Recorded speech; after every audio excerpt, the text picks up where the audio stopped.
Welcome back, ladies and skeletons. Give me a moment to set everything up here. Kind of a frantic morning, but I made it. I made it just in the nick of time. It's a good feeling. Let's see. Throw system set up.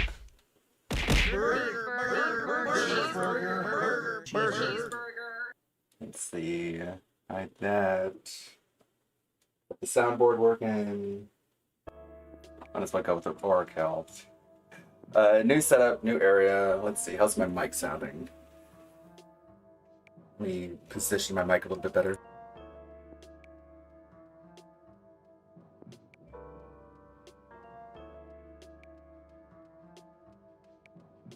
There, maybe that sounds a little bit better.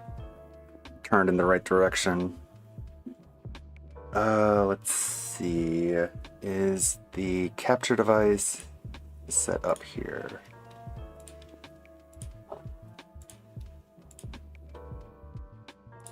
Yep, that's working. Okay, cool. Got this. Left hand, right hand working. Okay. I think I got everything going. Don't have to stall anymore. That was Perfect Area from the Burning Soldier soundtrack, a 3DO game. What'd you pick up? Oh, shit. I still have the Liza P directory. Set game, just chatting. Okay. I'm going to be working on the Left 4 Dead 2 mod today, I think. Which I got most of the actual 3D stuff done. All there is left is like editing text files and exporting files, which is very boring. It's not fun at all. Which is where I get bored and lose interest. You know how it is. We got plenty to react to. We got more of that Steve of the Dead video, that epic 8-hour long video about old Jasper. Let's see, let me get the mouse moved here. Move this. Move it on over here. Okay, cool. Now I got my mouse table. We're all good. Everything's working. Cool, cool. I have to put my contacts in probably, so I can see better. We got no DSP today, thank God. But we do have That Being Said podcast today. Poor Suit. Suit put out a really, really high production value video called The Barbie Review. I wonder how many views it's gotten now.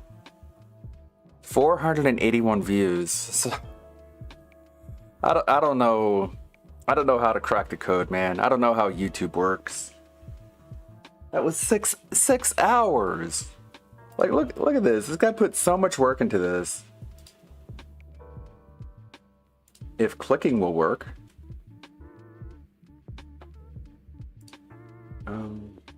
You know what that? Oh, the laptop isn't plugged in. That's why. I don't know why though.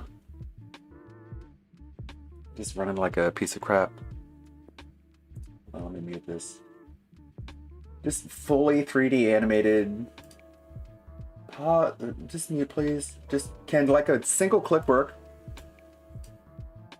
Okay, I'll take it. Holy shit, this thing is like dead when it's not plugged in. Hold on 1 second.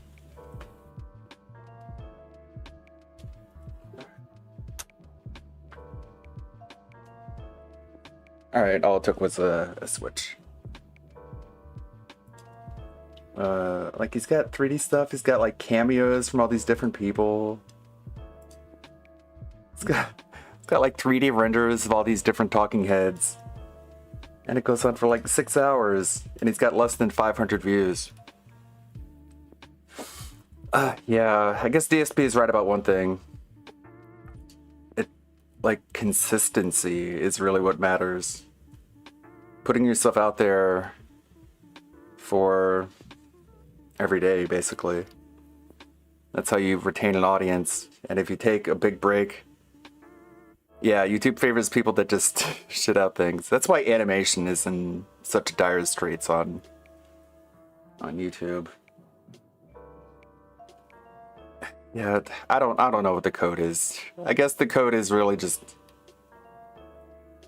to pump out stuff. I don't know, it's weird. We're on Twitch. We're on Twitch anyways. Yeah, just daily uploads. Or like Rev, you know, commenting on news. You know what they say, it is what it is, right? Well, glad I got you guys. I'm glad I got the community here to carry me.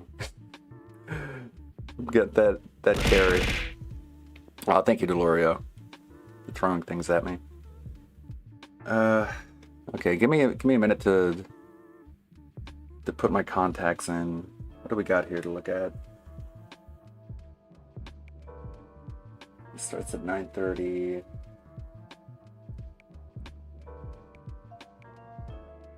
I know what bothered me about yesterday's pre-stream is that DSP really wanted to complain that his audience wasn't giving him money for Starfield, even though they apparently screamed at him and forced him to buy the extra ultra deluxe edition. And he wanted to call them hypocrites, but he didn't want to face any backlash for it.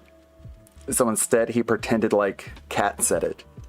So he's like, "Oh, if you're complaining that I'm calling you hypocrites, complain to her, not to me. I mean, you can't complain to her because I shut down her social media and made it so that she can't talk to anybody."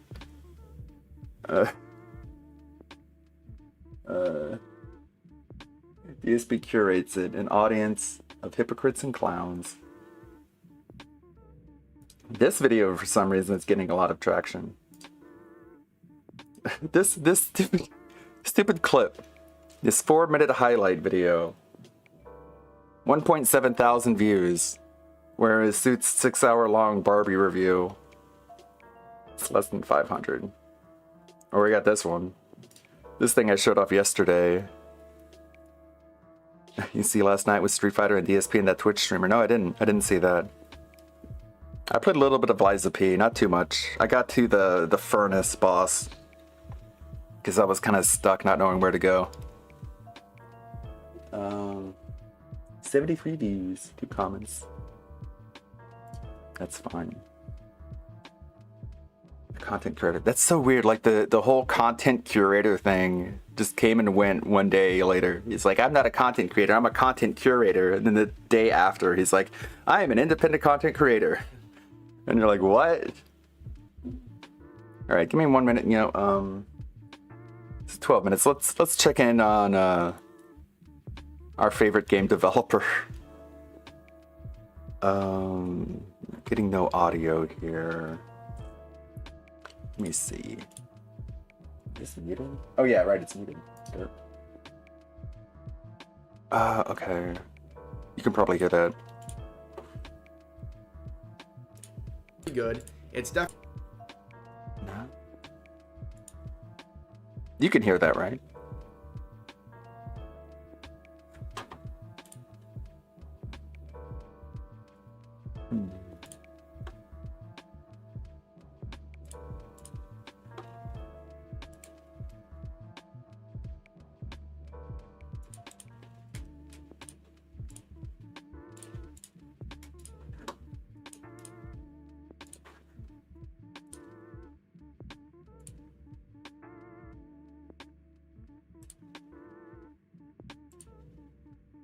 I can't hear anything.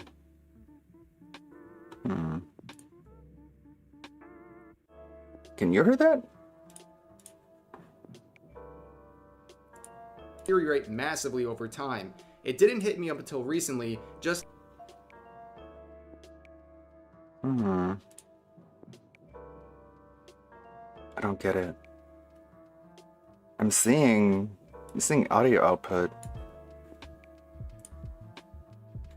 in OBS. Oh, I'm confused. Maybe if I unplug it and plug it back in, you know, that common idea. Let's see, unplug it, plug back in. You didn't hear it? Okay. That's strange.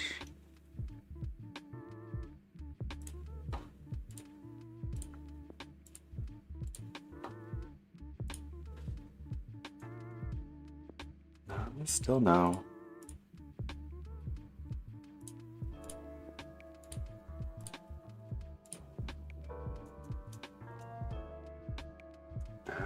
Maybe.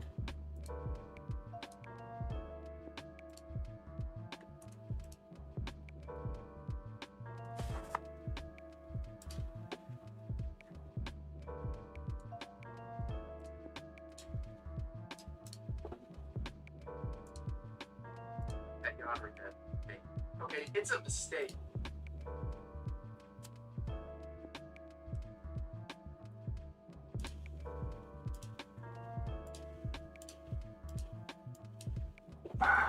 What in the world? To a mistake is That doesn't make any sense.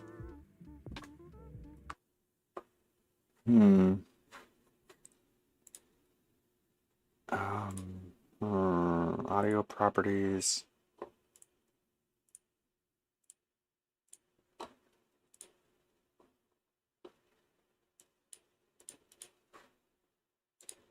Damn it, I thought I had everything set up. Now something isn't working for reasons that make no sense.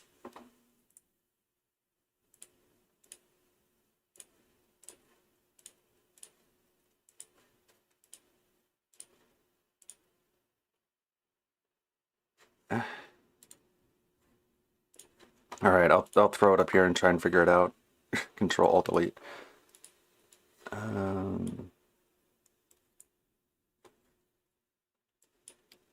I'll have it play on the local display, and then I'll figure out the other PC in the background. Library. Okay. How about to completely waste away. Hey, what's up, guys? Rep Hey, what's here. up? So today we have another update regarding the Yandere dev situation because he has made another public response on his Yandere Simulator BRB. blog.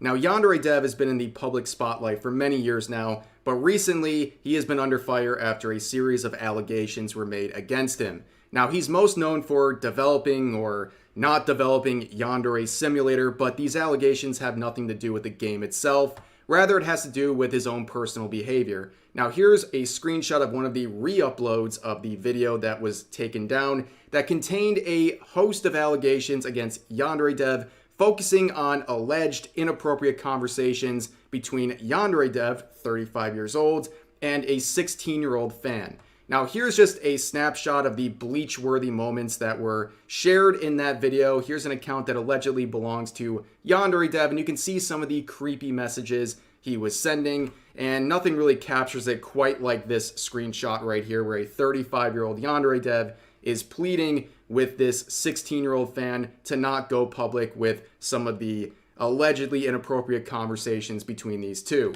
However, he would go on to make an I'm sorry post facing a lot of backlash at the moment and losing support on his game. He tried to make it a little bit better by making this post and owning up to being in these conversations and saying that he shouldn't have done it. But clearly it was not enough, because a lot of people are now wondering what happens next to Yandere dev. Is something going to happen legally? Is the game going to continue? What is going to happen next? Well, he would answer that on October 1st, a few days ago, making this post titled Moving Forward. So we're going to read this. It starts off by saying, I've been exhibiting horribly self-destructive behavior on a regular basis for a long time now, which honestly, a self-aware beginning to this blog post. That's pretty good. It's definitely self-destructive. His behavior is exactly that. Like, there is no good that comes out of inviting a 16-year-old into private Discord audio conversations that go on for hours on end, or having these conversations on Snapchat. Like, it's one thing for a 16-year-old to drop a comment on one of your streams or your videos or whatever. It's another thing to invite them into private conversations where you talk hours on ends with them and say things like, well, I treated them like one of the guys. Well, that's a colossal bad move, okay? That is a self-destructive behavior. But he goes on to say, as a result of the many conversations I've had over the past few days, I think I can pinpoint the cause. My downward spiral is a result of consistently making incredibly unwise lifestyle choices that has caused my mental health to deteriorate massively over time. It didn't hit me up until recently just how bad things have gotten. Haven't left the house since July 2019. No real life acquaintances. 16 plus hours on the computer every day. No vacations in half a decade. Prioritizing work over my physical health. It shouldn't be any surprise whatsoever that when you allow both your mind and body to completely waste away, you dissolve into a mistake machine, a person that is capable of nothing but bad decisions, who exists solely to cause problems for others. Now, I have to say, like many other who saw that, I hate that whole idea of a mistake machine, that this is a mistake that Yandere Dev made. Okay, it's a mistake to forget you have the oven going and you burn your dinner. That's a mistake. It's not a mistake to routinely talk with a 16-year-old fan in many ways that were sexual. Okay, that's not a mistake. That's a pattern of alleged behavior. And to diminish this to a mistake is just offensive. But he is right in the house, and his pattern of behavior is only getting worse. Okay, that's the thing. This number is only going to go down over time. And this clearly is a situation where behavior here with staying indoors, 16 hours on the computer, that will rot your brain. Okay, breaking that cycle for Yandere Dev is the most important thing to start off with, because that is obviously not good for his mental health, and the proof is in the pudding with how he's behaved over the years. And he goes on to say, since the last blog post, a lot of people have reached out to me to share the same advice. See a therapist, get hobbies that don't involve a computer or TV screen, step away from game development for a few months. All of it can be summarized as start making healthy life choices that will turn you into a more normal human being. And I honestly can't argue with that. And you know what? I hope he's being sincere here, because he's getting and share my doubt, because Yandere Dev and criticism, they don't vibe, okay? Like, there's famous screenshots like this. When it even comes to criticism of his games, he has not been listening. In fact, he bans anyone who gives him any sort of criticism. I mean, there's a whole genre of YouTube videos out there that are Yandere Dev Discord ban speedruns, okay? He is quick to dismiss anyone causing him problems, and that is also really reflected in the responses to this latest blog post, okay? There's many things I want to take away. Number one, it is very suspicious that there's 111 thoughts on this post, yet I only find a few dozen, which leads me to believe there's a chance that Yandere Dev is deleting all the negative or critical or overly critical responses to his latest blog post, which again would show he's not being very sincere in his apologies. But also, I find these posts in particular to be very concerning, because I think this is another problem going on in this situation, and that is the fact that Yandere Dev has a lot of people who are apologists for him. They excuse his behavior, they just make everything out to be a tiny mistake and forgive him and never push him to better himself. And they give him a reason to not want to change. I mean, you can pause and read these, and maybe these are socket accounts, these are made up by Yandere Dev himself, who knows, but just read the content of these. This person right here basically saying all this stuff is no big deal, and that, he's an example of perseverance, an example of how to keep going no matter what. And it's bad that traumatized people are... What does that even mean? Down here, this person says what you did was a mistake and nothing more. And then down here, you have a whole story about someone saying that they were in a similar situation where they were supposedly framed for being inappropriate with a minor, and they had to relocate across the world, and that they understand what Yandere Dev is going through. Like, this stuff is wild. It excuses his behavior. And if you're Yandere Dev, and these people are not only financially supporting you, but also excusing your behavior and diminishing the effects of what you're doing, are you likely to change, especially when you're not in the best mental state at the moment? These words might encourage him to say, you know what, maybe I just made a tiny mistake and I don't have to change things.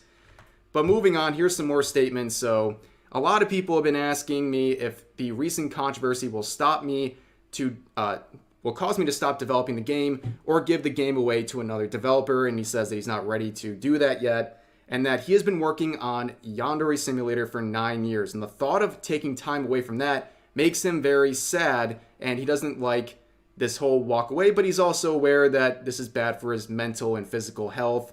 And he's not sure if the project needs to die and all these things.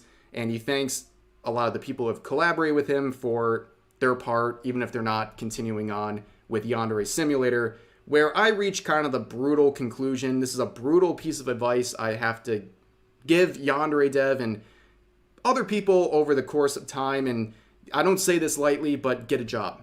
Like this is not worth it anymore. This is not working. This is causing you a lot of mental anguish, whether it's a result of your lifestyle or just developing the game or whatever. It's clearly very, very bad for you. And also the support on this project has continued to dwindle. We talked about this in the last video. His Patreon has dipped to an all-time low of $1,100 per month, which is not nothing, right? It's not nothing.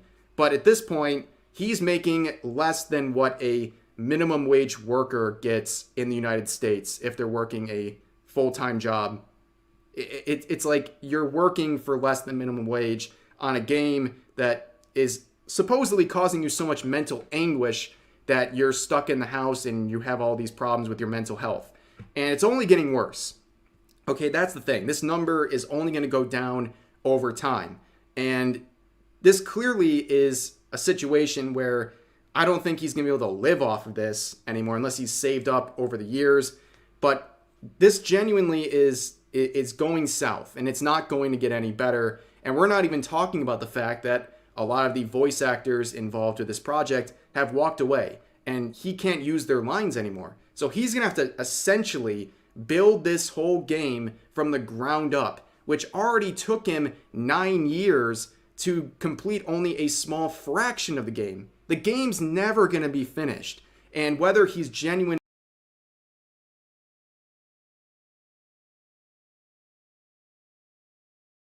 of this project, it only exists to cause problems at this point. If he wants to develop games, no one's going to stop him. But this whole thing really is just an excuse to collect money at this point, because the game will never be finished. If it took 9 years to get to this point, we're never going to get there. It would literally, just based on that timing, it would take decades. It's time to wrap it up and move on to better things in his life. And he would go on to say, and this is what causes me concern. This whole portion is talking about, there's still so much I want to share with this game. So many people still want to learn the secrets of the Yandere Simulator. And what are we going to do about this? It can't end like this.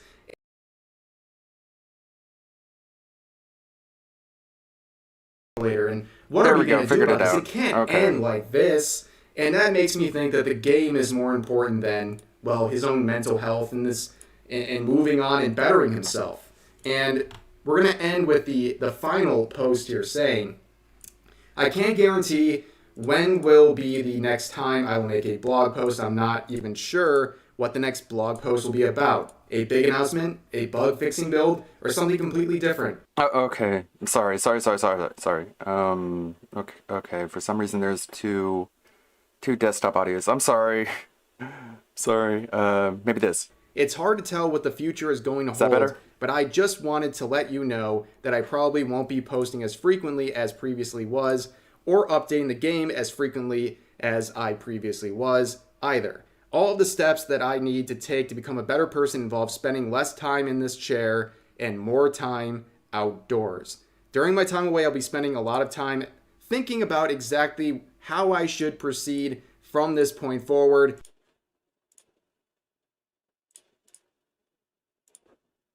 The scope of the game to make it into a project that would be much easier to finish with limited resources. And the absolute... Sorry about that. Okay. Everything sound fine now? Okay. Last resort of handing off development to someone else. For what it's worth, I apologize for everything, and I thank you for following development of Yandere Simulator. Now, I think most of those are bad options. I don't think anyone wants to pick up this game. It has a tarnished reputation at this point. I don't think anyone wants to take this game and continue on in its name. I also don't think that continuing this project, even in a limited scope, is a good idea. I think the only good option out of here is to move on, make the uncomfortable decision to do something else. I mean, the voice actress for Ayano, the main character, just said like, don't use my voice lines. So he would have to get someone completely different to do the voice lines, which I mean, it's kind of like a Hitman simulator, so it doesn't seem like there's a whole lot of dialogue in the first place, but it seems like a really big roadblock. Also, like, he's not gonna really be able to find a good job in game development. Because this is not good for Yandere Dev, and apparently it's also not good for a lot of people that he is interacting with online. But that's going to do it for this video. I appreciate you guys listening. I know. Thank you. Okay. How's it going, SCP? Had to move the setup to a different room. So there were some technical difficulties. I apologize. What do we got? Channel point redeem? Blanca. Don't know how it's going to go tonight, honestly. DSP gets Hoping for less destroyed. dropped inputs, but who knows, right? We'll see what happens tonight. We'll see. You never know. First tip of the night just came in. Thank you, whoever this is. Guys, any contributions tonight, greatly appreciated. You know what the goals were. I wanted to hit 625 members today and Tier 1 Tips goal on every stream. I'm not going to be mentioning it all night. I'm going to be focusing on Street Fighter and talking with you guys rather than worrying about that. But it would be nice to get some support. It'd be nice. So, I got a 750 tip from an anonymous tipper. I want to say I appreciate your streams. I feel at home here. I learn about all kinds of games that I wouldn't play, but I enjoy watching. You feel at home here. Where'd you grow up in? A fucking cracked in? Thanks for years of content, both the great and sometimes not. Either way, rock on. Either way, rock Listen, on. I am not going to tell you that every piece of content that I put out is amazingly groundbreaking. There's some games I suck at. There's some things I fail at, especially at a night of Street Fighter. When I'm full of what a rage, shitty notification. It's going to be rough. But I appreciate you enjoying everything, and thank you for your honesty, and thank you for the support. I think... All right, let's get right to it, folks. He's not going to talk about tips all night, you guys. On cross-platform, notably PC, because most people who says cross-platform are PC. This person right now says cross-platform. This would be a PC player. So let's keep track of how I do. Okay? Here we go. Immediately, I didn't get my drive rush. Right at the start.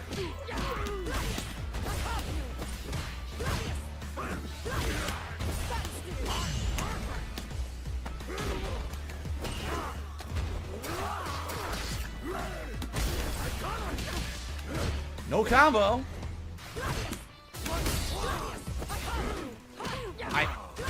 He's very delayed. Everything I'm doing is monster delayed.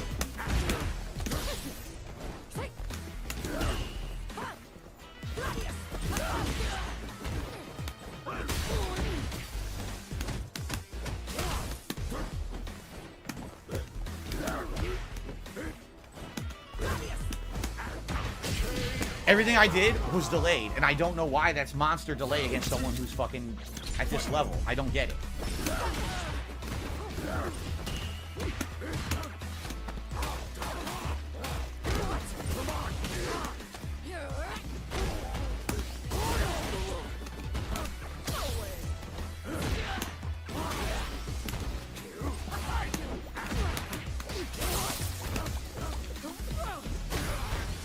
You can only do like 3-hit combos. Low kick, yeah, my favorite special move, low kick. Low kick into not a combo. Low kick into no combo. Block a ball, block a ball, block a ball, low kick. Block a ball. I'll take that. Into super.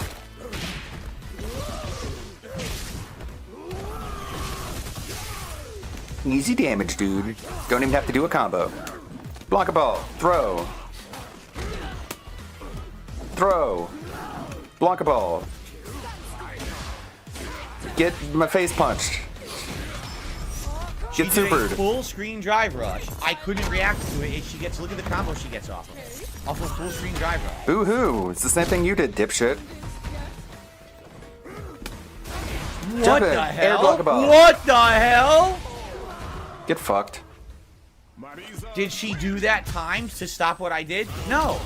Probably. Can't do a 3-hit It's not combo. like you're unpredictable. Doesn't come out. Can't do a 3-hit combo. There we go. Throw. Low punch. Jump. Block a ball. Jump. He's getting anti-aired. Okay. Okay, look at that. Why? Yeah. So she wins. Why? I have 'Cause no you idea. suck. It looks like all my moves were delayed. So that was the first match of the night. I'm playing against a cross-play match. All my moves are delayed. I can't react to what she does, and she gets away with a bunch of ridiculous She gets hits away she never should with. hit me with. And one random move that stopped me when I was coming out of the corner with an air ball, she just spammed it and it hit me. Block ball, throw, low kick. Jump. Block a ball. What? From that distance? Yeah, because you do the same 3 moves. You're so predictable. Low kick, throw. Let me guess, block a ball. Yep. Everyone can see the shit coming, dude.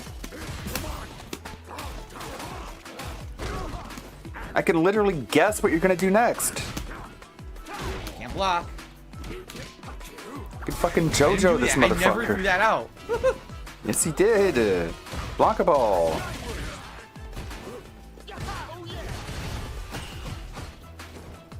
Can't do anything. He wins. Level 3. Get One random fucked. move. I can't do anything. That's game. I can't react to drive impact to him. From that, it just won't work. Cross platform. Crash platform. Can't react. Random super that gets What else am I gonna parried. do? Cross platform. I cannot react to drive impact from mid screen. It doesn't work.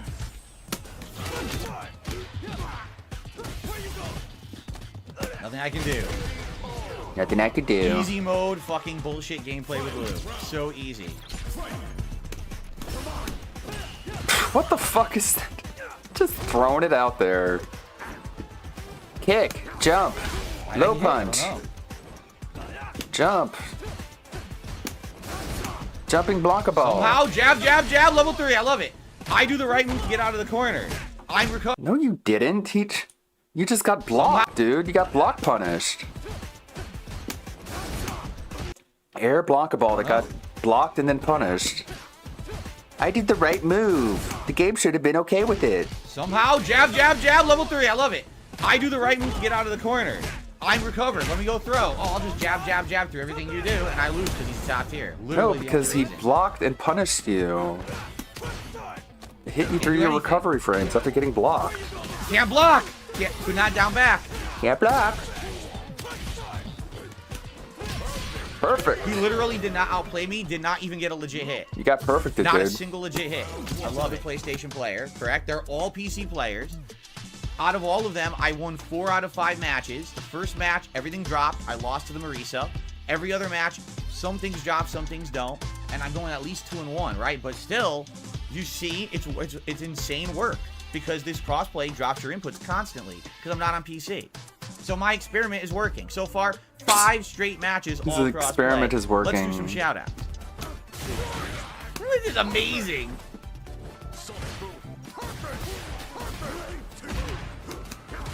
Ew. This is absolutely amazing. New member, I Suck Toes 69. This is your average DSP fan. Instant EX fucking. What the fuck Flash is is wrong over with and these over. people? I Suck Toes 69. What a great name. What amazing gameplay. One button OD, no charge. Ash. Sound command's working.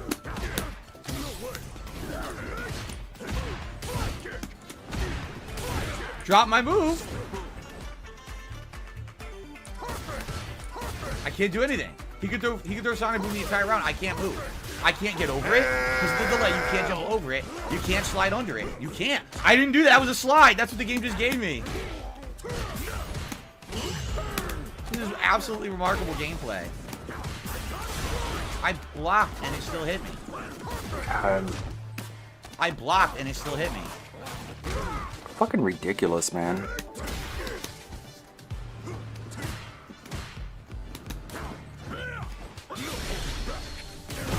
Get This anti-air. is absolutely tremendous. This guy is in Master.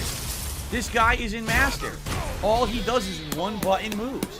What? He doesn't have to try. He doesn't have to time. He doesn't have to think. He just That presses a anti-air one-button wasn't move at any time. timed? That's online play in this fucking game, dude, huh? Wow. No. I didn't do that. I did standing roundhouse. I didn't That's what do the game just gave me. that.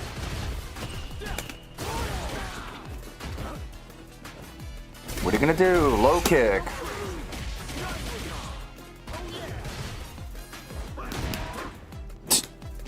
What a moron. What are you gonna do? Low kick? Lock. Oh. Just destroy. Or just get hit. No block for me.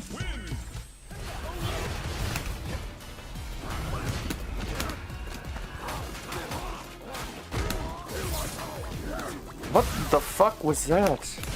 Wasn't even in range. Can't figure out his basic spacing. What? Oh, I just got robbed.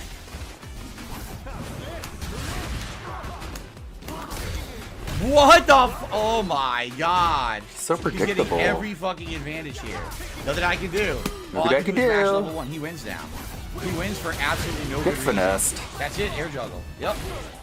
Didn't earn it. Didn't earn it whatsoever. Literally handed the victory for being a fucking scrub. Literally What an handed asshole. the victory. What an Mine! asshole. I did mine! 90-second connection against the guy on PlayStation. This is what I get after waiting all night.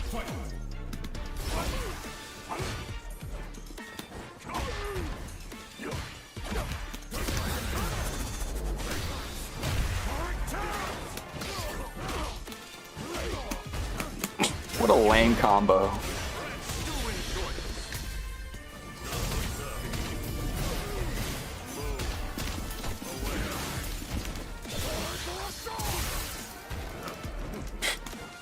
Just drops it.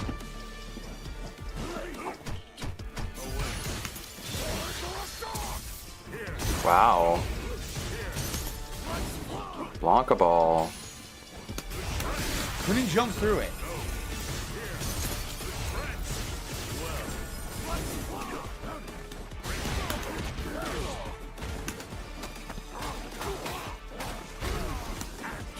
Low kick. You gonna do a throw? I couldn't block. It would not block. I waited all night. Why do you expect to be able to jump in and Couldn't block. just block immediately?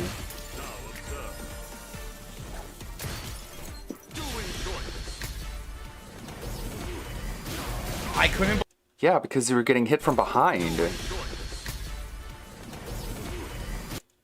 Like, you weren't even on the ground. Couldn't block. What makes you think you can block that? I couldn't block. It would not block.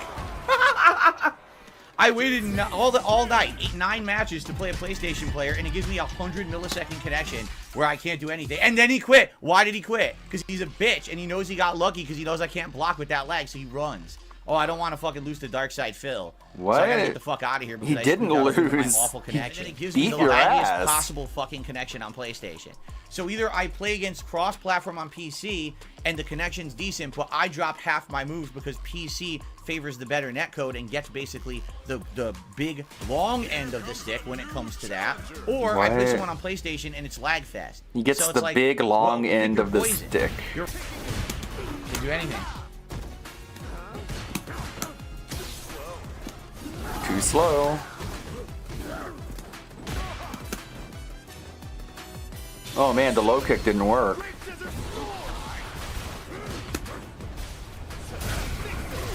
Wow, nice.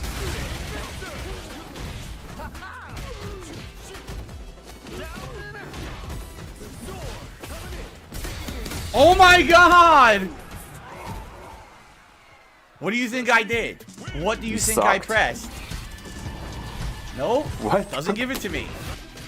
Sure. Give him a throw, okay.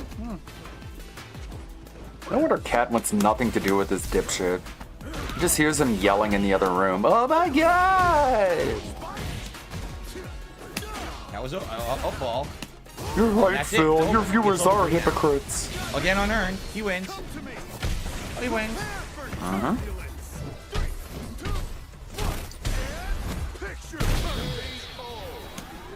Did he outplay me? Nope, Yes. not at all. Yes, he played did. pattern from mid-screen and mashed buttons and got away with it. Congratulations.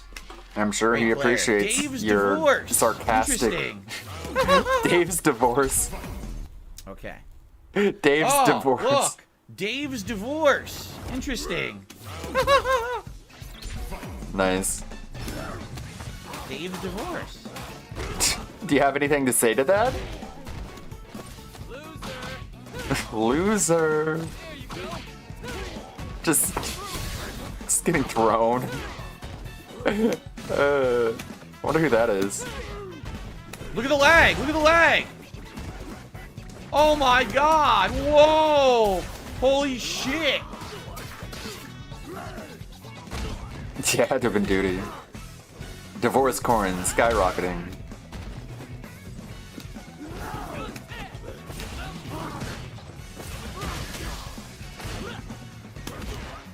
No drive rush.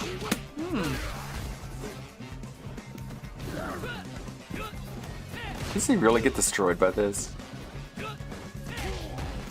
Defeated by Dave Divorce. What are you doing? He's just such random shit.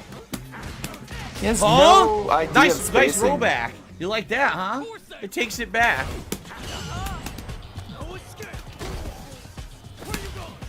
Up ball. Wow. What the fuck? I was in the air. I was in the air and it gave him the move anyway. Are you shitting me? What the fuck are you talking about? Why would it not give him the move just because you were in the air? His moves have nothing to do with your position. What the fuck? What?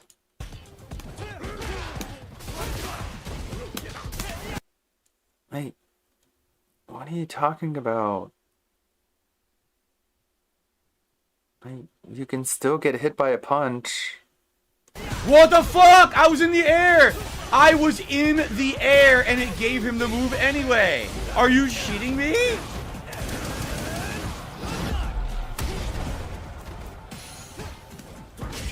There was nothing I could do. I was in the air and the game acted like I was standing on the ground and gave him a full drive impact. Complete bullshit. He quit again.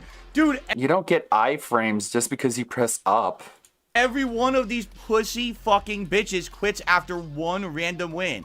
Where it's One random win. Just, they don't feel the need to face you anymore. not earned. Because they won. And they know it's not. They know it's not earned. And they quit after the one because they're such pussies. He didn't earn that at all. He didn't drive it back. I was jumping. It gave it to him anyway as if I was standing on the ground because of the fucking crossplay. I love it. Sounds like you There you go. don't. Back to crossplay. Back to crossplay against this guy who's a Twitch streamer apparently. What's this guy? Rainbow Gang. Twitch, how do you know he's a Twitch streamer? Random drive. Why did he say that? Did someone in chat tell him or something? Back to crossplay. Oh, okay. Twitch/J3SO. Okay. Back to crossplay against this guy who's a Twitch streamer apparently. Apparently. Oh, I see now. Derp. I was looking at the wrong thing. Random drive impact. Yikes. If you're a Twitch streamer, why are you on fucking wireless? Really? Why the fuck are you on wireless? Maybe his computer that he's streaming on is connected through wired and the console that he's playing on is not. Like, you know?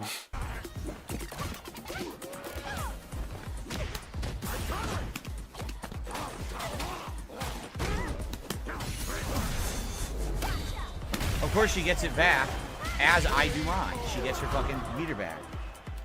Round 2. Fight.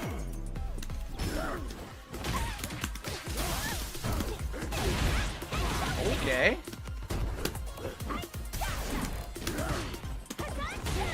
I couldn't do a move. It dropped it entirely. I can't block. Dude. What makes you think you can block a throw?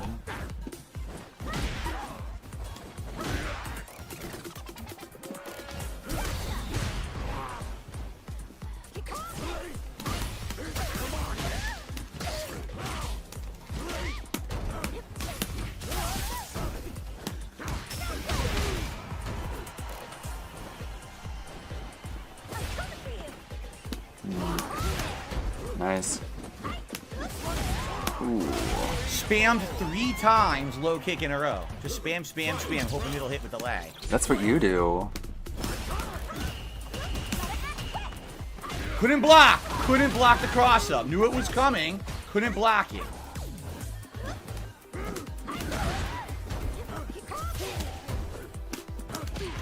Can't do anything. Just throw from that distance.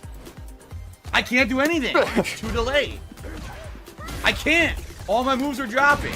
Literally move after move drops in a row in the corner. Can't As get a it gets move a out. super. She gets all free hits against me. Can't do shit. Fucking garbage. You're in the middle of a Fucking super shit animation and after you're saying that. that literally all your moves get dropped.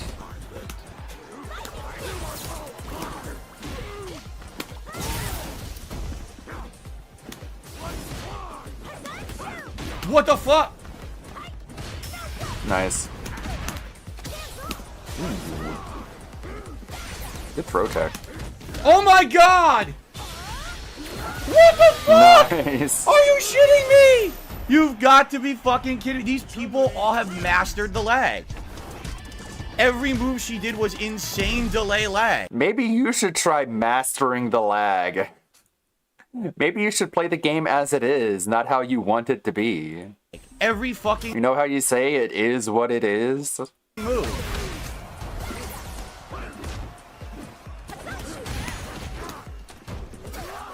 Why can't you master the lag, pro? Mr. Pro Gamer. Just jump and mash in your laggy connection. Your wireless 90 millisecond cross-play connection.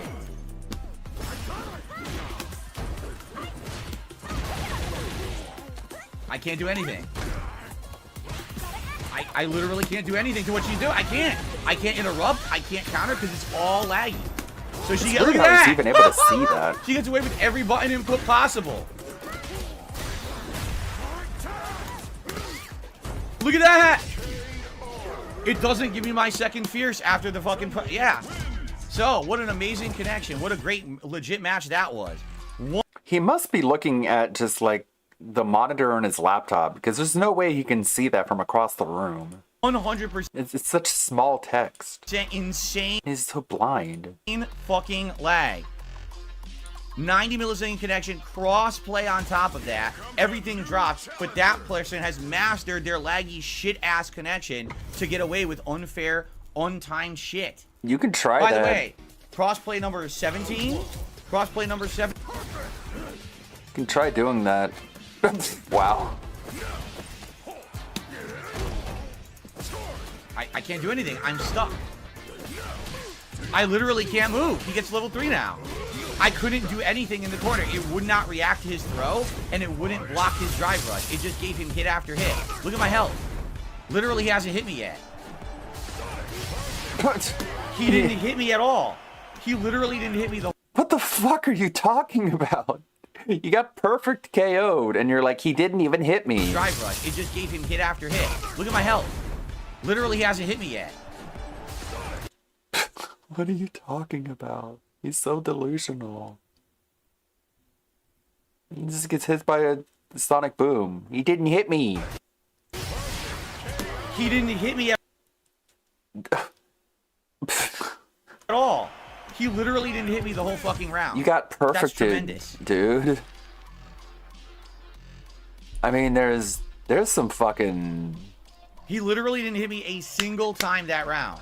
That was just non-stop, walk forward throw, drive rush throw. Nothing happened. When I tried to break, any move I tried to do, nothing would happen. It would give him the advantage every fucking time he did it. And then it gave him his fucking combo, and I couldn't block that either. Outside of that, anything is appreciated. Slayer says, I think moving forward, once you get a gaming PC, play all fighting games on PC. I mean, that's a given. Everyone is literally doing that. You could see, I played 3 PlayStation players tonight. 3. Out of the entire 2 hours of gameplay I've just done, it was 3. 3 fucking players. Everyone else is playing on PC. And they're... Maybe they were playing on a different console. He's just assuming that crossplay Okay, means PC. no legit hits yet. Still hasn't earned a hit. This is getting punched in the face.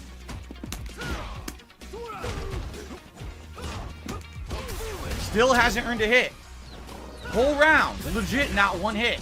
Not one hit earned at all. I don't know, Not man. a single hit earned. Every gets hit because Ken is perfected. fucking bullshit. I did OD up ball. No up ball. Dude, this game is tremendous nonsense. Again, he didn't earn anything. Literally the 2 rounds he won. I'm ready for it. OD up ball. The game drops it. Why? Rollback netcode. He's playing on PC. You can thank Tony Cannon for Wow. this trash. He is responsible. His trash fucking netcode is the reason why this game is trash online and everyone plays PC and wins with Ken. 100%. 100%. I did nothing wrong. I had everything just ready. trying to pick a Here we fight, go. man. Jump in, open, move doesn't come out. Okay, that's your fault, not fucking mine. I didn't make the fucking game. I didn't pay the guy for the shit netcode. I didn't make it so that PC has the That's wild, dude. Talking shit about his betters. His objective betters. Like, no one is confused and thinking that you made the game, dude. You can't make shit. You can't make anything. You can't even make an entertaining stream. You just ree like a whiny baby.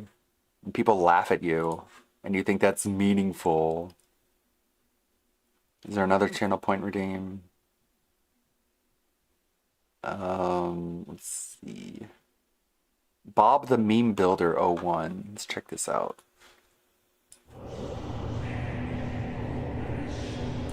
Okay, this is from Atlas, the bookkeeper.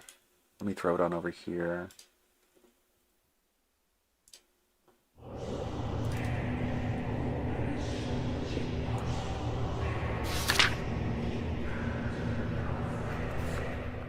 well, not really recently, in the last few months to year, I've started to kind of describe myself as a YouTuber and a online creator a little different. I've been saying the statement, okay, that I've been making curated content for my audience. And I think a lot of people don't really understand what that means. And based on how you've been using it, DSP, I don't think you understand what curated content means either. What does it mean to make curated content versus just being a content creator in general? So to answer this question, I just looked it up really quickly, and I'll throw that on screen now. But as you can see from these top 5 search results, is content curation is taking other people's content, reorganizing it, and sifting through it, and then repackaging it and posting it on your own channels. Now that's not exactly what these say, but if you take all of them, that's the general idea. If you're familiar with modding, there's mod packs, and those are curated packs. Somebody already went through and made sure that they all work together, and there wasn't going to be any conflicts, and sometimes it's just like a one-button install, so you don't actually have to deal with installing all of these mods. Just as an example of curation. This is not something that DSP does. He does not curate other people's content to post on his own channels. He does genuinely make his own content. It's not very good, but he is a content creator. There's no curation about it. But now that we've looked it up and we have a general idea of what it actually is, let's listen to what DSP thinks it is. Because there's a lot of people out there on YouTube and on the internet in general. Doesn't have to be YouTube, you do Twitch and other places.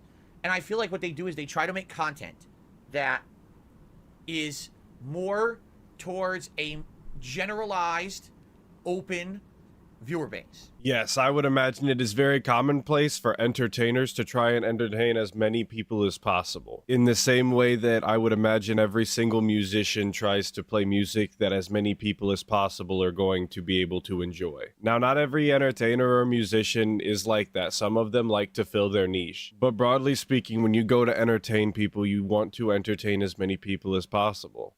What does that mean?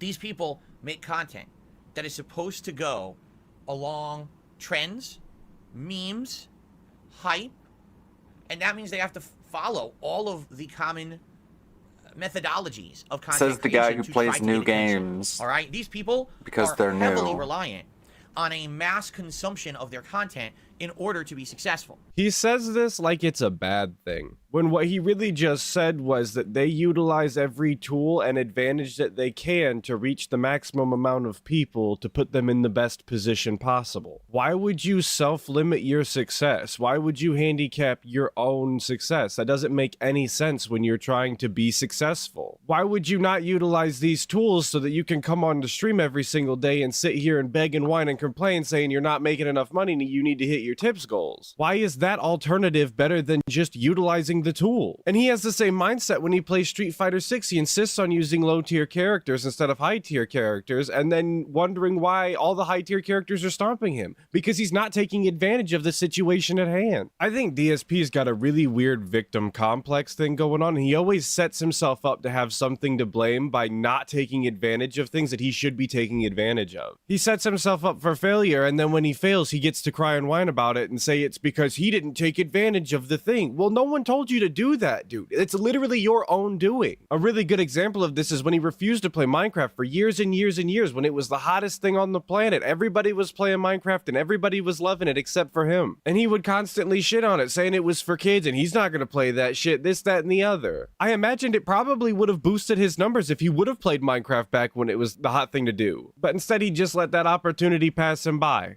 You understand that these kind of people have to constantly be pumping out content that is viral in order to really get noticed and make a living. They also have to then, because of their viral popularity, accept a bunch of things like product placements, advertisement campaigns, sponsorships. This is how they end up making 7 figures, a lot of these people, okay?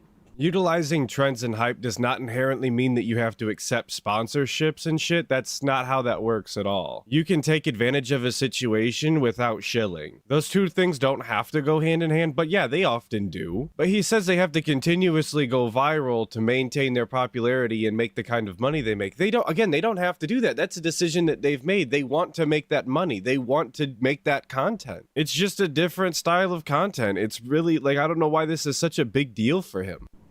I'm not like that, as you know. I'm not making content that I feel would be digestible to a mainstream wide audience. I don't aspire to do that. That's the understatement of the year. And we could tell you weren't trying to make digestible content because in the last 15 years, you would have made something that was digestible if you had been trying it. You really have not. I hate to say it, but in the last 15 years that I've been a YouTuber, I've seen the audience on this site completely degrade. It went from people who originally, when I started on YouTube in 2009, 2008-ish even, it was people who were positive and eager to watch free content and absorb information. They were open-minded. They were grateful that anyone would be putting out content for them because this was a new avenue for them to get free entertainment and or lots of knowledge at their fingertips. I said this during the XQC video. These places still exist. These communities still exist. These places on the internet still exist. It even exists on YouTube to some extent. These channels still exist. What does this comment mean? Not much different than how Theo does vids axe TBH. You mean this? Good for you. Is he talking about me? Is he saying that I don't act different? Or is he saying this guy that I'm looking at doesn't act different? What is this guy talking about? I'm confused. You mean Theo's Twitch is like this? Or his Twitter is like this? Is Theo's Twitter like this? I don't think it is. I don't know. I don't read Theo's Twitter. Like, this comment is so confusing. What the hell? I'm baffled. It's not necessarily a bygone era. It's just not going to be on the front page. It's not going to be the trending thing. You know, it was a new thing to be able to jump on your computer and watch YouTube and wow, I can see a video game playthrough. I can see a review of a game from someone who's not a shill and actually has nothing to gain by saying it's good or bad. They just are honest.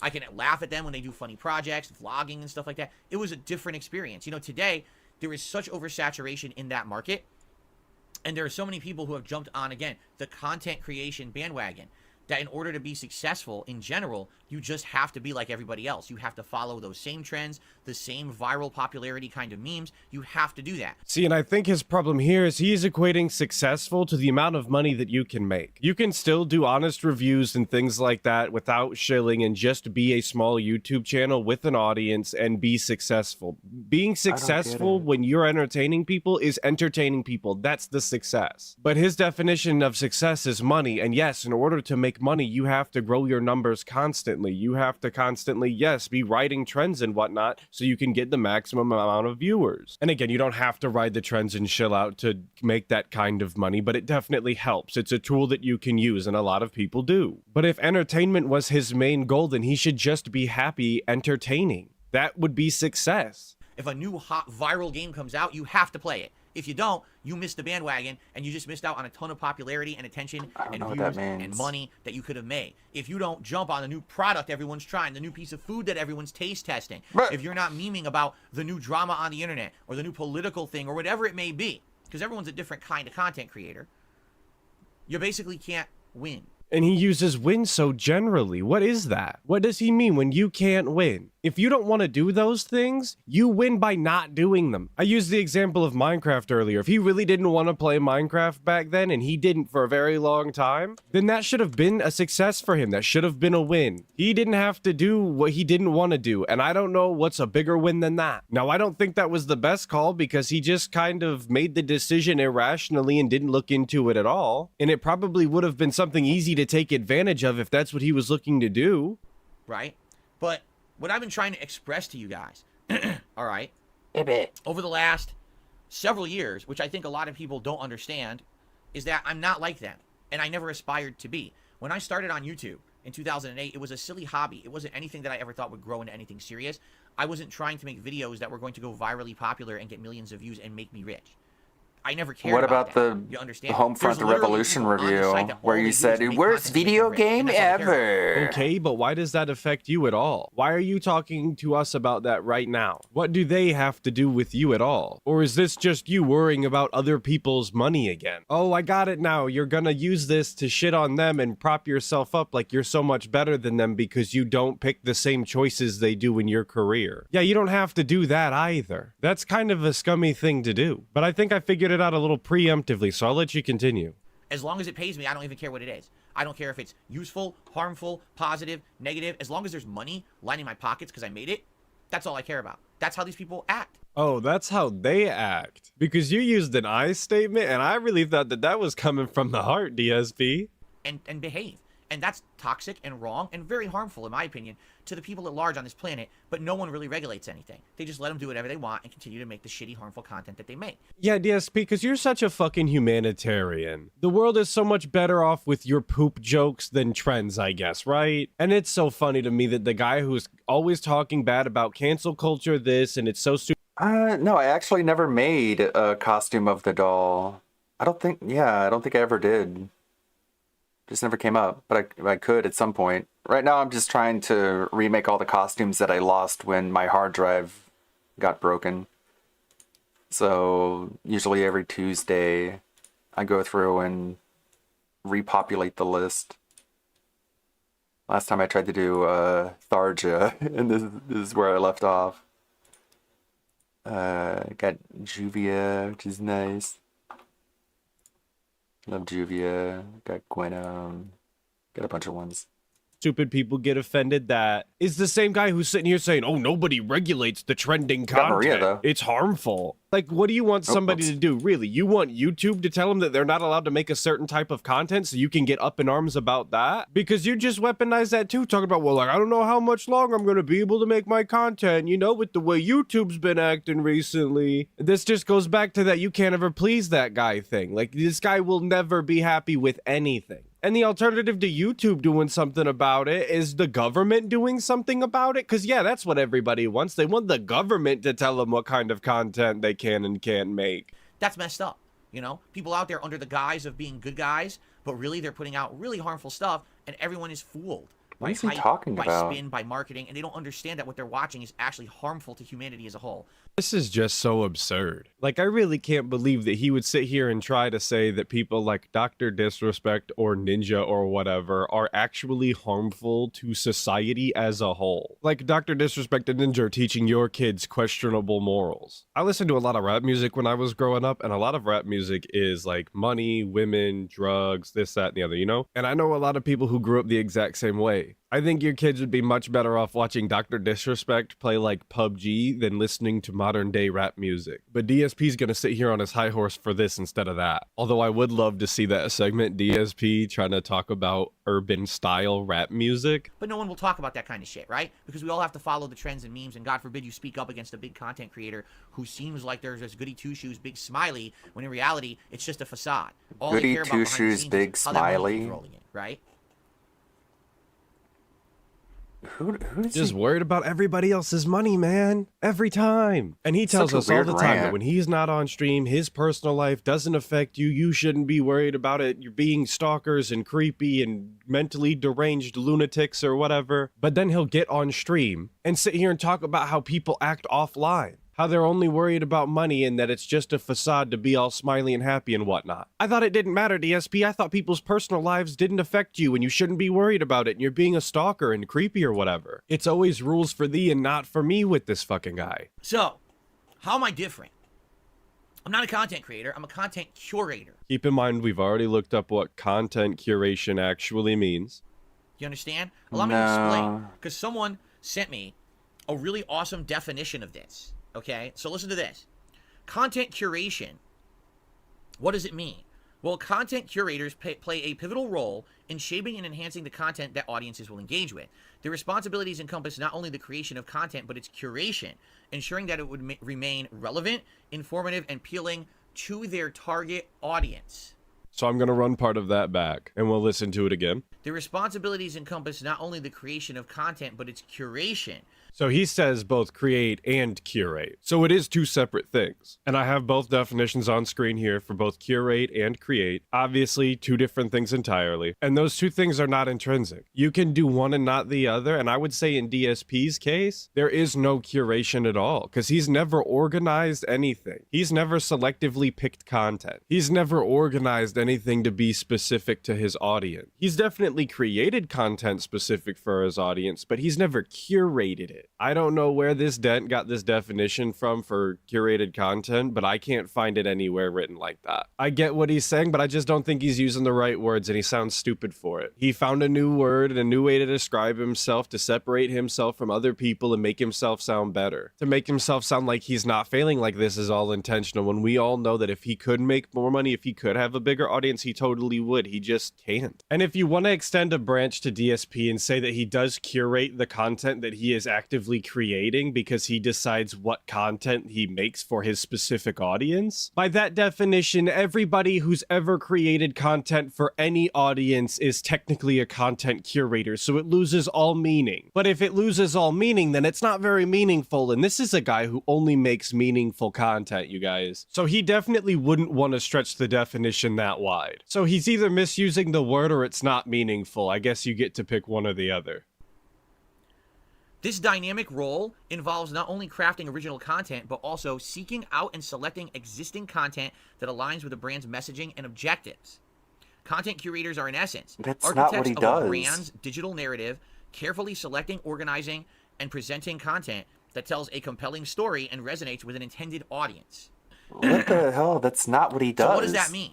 That means I am not making fluff content for the masses. I mean, you just read this dented ass definition of content curation, and nowhere in there did I hear them say that DSP does not make fluff content. That was not in there. That didn't say that at all. I don't know where you read that. That pig filter at work again. He reads something, he picks his head up and goes, so what does this mean? And then he'll tell you something that it never said, it never even implied. I never intended on that. I never once sat down and said, I'm going to make a YouTube video today just for the sake of pumping out a video that hopefully people will watch and laugh at and make me money. I can't speak to him creating content just so that he can make money and people laugh at it or whatever, but I can say for a fact that he said himself before that he used to cut the videos specifically to make more money and get the maximum amount of views. Which, in all the things that he's ever done that could be considered curation, actually editing them and cutting them could maybe in a half-ass way be considered curation. And that's the best example of him going out of his way to you get to Canehurst by finding the invitation in Iosefska's clinic, and then you go out to the Forbidden Woods, and when you go to a specific area, like in the middle of the woods, there's a cutscene that plays where the carriage arrives and you get on the carriage and that'll take you to Canehurst. Try and make money. So his best example of content curation is actually him just being a scummy fuck. Wow, amazing. Imagine that. It's an optional Every piece area. of content that I try to put out on the internet, I attempt to make it meaningful for my specific audience. And I know that my target audience is not widespread. It's not kids. First of all, it's not kids at all. I don't think that any teenagers would enjoy my content. I'm being honest now, unless they just want to laugh. What about at the Arkham old man Edits who made all sucks your at games. shorts? I don't think that teenagers would enjoy my content at all anymore. No, I definitely don't think teenagers is his audience at all. I think he's right. I think they're a little too sophisticated for his style of humor, to be honest. But actual literal children, like 10-year-olds, 11-year-olds, something like that, yeah, I could see that. There he goes again, making that poop and dick humor. Like, yeah, actually, that is exactly right up their alley, for sure. And he said before, like, pointing at his analytics and being like, see, guys, it's actually people in their 30s who watch my videos. So says the YouTube analytics. But everyone knows that people just lie about their age on YouTube. They've been doing it for years. I've been, like, 27 on the internet since I was, like, 12. I mean, shit, even with the prominence of VPNs online, you can't even really tell where your viewers are from, let alone their actual age. Back in the day, absolutely. Why? Because my commentary back in the day was all immature. It was sex jokes, it was racial jokes, it was stupidity, right? And I did that on purpose because when I started on YouTube, that was the general audience. So we went from saying that he never intended to appeal to a widespread audience and make that money, but now we're here. And he's saying that he had a style of humor that was really directed at the widespread audience of teenagers that were on YouTube. This guy can't say 2 sentences back to back without lying through his teeth. I don't know how anyone could actually listen to this guy and take him seriously. He is constantly lying. He's a liar. And all you have to do to see that is just listen from one sentence to the other like twice. And it doesn't even make sense. They don't add up. All right? But over the last 15 years that I've been on YouTube, I've evolved and changed as a person and a creator. I'm not making that kind of content anymore. I've purposefully changed who I am and what I make Digging to his have more finger in meaning his ear. to my specific audience who actually know who I am and what I stand for. Let me in reality you for a minute. I think what's happening in reality is that he's changing his content to be lazier and lazier, and he's just coping with it by saying that it's for his target audience, but his target audience is just the people who are gonna sit there and accept lazier and lazier content. I mean, this whole content curation nonsense is obviously a huge cope anyway, but I can 100% see him shifting the goalpost on his target audience to smaller and smaller people, the more and more people just don't want to accept bad content, so that he could brush off all that criticism by just saying, oh, you're not my target audience anyway, get out of here, no one's gonna miss you. Because as many moronic, mouth-drooling idiots out there who just jump on a hate bandwagon of viral memeing, the lol cow bullshit that makes no fucking sense when applied to me, if you apply it in general to many others. I mean, take a look, I hate to say it, at some of the people who are called the lol cow crew out there. What content do they make and why are they called that?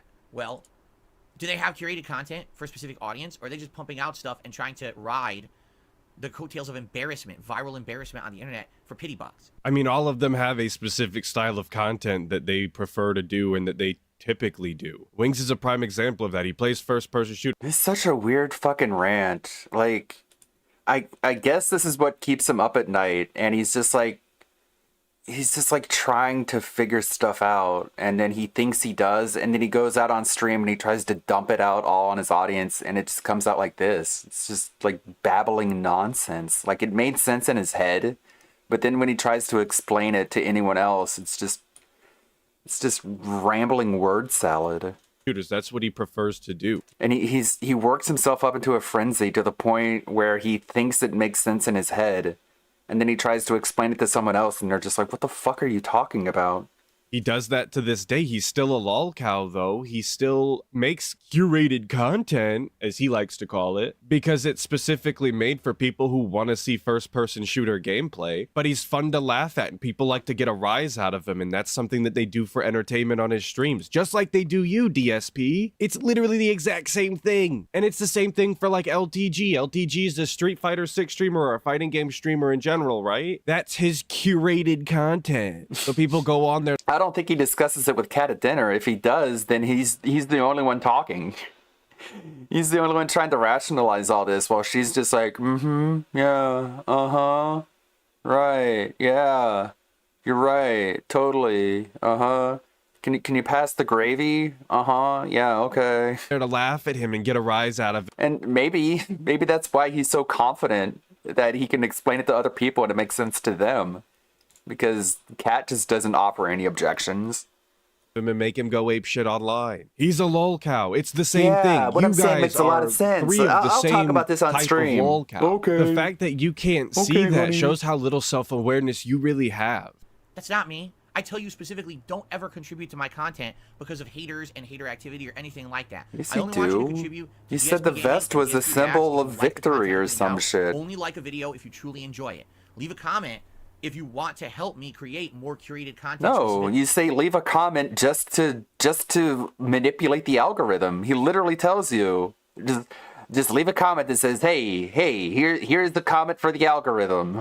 for you, because that's how I continue to succeed. You begging like this is part of what makes you a lol cow, though. That's the exact behavior that people laugh at you for. That's your pity bucks. That's what you do to get your money that they donate to see that kind of beg. Again, this just shows that you have no self-awareness. It's just astonishing that you can't look in the mirror for 2 seconds and realize what you're doing. It's just like you've never seen your own content, that you just think it's the hottest shit on the planet.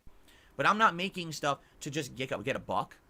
If that were the case, I absolutely would have changed many He years got ago. I would gout have because every he popular made trend. food I would have had videos the so fucking much my face on every thumbnail, make- or whatever it means to be, right? With the same fonts, the same tags. I would have collaborated with people. Look I would at- have taken sponsorships. I would have been a paid shill. I What had about all those Brian and opportunities laid out in Kekken? front of me, like all the other YouTubers, and I turned it all What down. about John Just Rambo? because you didn't, again, utilize the Didn't he collab with John Rambo? I guess he doesn't exist anymore. Thanos snapped out of reality. Not just existing reality, but reality through all time. No John Rambo. You didn't exist, dude. You don't exist. What the fuck is this guy doing? tools that were at your disposal, like What about making Panda better Lee? thumbnails, You collabed doesn't mean with you weren't her. looking to make money. That's not What about Cat? The streams on the couch. You weren't collabing with her? how that works. It just proves that you're really stubborn and don't know how to do anything. That you don't understand the little ways that you can make your business do a little better. Despite your business degree, it seems that you don't actually know how to run a business at all. And I hate when he says that he could have taken sponsorships and been a paid shill. Like, motherfucker, you were. There's many, many examples of you shilling shit that you either didn't even get paid for or was obviously a paid sponsorship. The only reason that you don't do it now is because you don't have that opportunity anymore, because nobody wants to work with you for good reason. You don't get to get up here and act like you do it out of the kindness of your heart, like it's morally unjust to take these sponsorships just because you aren't given those opportunities anymore. Because if you could, you would. Because when you had the opportunity, you did. Nobody will forget that time that you were shilling beanbags, or those times you were shilling those seats, OP seats. How about that gamer mix that you reviewed in your condo of like nuts and shit? Nobody's gonna forget that either. What about when he was doing the fidget spinner video? It's kind of the entry-level beanbag chair, and I want to say thanks to them because they sent me this chair for free in order to do this review today. Because for me, I want to be rewarded for the work that I do because you like the content I put out that's curated for you, and you reward me by supporting it via crowdfunding. And I know I broke it up right there with that clip, but what he just said was that he doesn't take sponsorships because he would rather be rewarded by you than any other company for creating the content that you like. He would rather take from you than a big company. He wants the money out of your wallet, out of your bank account. Those big companies, they can keep their money. He wants your money. The guy who works day and night to provide for his family or whatever you do for work, he wants your money. He doesn't want these big mega companies' money, these people that just basically print this shit. No, he wants yours. That's such a weird flex to me, to say that you would rather take from someone who has less rather than someone who has more. But that's the kind of relationship he wants with his dens. That's the relationship we have. That's the difference between me and all those other people out there that people compare me to. Look at the shit they put out. Do you think these people enjoy what they're doing? Who are you talking about? I mean, aside from the trolling, yeah, I think LTG and Wings probably would actually enjoy streaming if they had normal audiences. I think they do genuinely enjoy playing games for an audience. They've just cultivated an audience that doesn't particularly like them. A lot of them even said publicly they don't. They only do it because it's all they can do making money. It's pretty sad. I enjoy what I do. I love what I do because I actually You say you hate begging for on a daily money, basis, which you do all the and time. I don't have to do things I don't like to make a living. I mean, didn't you play all of Final Fantasy 16 despite not liking it, though? I mean, you didn't have to do that to make a living, but you chose to. Let's put it that way. I can be who I want to be and be okay with myself at the end of the day and the things that I do on stream, and I can still make a living doing it. That's the ultimate goal, is it not? I mean, begging and taking people's disability checks might be okay morally for you, DSP, but for a lot of other people, they would find that not so kosher. And it's very telling that you find that that's an acceptable practice to do. I don't harm anyone with the content that I put out. Literally name one person who gets harmed by me sitting here playing video games or having fun conversations with you every day. Derek's parents after they got doxxed. Probably Derek himself. You definitely warped that poor boy's mind. Super Meat Boy, when he came into your stream talking about how he was depressed and you absolutely shit all over him and probably made him feel really bad. Keemstar, when you refused to answer his call and he had a lucrative business opportunity for all four, you, him, Boogie, and Wings. Review Tech USA, when you shit all over him on your streams. And you constantly sneak diss him talking about sucking cucumbers and whatnot. Yeah, probably suffered from that. At least a little bit. John Rambo, Howard, and the Pact when you refused to pay them for Project 7. The side scrollers, every single time you mention them. I mean, we could go on and on here. It's like everybody you've ever interacted with has suffered because... Panda Lee, who basically got that entire chunk of her life deleted because she spent it with you and now she has to start all over from the bottom. Of you. I don't have to bring people down. I don't have to make drama content. I don't have to be a scumbag to other people, right? Nor do I want to be dragged into other people's nonsense or drama either, right? I absolutely positively try to ignore all of that so that I can make positive, fun content for my audience who I curate that content for. For someone who says that they try and stay drama-free, you seem to have a lot of other content creators' names in your mouth all of the time. Like I already mentioned, Keemstar, Boogie, Wings, Review Tech, Side Scrollers. I mean, you've even shit on Tevin and Evil AJ and obviously the SOK back in the day. So you don't even get to say that you try and stay drama-free because if you really tried to stay drama-free, you wouldn't mention any names at all. That's the difference between me and other content creators out there. I'm not making mainstream. You don't see Maximilian do attacking other content creators and send me money because they think that I'm some hot shit who dresses up like a fucking G.I. Joe character with a fucking fake mustache and fucking sunglasses. Now he's trying to start drama with Dr. Disrespect by doing this. So I look like a cartoon character so that kids will ask their mommy and dad. I don't attack other content creators. Proceeds to immediately attack other content creators. I need to buy my merch. I don't fucking put out virally very dangerous content, drama content, slander content, only bringing down others for my own personal gain. So again, in one sentence, he says that he stays drama-free and doesn't like to benefit off of negativity, and immediately follows it up with nothing but negativity for other content creators and calling them dangerous. Because he slipped that in there when he was talking about drama-filled content, negative content. He said dangerous content. Because it's dangerous that Ninja has dyed hair that appeals to a younger demographic. When other people have a bad day, I don't profit. To diss all of these creators to build yourself up and then follow it up immediately with when they have a bad day, I don't profit. Holy shit, dude. That's exactly what you've just done. You cast these people in a negative light to shine your ass a little brighter. That is the definition of them having a bad day and you profiting off of it. This guy is absolutely delusional. Right? I don't do any of those trends whatsoever. Why? Because they don't mean shit to me. I'm not here just to make content for a buck. I never was. It doesn't mean shit to you because you've discovered this unique way to make money from doing nothing. You're morally okay with begging and other people aren't. So you just release drivel that people are going to pay you for because they give you pity bucks. Again, that's what makes you a lolcow. I am a curator who makes content for the audience that I'm trying to speak to and be meaningful to on a daily basis. And if he's not a content creator, he's a creator who creates content. Admit, if this wasn't true, I wouldn't be here today. Because if this wasn't true, if I didn't have an audience that appreciated who I was, the content I put out, and the fact that I curated specifically for them, if my content had no meaning to anyone, I wouldn't be here. Yes, DSP, I entirely believe that if you had literally 0 people in your audience, you would stop making content. Yeah, that 100% makes sense because you wouldn't be able to pay your bills or whatever. And I totally missed this earlier, but when he was talking about lolcows coming out and saying that they only do this because it's the only thing they can do, DSP has specifically himself said that he could not get a job anywhere because he's been out of the job market for too long. Who's gonna gonna hire somebody who hasn't worked in 15 years? Who's gonna hire somebody as old as me with this little amount of experience? But yes, DSP, if 0 people watched you, I would imagine you would give up. If literally the number was 0. But even if there was 1 person in your stream, I 100% believe that you would still get on and be like, hey, I need to hit the tier 1 tips goal. Why not? Because I don't do what everyone else does. Again, no drama, not trying to take advantage of children, and I'm not doing lolcow shit and embarrassing myself on fucking stream, taking my shirt off and sucking cucumbers and doing fucking stunts for money. I don't do any of that shit. I just sit here and make content I like. Yeah, you just do embarrassing shit that you like to do for free and nobody has to pay for it. It's really the ultimate bargain as far as lolcows go, where somebody's gonna pay Wings $100 to lick his chair and embarrass himself. Someone could ask a question in your chat for free and get a 10-minute rant. That's gonna get clipped and people are gonna talk about it and point and laugh at you. And you guys like it too, and I get to make a living doing it. That's the difference between me and everyone else out there who tries to drag me down into their toxic shit.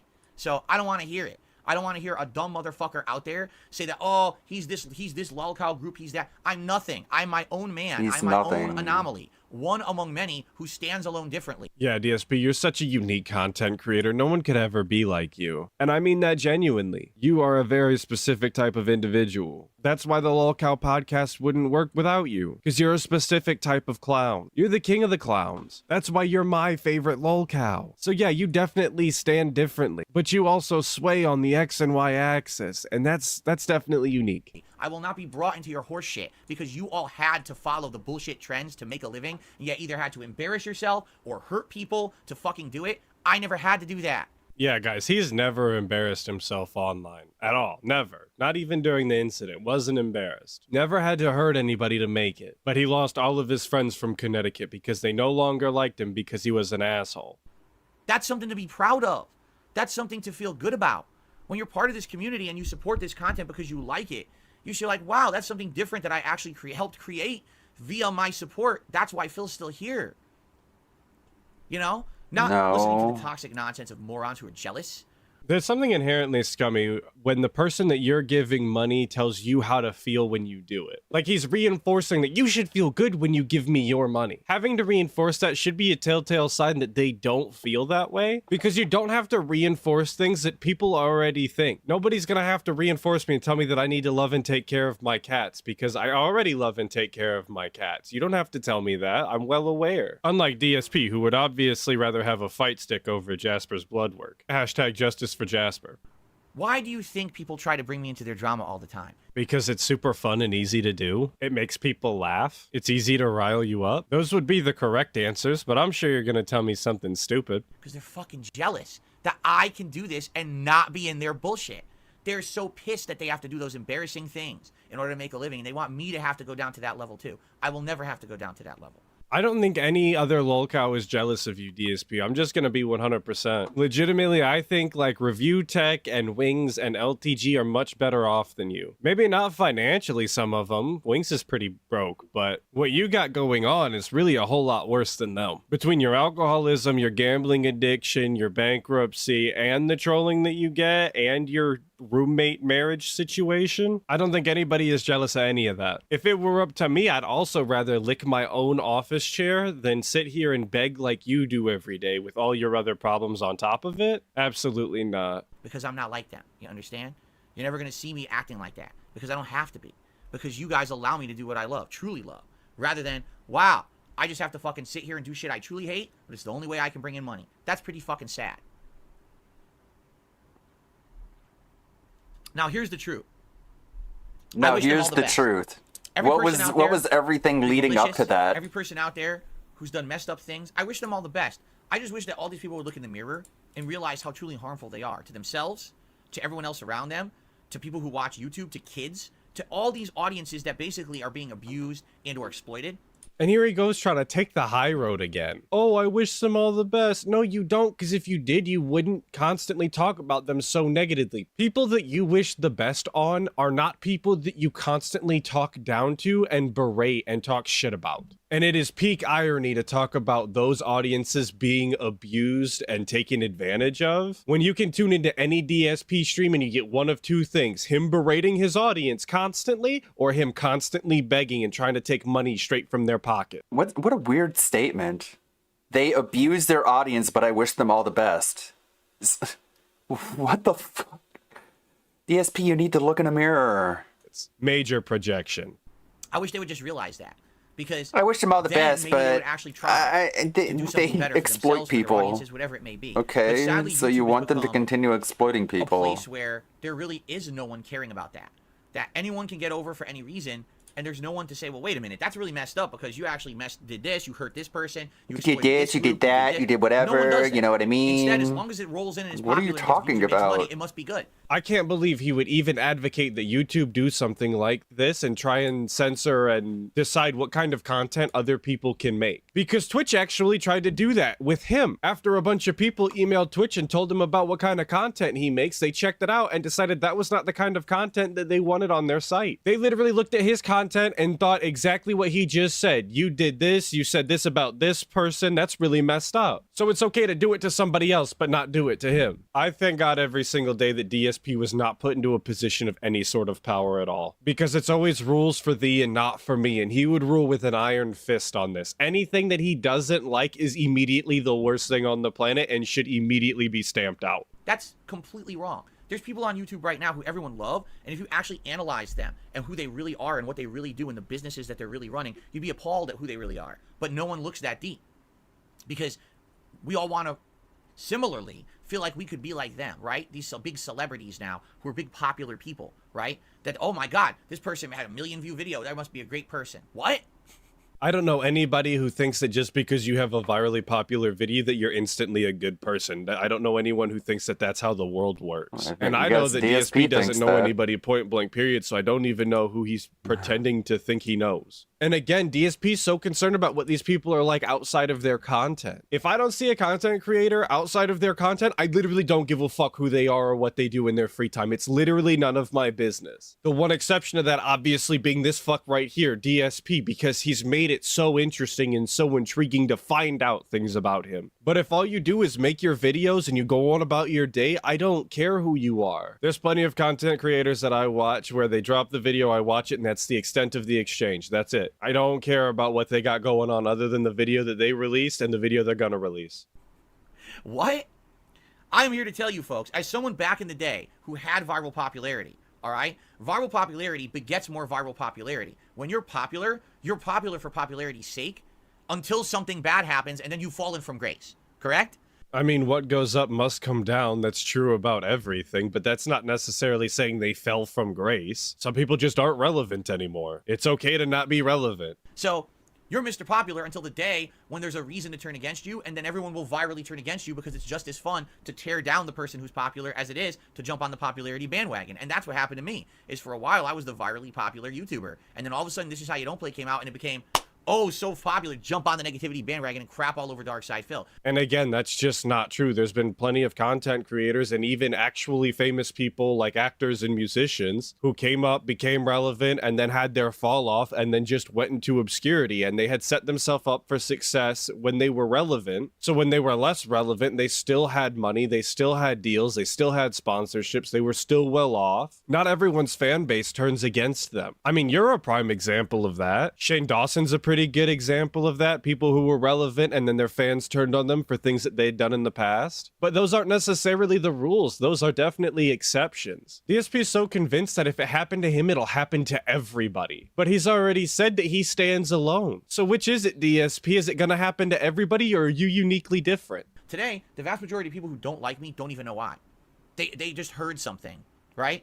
Wrong. Oh, I heard something about that guy. You don't right? even You ask. don't even know who I am. Did you watch any of my content? Oh, no, I just heard something about him. He's bad news. And that doesn't even make sense. Where are these people? Who are these people? Because there's hundreds and hundreds of people that show up to detractor streams and they know who you are. They're watching your content. They're making fun of you with the detractors who also know your content. Shit, they're probably more familiar with your content than you are. Because they go to places like the Dead Sea Scrolls and learn all about your history. They're super familiar with you. They go to places like Tevin streams and he watches your old stuff non-stop over there when he's asleep and he lets that shit autoplay, there's no way that they're not familiar with who you are.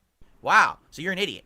Because you didn't actually do anything for yourself. You just listen to stupidity from mouth-drooling idiots who benefit from toxicity on the internet. You know, like the fucking side scroller. Complete fucking dunces who didn't do an iota of real research. They just listen to like 1,000 haters. I mean, you have to be the dumbest people on the fucking planet to think that way. Sadly, that's how most people think on YouTube today. They don't actually go out of their way to look to see what someone stands for, to see why there would be positive meaning behind a piece of content that someone puts out. Instead, let's just focus on the viral memes because their haters think that they're a bad person. It's insanity. I've showed a lot of people in my Insanity. real life DSP. Okay, I spend a lot of time watching this guy. I share it with people in my real life. And not one of them has ever had a positive reaction to a clip that I showed them. And a lot of these clips are raw, too. No detractor in the background, just Phil saying something in like a short 1-minute burst. And they always say things like, why is he bitching so much? Why is he begging? Who talks to their audience like that? What the fuck? He spent how much on WWE champions? So when that's the natural reaction to being exposed to DSP, I don't know what conclusion he wants people to walk away with. Because again, even without a detractor spin on things, people still just have a negative reaction to seeing him and listening to him because he's not pleasant.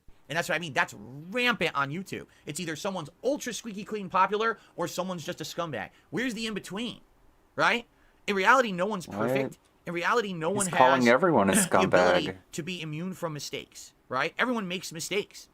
And nobody's asking for flawless content creators. I would imagine most people don't even know anything about the content creators that they watch aside from the videos. But you've made it such a large part of your content to be scummy in your videos that people got involved. And you've got no one to blame for that but yourself. I mean, you're the one that constantly puts yourself in a bad light all the time. Does that mean that someone should be completely buried? That someone should be completely destroyed because they made a few mistakes over the years? That's what you Should the say other bandwagon of people hate continue endlessly should for the happen dumbest to fucking them. reasons, even when some of the reasons have been disproven and aren't real? Just move on to another one, right? I mean, it's really messed up how the internet has treated me over the years. I'm gonna be honest, I don't think the internet has treated you rough enough.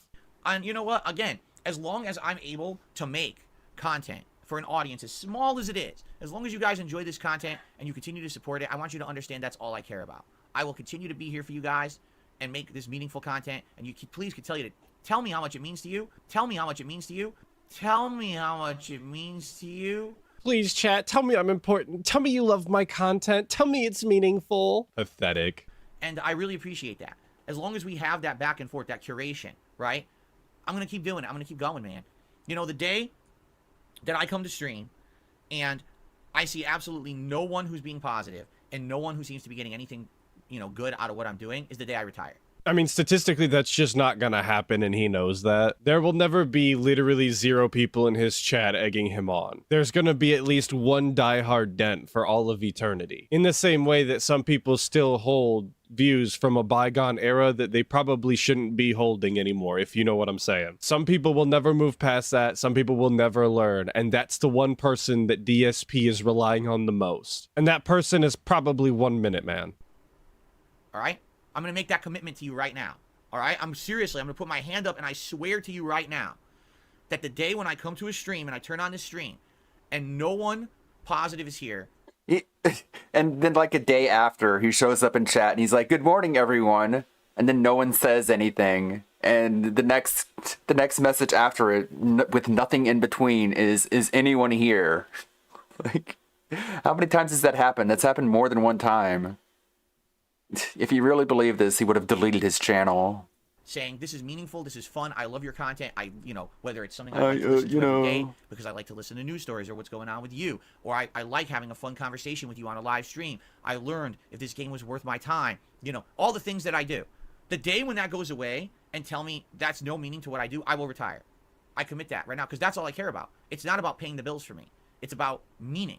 If it's not about paying the bills, then take your tips goals down. If it's not about paying the bills, then quit begging on stream. Go one stream without begging and I'll believe you. I think that would really prove that it was about meaning. If you didn't beg for one entire stream is all I'm asking. But you can't do that because Scopely needs their cut. Okay? And the thing is, you guys have told me over and over, we love what you do. Even as small of an audience as it is that I have. I would argue, if you take a look truly at my audience, there's probably 10,000 people on this planet who actually really enjoy my content, but they're not here all the time. I think 10,000 is probably shooting a bit high there, Killer.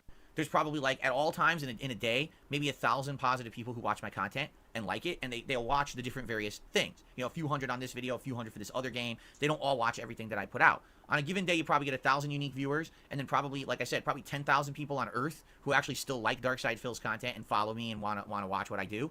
And that's enough for me, man, to know that there's that many people who actually really love who I am and what I'm doing, money. and that understand that that's why I push forward through all this nonsense. That keeps me going. So thank you for that, really. And when you share your stories of what, you know, what changed something or meant something to you or whatever, that is so cool to me to hear. That's why I want to keep doing this. You understand? So, I mean, like I said earlier, there's always going to be one person who finds meaning in everything, you know? There's always going to be one person who likes things they probably shouldn't like that are a net negative on society as he's so concerned about. Thank you for that. But that's why I'm a content curator. I'm not a content creator. A content creator is someone who just shovels shit out. A content curator is someone who makes specified content that's meaningful to their specific audience and don't care about mainstream popularity. That's me to a T. That's the definition of who I am. All right? That's what I stand for. Curation, not creation. All right. That's my new slogan. Curation, not creation. There you go. And that's going to do it for this video today. Just another bog standard delusional rant from DSP about how he's better than everybody else and he's so different. Because everything he does is so meaningful to everybody, and anyone who makes money is just scummy outside of their content, but I thought we weren't supposed to worry about people outside of their content because that's creepy or something. I don't really know what the takeaway was supposed to be. It gets so muddled when he talks out of both sides of his mouth. But what I do know is a big shout out to Duty Streams for the upload. As always, I appreciate it. And thank all of you for watching. I really appreciate it. Love seeing your opinions and comments below. That shit always makes me laugh. Make sure you check out other Detractor channels and dive deeper into that Snortex. No. I've already commented that I don't like his outro.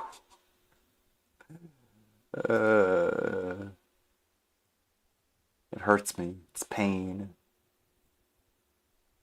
What is this? DSP snort fort footage might give us a hint of cat's whereabouts. Yes, clickbait. Hashtag where is cat?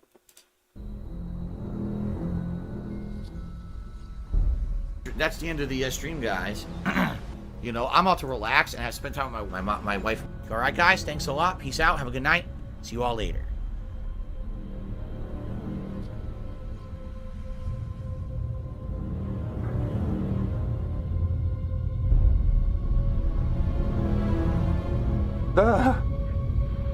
Jasper, no!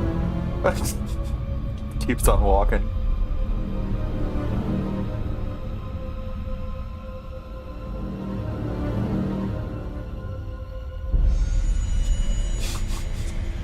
Cat, are you okay?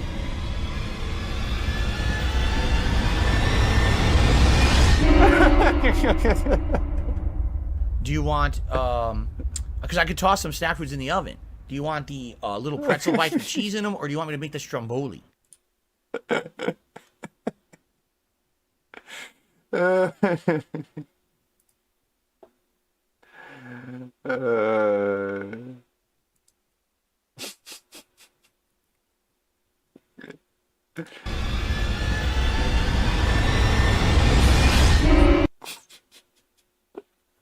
so good.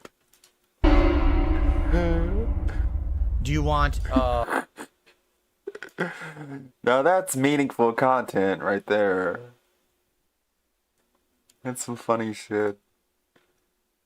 I'm still looking for guides on how to do Left 4 Dead modding. It's so fucking... Do I need to make a video on how to mod this, like...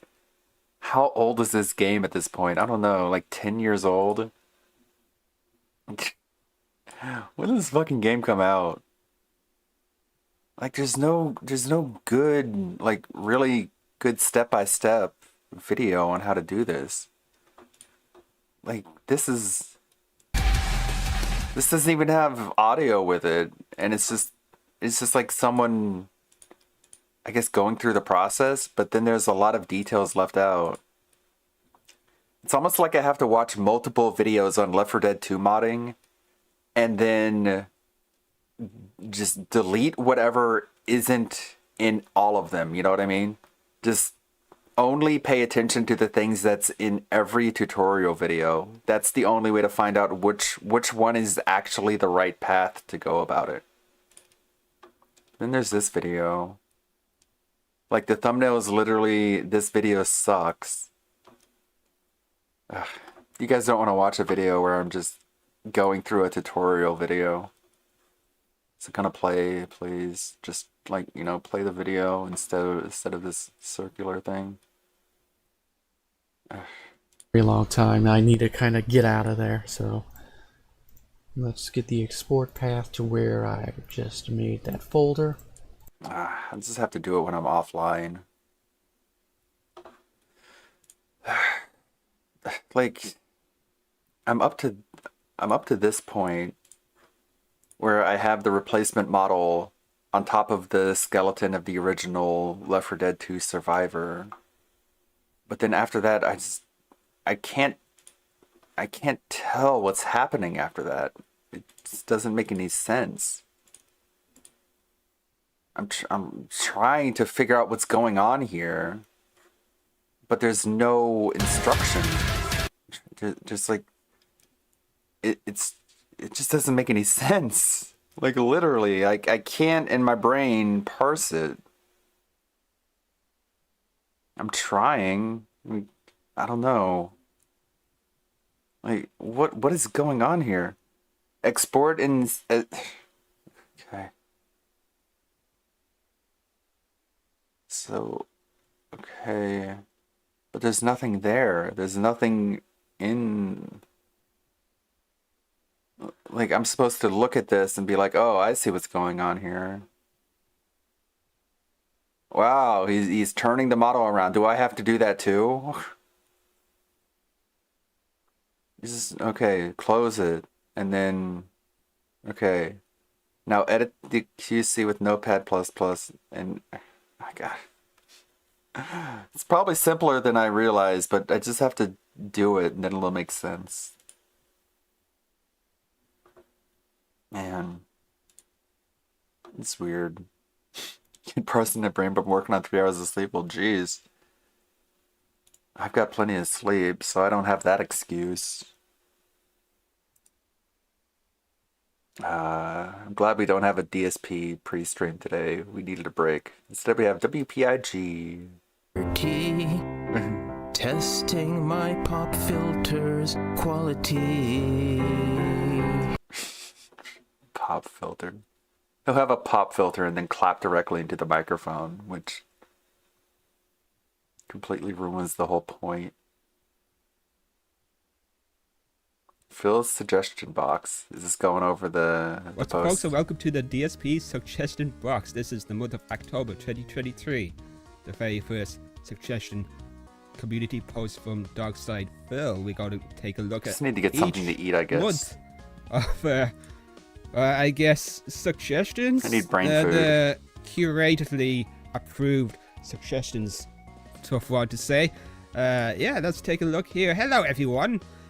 This post is the official suggestion box thread for October 2023. So he's going to do this each month, and we are just going to read through some highly regarded suggestions and see if Phil bothers doing anything with them, I guess. This sounds like a waste of time, but let's do it. This thread can be used to post up constructive suggestions and criticism, which we all know you won't accept. You only like the nice ones, for improving of DSP gaming. This can include new features of the channel, which... what will be the new features, you ask? We don't know. Games to play. We do that anyway. Marathons and projects for the future. We do that anyway. Suggestions for hardware and upgrades. We've been saying that for years. Go watch Mr. Sam for that, you idiots. Tips for improvements. And more. That's kind of the same thing, right? Hardware upgrades and improvement. You know what? I'm gonna tell you now. Just fix the audio. That's it. That's all you need to do right now. Currently, I'm looking for suggestions for a merchandise store online. Please do my work for me, Nets. That would consider actually selling merch for my channel. I was with Teespring from 2017 to 2021. This again. He keeps going on. He's been going on for this for about a week now, even longer. They even recruited me and designed merch for me. Until they abruptly closed my store without warning. They warned you, and it was probably in your spam folder. And you weren't selling anything, so who gives a shit? Or a way to reopen it. I was later clued in my hater base. What? And my brain had sent them hundreds of complaints, emails showcasing out of context and comments I'd made from over 10 years ago. I wasn't there at that time, but I would also extra doubt on that one hugely. Who would want to work with Darkside Bill? Anyway, therefore I'm looking to do business with a company that will not simply take the knee, whatever that means, to an online hate mob. Oh, I guess I'm a part of that mob. Oh well. Worth it. Otherwise, there would be no reason to waste everyone's time. Once a month during the Level 1 podcast, likely either at the very end or beginning of the next month, we will review the suggestions here together live on stream. Alright, I have a thing here, ignore that for now. I want to edit it later. It got through, so it's still there. Thanks and have fun! Yeah, make sure fun is mandatory, damn it. Anyone found to be trolling, being deconstructive, but you want suggestions. You can't be deconstructive and curate criticism. That's the point of criticism. You're an idiot. Will be moderated. Just as if you'd said the same thing in a stream or comment on a video. I've commented on a couple of videos. I got through. Unless nobody else could see this. Only I can. Anyway. There's good few comments here. It's actually quite a lot. I wonder if there's any I recognize. I'm not going to read all of these because I feel like my IQ would go low. So, here's mine. I think you should play more horror games this season, like a Spooky Sunday where you play a horror game each week. I made it sound extra dented, so I will change that. Unless they see this video and be like, ban. I make it the ban. I'm gonna change it to DSP get a job, so there you go, that's my plan. I believe shorts are a lot more popular now than they were when they first launched. Shorts are fine. I'm not a huge fan of shorts, but I think a focus on shorts again, like the channel had when they first launched, would help bring the channel to a newer audience, or maybe bring back in some older fans. Justice for Arkham? Maybe actually pay the person that will make the shorts for you, Phil. Alright, I had to take a sip. Here's a few things I would really help out with the streams. I barely read these. Help out with the streams, so hopefully it gets approved. Bear with me. It's a little long. 1. Get rid of Q&A at the end of the podcast. I do it once a week. That's a good idea. Since it's done daily, the same questions keep getting asked, and it makes people tune out. Your whole podcast makes people tune out, dude. I literally end up falling asleep. Rearrange your behind the scene setup. You could try center your monitor and TV close to the center of where is this? Of the camera, so you don't have to keep looking left and right throughout the stream. I know I sound like a dead reading this, but I don't know if it's just me or the way these are written. Yeah, get a monitor and just put the monitor in front of your on your desk and the webcam, like what I have, what everyone has. What do you mean, Nurgle? You're in pain? That sucks. What DSP should do is you should go into OBS, you should go here, go to filters, and add a gain. Add a gain to his levels. And also a limiter. Just in case it gets too high. Like his volume is too low. That's what he needs to do. Then it can be heard over the game audio. Stuff to be done. Speaking of pain, Alfred got his problem teeth removed yesterday. He's in a lot of pain right now, but at least the pain will subside as opposed to before where the pain was just persistent. So big ups for him. Stop bringing up trolls, detractors, and other YouTubers. It's off-putting. Yeah, leave us alone. You leave us alone, we leave you alone. Unless something has to be addressed, ignore it, especially calling other YouTubers shills. That's pretty solid. This guy, I'm not sure if he's dead or not, but he has some actually solid suggestions. For TSP Reacts, you need to review more trending media and uploaded them in a more timely manner. He does write like Phil, like just paragraphs. If there's a new show out, movie, you need to upload a reaction. Review within a day or two to catch people. You know this is Phil, right? This isn't like some YouTube wizard. This is Phil we're talking to. Oh wait, is he doing that movie review thing? Where is he uploading those movie reviews? DSP Reacts? I'm gonna go take a look at it. I know that's a pipe dream, but that's not gonna happen. Think about updating your tip rewards. Even though the glasses, hat, and vests have become staples of your streams, I feel like they're getting played out. That's solid.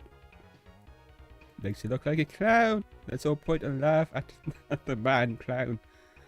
I know it's tricky to get cat and valid in your streams. Huh? And find it, you mean? And find it on your streams? I don't know. But your fans like it when she can. Yeah, where is cat? Hashtag where is cat? Figure out. I know she doesn't want to be on screen, so maybe set up some co-op with her. That's a fun idea. Ways for TSP to improve. Get a green screen. You have one. Oh, he doesn't use it. Play more PC games. Play more indie games. Debunks what the haters are saying. Prove that Catherine is there. Different thumbnails for the playthroughs. That one just got me. That's really funny. Guest on the podcasts. Another review. Interviews. Side scrollers on that. Whoa. Go on TBS, Phil. Do it, you coward. Viewers' choice. Playthroughs are goals. Co-op gameplay and or commentary. Get cat to game for the internet videos. Increase your gaming work hours. I don't know what that means. Increase your gaming work. Play longer? You plays all day anyway. Decrease the podcast time. Oh, okay. Just make it shorter so you play longer. More game reviews. Romance cat. That's another good suggestion. Romance cat.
Ah, shit. I'm sorry I was muted. Sorry, I was muted.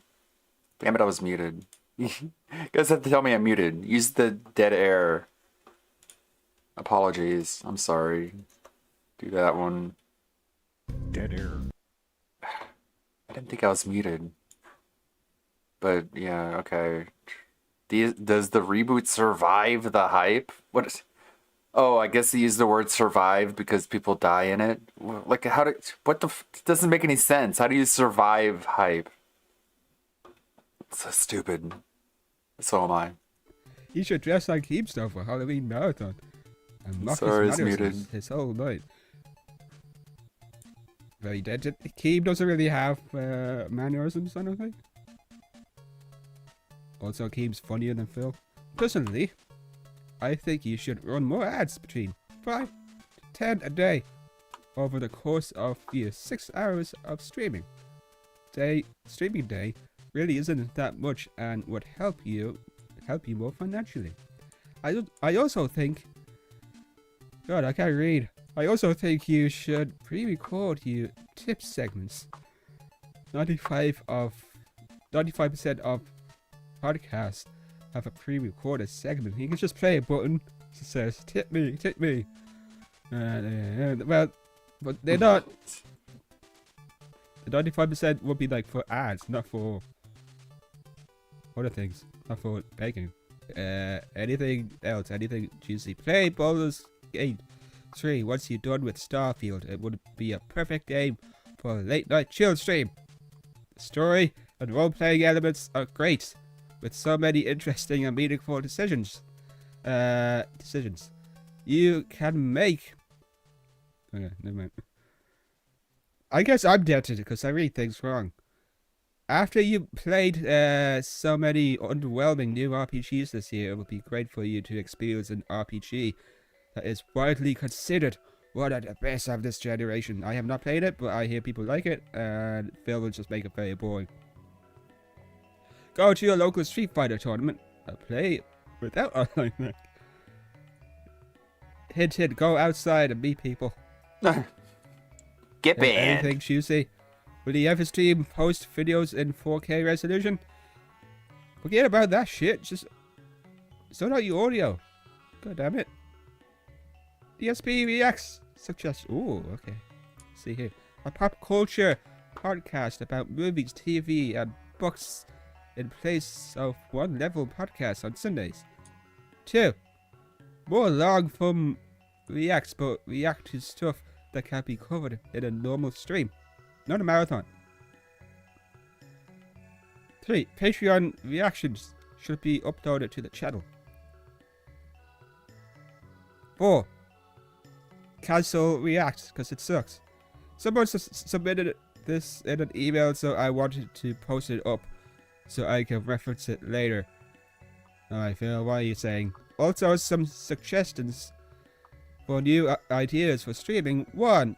You could do in real life streams. In real life streams in Washington. In real life streams, popular. Yeah, just say IRL, damn it. Why are you such a boomer? But I haven't seen one done in Washington. You in Seattle? I'm sure there's people in Washington doing IRL streams. If you could do IRL streams in Washington DC, it's even better.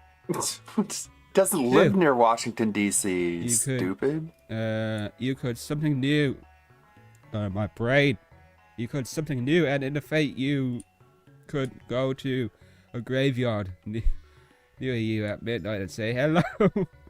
Is there anyone there? And if there are people there, I hope for these people's you sake say, that hi. they're What are not you doing actually late at night in the this graveyard dumb. At night. Late at the graveyard at night. They're just badly Imagine Phil trolling. doing ghost Go hunting, to a that'd be graveyard and amazing. be like, hey, is there anyone here? And if anyone says And, yes, be like, what are house you go, doing "Huh? here? What's that? That's pretty funny, right? What? Trolling is What's he gonna fun. do? Find a nice local shop to make merch. Sell on Etsy or eBay would be more profit for you and help a small company. Alright? I'm reading slowly just in case the grammar is super weird. I think a replay of either Arkham Origins or Arkham Knight would be fantastic. Both of them were before you did face cam. At the interactive style, I think would be so much better. Interactive style streamer. DSP, isn't that every streamer? You could add a DSP Trades It segment of your podcast where you look at stock prices. Speaking of stock prices, What the fuck is Let's wrong see. with these people? this is the real stock prices. This is what matters. You could look at stock prices, There we go. Phil. You could Alright. call it DSP Trades It. Bye, Steve Coy.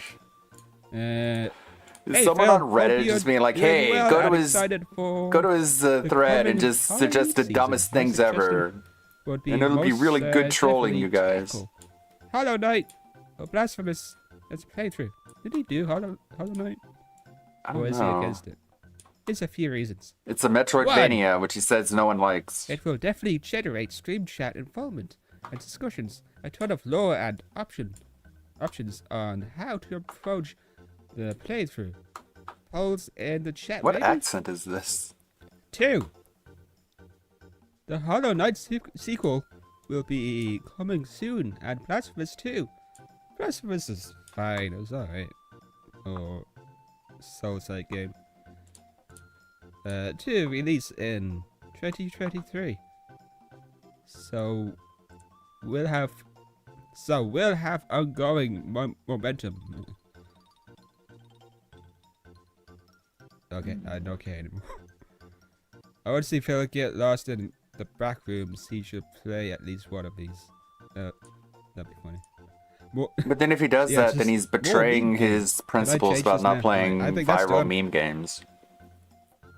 DSB, I have watched your content for a decade. Ignore the detractors. I just have fun. Please, try out the Saints Row reboot. It's gotten less glitchy and is a great streaming service experience. I have become the dented.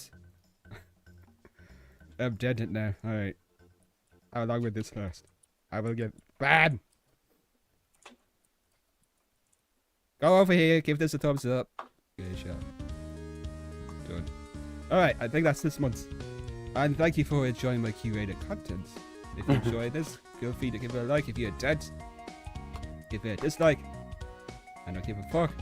Get fucked. Get fucked.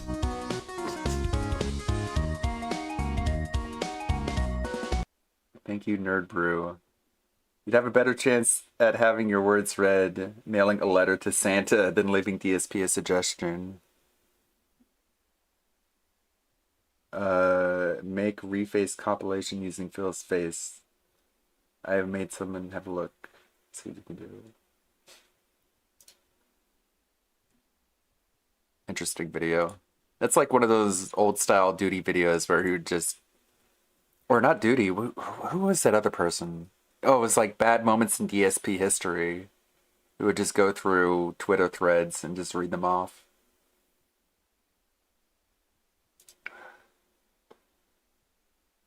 I think what I should do here. So what I'm doing is I'm taking the guy model, this, the guy figurine, and I'm making a low poly version of it that can be used for like a Left 4 Dead mod. I'm starting with the pig foot here.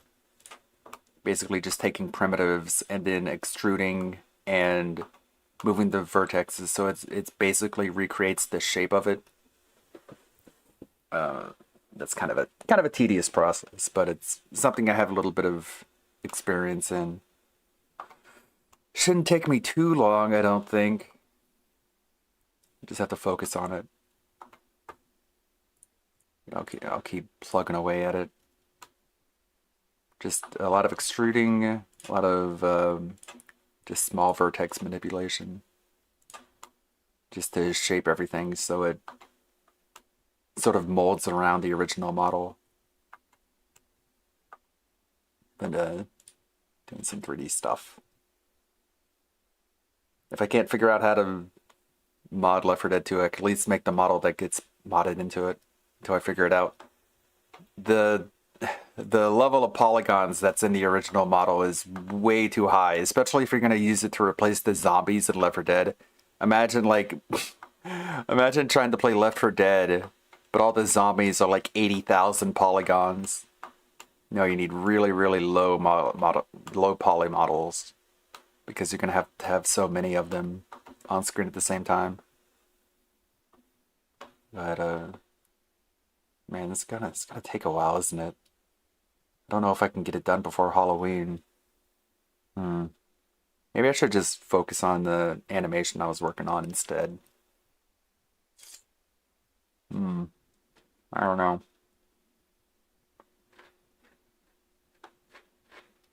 I do not know.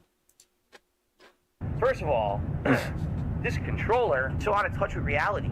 Seriously, this guy is like, I think he lives in a different, like dimension. So all that being said, I had to call maintenance, and well, they called me. I had to return their call, basically haggle it out with them on the phone, and I told them, you know, no, Jasper, he laid on the engine, and it's gone, just gone like that, in an instant, fucking gone. All right. I have to ask 100 to 200 passengers to move to the back of the plane for weight and balance purposes. And what I mean by that is my wife, Kat, is joining us today. So thank you for that, okay? For security reasons, please don't come up here with me to like relax next to me, or else I'm gonna open the cockpit door and 60 shoot likes you. now, we're at 60. Again, we're going for 100, guys. Good. Please anyway, like the stream, and of sit course, back, all relax, the have a support drink, is greatly and just appreciated. chill with us. The service is probably gonna be shit, but at least the flight attendant has some interesting big anime boobies for there to walk, jiggle around a little bit. When we get that turbulence out the aft near Chicago, what crashes don't count? Yeah, bye. Goodbye. Don't come back.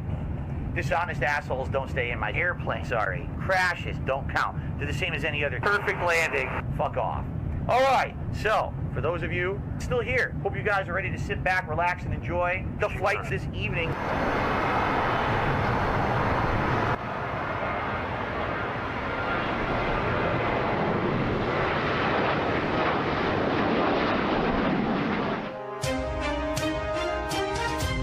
Breaking news this evening. The National Transportation Safety Board has released the cockpit voice recorder from the final moments of Flight 1651. The Boeing 737 crashed just moments after takeoff. No one on the ground was injured. Our staffers here in the WPIG newsroom were able to obtain voice data from the flight recorder thanks to a source within the NTSB. We go now to excerpts from the final moments of Flight 1651. What you are about to hear may be offensive to some listeners. Discretion is advised. Brunel 1651, climb and maintain 2000. Climb and maintain 2000. Brunel 1651. So let's try. I don't know what happened. Whoa. I'm not doing anything. Dude, it's glitched. What the fuck? Dude, it's completely glitched out. It's moving and vibrating by itself. The stupid fucking autopilot keeps dropping my inputs when I've pushed the correct button. It's bullshit.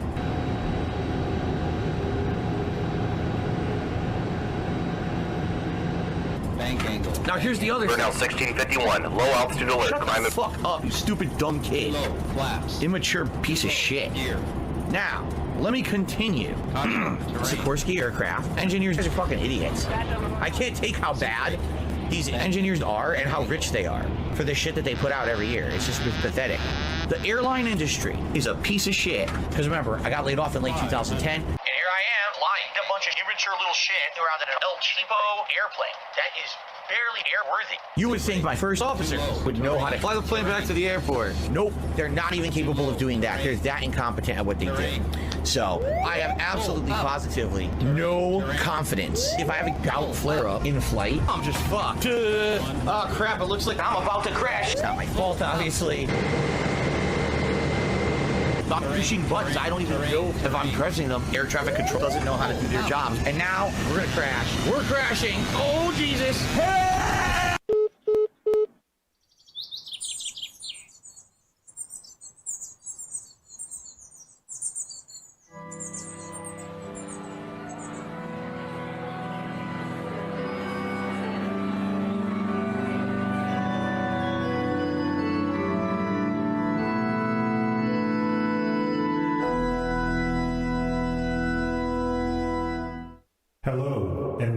to St. Tevin's Baptist. Praise be the Almighty. We are gathered here today to mourn the lost souls of Flight 1651. Your pastor will be out shortly. Please talk amongst yourselves.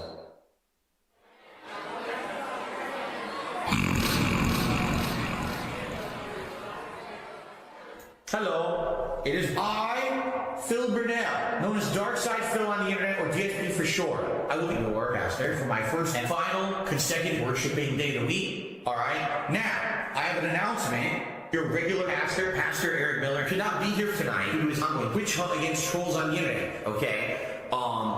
But now let's talk about the topic at hand. I know you're confused. Someone just said, I'm so confused. You are confused because you have no idea what I'm talking about. You're about to, I'm serious, like this is going to be a really interesting service because when you see what I did, all right, you'll understand. You'll get it finally, I think. Some people will be like, oh shit, okay, now I understand what's going on, all right? So, the news story regarding Flight 1651 is bullshit, obviously. Allow me to explain. This person, stupid idiot, trying to tell me how to fly the plane. Yo, brah, the plane is going to crash and burn, bro. Air traffic control and everything. We're like, really can't do anything here. You're too low level. I did nothing wrong. I literally did what I was told by controller. By the way, I was pushing buttons. I was trying, and all my inputs were delayed. That was some weird controller glitch. This is something that I did nothing wrong. I did everything correct, legally. Everything was right. And again, it's not, you did nothing wrong, I did nothing wrong. This has nothing to do with me. I did nothing wrong. Oh my God. Yo, what the fucking shit? Whoa.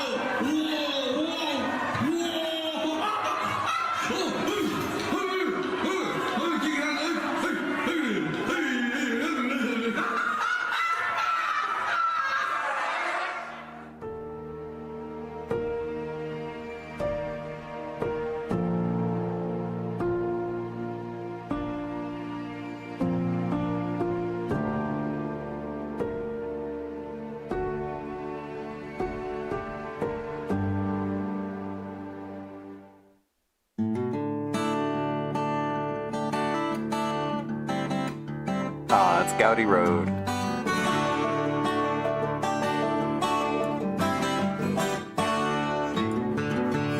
Take to the chat so dance can handle my stream. If you support it, This is so good. tips are just what I need. My wife don't understand it. She wants to know where I spend. It all goes to bills, it's right here on this paper. What's it gonna do for this hand? Cause I'm a beggar, yeah. On the Gowdy Road.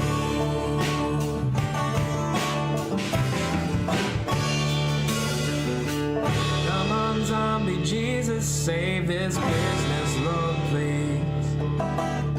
Empty those wallets, make like you're OIC.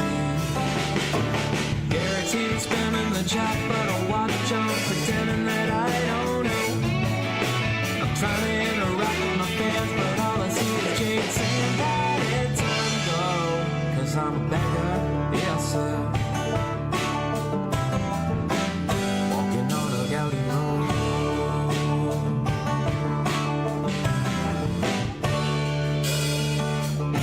I guess my feet got crystals, cherry juice. Walking down a Gowdy Road.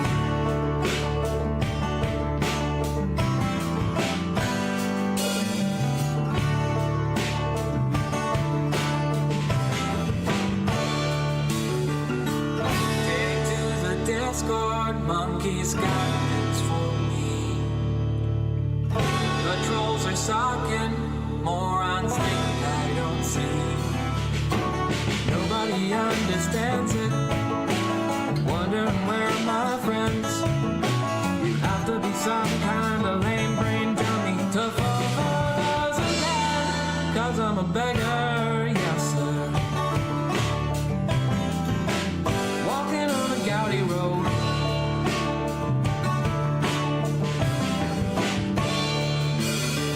Phone comes out, phone comes out, phone comes out, phone comes out.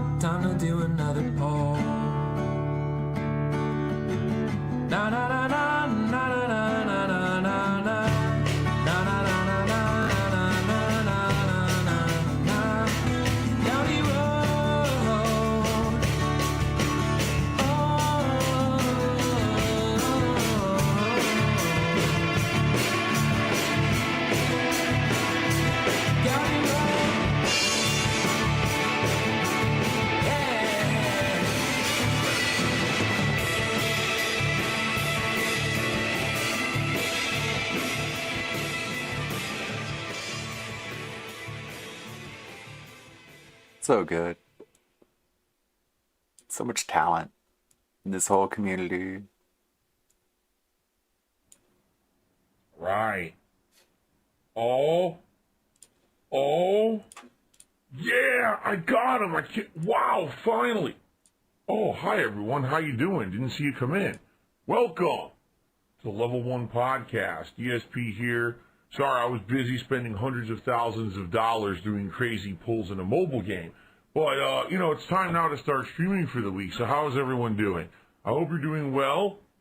So I had to keep working my full-time job, but I realized that there might have been potential with something on YouTube at some point. Even though I had a full-time office job at a helicopter company, and that was how I paid my bills and I bought all the games, every day when I got home from work, a 9-to-5 job, I would put 2 to 3 hours of work into YouTube. So I was working a full-time job and then coming home and doing another 3 hours of filming and work and uploading all those videos to YouTube, making nothing on it.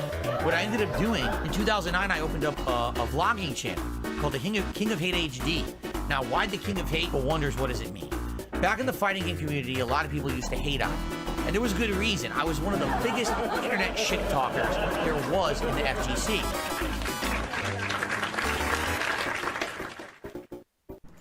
Yesterday wasn't a very special day. There was some very stressful, sad things that I had to deal with on my day off, relating to personal stuff going on. Yeah, it got to me. It was not a very good day in that regard. My wife and I did spend about half the day together at home, but it wasn't as happy as we would have liked, obviously. We ordered some food. We got Indian food, which was pretty good. I got chicken vindaloo, and she got just a chicken curry with some naan bread, and it was delicious. It was a good dinner.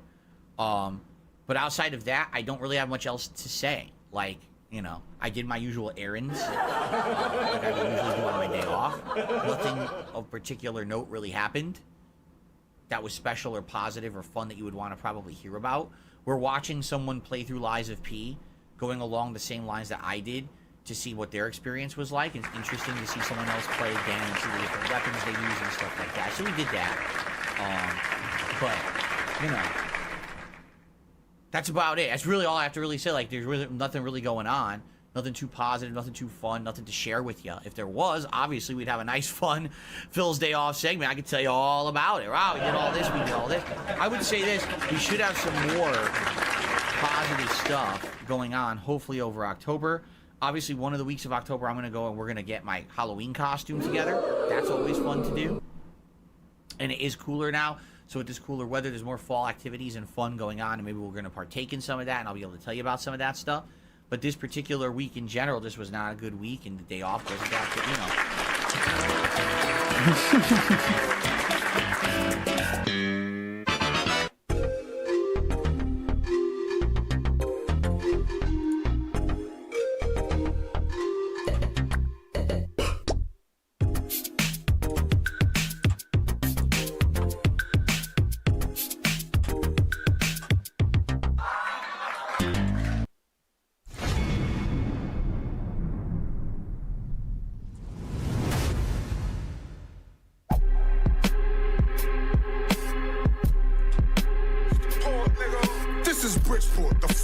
like showing you love. About to rob you for your shit. Keep the kisses and hugs. Ain't no acrobatics. Only thing we flipping is drugs. Get it twisted, the biscuit will take off half of your mug. Back the fuck up.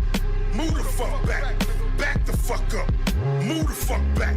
Back the fuck up. Move the fuck back. Back the fuck up. Move the fuck back. Better move, bitch. Get out the way, cause I'm scheming. On you for the cream, I be fiending. That's piff, I be steaming. Shoulda had The you mean leaning. streets. A couple people puffed it and told me they seen Dean. Shut the fuck up. Them corny rhymes, we don't like that. Them half-decent verses, nah, you ain't right that. You a shuck and jive front for live, bitch, ain't really living it. The dirt you claiming that you done, you ain't never did. Don't come to Bridgeport with that shit, cause a nigga might spaz. Don't come to Bridgeport with that shit, they'll shoot you in your ass. Tell your ghost rider that written you spitting this trash. If you really that confident, go ahead, put up some cash. Where them hood niggas at? That be pushing 2 for 5s. Where them hood niggas at? Sell the same ones for dimes. Don't come to Bridgeport with that shit, cause a female in your life. Don't go to Hartford with that shit. Everybody out there tripe. Don't go to Stanford with that shit. Them niggas will do you dirty. New Haven niggas will chop you down with a 30-30. Back the fuck up. Move the fuck back. Back the fuck up. Move the fuck back. Back the fuck up. Move the fuck back. Back the fuck up. Move the fuck back. Better move.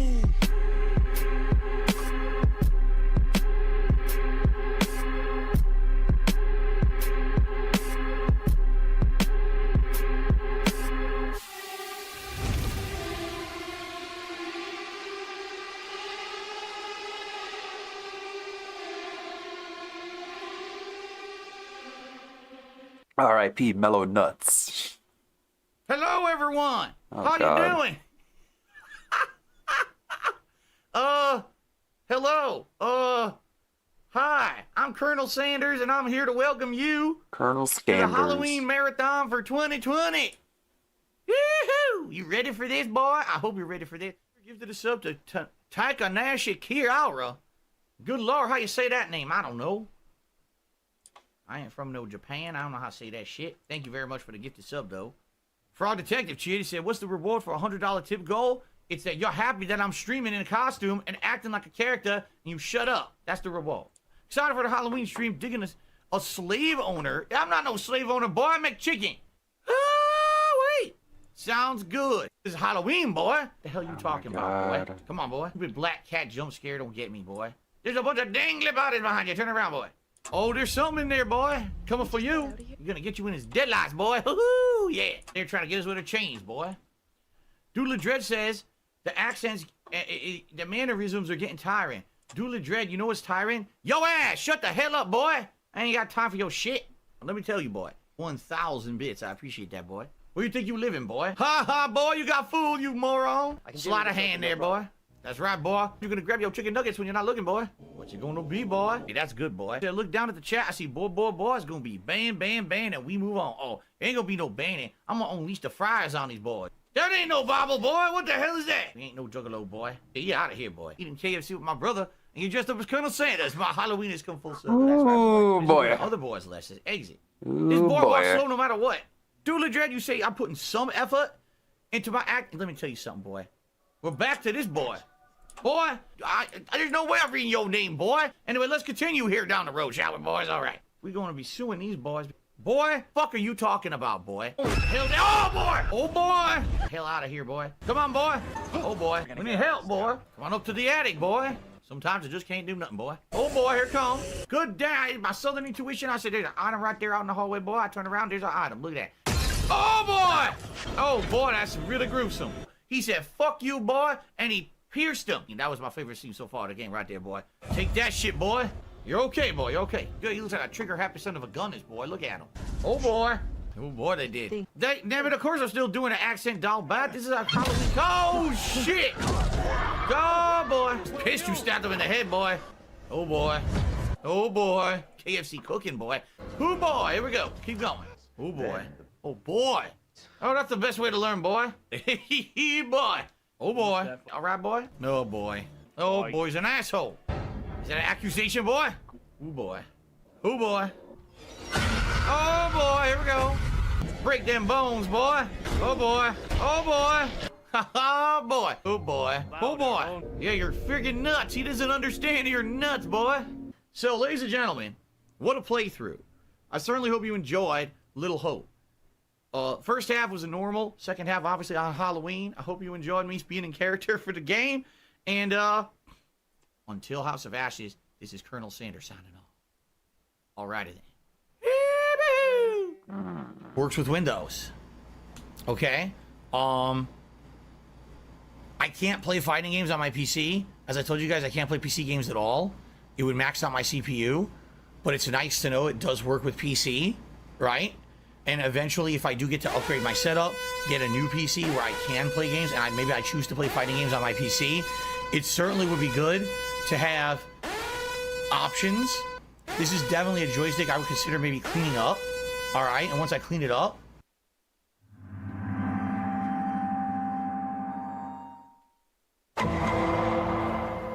%, ladies and gentlemen. 100%.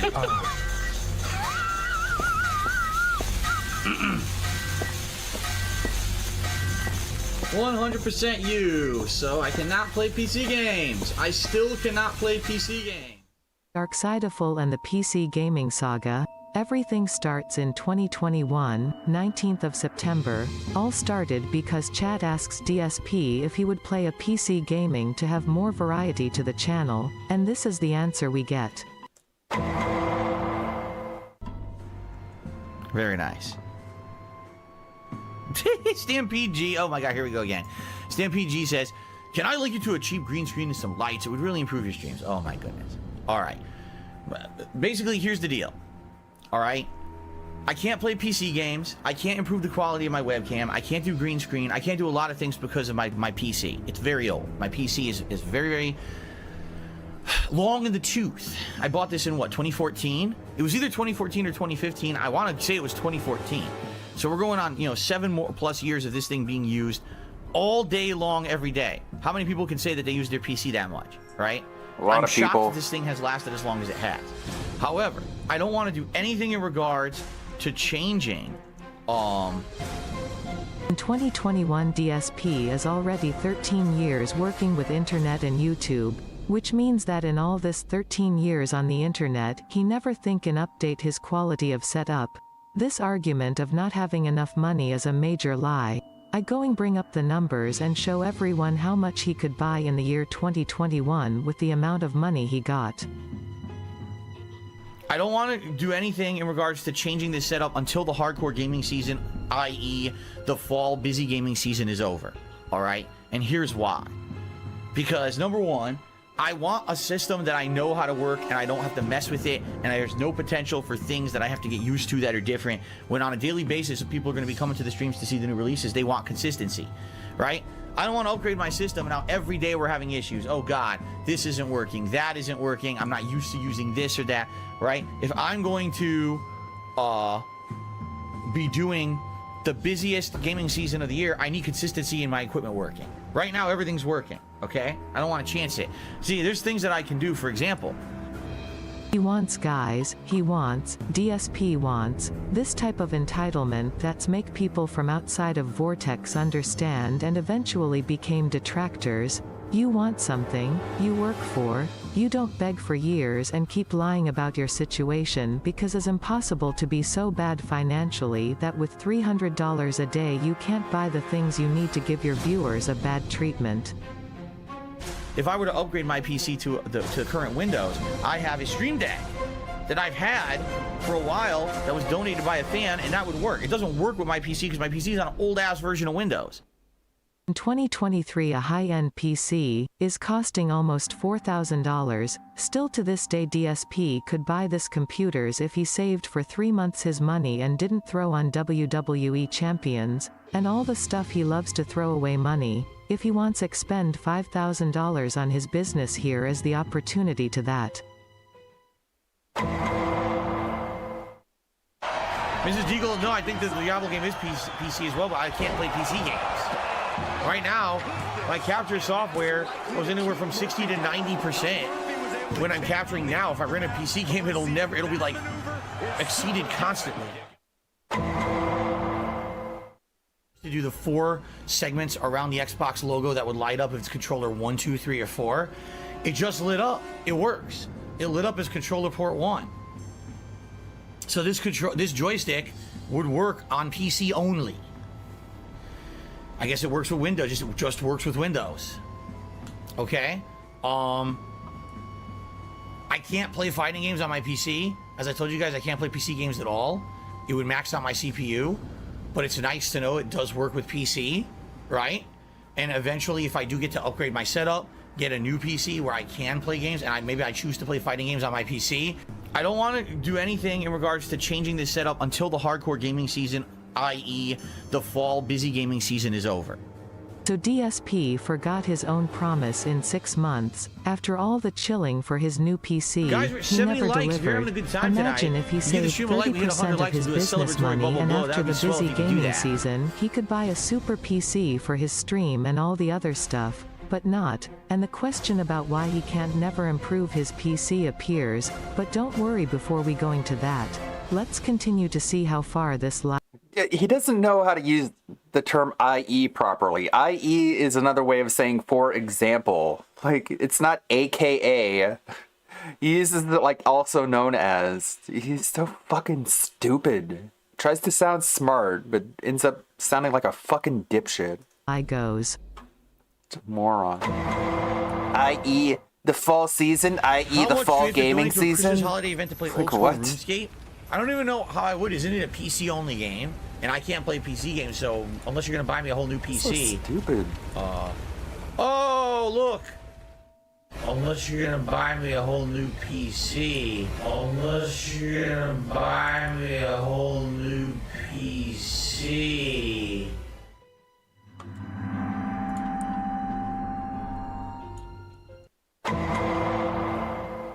Besides, I think the Steam Deck is worth buying if you want to play PC games without a high-end gaming PC, and if you want to play those kind of games on the go, then yes, absolutely. In fact, one thing that I forgot to talk about on today's podcast is that the news has come out. Finally, the supply chain issues that we've had over the last 2 to 3 years since COVID are finally being resolved. They announced that if you had done any pre-orders for Steam Deck, you will get your Steam Deck by the end of the year. One of reasons that DSP never got a new PC is because the amount of indie games that have to play, and also this would remove him the skill to beg and to make an excuse to why he can't play PC games or why to hate PC games, since it's important to him keep crying poor even if he almost make more than 90% of Americans and 95% of world. Can we, like, type correctly? Look like this. Are you ready for this? Because we're going to do this live together. I received a mini PC today, this morning, in the mail. All right? Now, here's the thing. I don't know much about this. All right? At all. I don't know how this works. All right? But all I got to do is I got to mess around with this and try to figure this out. Doesn't know how it works, but if you tell him how it works, he'll this is a mini tell PC you that should you don't be know what pretty you're powerful. talking about. Well, I think it costs a few $100s, if not more. All right? But I guess we're going to try to figure it out. So what is it? It's called Trig Key S Speed High Performance S Series Mini PC. And it says on the back, it's got an AMD Ryzen 7 5800H processor. Whatever that is. 32 gigabytes of RAM. A terabyte of storage. And it has both wireless and a LAN connection. Okay? After all this years crying for a PC, DSP tried to get a Steam Deck, and after all he gets a mini PC. He don't deserve a penny, but I don't care that he keeps living because of 3 or 2 idiots who keep paying for his lifestyle. So till this day DSP keeps using the same PC that this one from this footage. He have a 9-year PC still being able to invest in a new high-end PC if he stops being so idiot. But is that, He and of stops course being maybe so he idiot. don't want to be Why able are to we- play all the library of indies from the PCs. Or Hand it maybe off it's to someone because who he can likes write to it scam his grammatically dents and correct. keep living on the begging. So is that for today, and see you all very soon. So is that for today? Sure. I'm streaming live and I've only got $2 I'm streaming live and I've only got $2 And I hate the trolls. I hate the trolls, and I'll never back on stream again. I'll never back on stream again. The camera's all I stroke like I'll never back on stream again. Oh, I see mix and numbers, I'll never back on stream again. I'll never back. It's my day off and my wife can't just sit on the fucking DoorDash. It's my day off and my wife can't just sit on the fucking DoorDash. And she shit the floor. She's always fucking shit the floor, and I'll never back on stream again. I'll never back on stream again. The camera's all I stroke like I'll never never back on Dream again. Oh, I see next another song. I'll never back on Dream again. I'll never back on Dream again. Liar, you. This is the last one. I just wish people would leave me the fuck alone. Big up Liquid Richard. Sam. And my shit stick. Sam. And my shit stick. Sam. Fuck that nigga. And my shit stick. And my shit stick. Gun man. He's a gun man. Gun man. He's the gun man. Let's go. I'm fucking stressed out. And people won't fucking stop, man. I have chest pains dealing with this fucking stress. I have chest pains dealing with this fucking money. I just had to play this game for $1. For $1. For a fucking hour. I just had to play this game for $1. For $1. Fucking thank you for the $50, man. I feel like an asshole. That is so fucking annoying. Shout out Sean Ranklin, Lord of the Wing. Sam. And my shit stick. Sam. And my shit stick. Sam. Fuck that nigga. And my shit stick. And my shit stick. Gun man. He's the gun man. Gun man. He's the gun man. Sam. And my shit stick. Sam. And my shit stick. Sam. Fuck that nigga. And my shit stick. And my shit stick. Gun man. He's the gun man. Gun man. He's the gun man.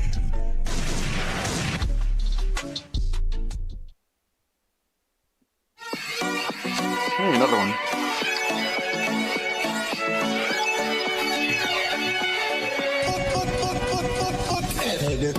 Sean Franklin, I really need to Bro, make this fucking money. no. I don't smile, man. I don't smile, man. I'm a living meme. This is how to play the game.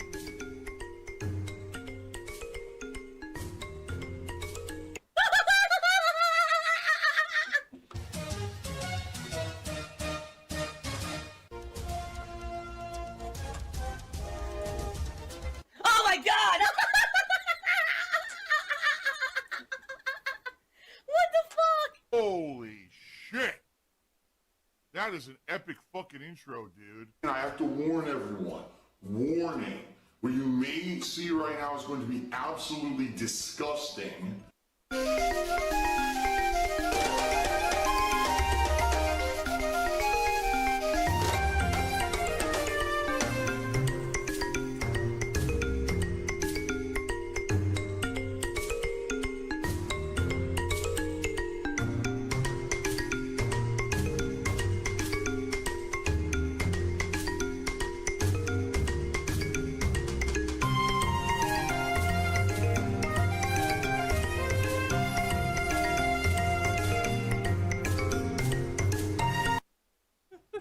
I like how you're laughing too.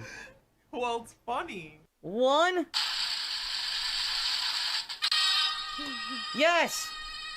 Hello, my children, and welcome to my Halloween stream for 2018. How are all of you? I hope you're ready for a day full of spooks and goblins. Many happy little mistakes that will touch up today during the course of today's DSP, you should not be saying everyone, that. A little happy Are little you ready for crowd over here, spooks? and a little smiley face over here, yes. Oh my god!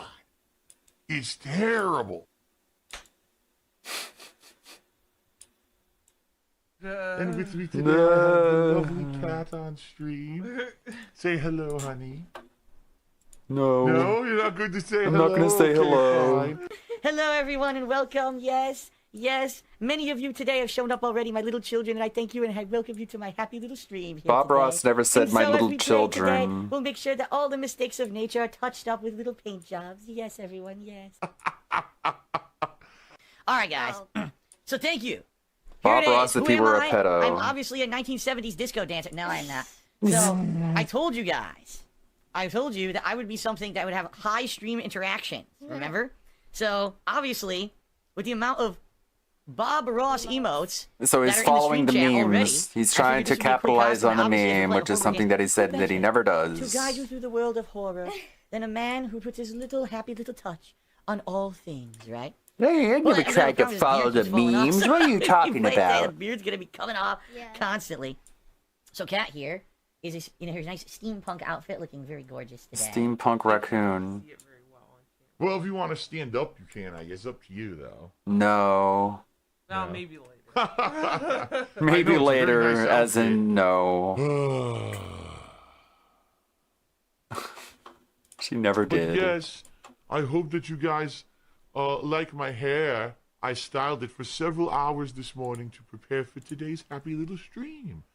And I know that all of you today, all my children will be here and looking forward to What are you playing laughing Katie likes at, everyone. you 20 more to fucking hit 100. That's the potato? goal for the night. It's already in your mouth. It already is. And it's funny because, so you guys can see, so I have my drinks today, but there's no way I can get the drink to my mouth, so I have like a straw to try to get it into Oh my god, you can't even. beer. Oh my god. You can't even.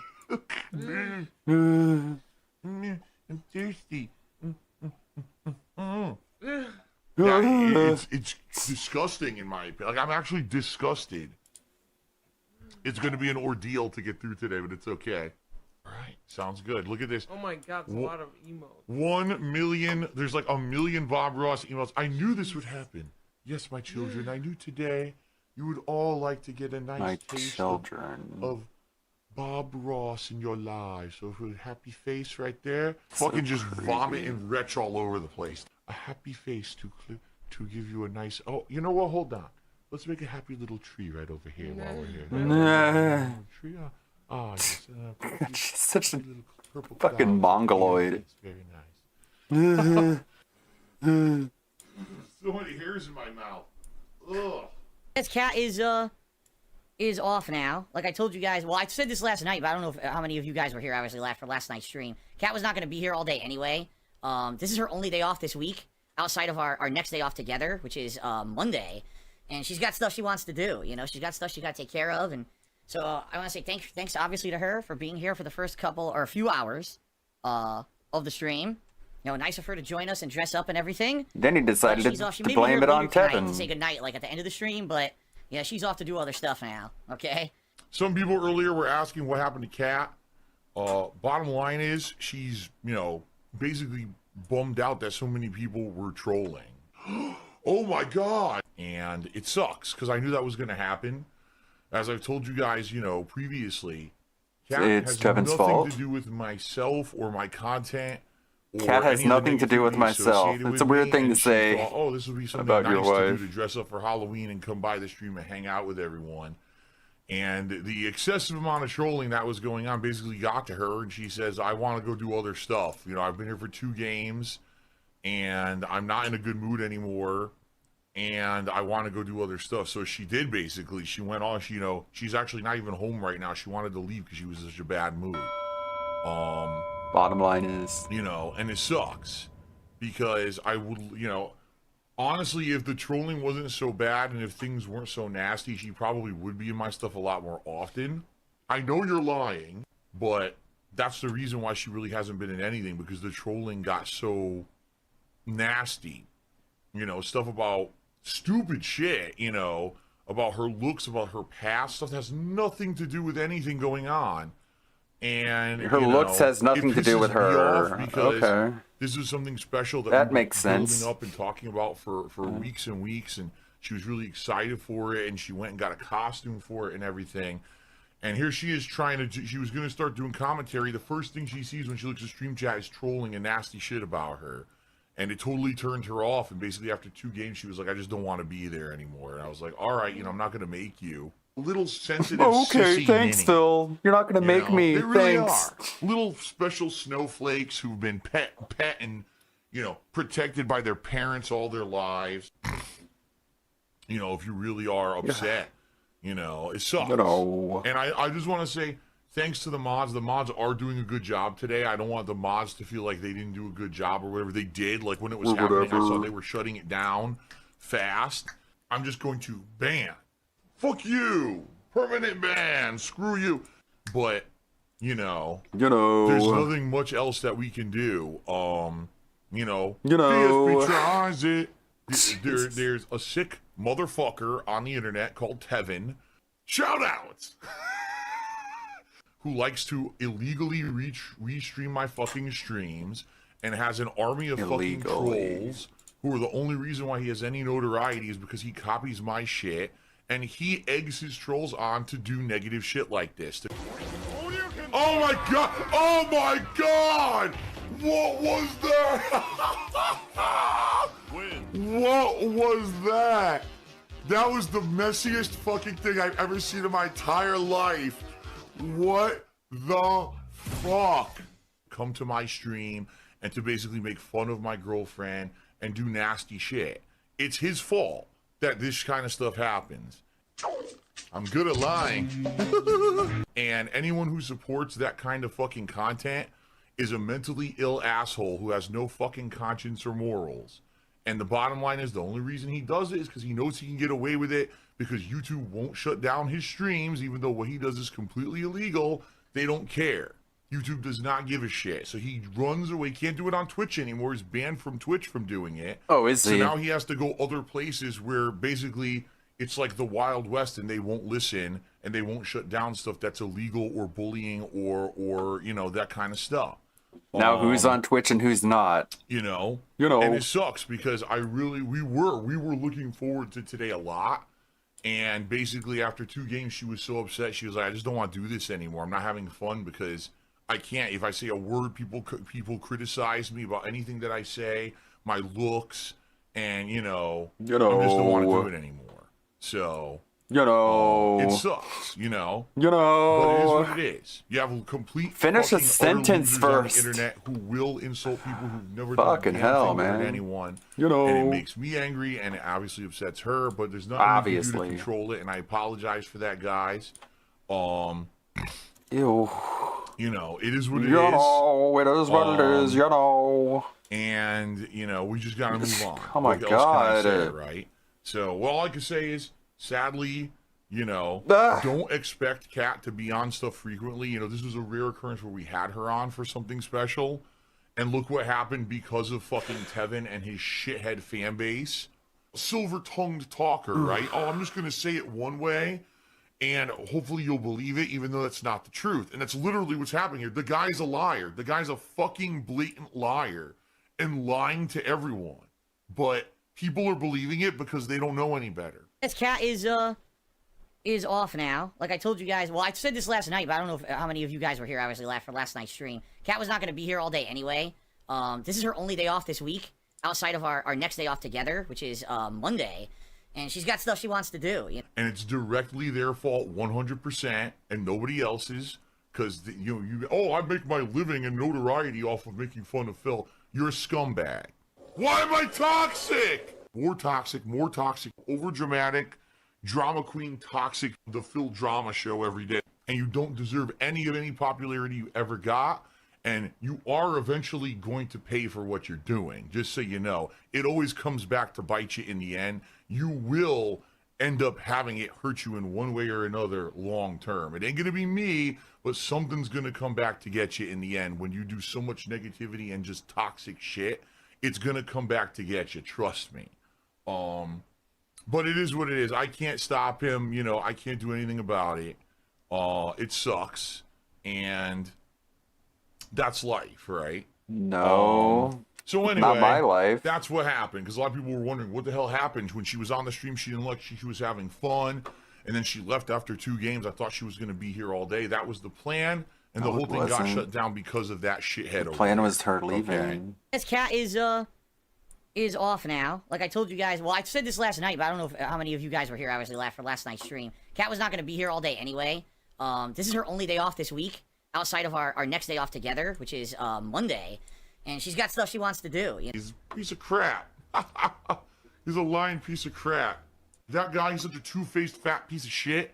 He pisses me off. Like, I seriously hate people like that are so fucking dishonest and two-faced and will do anything to make a fucking nickel. He's disgusting. That's insanely dishonest. Dishonesty for me is a big thing. It's like the ultimate betrayal. You know what I mean? Burn in hell, Burnell.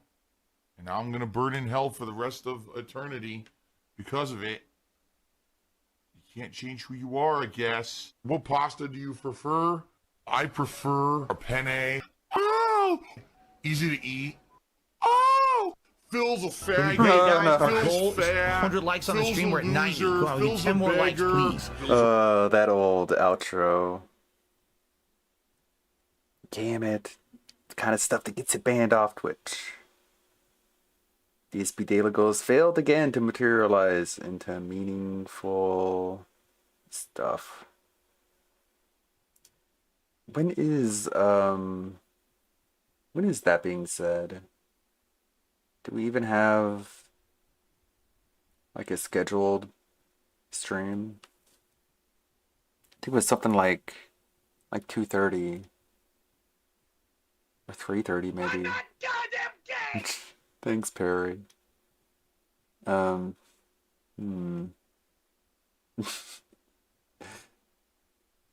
God, that was so scummy for him to be like, yeah, Cat was like, that's very hypocritical of your audience to ask for you to play Starfield but not give you money every single day that you play it. That's pretty hypocritical of them, honey.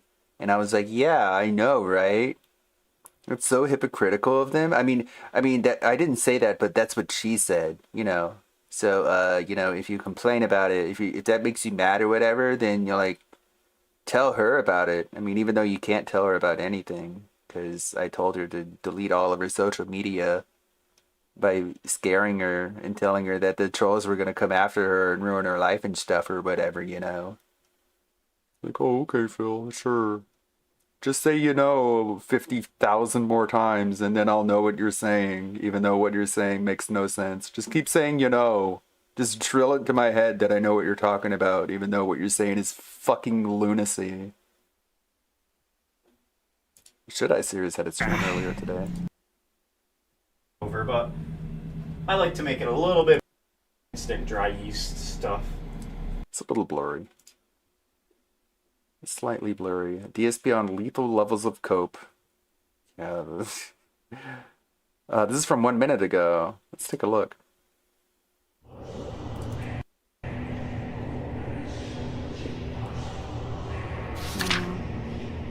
I don't know. I don't know about this animation. Well, let me tell you something, brother. Snort, snort. Hey, what happened? Tell you, drip, snort, This is Atlas, the bookkeeper. So I want to start off by saying I know that the screen might look a little messy today. Usually I zoom in and just focus on his face and I take out the chat, and unfortunately I cut out the Snortomania in the corner. I'm sorry, Snort Hogan. But today I'm going to leave it all zoomed out because thankfully, Snort Hogan, big ups for this, really appreciate it. I was hoping that I didn't have to get this myself. But Snort Hogan included the piece of peace information that will be really useful later during this cope. So I'm going to leave it all zoomed out. You're going to get the chat, you're going to get all the logos, all of that. And extra big ups for both Snort Hogan and Piece of Peace. I really appreciate not only going to get the information, but Snort Hogan including it in his clip. Really easy for me. Thank you. All right, so anyway, Lives of Peace stays at a high level. Last night, for the first time in over a month, I played with Blanca in Street Fighter 5, or excuse me, Street Fighter 6. In fact, I looked it up. The last time I played with Blanca was September 1st, and that was the day when I hit master level with Blanca on PS5. Yeah, that's not a coincidence at all. You ran away from all of your characters once you hit master with them. It's almost like you were avoiding master or something. So that was it. It had been pretty much exactly a month since I had used the character. Now, I knew playing with Blanca was going to be interesting because, number one, I haven't used him in a month. I'm rusty. Number two, this is master level. This isn't climbing the ranks, grinding through platinum and diamond. This is the higher level gameplay. So I knew right off the bat that I was going into something that was likely going to be way more challenging than what I had faced before.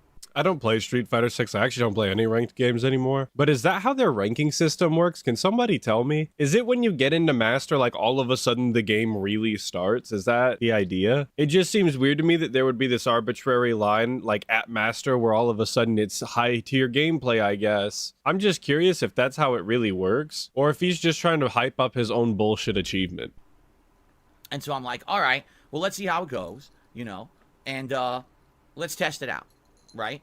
So I tested it out, and I'll be honest with you guys, it was very hit or miss, all right? Some of the matches went really well. Some of the matches went horribly. This is the second time I've seen him actually explain to his audience what hit or miss means since I started doing content, which has only been like 2 months. I didn't call it out the first time, but I genuinely want to know who doesn't understand what hit or miss mean. He did it when he was talking about door dashing breakfast the other day, and he's doing it now again with Street Fighter 6. I just want to know who he's explaining this to. It's probably Jade. I'm sorry, Jade. Now, when I say horribly, it's for various different reasons.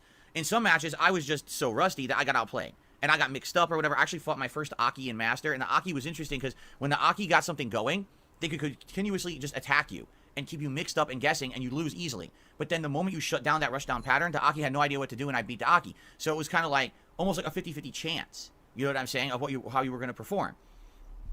So in that regard, I kind of knew that's how it was going to be, all right? But what annoyed me, and what will continue to annoy me in this game, is that, again, I tend to play characters, at least right now in Street Fighter 6. All right, Jasper, you got to go to the floor now. Yeah, get the fuck out of here, Jasper. Welcome to Ban World. In Street Fighter 6, I tend to not pick the top tiers. Let's be honest, I haven't used a single one. I tried Luke. I never really continued with Luke. And I have a theory on why he doesn't use top tier characters in Street Fighter 6. And I'm definitely not the first to say this. I don't remember who originally said it, but it is obviously the answer. He refuses to play with the top tier characters because if he plays with them and loses, he runs out of excuses. I mean, obviously he wouldn't run out. He would still have all of the other things, which we'll definitely see in this video. But he couldn't instantly default to, oh, I lost because they're top tier. Because then you could immediately turn it around on him and say, okay, if Ken instantly beats a Blanca every single time, then how did you lose to a Blanca as Ken? Maybe you're not as good as you think you are, you know? We all know who the top tiers are.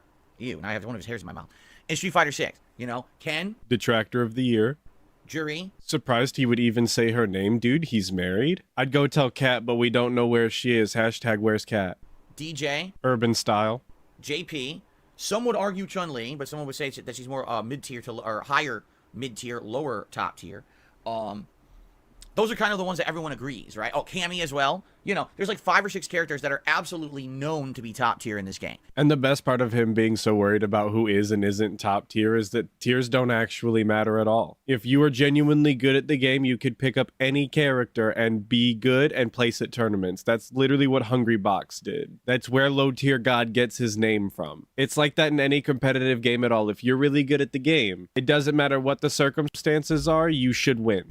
And then you've got the mid-tiers, all right? And the mid-tiers have some advantages, and they can do better than some... Jasper, no. You're not going to eat that one. Jasper, if you're going to act up, you're going to have to leave.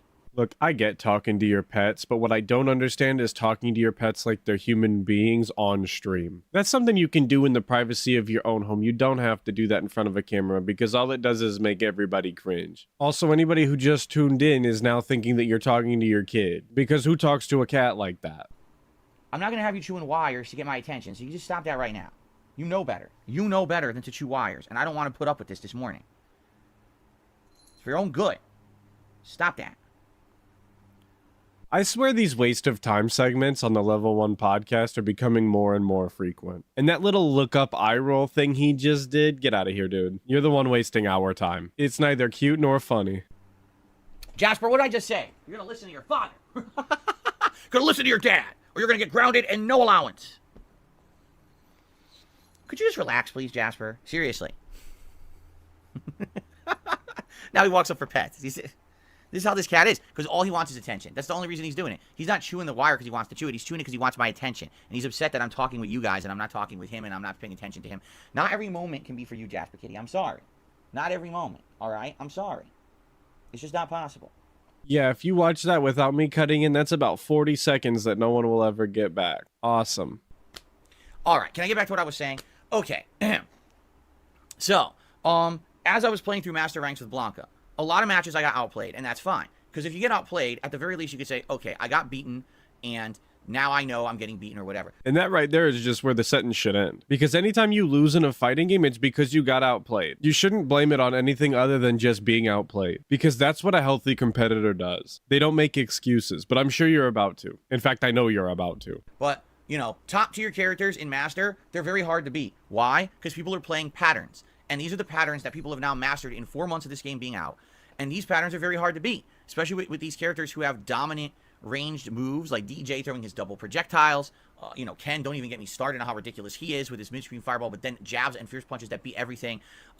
It's tough, and these people don't have to try. I'm sorry, they just don't. I still have no fucking idea what he's talking about when he talks about people constantly using patterns. Isn't that just what combos are? One combo goes into the next combo, goes into the next combo. Is that what he's talking about when he's talking about a pattern? Because that just sounds like they know how to use their characters. To say that it doesn't take any skill to flow your moves from one to another to win matches, that's literally the entire game, is it not? He's discrediting any effort that they put in, simply because they actually know how to utilize all of their characters' moves. That just seems insane. They just play a pattern. It's a flowchart they've memorized. It's like muscle memory to them. I mean, that's all fighting games are at the end of the day, though, isn't it? It's just muscle memory. You get the moves into your muscle memory, and then you do them without thinking about them, and then you win matches. The only thing that you would really have to think about is what the other person is doing. In DSP, you're not good enough to even think about, apparently. If all they have to do is follow the flowchart, you might as well just put the stick down. See someone do this move, immediately do this move. 80% of the time it stops them, so just do it. Now, the 20% of the time that it doesn't stop them, they get punished, but they don't care. It hits 80% of the time, so why not just do it? And how do you think they ended up in Master? It wasn't because they were thinking and because they're intelligent and they're good at the game. It's because they played a flowchart that wins 80% of the time. I mean, if they're willing to spend the time to practice and get this flowchart into their muscle memory, more power to them, especially if they're winning 80% of the time. That's low-key pretty impressive. I don't know if just anybody could do that, to be honest with you. So again, discrediting them just based off of that doesn't make any sense to me. You sound like a really sore loser. So it's frustrating. It really is. It's very frustrating to try to beat the high-level flowchart top-tier stuff, especially when I'm not using a top-tier myself. I don't play with top-tier characters. Blanca, arguably, is high mid-tier, maybe low top-tier. Honda, mid-tier. Lily, bottom of the barrel. That's who I'm using in Master Ranking, you understand? So it's rough for me to try to win these matches. I like the stealthy snort that he snuck in at the end there. That was good. But these are characters that you decided to use, DSP. That was entirely your choice. So when you get to make the decision on what characters you play, you don't get to come on stream and say like, oh, I'm not using the top tier characters, because you fucking could if you wanted to, but you choose not to. You choose to come on stream and complain about it. So I don't want to hear it. If you want to take advantage of the high tier characters, do that. If you don't, shut up and deal with it. It's just so annoying that after every single Street Fighter 6 stream, he has to come on and talk about the tier lists, which again, if you're good at the game, they literally do not matter. But by far, the thing that really upset me last night was the insane amount of dropped moves and combos. And you could say, well, maybe that's you, Phil, because you haven't played Blanca in a month. Fair enough. I'll take responsibility and say, I know that probably some of that was problems. I'm willing to say all of it was you, DSP. Not only have you not played with that character in a month, so you're not getting the practice like you should, but you have the same problem with every single character in that you can't get consistent combos out. And I don't think that has anything to do with the game. I think that genuinely has to do with you not being able to put the same button sequence in over and over again consistently. So sometimes I'm not doing anti-airs properly. You know, my timing is delayed. But there's a difference between, okay, I picked the wrong move, did the wrong thing, took too long, and I'm in the middle of a basic 3-hit combo, and the second hit doesn't come out. Again and again and again. Yeah, I'm gonna just go with that you need to be a better player. Because I think if this was something that was happening consistently to everybody, we'd have heard about it by now. But I don't see any other Street Fighter 6 streamers talking about how their moves constantly drop and they can't get out basic 3-hit combos. And if the game is constantly dropping 3-hit combos, how is everybody doing all those patterns that you keep talking about? That's a problem. You know, Blanca's basic bread and butter combo. Standing roundhouse, standing fierce punch, coward crouch, fierce punch. It's 3 hits, it juggles, you can do tons of things with that. You need it. You need it in every situation, whether you hit with a drive impact, whether you block a move and you're punishing, if you're drive rushing and doing that combo. You need that combo. I'm not kidding you. There were multiple matches, maybe 5 or more matches last night where I would have won a set if that basic 3-hit combo came out and it either dropped the input or it came out somehow with improper timing that it didn't combo. Yeah, DSP, you'd win every single fucking match if the game just worked how it did in your brain. But that's not how video games work. You actually have to press the buttons correctly. You actually have to do proper timing. It only matters what you actually did. And what you actually did apparently was not good enough. I can't stand when people talk about online games and they're like, oh, I would have won if only this, if only that. Like, yeah, you would have won if everything went your way all of the time. But unfortunately, that's not how these things work for you. I don't know, dude. Again, you just sound like a sore loser who's constantly coping. It's one of the easiest combos in the game. I'm sorry, I've played the game for over 4 months. I've played Blanca more than any other character. I know how to do the 3-hit combo. Okay, because DSP's most played character is Blanca, and he's played the game for 4 months, most of which not being with Blanca, means that he can't drop that combo ever again. It's not possible. So don't even think that he dropped that combo, because it, again, is literally not possible. I don't know who wrote that law of the universe, but if you play a character off and on for 4 months, and it's your most played character, you can't drop combos anymore. I'm not going to accept responsibility for the fact that this game won't give me basic combos online. I will not do that. We can add that to the list of many, many things that you refuse to take responsibility for. Again, yes, I definitely messed up in these matchups with things like, okay, I didn't think fast enough, so I didn't react fast enough to a jump in, all right? But a 3-hit combo not coming out for a fucking person who's been playing Street Fighter since the 1990s, that's bullshit. Okay, so we're adding another prerequisite to that rule earlier. Not only do you have to play off and on with the character for 4 months, and it has to be your most played character, but now you also have to be playing Street Fighter since the 1990s. Then it's impossible for you to drop their combo. So I'm calling it. It's bullshit. It's either one of many factors. It could be my joystick. I would prefer not to think so. You know, I've played with this joystick offline and don't have issues. It's only online when all of a sudden the issues magically arise, okay? Yeah, I would also imagine that it's not his joystick, but how much offline play has he really been putting in to accurately test whether or not that would be the case, you know? It could be the format I'm playing on. I'm playing on PS5. I'm playing with this joystick. Maybe that adds some factors. I don't know. I mean, didn't you buy this joystick specifically to play on the PS5, though? Isn't this the super special $300 fight stick that a bunch of professionals are using? How does that make any sense at all? It could be the netcode. It could be that this rollback netcode favors people who just do a pattern rather than someone who's doing a combo that's different on the fly. We analyzed netcode a couple days ago on my React show, and how essentially netcode assumes you're always doing the same thing. So if you're someone who's not doing the same thing, you have a higher chance of your input being dropped than someone who just does the same thing over and over. Yeah, I rewatched that clip from the React the other day. I'm not quite sure that's exactly what was going on there or what they said at all. I'm pretty sure that he walked away with the exact opposite understanding of how the rollback netcode works. Because when they described it, it sounded like if you weren't doing the thing that it expected you to do, it would like jut you a little bit on the other person's screen to make up for it, which would move your character slightly and affect your opponent. Therefore favoring the person who isn't being predictable, because the game is going to have to compensate for that by moving your character or changing the animation mid-animation or whatever. Where in the opposite case, if you're constantly doing patterns and in a flow, the game would follow your movements a lot easier and make the game a lot more legible for your opponent, therefore taking that rollback lag, if you want to call it that, away. That was my takeaway from the video that we literally both watched, so I have no idea how we came away with opposite takeaways. But from what I was reading in the comments below that video, I'm pretty sure that DSP is in the wrong here. That's bad, but that's rollback netcode, right? There was another really interesting factor, all right, that was definitely prominent last night. If you go back and you watch the 2.5 hours that I played this Master ranked gameplay, this was the first time I had ever played in Master, all right? And this is where that info on the side of the screen is finally going to come into play. I'm not exaggerating. I kind of want to know, like, I don't have any context for that netcode rant. Come on, so I want to see what that rant was. Let's see here. Alrighty, everyone, welcome back to DSP versus the Internet for October 1st, 2020. Is it this one? No one did, so I couldn't play any. Gaming I think I collection, barely ever. between both players is very short. So I've heard my own voice. The quality is not, now I have a micro. My rollback netcode is better. Okay. I go parry or. That's why this is. And I did not back then. It was all just high pitched, and in addition, this is a camera, right there with bad quality. It's not, now I have a microphone that it picks up the audio much better. So that's why this is a little camera mic. Sounds a lot different. So, okay, what is next? In fighting games, performing the Daigo parry or certain combos requires precise timing. Press an input a moment too early or too late. Why rollback netcode is better? Okay, let's fast forward and find out. Move on both screens. But this is terrible to play in unless the delay between both players is very short. But not everyone has super good internet connections, and not everyone lives in the same region. If everyone could play offline together, lag wouldn't be a problem. Exactly. But we live in a world where arcades die and viruses live, so net play matters a lot. Sadly, there's no way to remove the delay between two distant online connections, but Tony Cannon discovered a way to make it so your move appears immediately, even before it reaches your opponent.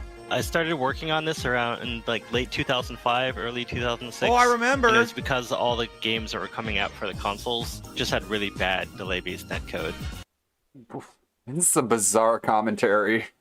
What's insane about this Oh, I remember! Like, what? Technology is that it's achieved by predicting the future and time traveling. Seriously. 2015? And this is why it sucks, because it's guessing. I've told you guys this a million times that Why don't you let the video play, dipshit? this rollback netcode, it literally rolls the dice. It literally rolls dice No, to it decide doesn't. what happens. You don't know what Half the literally time you're not means. getting the right outcome, but oh well, there's no lag. It's like, what? But that's okay, right? Let the video play. Anyway. You mean we're in the future? Let's say there's 45 milliseconds of delay between you and your opponent. If the character you control has no lag and your move comes out before the input reaches your opponent, what does your opponent see? If you kick and your opponent's side sees it 45 milliseconds later, both sides are now 45 milliseconds out of sync, which is no good. But there is a way to get it in sync. When your opponent's side receives your input, it can just skip the first 45 milliseconds of your kick animation. You might be thinking this could look weird or choppy, but at full speed, it's hard to tell. It's like when everyone starts singing Happy Birthday, but you join in a little late. You skip the first words of the song so you'll be in sync, and no one will notice. But if your opponent receives all your actions 45 milliseconds late, what do you look like to them in the meantime? In our kick example, you were shown to be just standing there for 45 milliseconds before kicking. Why did their side think you were just standing there? Because it was its best guess. It was a wrong guess, but it was reasonable considering you were standing there previously. At any given moment, each side is trying to predict what the opponent is currently doing based on the previously received input. And what's crazy is, most of the time it's correct. This is because it doesn't take a fortune teller to predict things one frame into the future.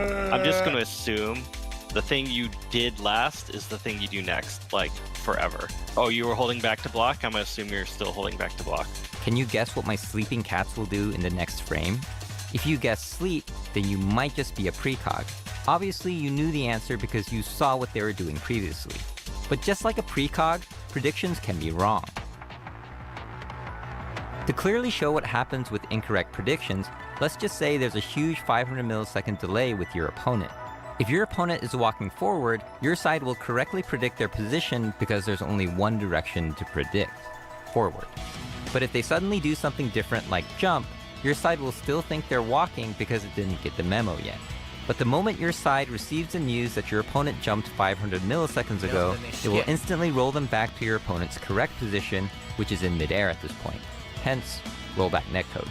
Remember, this was an extreme case. With normal amounts of delay, the amount of rollback would be practically unnoticeable. Rollback netcode works because when the predictions are correct, things are in sync, and when it's not, it gets corrected before anyone notices. Sometimes huge lag spikes can go unnoticed if all the predictions are correct in that time, and you might be surprised just how often the predictions are correct. How fast do people move the controller? How many inputs are there? There's probably... And here's why this netcode is complete bunk. And just doesn't even let him talk. Literally doesn't even let him talk. And people don't understand why it's junk. Because it allows for people who play exactly the same all the time to always have advantage. No, that was the opposite. Because think of what they're saying. It's going to assume that what you were just doing is what you're still doing. So what if you always do the same thing? So you always get what you want because the code favors you. What about... That's not what it said. Someone who's unpredictable? What about someone who mixes up what they're doing all the time? That's their game. But... There's only so many moves you can do within 45 milliseconds, Phil. Game style. What about someone who has a reactive play style? They wait to see what you're doing, then they react to it to. You can't do that within 45 milliseconds, Phil. And if you can, then the rollback adjusts to what happened. Stop it. Well, that's not favored by rollback netcode. This netcode says just do the standard thing over and over, and you'll always get what you want because the rollback assumes you're still doing the same thing. It's literally not what it said. Just think about that. I did. I thought about it more than you did. The netcode 100% skews what you're going to see as an outcome online because it literally is trying to predict based off of what you've already been doing, and essentially rolls the dice and says, well, the person who did that what the fuck? Fierce Punch 7 times in a row is probably just going to do the Fierce Punch again, so give it to them. That's not... Holy shit, that's not what it's... at all what it was. But the person who tried to react to the Fierce Punch and do the Shoryuken through it, don't give them the Shoryuken, give the other person the Fierce Punch. No, it's not even close to what's going on. Why? Oh, because that's... Because he just wants to pretend like rollback is bad because it doesn't favor a reactive playstyle. Rollback netcode, bro. It's just give you the same thing over and over. Bro. And then if it happens to catch the mistake, it'll try to fix it after the fact. But it's too late. The game's already ruined. No, it'll change it. That's rollback netcode. That's what people think is good. Oh, that's the best. Dude, what are you talking about? What are you talking about? You're literally favoring people who play like dunces. People who literally do the same fucking thing all the time. He's just slapping himself out of anger. Play, you favor them. Why do you think the online pattern play is so prominent in modern fighting games? But idiotic people demand the rollback netcode. All right? This is lazy man's netcode. This is, we didn't actually have an intelligent way to solve the problem, so we mask the problem instead of solving the problem. That's exactly what this is. What's the solution? The solution is to eliminate latency. Because rollback netcode makes the match look like it's not laggy, when in reality... I don't know, like, it's a combination. Not only is he very, very stupid, he's also very selfish and greedy and self-centered, and he's delusional, and he thinks everyone else is stupid. It's a combination of things. And he's self-aggrandizing. He's looking for excuses why he's bad, anything other than his own dying brain. Like, reality, it's not. So much. You're actually not getting the outcome that actually happened on the controller. Yes, you are. That's what the rollback is. You're getting whatever the netcode guessed was happening, and then it might happen to fix it after the fact. The other thing they haven't addressed, and I don't know if they will. No, it fixes it once the other user receives what the input was. Dropped inputs. Rollback netcode has a significant amount of dropped inputs because when it's trying to make what's the word? No, it doesn't. They're trying to figure out what really happened and catch the game back up. Sometimes it just will say fuck it and it'll just drop. That wasn't said at all at any point during the video. Drop the input. I had this fucking conversation with that. Oh my god. He's so antagonistic. It's so crazy. He talks so much shit for a guy who doesn't want to talk to anyone. He just wants to talk shit in his little bubble. And if anyone slaps back at him, he just hides like a little turtle. Man. That man. Well, at least he said that man. He didn't say that idiot or something. That man. IRC chat. At least he's a man. It's more than you can say. All right? This very conversation we're having right now in this video and on this stream. What conversation? You're not having a conversation. You're just yelling and saying things that make no sense. I had it directly with that man. That man. In the IRC chat room in the mid-2000s when he was trying to sell rollback netcode to Capcom. All right? He didn't sell it. He gave it away. And I put all of this data and all of this information and analysis on Shoryuken.com. I put all this data. What data? You didn't have any fucking data. Where they had a thread. He made the thread on that's his website. He had the thread saying, I want feedback on rollback. And all the feedback that was positive, they left, and everything that was negative, they deleted.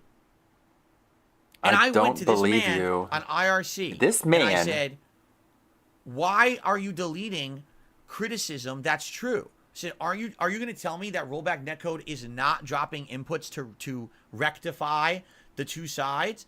He said, no, It's not dropping inputs to rectify the two sides. Like, it's filling in the gap between one person's input and the other person receiving the input. It's finding a way to fill in the space in between the data being sent, as opposed to slowing down the entire game. It does that. So you're admitting it to me. Yes, I will admit to you that the rollback netcode eats inputs on purpose. Eats inputs. I guess he's just obsessed with food and eating. To rectify it, to make it look like there's no lag. So why don't you want people to know that? Because I'm trying to sell the netcode to Capcom and I don't need them to know that. He didn't say that. Everyone knows he didn't say that. He told me that. No, he didn't. Fucking Okay. liar. And this was the mid-2000s. We're now almost 20 years later. And people still are like, oh, rollback netcode's the best. Oh, you mean the netcode that literally just rewards someone who plays exactly the same over and over and doesn't reward someone who's smart and tries to react to what they're I mean, that's not what it does. Like, it's so simple to figure out. And for the love of God, I hope... he always does this, man. He always tries to pick fights with people in the hopes that they'll slap back at him, and then he'll play the victim. Yeah, I was just minding my own business, and then they fucking attack me. But it's so easy to explain to anyone. Like, if the Cannon brothers were like, okay, Phil, let's hash this out. I'm gonna talk to you and explain this to you. There's a small delay. It's less than half a second between what one user inputs and the other person receives it. So the game is going to adjust to the other person depending on what the first person put in. But what are you going to do in between that? And what they're going to do is they're going to assume that they've been doing what they've been doing already in the previous input. I can't break this down anymore. You understand that, but how can you explain it to someone who just literally doesn't want to understand? Like DSP he just doesn't want to get it. You're seeing the netcode that literally eats inputs to make it look like there's no lag. That's the best netcode. Again, it's a band-aid on the problem to make the game look better online. It doesn't give you a better actual situation or better outcome. It's not better connection. It just looks better because the rollback hides the lag. So you would never know. You would never know if someone's doing a special move and it drops their input because the netcode hides it. This whole premise of dropped inputs. There's no dropped inputs. You put in the input, it gets sent, and then it gets received. But somehow we reward this man. Oh, he's so smart. Yeah, you're so smart because you hid the fucking problems and brushed them under the rug instead of fixing them. How do you... But don't say anything to Capcom because I'm trying to sell the netcode. Now every major game uses this netcode. For what? It's not good. We for 20 years almost. What's better? People thinking this is the best netcode. No, it's not. You need to... There's much... We could definitely... If people wouldn't just accept this as the solution, all right, we would have people actually actively trying to fix it. But instead, people have just accepted rollback's the best. We can't get any better. So... That's it. Yeah, it's bullshit.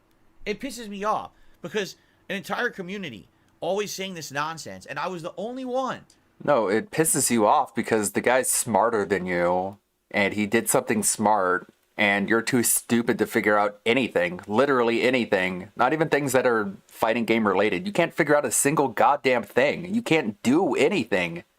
You can't even ride a fucking bike. Who would be the one willing to speak up about this shit? Rollback netcode. Yeah, this is what DSP politics is gonna be.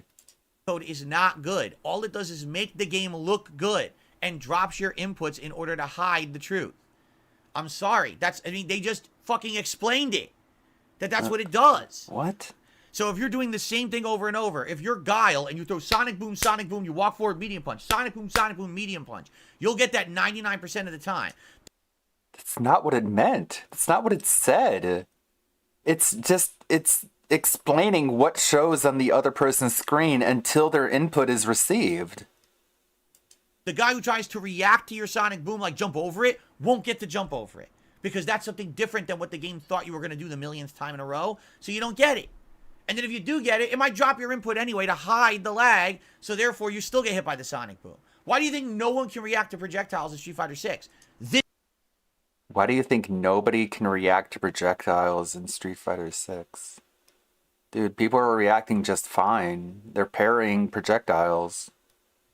This is fucking why. This fucking guy.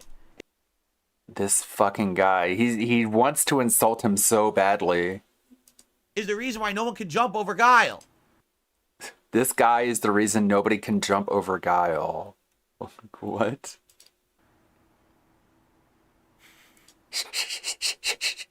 And he looks at chat for some sort of validation. And if anyone doesn't validate him, he just bans them. You think you made sense, huh? Is that it? Or are you going to skip the rest of the video? You're not funny. What are you laughing at? All right. You delusional fucking dipshit lunatic. Will you ever hear anyone in the FGC say that?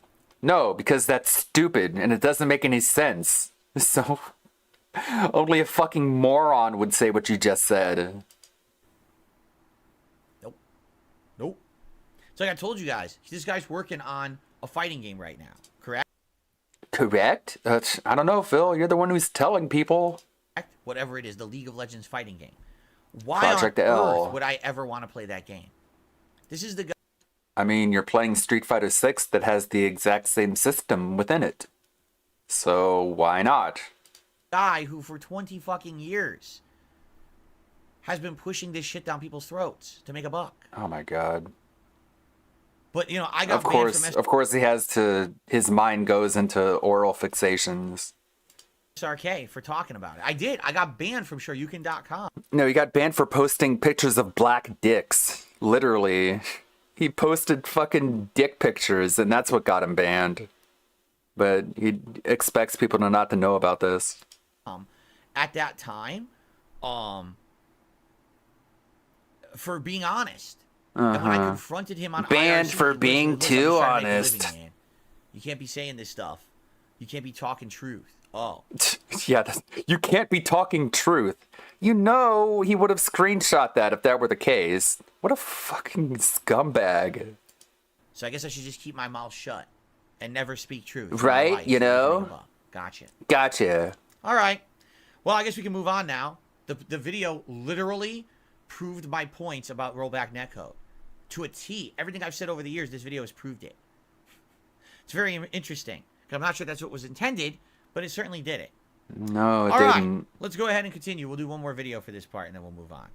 By the way, I am absolutely no one in the fighting game community. I'm a nobody, okay? No one cares about what I say. No one will listen to me. No one. No one gives a shit. No one did back then either. So it will continue. People will continue to have wool pulled over their eyes. They want to believe that everything is unicorns and rainbows and roses, and they could do that.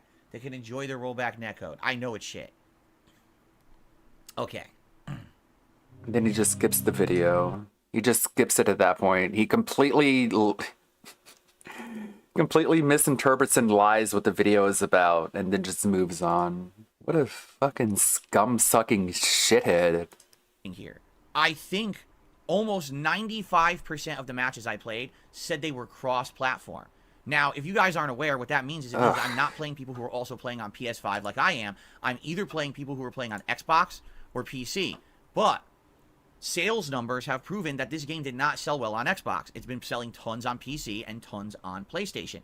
Like Xbox most sales, cross-platform I believe, was games. 10 to 15% of the total sales of the game, right? So I want you to think about that. It's always it's the claiming case. that I'm playing everyone cross-platform. We know almost no one bought it on Xbox. What does that mean?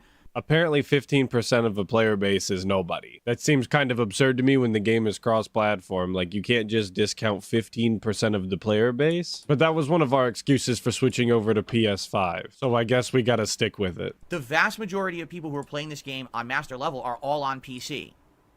Why?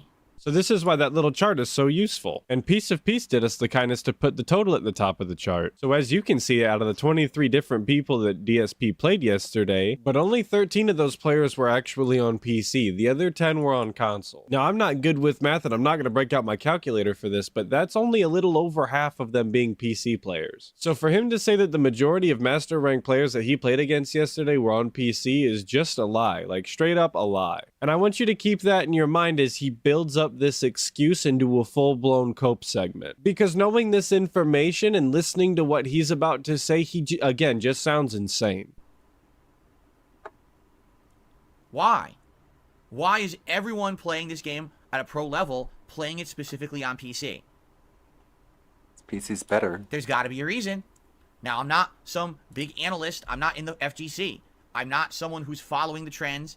You know what I mean? All I know is that people have been finding ways to get advantages on PC, and I'm not saying they're unfair advantages, you know, but I'm saying that specifically, you know, they're in the last fair decade, advantages? people have found that when you play the PC versions of these games, you can find ways to get How's an advantage whether that fair? means that the game runs better on PC, whether that means that there's reduced It's input a lag, fair whether it means that there's somehow advantage? reduced latency, or whatever it may be.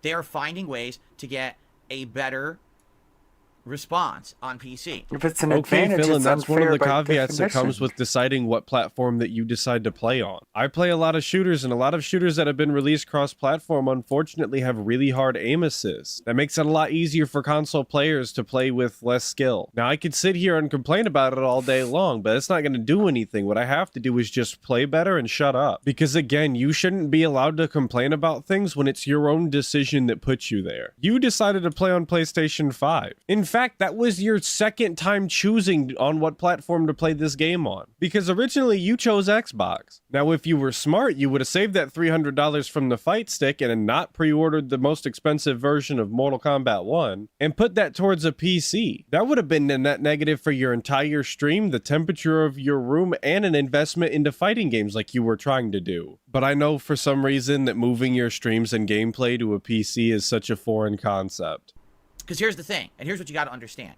Despite the fact that people like to cite statistics from 4 months ago, by the way, because initially when this game came out in June, there was testing across the board and essentially said it's all the same except PS4. If you're playing the PS4 version of the game, there's way more input lag, but all versions There's are the equal. PS4 That was 4 months version ago. of Street Okay, Fighter that might have been 6. 4 months ago, but I'm pretty sure that someone would have come out and said Is something there? had that not been the case upon release or even more recent than that. I mean, think how quickly they found that MK1 bug between player 1 and player 2. You literally reported on that. So I think if there was this huge PC advantage, somebody would have said something. Somebody other than a 41-year-old man coping because he's not good at game.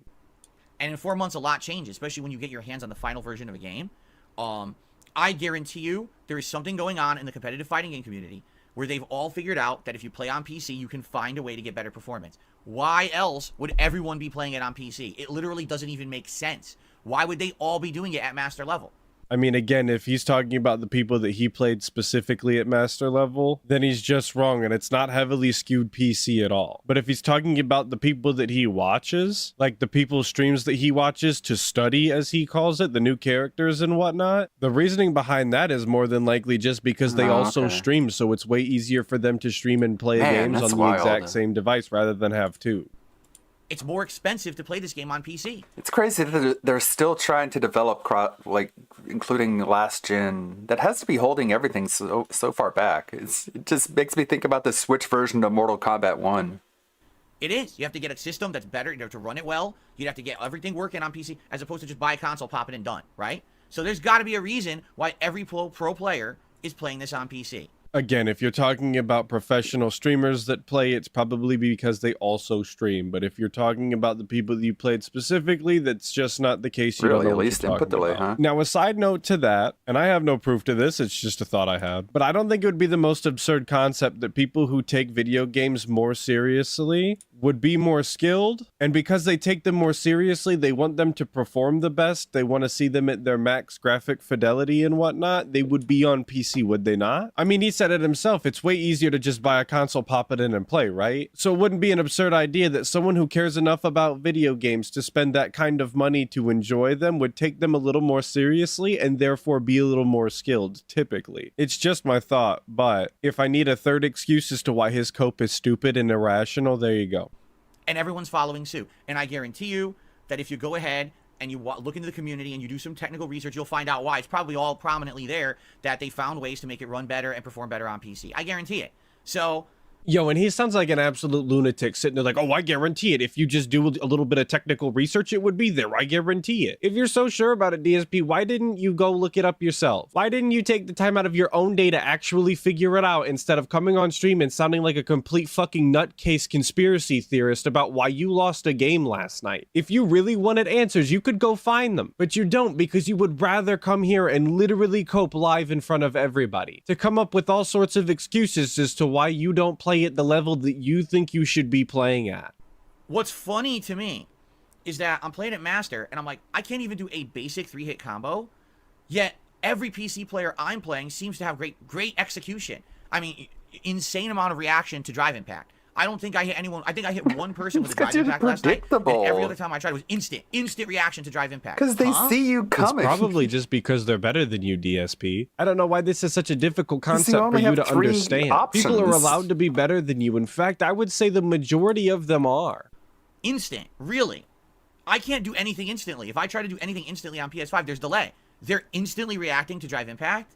There's something going on, obviously, right? No.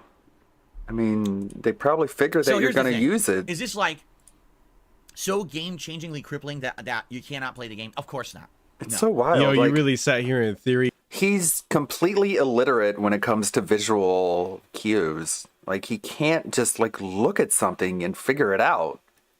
Like, this is... God, it's so wild. He's so stupid and so lacking in self-awareness. Crafted all about how PC players are secretly cheating this, that, and the other, and it's not even a big deal to you, apparently? What a fucking waste of time. But it's definitely an unfair advantage, in my opinion. If you're playing a competitive fighting game, and you want to get good at it, and you're now at the level where the only way to get better is to play a certain group of people, i.e. Master Rank. And the vast majority of people in Master Rank apparently are having an unfair advantage because of the platform they're playing on. That's just not fair. Again, it was a platform that you decided to play on. No one made that decision for you. And I've had this thought when it comes to speedrunning as well. Like, you know, some games are faster to run in other languages. And I always thought, what if you don't want to play in that language? Are you just at a deficit because you refuse to play in like French or something? I don't know how it actually works in the community, but I personally came to the conclusion if you're determined to run in that category on that game, you're probably just going to shut up and deal with whatever language is the fastest to run because that's what competitors do. So if DSP's got such a problem with PC this and PC that, maybe he should have just done what he had to do and played on PC, because that's the kind of lengths that people go to actually play competitively. Some people even go to that length just for a hobby, but DSP won't do it for competition, his hobby, or his streams. Instead, he'd rather cope. I'm sorry, it's bullshit. And offline, this would never be an issue, because offline, everyone plays the same platform. So whether you're playing on Xbox, PS5, or PC, and you're all playing on the same hardware, there's no unfair advantage. But apparently there is a distinct unfair advantage playing this game online. And I'm sorry, you should not be punished because you don't have a high-end gaming PC. You should have the same performance as everybody else. It's just not right. Again, he's making all of these accusations without actually providing any proof or evidence at all that PC has any sort of advantage. Said he could guarantee you could find evidence and proof, but he was not willing to provide any himself now. And the way I see it is this is the future, because everyone wanted cross-platform, right? Everyone said we want the biggest player base possible, and cross-platform is the way to do that. But essentially, the moment that you went cross-platform, you opened the floodgates to this level. What does he mean by open the floodgates to this level? Sometimes I understand what he's saying, and then he finishes a saying off with something that doesn't make any sense. Like, I understand if he would have said, you've opened the floodgates. I get that part. But what is this level? What is this ending on that phrase? What is that? And yes, cross-platform definitely does have some issues, right? As I said in this video, hardcore aim assist is an issue that I deal with in games that I play. But I would much rather deal with that than games dying off because their player bases just get too small over the years. I would rather deal with that than to meet someone in real life who shares a common interest in video games and not be able to play with them just because we've chosen different platforms. Now, I'm not calling it cheating. I will refuse to do that because I don't think it's cheating. If you're a competitive player, you want to have every advantage you can get. That's fair. I'm not accusing these people of hacking or using unfair advantage. I'm just saying it really is ridiculous that one platform seems to have such advantage. So every time I go to play this game online, I'm going to have to face it. Not only am I facing people who play way more than me and probably have crazy muscle memory, better execution, thousands more matches under their belt than I have with these characters, but also now everything I do is delayed and my inputs drop more. It's so crazy to me that this man who is a full-time video game streamer sits here and excuses his loss by saying that other people who aren't full-time video game streamers that actually have lives and jobs and things are going to beat him because they have more time to play and more matches under their belt and better muscle memory. I mean, Phil, you're the guy who does this for an actual living. What do you mean they have more time than you? Oh, that's just great, isn't it? Like, I mean, wow.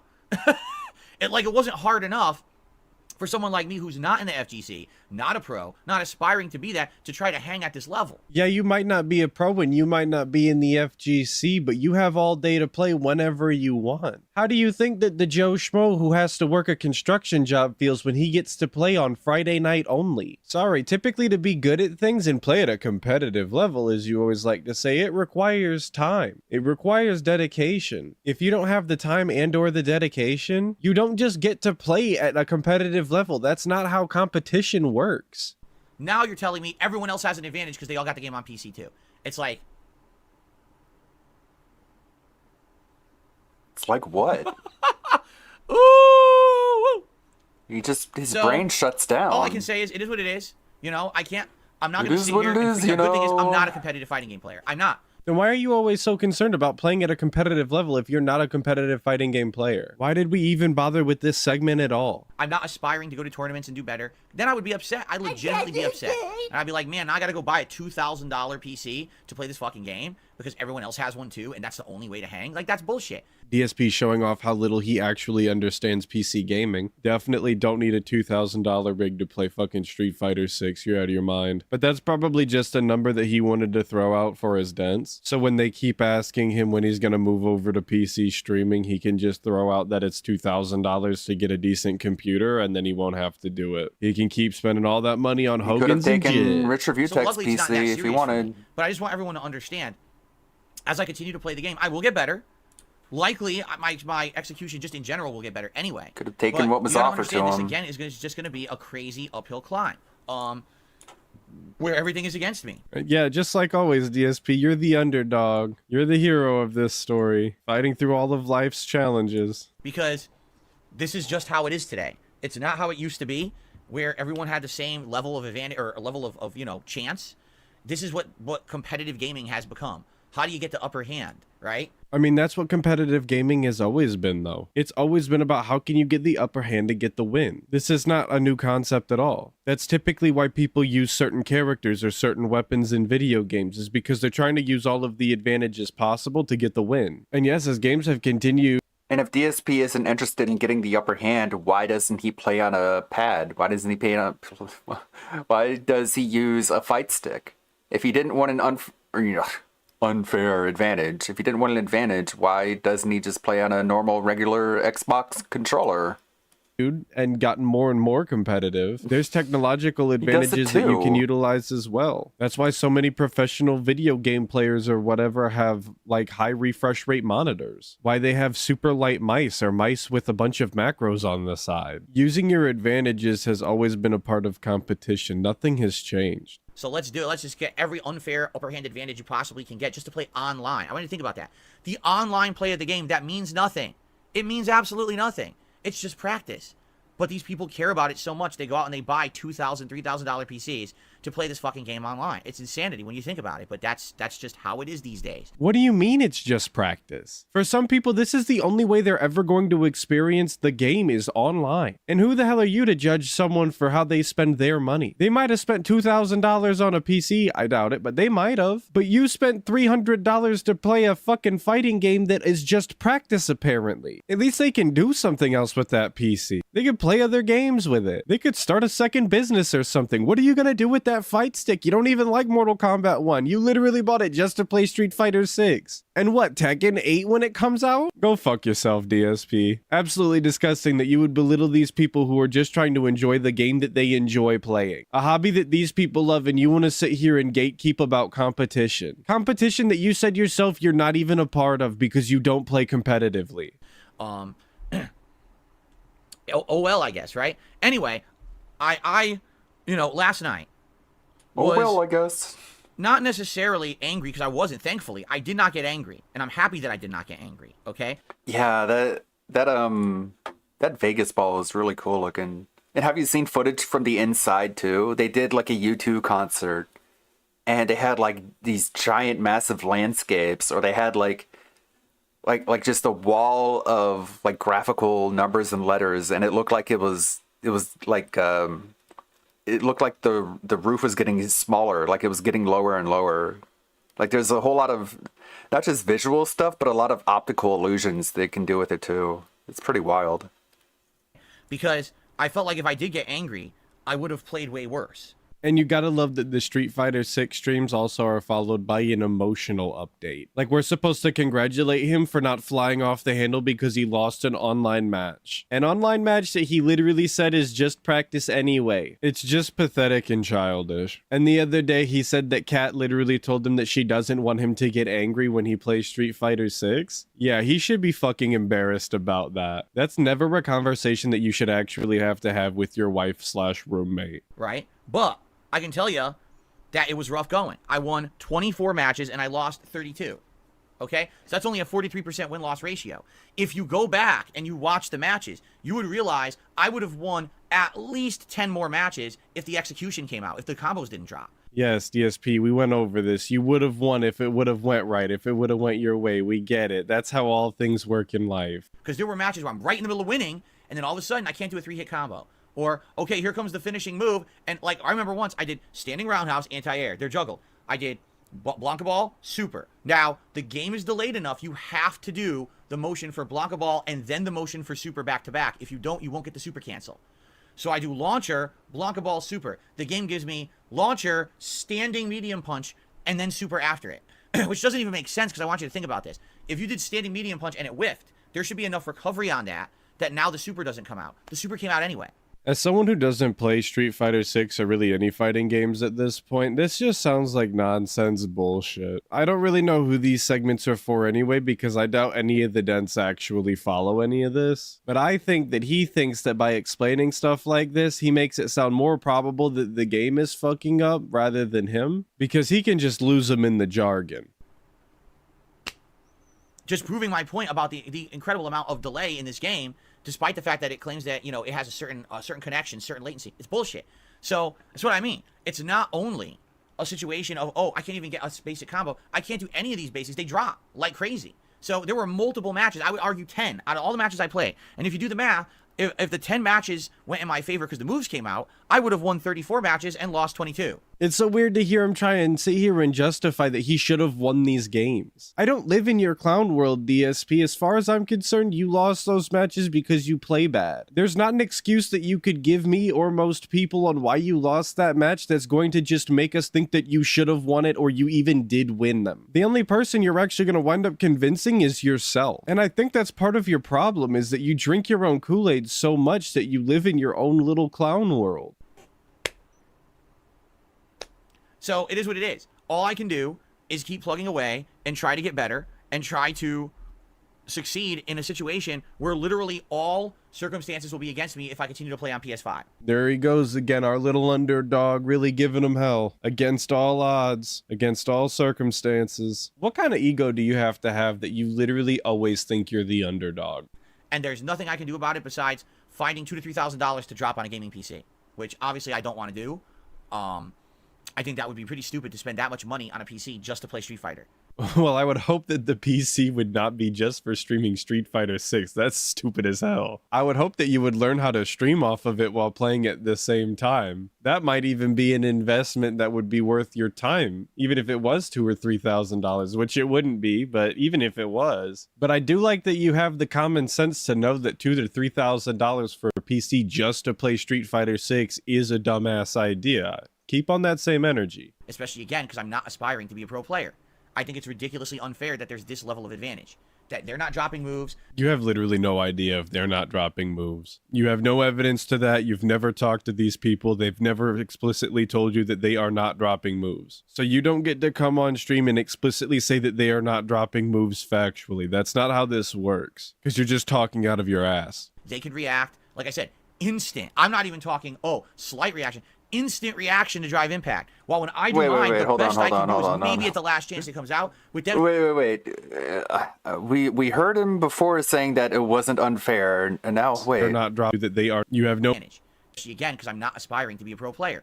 I think it's ridiculously unfair that there's this. It's unfair. He literally just said it's unfair. Earlier he said it wasn't unfair.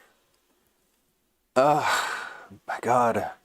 While when I'm not even talking, slight reaction, instant reaction to drive impact. While when I do mine, the best I can do is maybe at the last chance it comes out. With them, it's instant.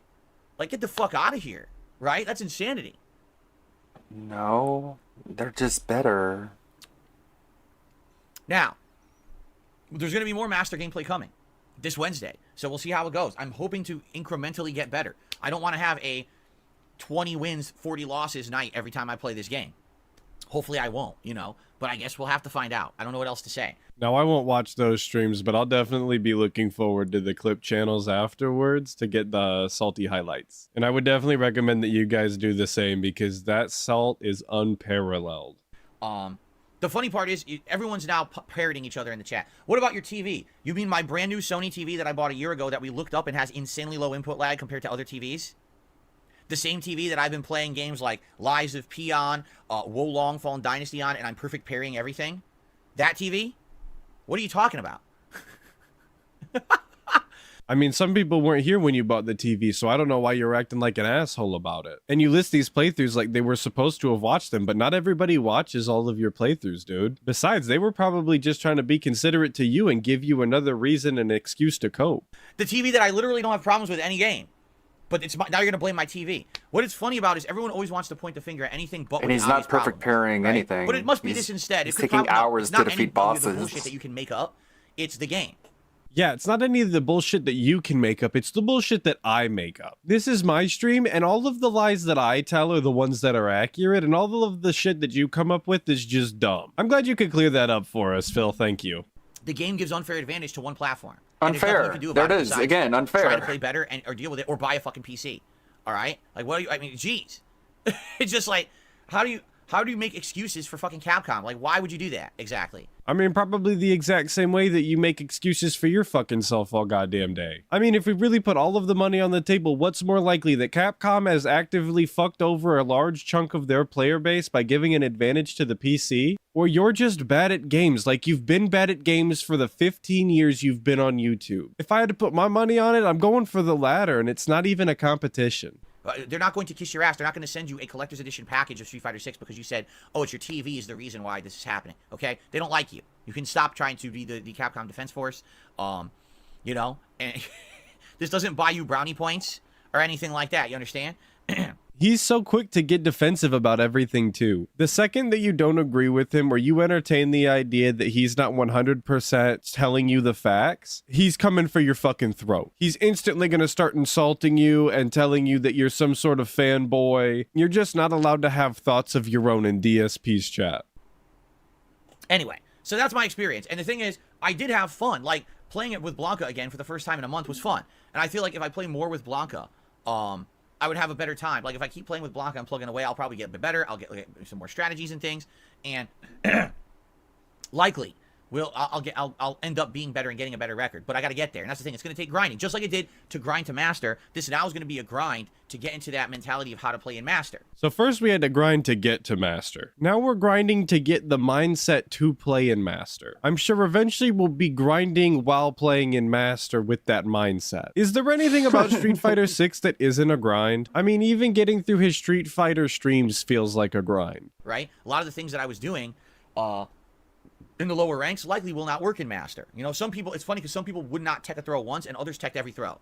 It's like, damn, that's crazy. So some people are just at a different level in master, right? Yeah, it's almost like individual people have individual skill levels or something. Who knew that everyone that was in this rank wasn't going to play exactly the same? How odd. So you got to adjust. And I will. I'll get better. All right? But yeah, it's disheartening right now. The initial response, or the initial feeling I had, was a little bit of disappointment and feeling disheartened because I had worked hard to get to master twice with Blanca, and now that I'm there, oh well, you're at a disadvantage to everyone, just deal with it. Oh, well, no, that shouldn't be like that. It should be that everyone's on equal footing.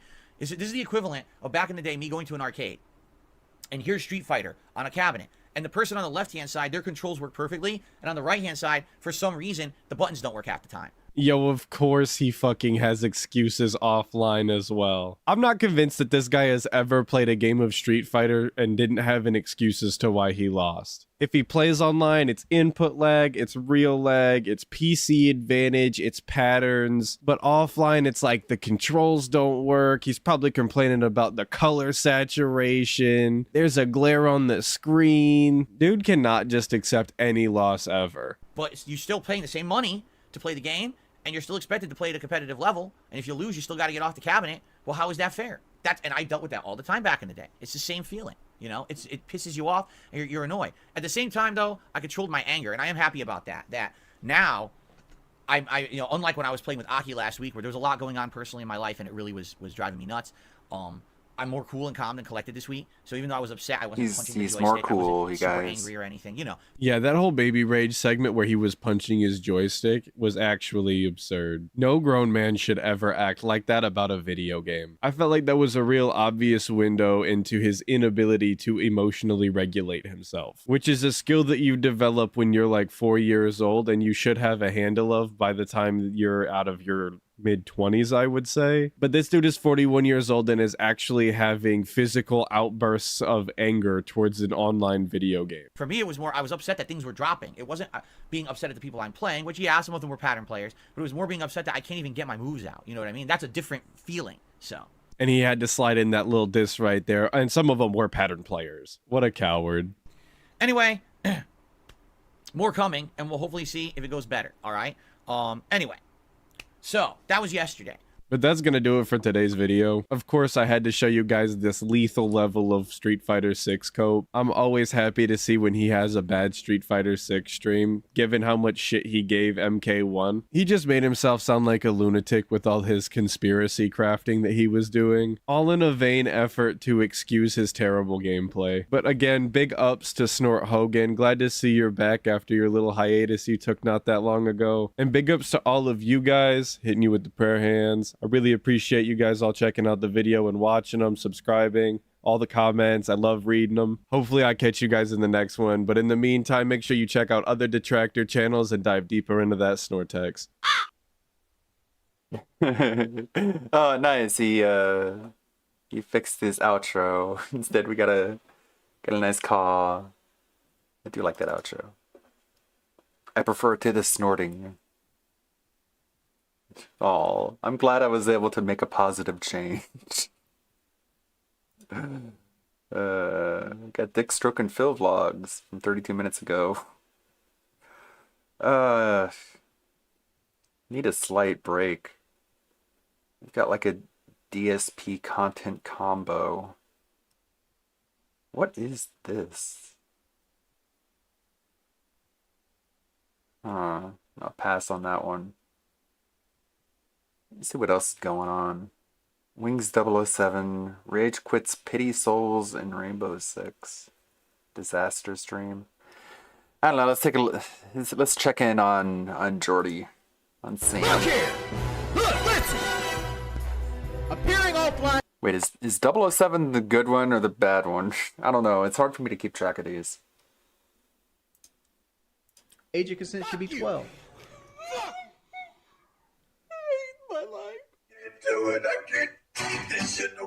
I need at least Good 3 or morning, 4 Deathcore people to Lover. play Rainbow. You know, like playing like quick play is almost pointless. Why don't you make your highlight videos or your channel like Jinxie? Mainly self-esteem. I don't think anything I do is actually worth watching. So like I just Then why do you expect other people to? chill. Like even if I create stuff I don't think is good enough to be uploaded and people just hate on it. So like that's what we do. If you come over here, I'm gonna pop this screen on. This guy has 521 people watching him play Diablo 2. He has 27,000 subscribers. That makes me feel like a bitch. Like honestly. It's like I wish I could play Diablo 2, but I can't. Because I'm a nobody. I put more effort in. I put the same amount of effort he puts in. What extra effort is he doing? I mean, like, I have the best camera on the market right here. Y'all guys made fun of me when I hooked it up. Y'all said I was red face. No, I'm not avoiding chat. All I'm doing is talking to chat. No, it's just like people act like every stream out there is way different than mine. Like every stream is Co-Carnage. It's not. It's not. To say of the tens of thousands or hundreds of thousands of fucking streams that go on every day, there's dudes that do better than me that don't even have a face camera. They just sit here and play games. Again, I used to have an overlay. I got banned off of the place that allowed me to have overlays. So if I'm banned off that situation, how am I supposed to have the overlays? You can't hold that against me. It's like people interact with chat, and my questions is, do you have any Castle 2 history, and do I wear shoes? Hey guys, if you can, please like the stream. Because there's 150 dislikes, we got 31 likes. Why so many dislikes? Because it's botted, for the most part. You can't tell me that with 216 viewers, we have fucking like an 80% engagement ratio with the buttons. I had, you know, the pleasure of having 62 IQ. What should you look out for when hiring an escort? Fucking track marks. I've definitely paid for an escort before. Really? Really?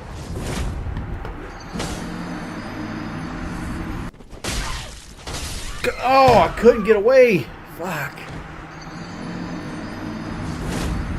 Round 3. Come on! No. Really? 2 hits me. You didn't even have fucking power within on. Oh! Oh my lord. Oh, you can't call that outplayed. You can't call that outplayed. This guy has so many cheap fucking tricks. I wish I could make the donation goals, what I wish I could have. We're 2 hours in and we haven't cleared $25 yet. I needed to make like 300 today to stay on track. But life sucks, then you die. No, I am by no means a successful streamer. Kinda want to play some Rainbow. If I was successful, I'd be able to pull 500-600 viewers on anything I played at any time of the day. That's why I consider successful. Why is Blade being investigated by the police? You just came here to get banned? But Big Homie wants us to play Rainbow. We need a nice cook. Okay. Time to eat my breakfast. No, it was 0.5. Oh, 0.5? Yeah, I did get it up to 0.9, and then I dropped.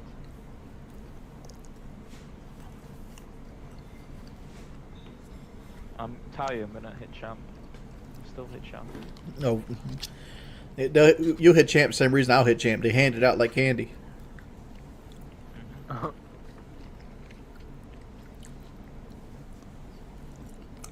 All he needs like a 54% win ratio or some shit like that.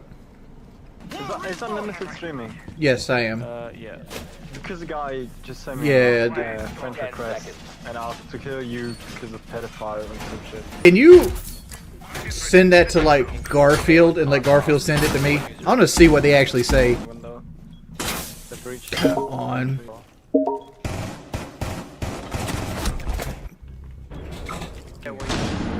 Come on!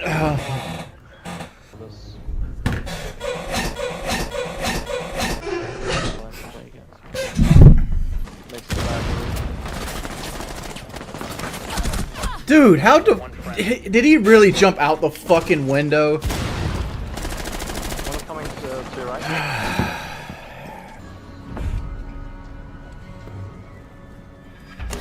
Yeah, I said Kyle abused Adderall. Kyle used to abuse Adderall. Kyle would like stay up all night playing video games and shit, and then he'd have to go do, like that's kind of impressive.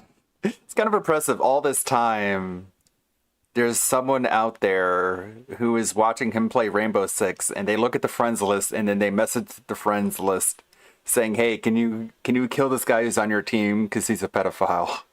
That's been going on for years now, I think. Like a video shoot for FPS Russia. Can't even hate on that. Popping Adderalls to get through that day. Whoa, come on! Fuck me. I'm gonna let you guys in on a secret right now. The local fat chick at the bar has a body count in the fucking 30s and 40s. So what? She's still fat. Fuck. It's like, yes, Richard. Women are the gatekeepers to sex. Men are the gatekeepers to relationships. It's not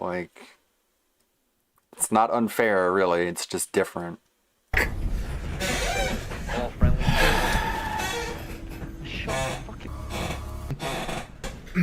Lounge as well.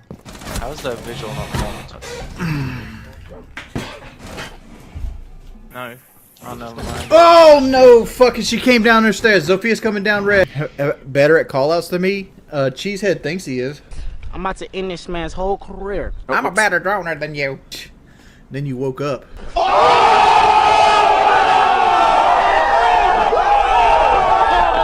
I can give you a fucking sausage roll in South Carolina and make you think pussy is overrated. Yeah, but don't draw this. Huh? This is why you're not pulling. Come on, behind us! 500 viewers. Through the wall. I don't know. Hatch, I guess. Yeah, above. How did fucking Solus stay out that whole time? Literally, Solus ran around with 5 health the whole fucking time. Oh boy. Loud.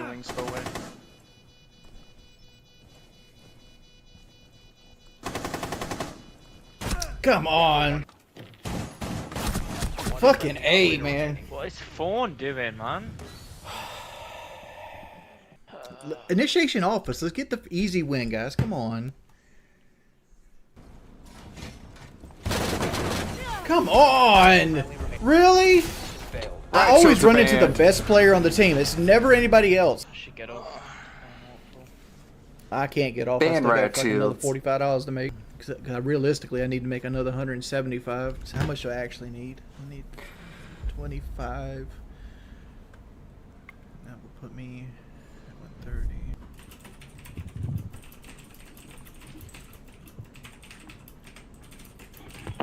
Just say it. What do you think typing it Man, is? DDDDD. Nobody's holding the stream hostage for donations. Yes, you are. Down to 10 seconds.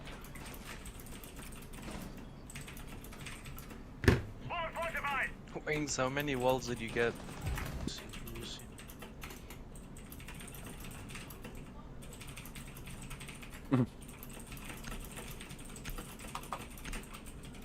I mean, I've always thought Cyberpunk was good. That was really good. No, Sonny, I don't play Modern Warfare 2 because nobody donated or showed up for it. Are you gonna buy the new COD? Yeah, I'm gonna give it a shot, but like as soon as I get like less than 250 viewers and no donation goals, it's going in the trash too. Mr. Cheddar, can you address the beef where I don't care about? Appreciate it. I'm gonna be here a while, baby. Why? It's a slow day. How long have you been streaming? A little over 4 hours. Oh, fuck me. Dude! My mod's being a little too soft. I see stuff stepping by, just ban them. Fucking ban them, first offense. Like, really? That's a bannable comment. Anything that seems sus or anything that even be sneak dissy troll should be banned. My god, dude. Again, this is why Fuck on! you can't pull in viewers. My day's been shit, troll art. I'm ready to get off stream, but I can't get off stream because nobody's donating. What a thin-skinned bitch. Matter of fact, anything that isn't kiss my butt, ban them. Oh. Fuck on! Either subscribe. Well, that's the Jordy update. He's miserable and salty and jealous and literally just banning anyone who isn't kissing his butt. And then he's like, man, I don't know, I'm not getting like 500 viewers. It's like, I don't know. Maybe look inward. Look inward. I didn't say inward, I said inward. King Tut Saga. Look inward. It's awkward.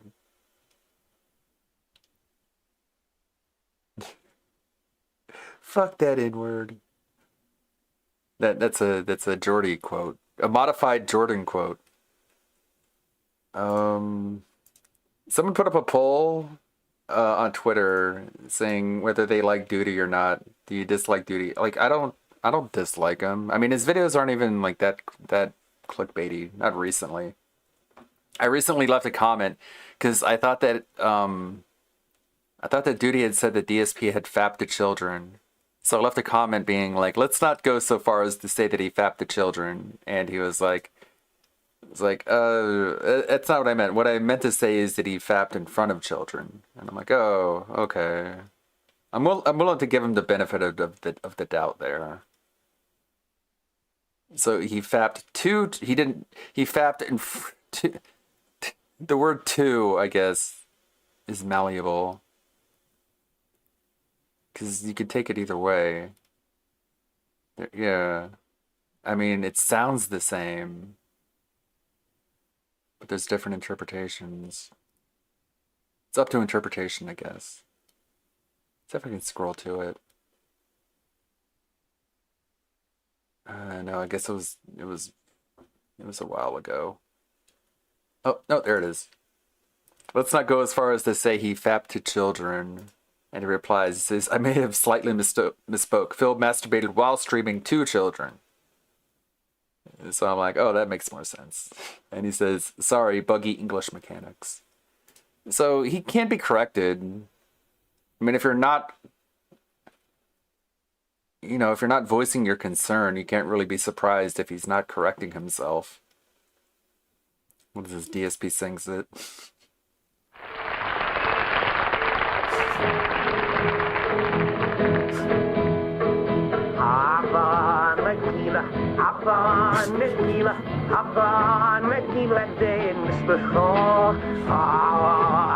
Why does it look so accurate?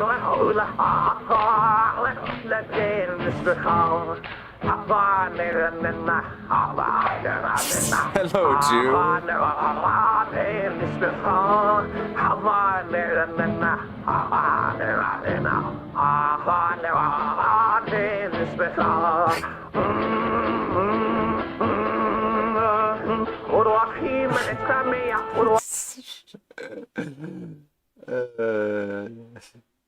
DSP looking and sounding like Private Pile. This part is demonic. Let's see. Oh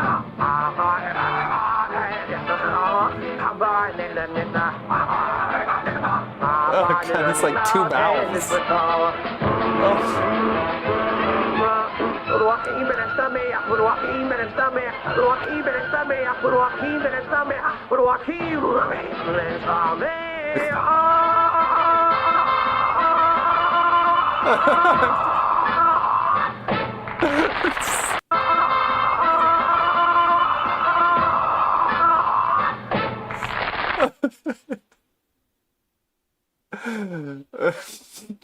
Hello, Jew.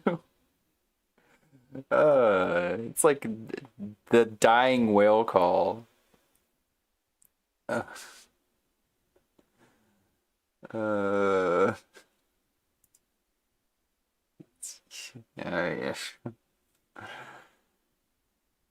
I don't know. I'm like, I guess I'm on the fence when it comes to Duty. Don't hate him. Don't hate him.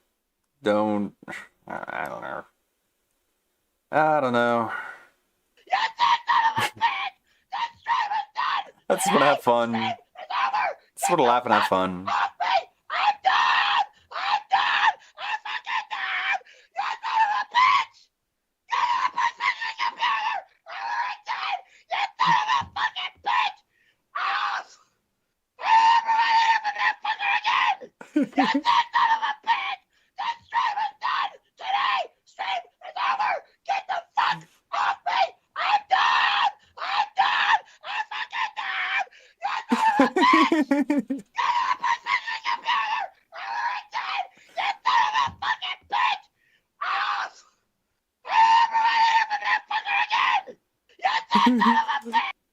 It's the best stream outro ever.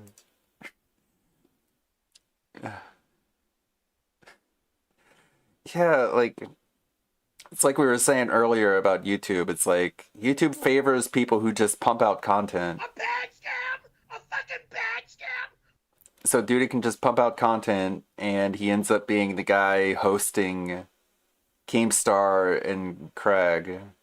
Or, Star and Craig. And that's all you have to do. You just, like, you just put yourself out there. I mean, that's a common thing. It's like, what is it, 95% of success is just showing up. And he shows up. Because he's a retired dude. He doesn't have anything else to do, so he can pop on a stream and show up on anybody's stream at any time he wants to. Whereas the rest of us have to typically be on more of a schedule because we're trying to balance stuff. But that's our fault for not being self-sustained, independent people.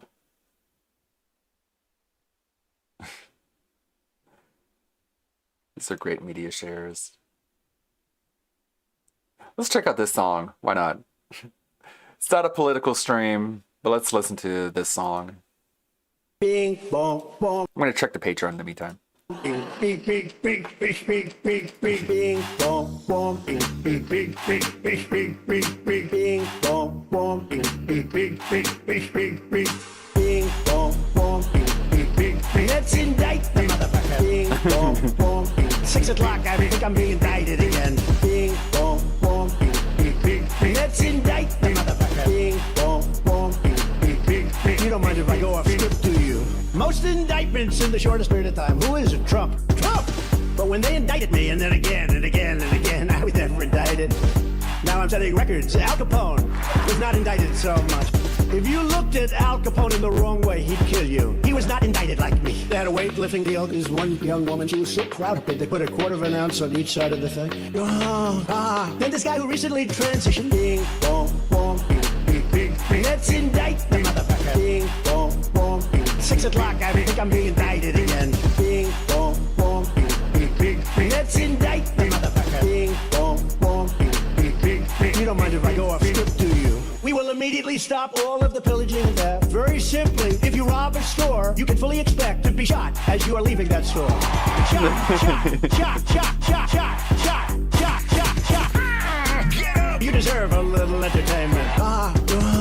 I have a problem. Everybody wants it. They're screaming, dance, dance. Bing. My wife, the first lady, hates when I do this. She said, it's not presidential. I said, yeah, but people like it. Bing, bong, bong, bing, bing, bing, bing. Let's indict the motherfucker. Bing, bong, bong, bing. 6 o'clock, I think I'm being indicted again. Bing, bong, bong, bing, bing, bing, bing. Let's indict the motherfucker. Bing, bong, bong, bing, bing, bing, bing. You don't mind if I go off script, do you?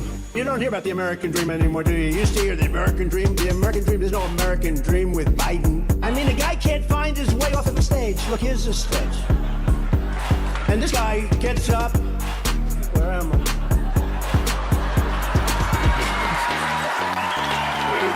What a loser. They said, sir, please don't say that. It sounds too obnoxious. I said, I don't mind being obnoxious. Bing, bong, bong, bing, bing, bing, bing. Let's indict the motherfucker. Bing, bong, bong, bing. 6 o'clock, I think I'm being indicted again. Bing, bong, bong, bing, bing, bing, bing. Let's indict the motherfucker. Bing, bong, bong, bing, bing, bing, bing. You don't mind if I go off script, do you? Regardless of your political opinion, you have to agree he is the funniest president in our lifetime. I like the shot.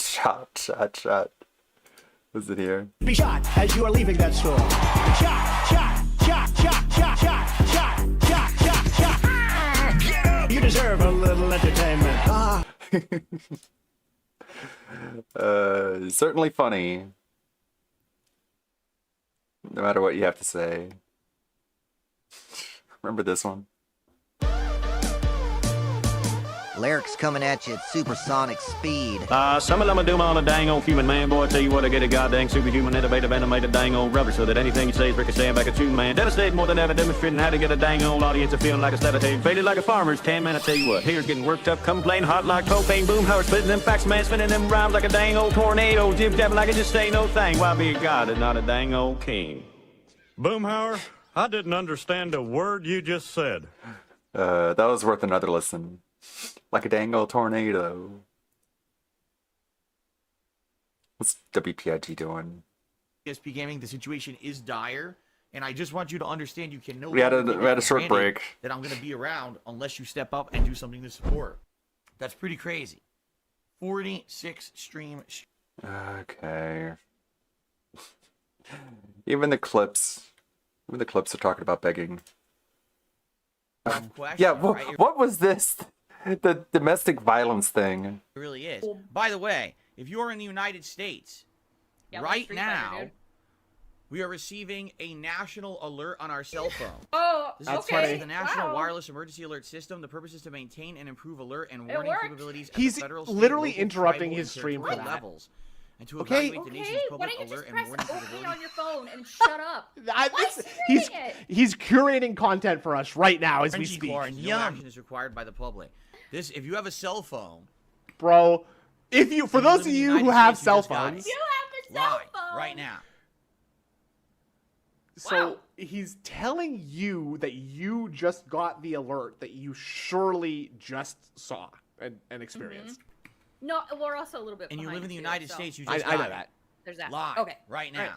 It was a Yes. nationwide thing. I guess they do this Yeah, like you've read once the a whole year thing. to test it to make sure that the National Alert Service worked. If you got scared, that's Thanks. what it was. It's okay. But- It's not If a you real got alert. It's just a test. I knew that was Okay. coming. They posted it all over Come social on. media last night.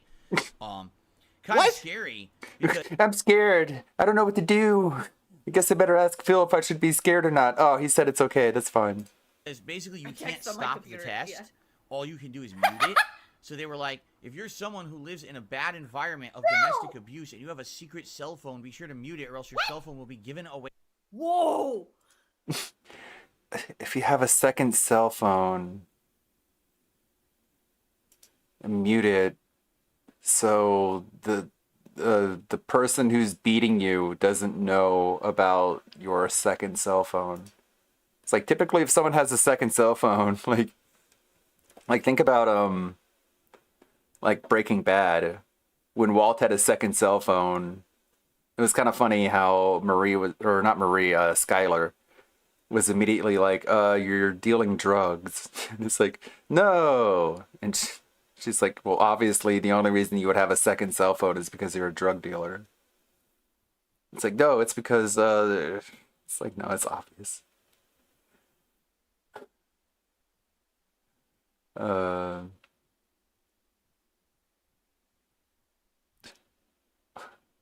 This is so weird. He's so addicted to Twitter.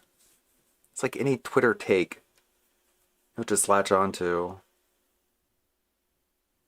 Like, I guess people are struggling for reasons to complain about the cell phone presidential alert system, and they're like, well, what if you're being beaten by your husband and you don't want him to know about the emergency cell phone that you use to call emergency services? So then it goes off, and then a husband who beats you finds out about your second cell phone, and then he beats you. So I guess I think you're stretching a little bit. I think you're just desperately looking for any sort of excuse. It's like you can't just say it's annoying. Come on, let's not fight and chat. Don't need to argue with each other. I mean, people were assuming that if Keemstar was going to go interview somebody, that Leanna was going to be in the running. I think that was safe to assume. I don't know. I think a lot of people would say, like, I wonder what she thought about it.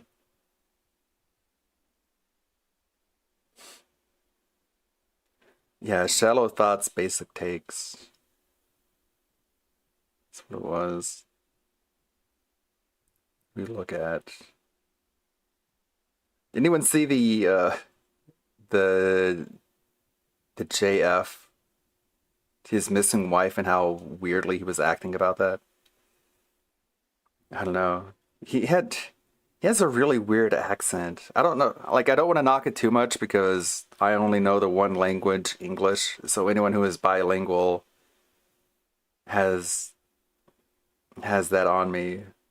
So I don't want to make fun of accents too much, but I do find it kind of weird that you have lived in America, or you have spoken English for so long, but you still during every sentence have to end your sentence. Like, is it really that difficult to not have that upward inflection? Can you end a sentence in any other way other than a comical French accent? I think, I don't know, maybe they can't control it. What do I know? It seems kind of controllable. Maybe it's put upon, maybe it's intentional. I have a French accent, so I have to end every sentence in the exact same way, or else people won't think that I'm French. But yeah, he seemed really guilty, and he made sanitizing his kill room his own video, which either means he's guilty or he's really bad at reading the room. Could be either one, though. Who knows? Prisons for Cyrax. We saw that saturated content video. South Park lesson with... Oh, okay. Pippa's gonna be talking about South Park?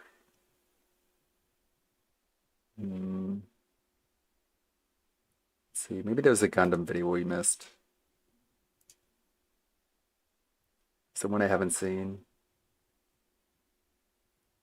Brave TikToker gives up cosplay for SAG-AFTRA. Let's take a look at this. I saw you looking at me from across the bar, and I know you probably think that I'm like a super cute girl, but I wear diapers. Are you ready to handle this if you take this on? I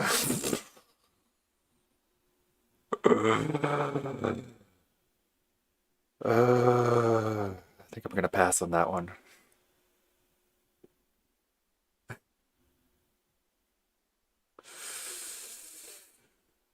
Oh, that's an eject button right there.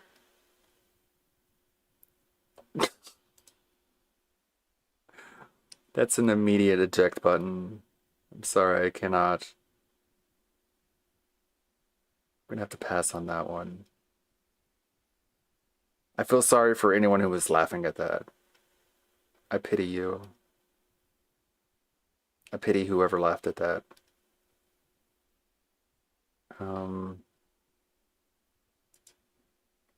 I feel nauseous. That was nauseating. What's Dante doing? He's playing a good game. He's a lot farther than I got. I don't even recognize this area.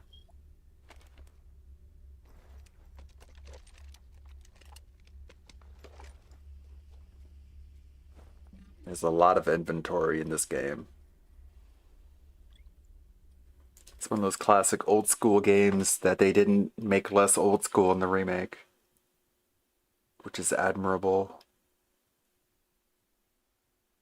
I think I'm out of content to watch in the background. WPIG, help me out. What? What? That literally made no fucking sense at all. It didn't.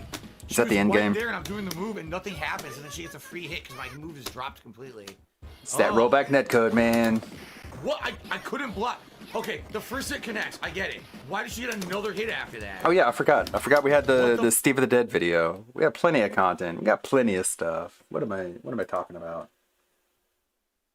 We got Steve of the Dead. It's Steve. I keep pressing B. Steve. I can't even see the.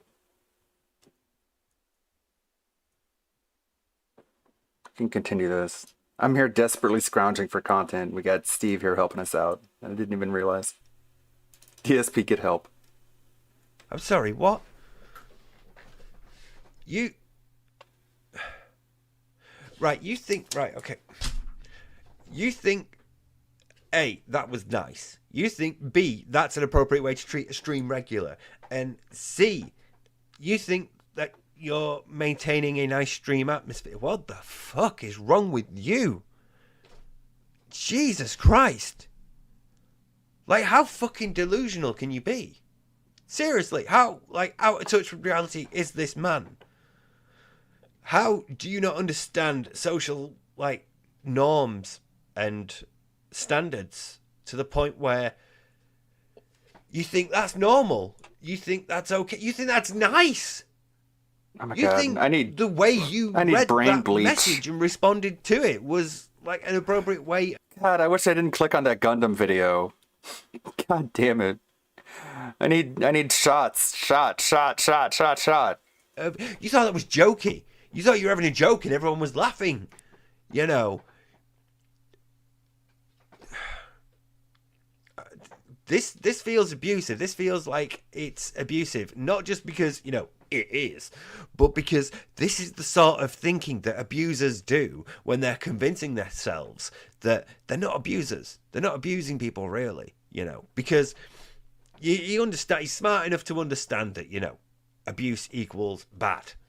So he's not going to, like, straight up say, oh yeah, I abuse my audience, you know, yeah, I'm abusive towards people in my chat. He's not going to straight up say that, but he will do it because it serves his purposes. It meets his ends. It helps him get to his goals of, you know, controlling chat and everything. So that's fine. He will do that. But, you know, obviously he can't admit it to himself because that would make him a bad person. That would mean he was horrible, you know. That would mean he was an abuser. So instead, you reframe it or you reinterpret it or you Davo it, you fucking flip it around, you know. You're like, I didn't see it as abusive. I thought we were having a laugh, you know. I thought we were just joking. I didn't realise what I said had upset them, you know. I was just saying, you know, a couple of things that I'd heard from Howard Stern. I didn't realise that it was anti-Semitic, you know. It's what people do to convince themselves that they're not actually that thing, you know. If you behave in an abusive manner towards people and people say, yo, this is abusive, and you're like, no, actually, no, it's not. I didn't think it was abusive. I thought we were just having a laugh, you know. That's what abusers do to justify their abuse and to convince themselves that they're not abusers because they know it's bad, but he'll still fucking do it. I don't want people to think that I'm hostile to people.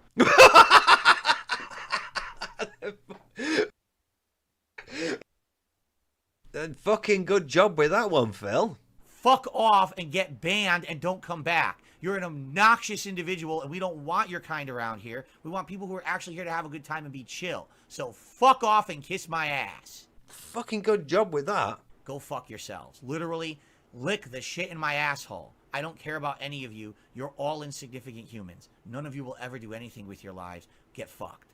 There is a really good way of getting people to think that you're not hostile towards other people. Don't be hostile towards other people. You know, it's quite a simple thing, Phil. I don't know if you knew about it. You seem to know quite a lot. You seem to pride yourself on knowing quite a lot of insider knowledge. So is there's some for you right there, right? Here's a bit more. Don't behave like that, and people might just avoid thinking that you're a bit hostile.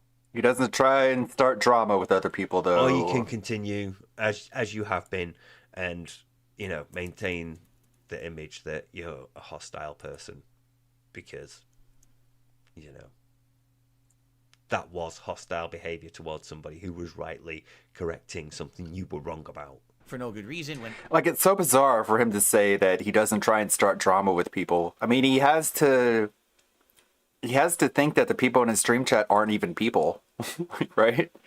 Because he starts drama with them all the time. I have a good reason to be hostile to these people. They've already been banned multiple times. Any justification at all in it. Lavinia, you could have been a real fan. You could have been a legit fan for years, right? And then the moment he does something that upsets you and you say, actually, I'm quite upset by this, you were a troll immediately. It's the story of basically everybody that has left DSP and become a detractor. You know, everybody has their own war dog leader moment where Phil does something that they're like, I am so personally offended by that I don't want to support you anymore. And again, if he accepted that, if he was like, yeah, I know that behavior is bad and I behaved in that manner, that would therefore mean that I am bad. So I cannot accept that. Instead, I have to twist things around so that I'm being provoked. They are a troll. They have been banned multiple times. I have the right to be mad with them because of these reasons already. Regardless of the truth and the veracity of those reasons, I have the right to be mad at this person. So you shouldn't judge me anyway. You shouldn't judge my behavior as like normal or representative of, you know, the fun, chill, positive, meaningful atmosphere that I strive to maintain here at DSP Gaming. No, that was an exceptional circumstance where I was dealing with a troll who I did fully reserve the right to be mad with. So, yeah, and by the way, I was right and they were wrong. Whatever. Any justification to avoid accepting personal flaw or, you know, personal responsibility, culpability in any matter. So basically, you know, they try to turn this into, oh, see, Phil disrespects his fans, and Phil doesn't care, and he doesn't listen, and then he treats them badly. It's like, none of that happened. Bro, literally all of that happened. All of that happened. Fucking all of it happened. All of it. Lavinia. Oh my God, Lavinia. You're doing it too. Did I literally not do a segment explaining that mini PC has no ventilation whatsoever? There's no fan or cooling. Okay, hold on. But there is. Let's do it again. Here we go. This one is for Lavinia. Ready? Here we go, everyone. Welcome to the show.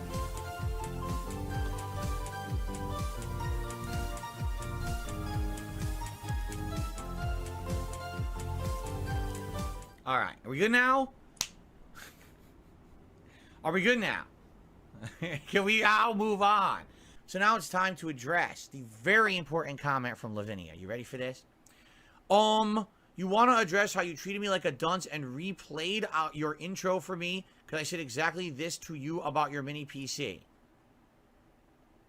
Well, we already addressed this, but I guess we'll do it again. So hold on a second, everyone. Let's have another special restarting of the podcast this morning, 2 days in a row for Lavinia, since she wants me to go back and readdress it. So here we go.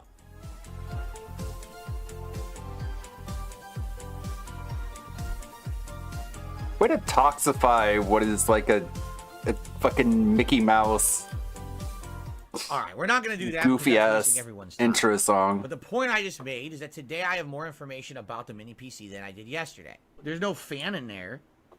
There's no way there's a fan in this thing. Really? People are saying it does have a fan?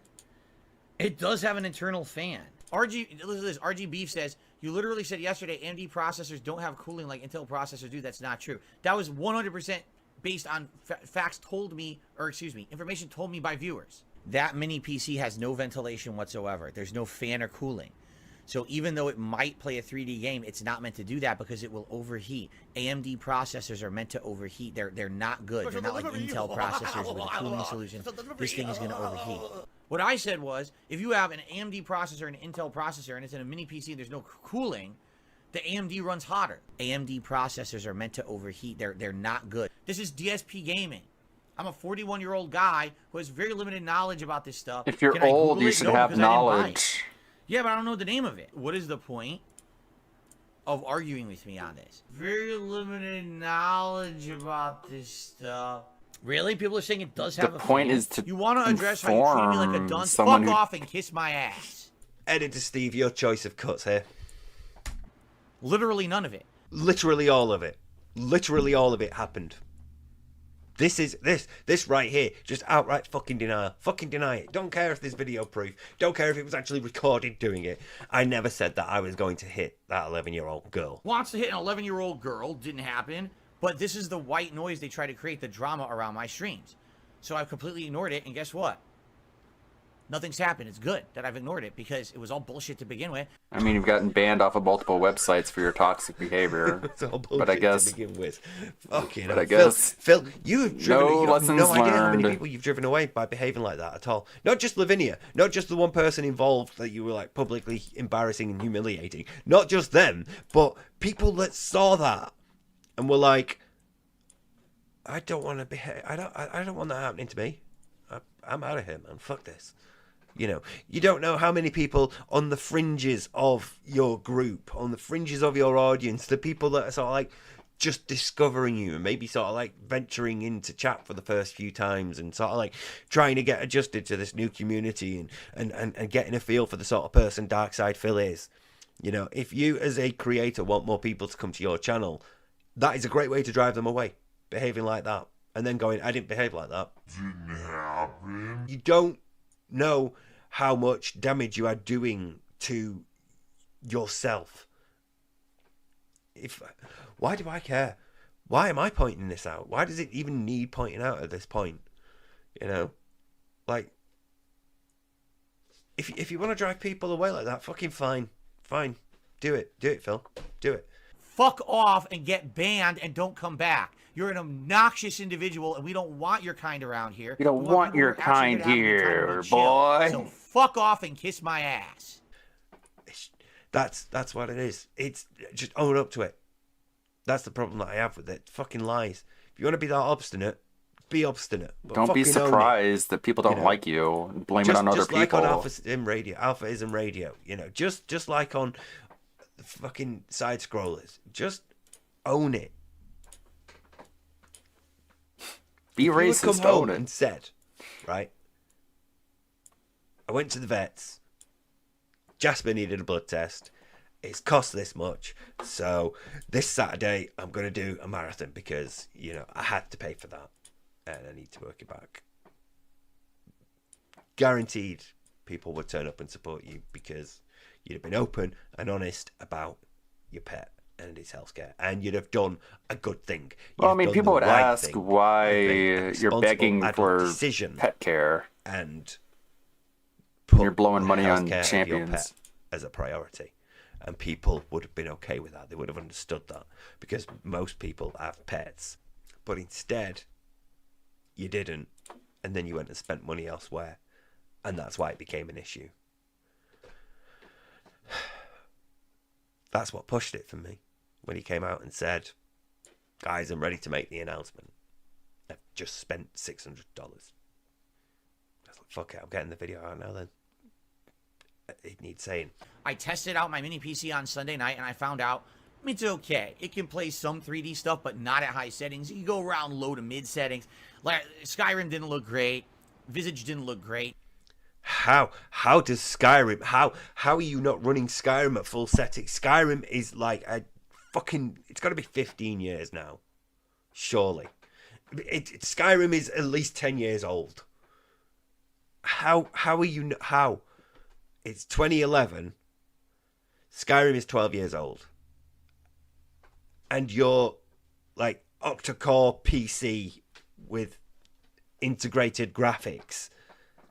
Can't run it at anything other than medium. How? What have you done? How do you not know how to set this up? How?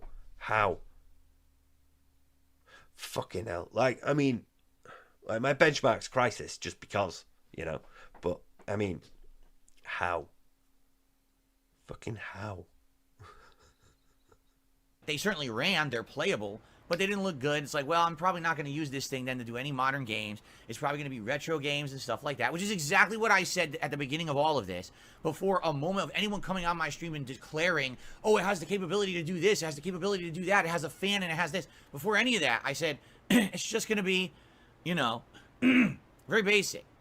Yeah, that's why people did that. That's why people were like, oh, you've got this thing. Oh, you've got that thing. Oh, you can play this on it. Because you were like, it's got all, these are the specs for it, but I'm only going to be playing like Mega Drive and SNES games. People were like, you can play so much more. You can play this, you can play that. That's why you got all that in the first place. Because you were like, I am going to use this to just run these. It's like buying a Porsche and only using it to go and get your grocery shopping. And it makes it worse. It actually makes it worse because you could do those things on your current PC. Like, easily, with, like, no impact to what you're doing. You're just too lazy to learn how to do it. You don't want to put in the work to learn how to emulate on your current PC. So instead, you just want someone to buy you a box that you plug in and then it does it for you. You downloaded fucking Fightcade and then were like, where's the ROMs? It didn't tell you how to get ROMs. What do you mean ROMs? I have to go find ROMs myself. Can somebody else tell me how to do it? Now, one thing I definitely want to do with this mini PC is Fightcade. And I did download the Fightcade app. The problem being, it doesn't really do anything by default. It seems like you need to research how to use it because it doesn't tell you where to get ROMs. Why does it need to tell you where to get ROMs? Google it. Google where ROMs are. Right now with Fightcade, I have no solutions how to use it. Where do I get ROMs? You still haven't told me. Explain it to me now and tell you, oh, here's how you do it. You do this, you do this, you do this, right? So I just have to figure it out. But I did get Fightcade. I wonder how long it'll take him to figure it out, if ever. Basically a program, an app that allows you to play old school games. Mostly it's used for fighting games these days, but you can use all kinds of arcade games and things. You can play them online co-op with other people, or you can play against people competitively over the internet using GGP Netcode.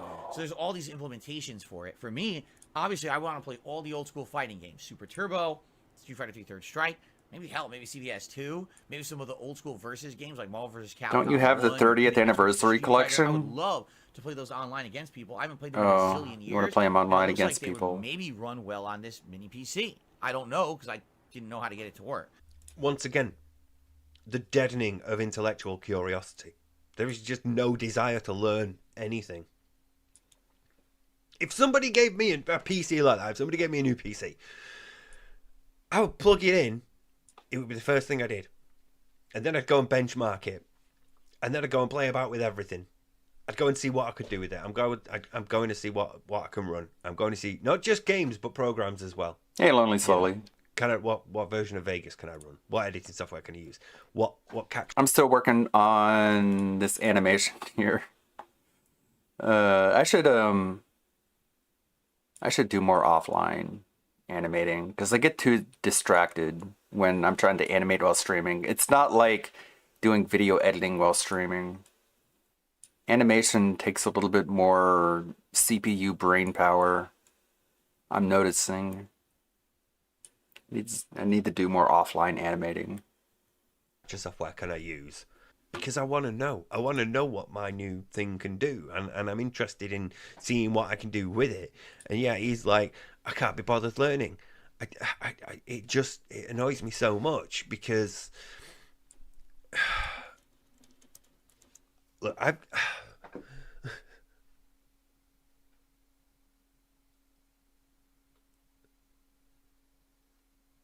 I like learning. Help me out, Steve. I like learning things. I like knowing things. I like discovering new things. Same here. This is like antithetical to me. This is like the opposite. This is the dark matter to my matter.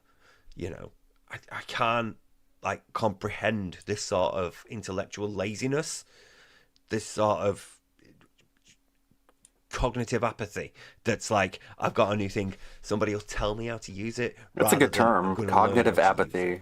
You know, he'll have had somebody there, he'll have had like his DMs open like Twitter, or he'll have like Discord on his phone if his phone is current enough to run it, but or he'll have Discord on like another computer or something like that.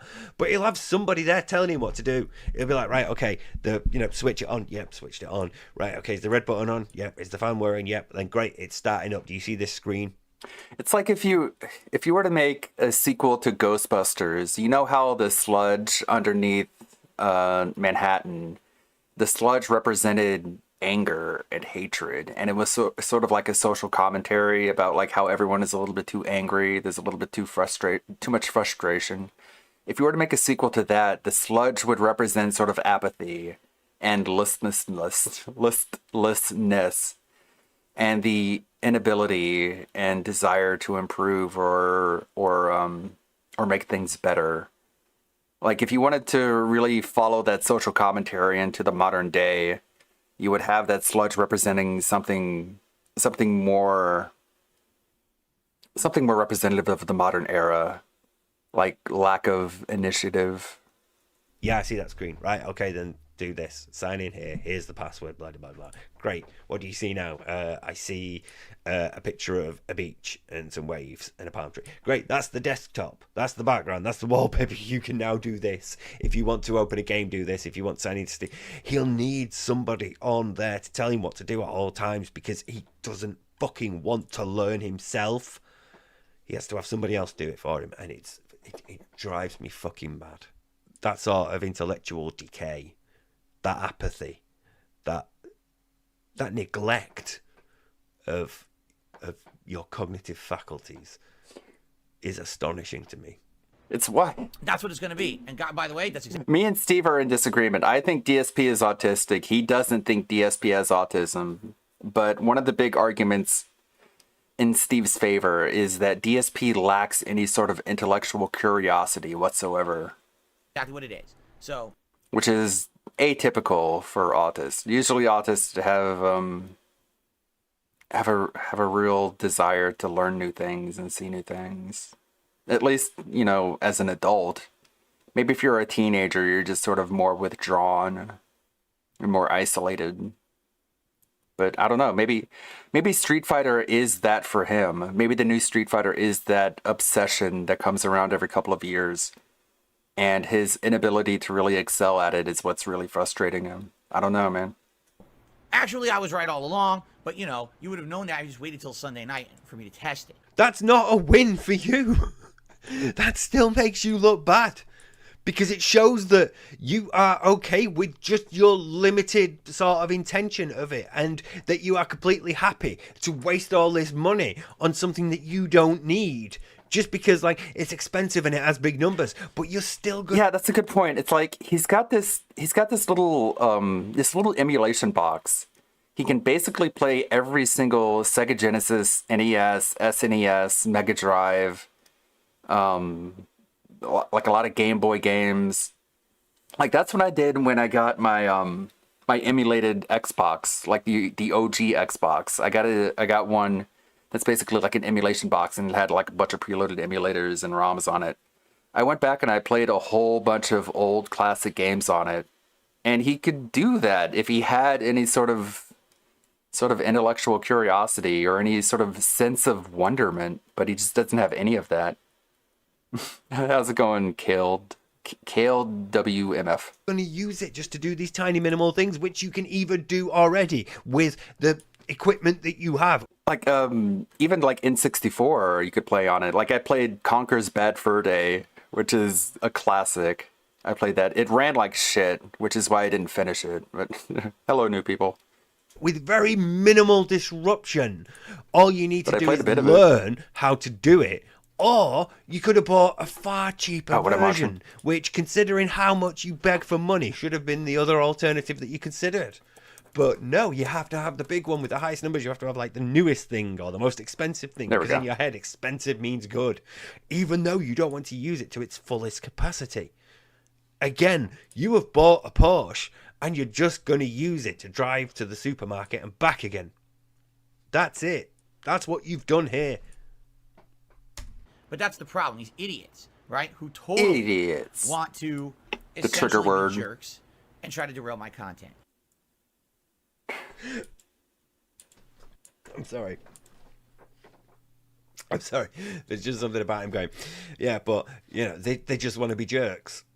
That I find particularly hilarious. And I don't know why. It's just, like, I don't know. It seems like just such a lazy sort of insult. It's like, I've got nothing else. I can't really be arsed coming up with anything else. So, fuck it. They're just jerks. I feel like it's sort of like a way of deflecting the sort of the real severity, the real impact, the real sort of like wider context of the issue by saying, like, you know, your criticisms weren't valid. You know, the thing that you were bringing up to me about this mini PC, the thing that you were correcting me about, doesn't matter. The real point is like you're being a jerk. Yeah, we can check out some Silent Hill stuff.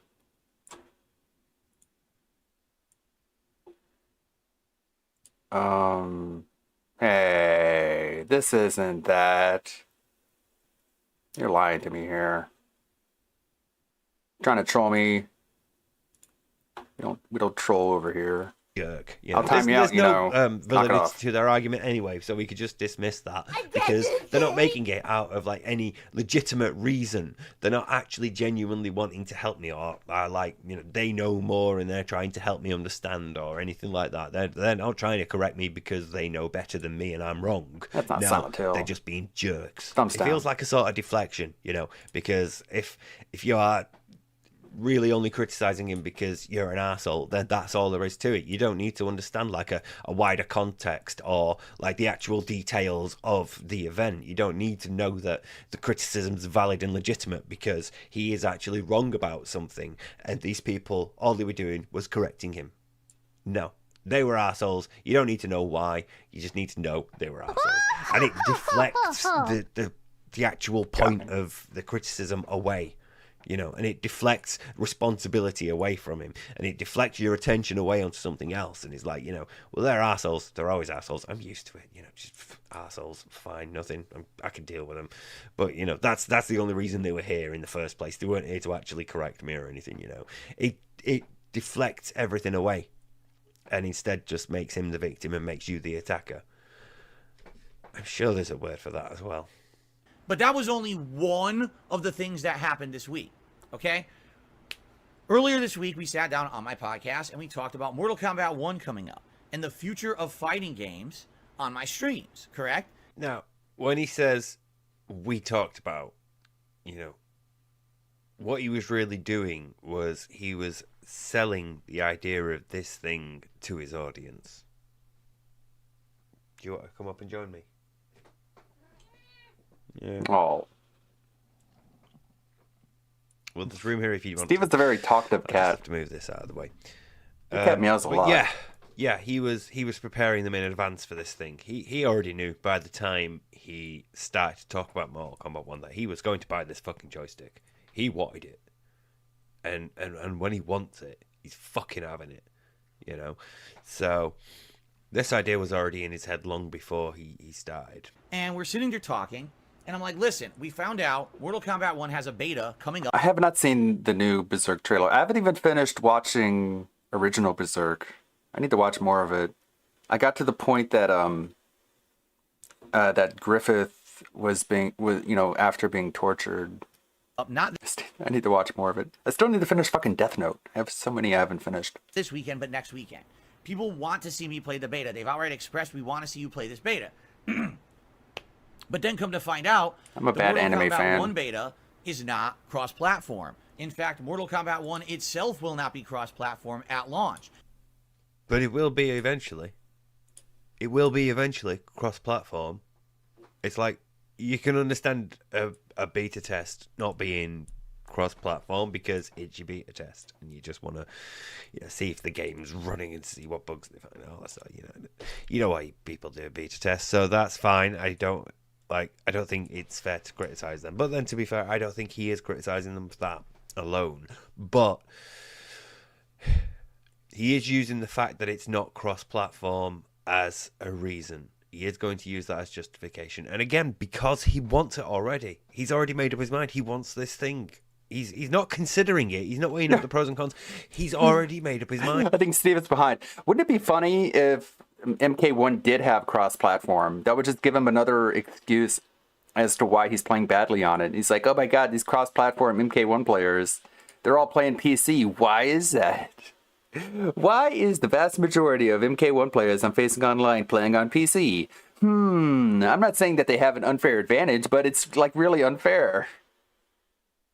And he's just finding the arguments that he thinks he needs to be able to convince his audience this is a good thing to do. this is a good idea. What I'm about to do is good for this reason, this reason, and this reason. He's already doing it. He's just justifying it.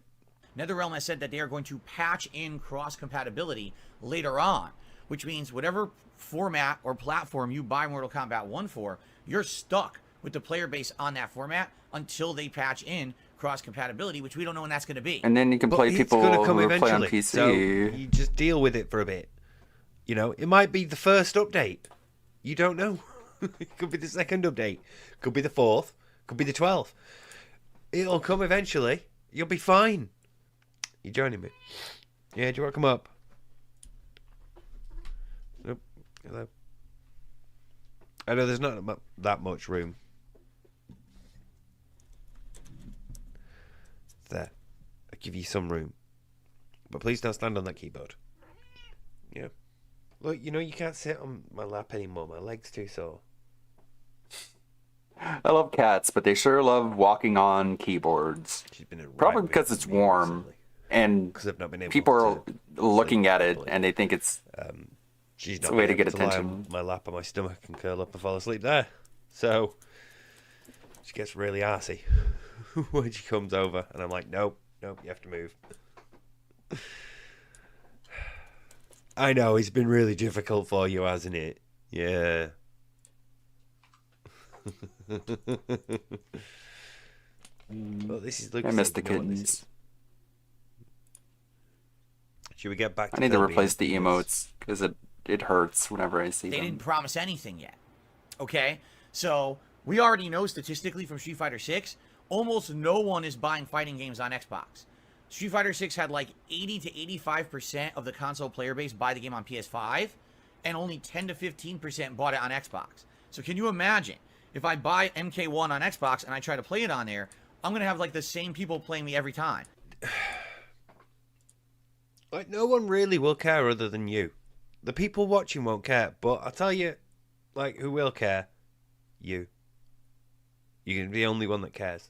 You know, it's not like there's only going to be, like, 12 people playing, or, like, 2 people playing. It's not going to be like when you did your Street Fighter Fridays, and, like, it was only Goji Tanks and Jose that would show up, and you'd be, like, spending most of that stream running away from them. Again, though, we have another excuse, we have another justification. As bad as it may be, as, like, tenuous the link may be, as stretched as he has to make reality, the idea that, you know, my streams will be slightly more entertaining because I'll have a larger, like, pool of potential, fighters to pull from.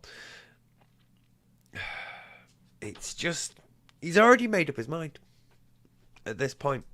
It'll be boring as shit, always playing the same couple of people who are available per region or whatever. It'll be very boring.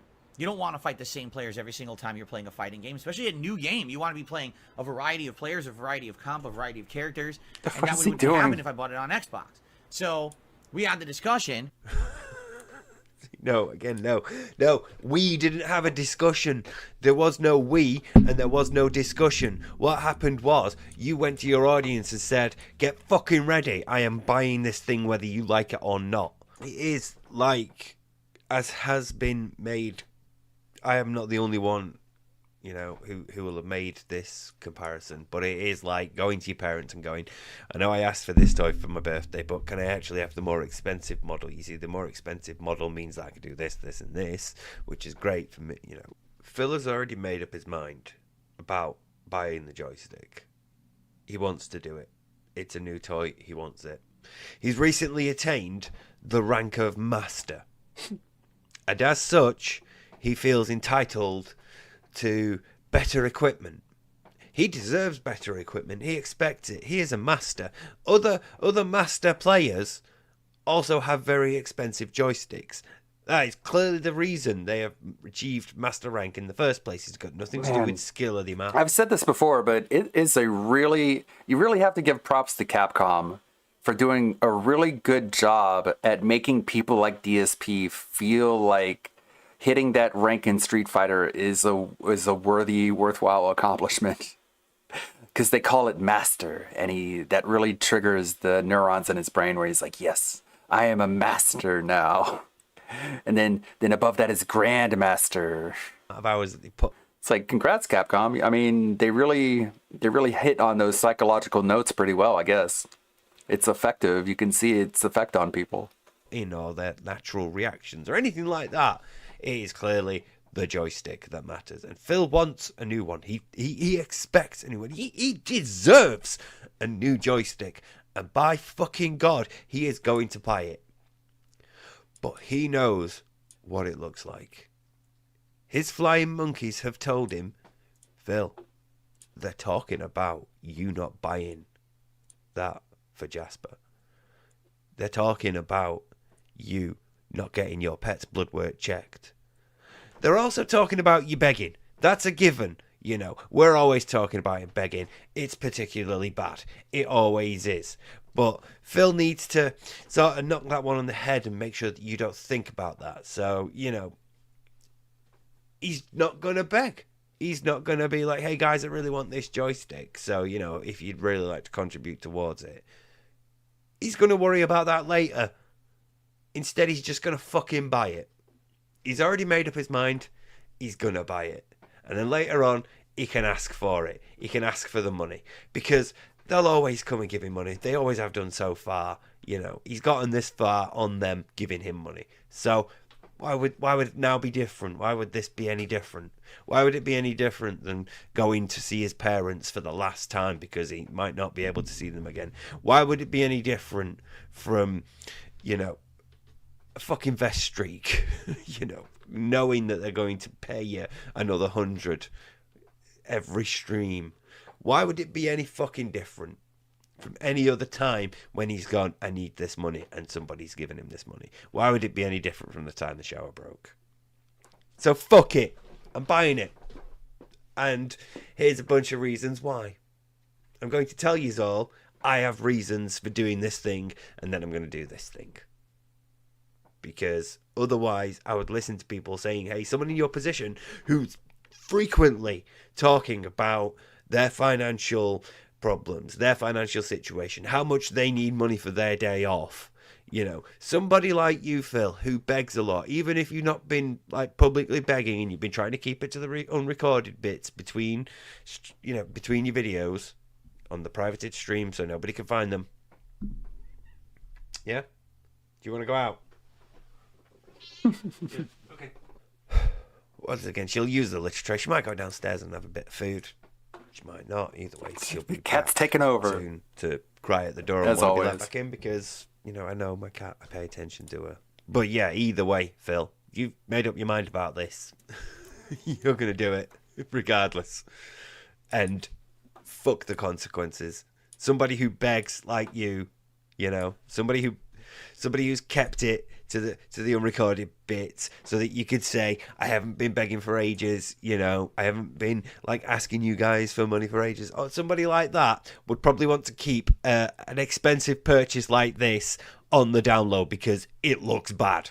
So maybe don't, you know, do it. So somebody like you who begs a lot and has made, you know, a fair bit of a reputation for their financial problems and how much they need the support of their audience, it's probably a bad idea to spend that much money on something, especially if you don't need it. And you don't, because not only do you have, you know, a joystick that works just fine, that you've just spent money upgrading as well. You've just spent a fair bit of money buying new buttons for.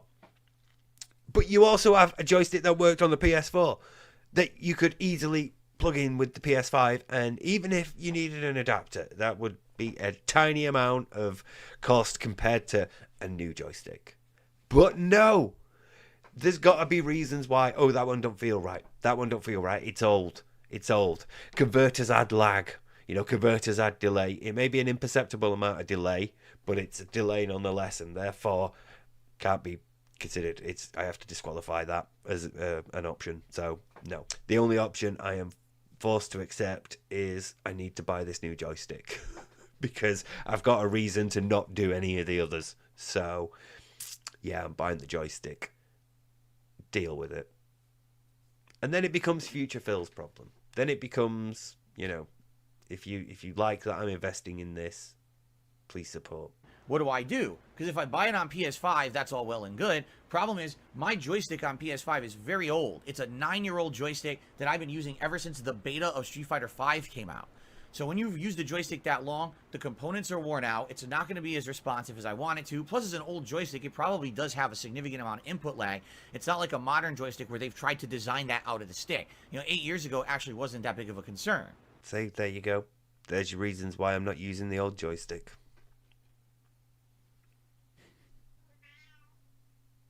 Oh, do you want to come back in?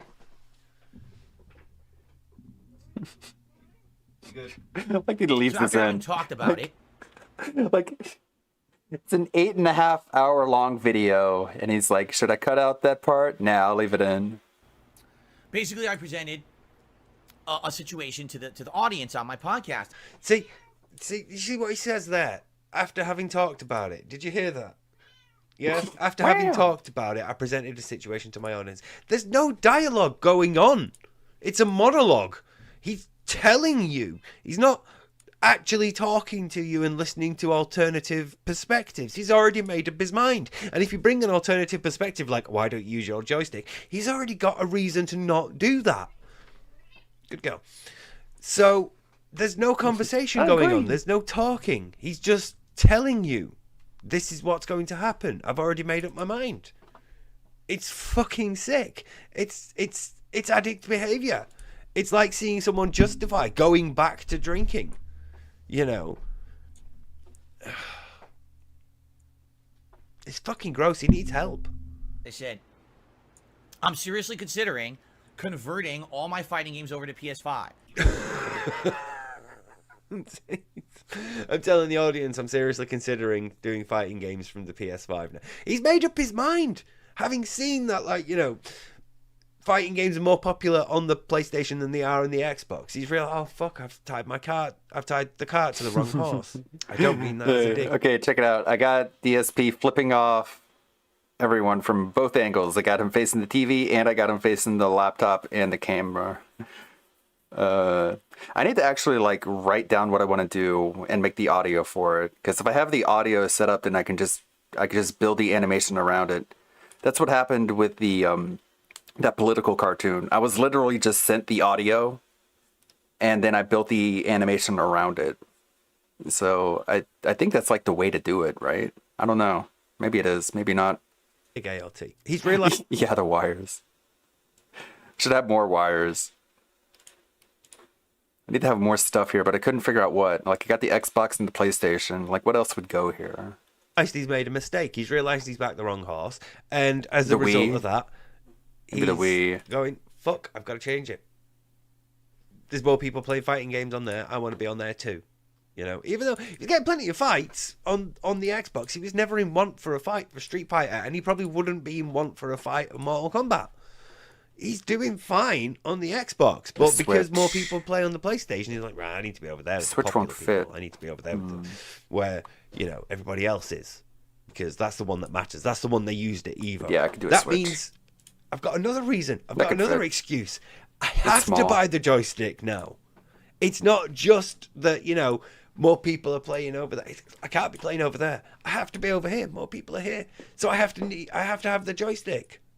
I can't use my other one. I can't stay on Xbox.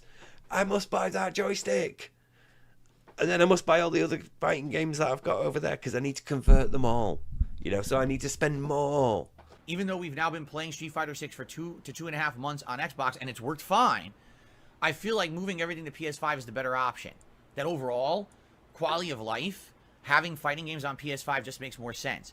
Quality of life? How is it improving your quality of life to be playing on the PlayStation now? What's the difference? What's the fucking difference? How does like converting all your fighting games onto the PS5 improve the quality of life? They were working fine on the Xbox, weren't they? Games like Mortal Kombat 1, Tekken 8, and others in the future are likely going to have my God, he's gonna love Tekken. and this will future-proof me. The Tekken mini saga is That's going a to word be... you've learned from the PC community, isn't it, Phil? it's going to be exciting. Oh no, it's not cross-platform, and now I'm stuck with a tiny player base. It's gonna be. In addition, it's gonna be a week of salt. taking a look at but only 1 week. availability of components, It's gonna be and things, short, it looked like short and PS5 sweet. had quite a lot of great joysticks made for it. That I could probably get a joystick that's top notch, top of the line, and give me the absolute best controls when I'm playing these games online, which it seems like there's a desire for me to have since I'm doing so well in Street Fighter 6. Where is that desire coming from? It seems like there's a desire for you to have top-notch components, top quality gear, the best joysticks. Where is that desire coming from, Phil? Who in your chat is saying, do you know what? I'm liking this, but I feel like it would be better if Phil had a more expensive joystick. Who in your chat is saying to you, Phil, we loved Street Fighter 6. It's positive, it's meaningful, it's interactive, but you need better buttons. The desire for expensive equipment is coming from you. I want to give you money, Phil, Nowhere but else. I'm not sure if I Nobody should else. unless you're playing on expensive hardware. So I presented the case to my audience. If I do a big investment, all right, I would like your support. There you go. There you go. Right there. Right there. Right there. I'm going to make the investment. You pay me back. I am already making up my mind here. I have already made a decision. I have already decided I am going to spend this money. Give it me back. Pay it me back. I cannot imagine going to my mum or my dad and saying, I've bought a new base, right? I bought a new base. It cost me 300 quid. Can I have that 300 quid back? All right, there we go. There's the Wii added. Or not the Wii, the Switch. Based off my own one that I have sitting over there. I can't imagine asking that. I can't imagine asking my friends, you know. If I needed help with something, you know, that's different. If it was a case of, I really want this thing, but I can't afford it, would you go half with me and then I will pay you back over time? That would be different, you know. I would feel a bit more okay with approaching one of my parents or a friend with something like that. But that's not what we're getting here. We are getting, I'm buying this thing and I need to know. Oh, I thought you were going to turn it off again then. You jumped off. On more than one occasion, you have hit a button or clicked a mouse and accidentally ended recording. So, yeah, I'm glad you didn't there. But I can't imagine doing this. I'm buying this thing. Give me back, please. I need the money back now. Money, please. I spent a lot of money. I could really appreciate having it back. Look, I really want it back. Please give me back. If you're happy with the fact that I'm spending a lot of money to buy this new joystick and a new copy of Street Fighter 6, two things I don't need that are costing a lot of money, then please give me that money back. This is fucking insane. Like, if you wrote in a paper, you know, the patient is presented with the following symptoms, and to be honest, I think they're just fucking insane. You're getting so much shit. But it's like, how else do you describe this? It's fucking greed, it's entitlement, it's the expectation that your audience are going to step up, because again, they always have in the past. There is an audience member who's gone into bankruptcy multiple times to give Phil money. You know, there are audience members that have stolen their parents' credit cards to give Phil money. It is not, in that context, it is not out of like the realm of like possibility that somebody would give him $500 straight up and go, here Phil, because I want to support, you know, your Street Fighter streams. It is not out of that realm of possibility. So of course he's going to have the expectation that that is a possibility, that it is going to be okay for somebody out there to see him buy like $500 worth of needless accessories and another game. another copy of the same game that he's already been playing for the last 2 months. It is completely understandable for him to believe that, and for him to have that sense of greed and entitlement that something like that would engender, because it's what's been his experience of having an audience over the last God knows how many years by this point, 7, 10, you know. It's only by our like regular normal standards that this seems shocking and disgusting and appalling. By Phil's abnormal standards, that seems okay, because his audience have always been there to give him money. He's always had a way out. So yeah, just a heads up, guys, I am going to be spending the money. I am going to be spending $500 on a new stick and another copy of Street Fighter and PlayStation Plus. So, you know, if you want to support the streams, you know what to do. If you want to support the investment back into the streams, if you want to support it making me look good and an improvement, you know, he'll sell it in any way he can, but all he needs to do is sell it to the right person. And he's sorted. $500 is coming back, and he's fine. He's got a new toy. He doesn't have to worry about the money. Everything's grand. Meaning, hey, if someone wants to contribute to help me with this, please do. Or if you like this content, please continue to support all of my fighting game streams. The last thing I would want to do is invest a lot, and then all of a sudden the attention dwindles, and now I wasted all that money because I'm not playing fighting games anymore. You mean like with your new buttons on the joystick for the Xbox 360 that you're now not going to use like a week after buying them? Like that? Or I'm trying to play or fighting the games, NES Mini or the Genesis Mini. Oh my God, there you go. You know, or how many other things that he bought and then it got like didn't go to a good reason. It didn't go to a good thing. I could barely any use out of it. Like what? What else could you put it into, Phil? Like fucking what? Is there something else you could put it into? The beer helmet. Was there the another thing that finger. you needed a lot of money for recently? I'm angry and I'm trying to keep a lid on it, right? Because it's like at this point, at 41, how are you not aware of the concept of saving, right? If you wanted this that much and you were so dependent on the money coming back in, why didn't you wait until you had enough of that money before buying it? Why didn't you fucking save? And it winds me up because I know it's because he's a narcissist and he's an addict and he's an abuser of various coping methods that involve spending money, right? And he has to have it immediately. His life is dictated by this tolerance to serotonin that has built up over the years because he's abused these coping methods so much rather than deal with the underlying psychological issues. So you're now at a point where we get this fucking mass of immediate gratification is all that matters. I just need to get to the next thing. I need to get to the next hit. I need to get to the next pull. I need to get to the next tip. I just need to get past the next bill. And then all the money can go. All the money can be spent on it. Once I've cleared that cost and I know what I've got left, I can blow that money on whatever I need to make me feel better. And makes it easier to not think about whatever's going on in my life.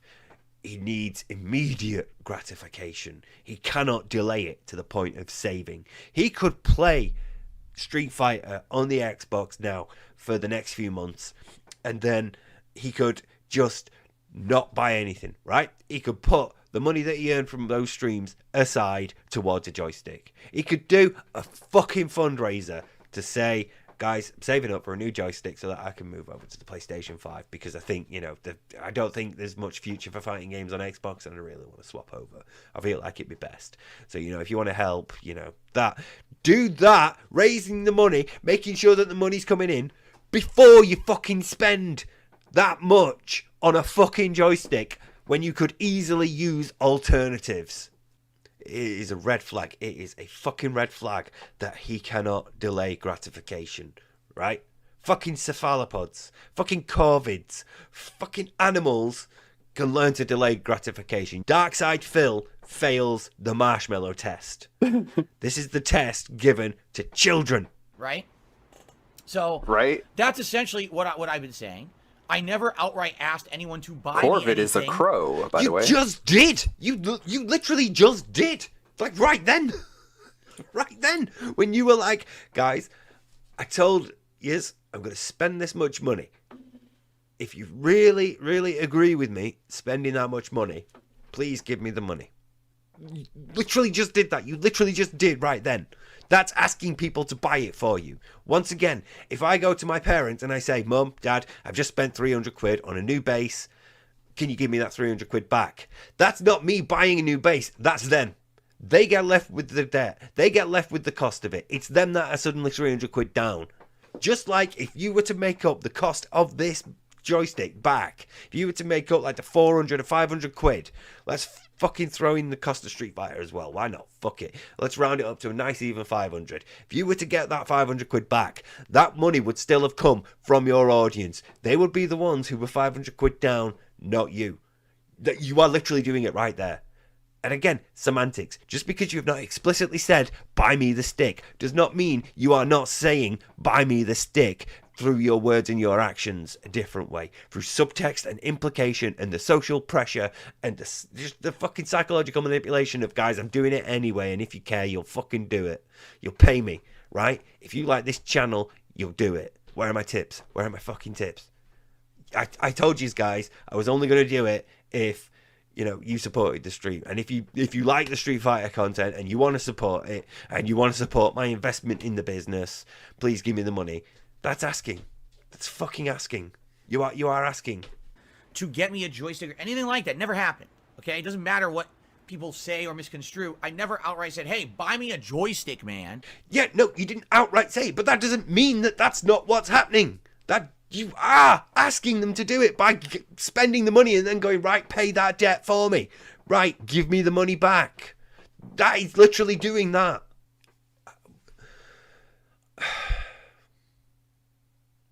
I'm not even at the bit about Jasper. I'm supposed to be fucking done with this. It's been like nearly 2 hours and I'm not even at the bit about Jasper yet. Never happened, okay? So, over the weekend, I was considering... Wow, this is a great video. And I basically made so a big good. decision. I made a big decision over the weekend. I said, you know what? I think I'm going to make the investment. It's a lot of money. All right, quick break. Let's check in on WPIG. It's around 1:30. Okay, the groupthink is starting at 2:30, so about an hour. Cool. So over the course of a year, he would pump $30,000 that's another good into one. that.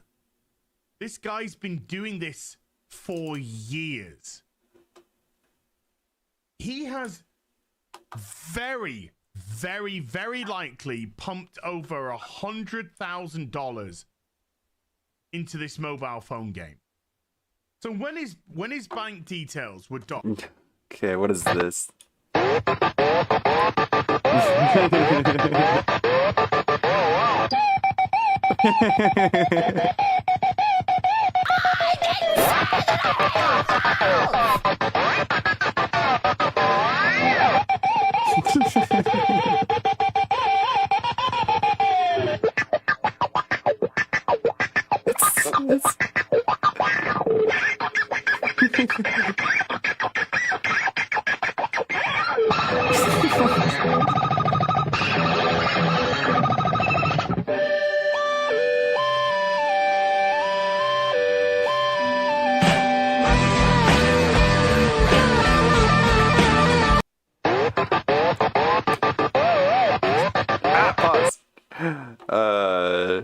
Neko Arc posting has taken on new forms. And we could see the damage that he was doing. Never mind the amount of money that he spends on alcohol. Somebody who is a self-confessed but is a self-confessed alcoholic who spends hundreds of dollars a month, $300 to $300 This is such a great video. a month Like, on alcohol. what I love about this video is it's just like it's the best representation about why DSP should not try and attack anyone, because anyone can make this video, right? Anyone can just Google clips and then show them and then respond to it. And the bigger your audience is, the bigger the reach is. So he should not be trying to punch up, punch down, punch any direction. He should just try and stay in his own lane, keep his head down, and just do his stupid thing until he dies and fades away. But no, he's got to attack people. And says no, I'm not an alcoholic anymore. If you've admitted to having alcohol issues and you're spending hundreds of dollars a month on alcohol, you've got alcohol issues. So, a gambling alcoholic. I reached out to him. Oh, this is a different video. This is a different thing. But as somebody who went through massive gambling issues when I was in my early to mid 20s. I mean, this is different. I haven't seen this one. Gambling problem. I'd take my paycheck. I wasn't begging for money off people, but I would take my paycheck and I would go to the pub and I would buy a couple of beers and I would just pump my paycheck into one-armed bandits. I'd just pump it in on the day that I'd got paid. And by the end of that day, I had no money because the one-armed bandits would just eat. You just lose. Even if I was playing on the fucking one-armed bandit and the guy comes to empty the machine, virtually every guy that would come to empty the machine would go, dude, you don't want to play these. You don't want to play these. You don't want to play these. They are so skewed against you. You don't want to play them. But you'd be like, yeah, you're right. Yeah, see ya. Yeah, thanks, dude. And that empty pit in my stomach when I realized I'd pumped my last bit of money into the one-armed bandit and I had to live now another week until I got paid. So you end up taking things like your PlayStation or your video games and you end up taking them down to one of those local game stores and trading them in for cash. And then you take that cash to live off and then you take that cash and what do? You go to the fucking pub and you get yourself a beer and you go to the machine and you start pumping that fucking money in again. And I used to do that. And I got to a point where I was just like, I've got to stop. I have to stop. Otherwise I'm gonna fucking throw myself off a bridge. Because I was living in a dingy place with no fucking money. None. No money. No money in a grotty little place that was cheap. Because I was paying for a cheap place so I would have money to pump into a machine. It was an awful existence. A hideous existence. An existence that evolves around so much self-hatred. So much self-hatred because everything that you were doing was so destructive to yourself. And so when you are so destructive to yourself, you can't help but despise yourself. Because you know what you're doing is stupid and you know you shouldn't be doing it. But you can't stop yourself. And I don't know how I found it in me, but I just gave up like that. I just went cold turkey. Like when I used to smoke, when I quit smoking. Actual definition of cold turkey. And I've never gambled since. Never gambled since. Never placed a bet. Never put a dime. That's just a colloquialism. Never put a dime into a fruit machine again. So when his bank details were doxed and I saw exactly the destructive path that he was on, I reached out to him as somebody who'd gone through gambling issues in my past. As somebody who was an addicted gambler in my past. I reached out to him. I got blocked. I got blocked on Twitter. I got blocked for it. Wow. No, the sister doesn't really play her Switch. Sadly. I got her Pokemon and she finished it, but she didn't 100% it. Now she just goes to school and just watches Call of Duty gameplay on her phone. just watches like COD videos with commentary or Roblox. Or plays Roblox. She plays a lot of Roblox because kids. And I don't like the guy, but if Phil had contacted me back and when I need help and I don't know where to start, I would have helped him. Legitimately helped him. But he doesn't want help. He doesn't want help. He's lost his morality right now. He's completely lost his morality. And so he doesn't want to stream to entertain you. Now, obviously, I make my money from YouTube, No, none of us are disguising this. I make money from super chats. I make money from memberships. I make money from super thanks. I make money from ad revenue on YouTube. You know that. I know that. But I'm never going to ask you for a super chat. I'm never going to ask you for a membership, a super thanks, anything. I leave that up to you. Because I understand that people have different financial circumstances. Some of the people watching this stream, hopefully enjoying themselves. I know we're going into some serious business right now, but this game's fucking dog shit. And I'd rather talk about my gambling addiction right now than this. I think it's Some of the people Gollum. watching this stream, through no fault of their own, they can't afford to super chat to me. They can't afford to give me a membership or super thanks. They can't do that. So why would I put it out there? What I would say, hey guys, come on, we haven't had a super chat in 20 minutes. What's going on? Why would you put that horrible pressure on that person? That person could kills the listen vibe. to that, be like, I feel bad because I can't super chat, but I want to watch. Why would you do that to that person? No, you just enjoy yourself. You just enjoy yourself. Have fun. There are other people that are fortunate enough to have a better circumstance, a better financial circumstance. There's also people who maybe don't, but they're just unbelievably kind in nature. Leave it to the audience. Never ask them. Leave it to the audience. Some days you'll have a bad day. And other days you'll have an amazing day. And then the universe, the world, karma, whatever you want to call it, tends to balance itself out. So this person who will manipulate and beg his audience and lie to them and use things like my parents, they're old and they're in poor health and I need money to go see them because it's probably the last time I'm going to see them because they live at the other side of the country.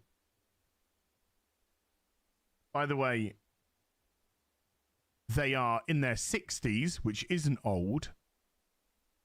This was 3 years ago, and they're still fine.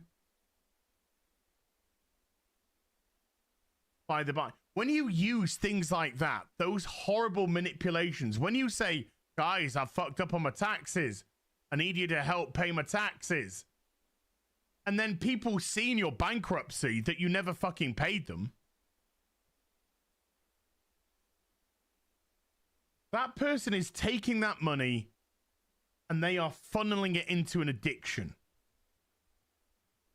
Now, if DSP never asked for a penny, just went on stream, played, talked about shit, which he doesn't because he believes it's the audience's, it's the audience responsibility to converse with him, not vice versa. No, it is the streamer's responsibility to entertain the good people in the chat. It's not the chat's responsibility to fucking entertain me.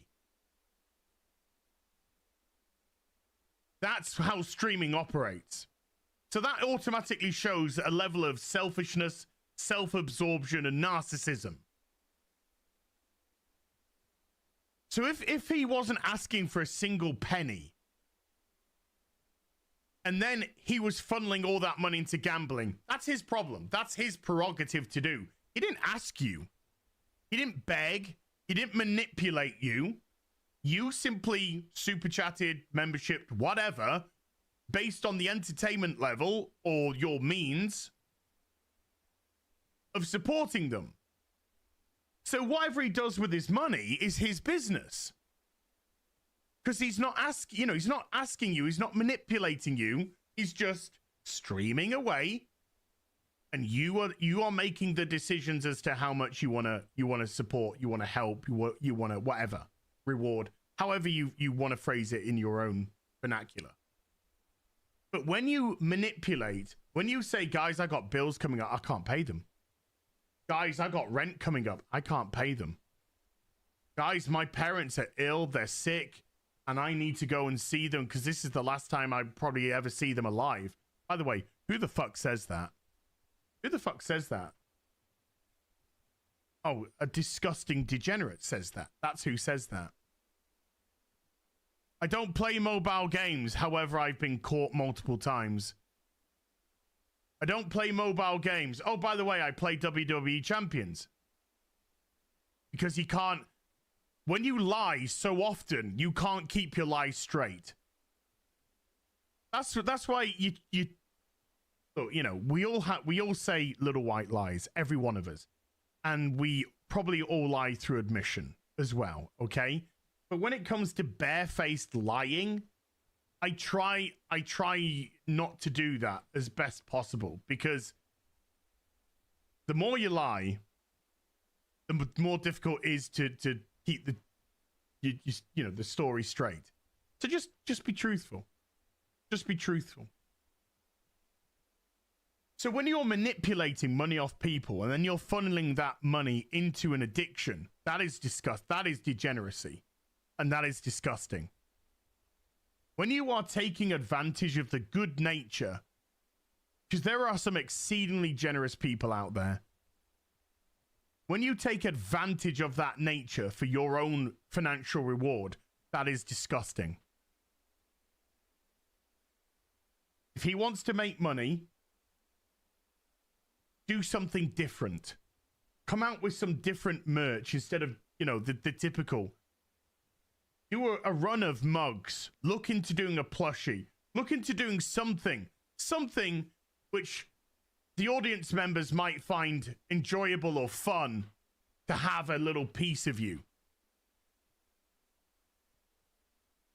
But when you exploit people, when you take advantage of them, when you make them feel small, because you're there going, come on, guys. 5 minutes since the last super. Come on.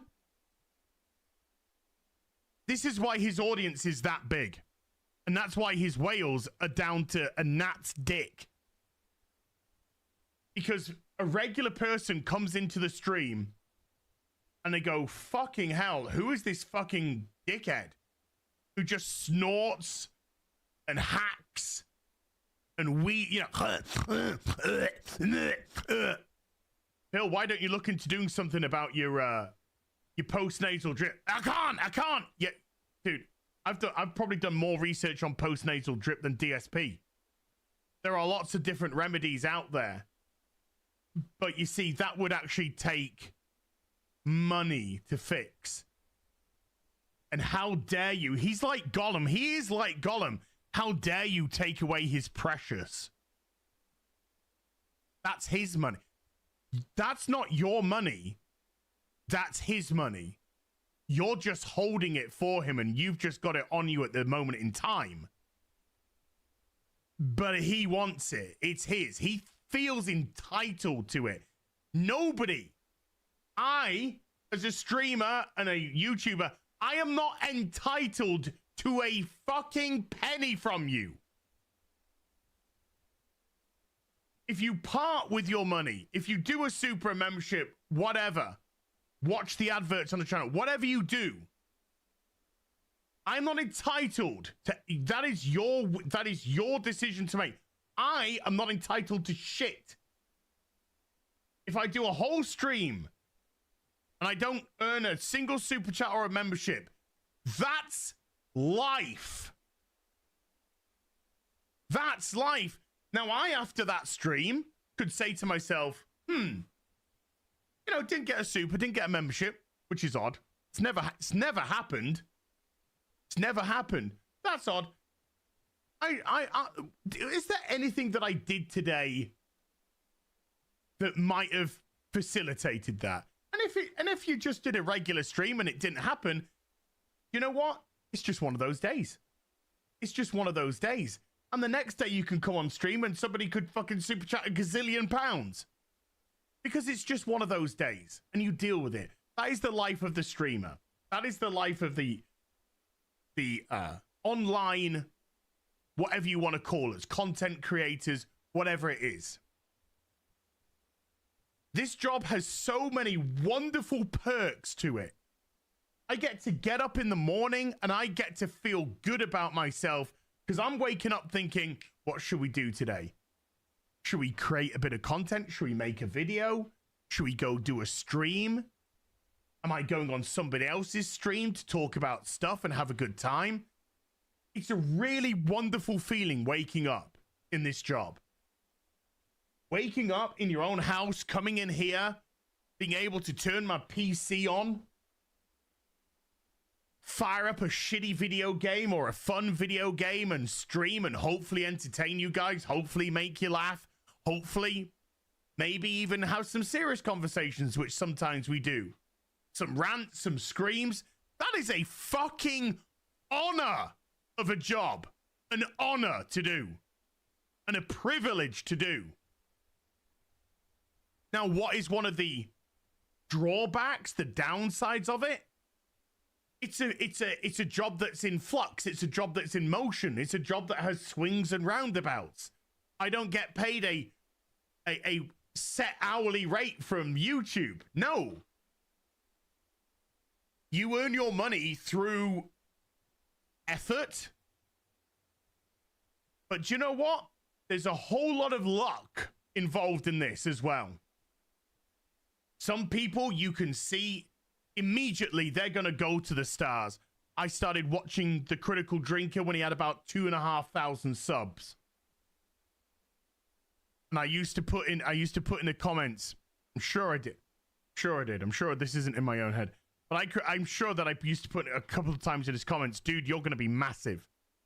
You're going to be massive. Because I could see immediately, you could just tell that somebody's got, bang, he's got that. You know, the people that I stream with, people like Mauler, people like Gary from Nerdrotic, Nick Ricada, you could just tell these people have that spark. You look at the work ethic of somebody like Ryan Kinnell. Works his fucking ass off. And he's earned every sub. You look at somebody like Disbrew. And again, Disbrew's another one that I saw and I was just like, that guy's going to get massive. He's going to get massive. He's good. He's good. He's got that wonderful, dry, biting wit.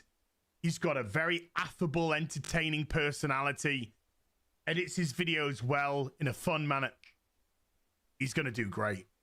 He's going to do... You can see that. But sometimes your Garys, your Critical Drinkers, your Maulers, your Disbrews, your Ryan Kinnells, do you know what? Sometimes it just doesn't happen for them. Because that's the nature of the beast, unfortunately. You know, there are no doubt some incredibly amazing YouTubers out there that still have like a couple of thousand subs only. For some reason, they just hasn't sparked. Unfortunately, that's just the way it is. And there are plenty of YouTubers with millions of subscribers who you can say are dog shit as well. It's just the nature of the beast. But one thing's for sure, whether you're amazing or whether you're terrible, you are never entitled to anything. A lot of work will take you far, it'll take you places, but there's an awful lot of luck in this YouTube, this content creation, this streaming game. A lot of luck. And that's just the way it is. So to have these, Shad's an incredible guy. Very knowledgeable, very interesting. I'm not trying to say all the names because otherwise I'll be here all fucking day and I'll miss somebody out and then I'll get fucking smacked for it. So to me, it's a fucking honor to turn on the computer and put out a video. It's an honor to you know my average. I think my average video view is somewhere between 35,000 to 62,000, something like that. That's like my average. That's what an average video will do. I still think to myself, how the fuck do I get 50,000 people watching a video of mine? I just don't get it. You know? How do I get 50,000 people watching a video of mine? That is fucking being so fortunate and so lucky. That to me, you gotta be humble about this job. You gotta be humble in your work. Because tomorrow it could all be over. I could get my dick out and piss on the stream and that's it. YouTube would just like, it's over for you. We're shutting down your account. Oh, man. It is a fucking honor and a privilege to do that. So you can get wound up and yeah, you're going to get assholes in the chat from time to time. And yeah, do you know what? I'm going to make fucking mistakes. I'm going to come on the streams or whatever. And I'm going to be in a bad mood for whatever reason. You know, something's happened today. You know, I've run out of fucking milk and I wanted a cup of tea. And I can be an arsehole. I'm a self-confessed arsehole. I know what I can be like. I'm such a difficult person to like. I get that. That's just my personality. I can't apologize for it. I'm too old to fucking change. It's just who I am. You just got to tolerate me. But it's you got to cherish the time that you have. And you got to be grateful and appreciative of the time that you have.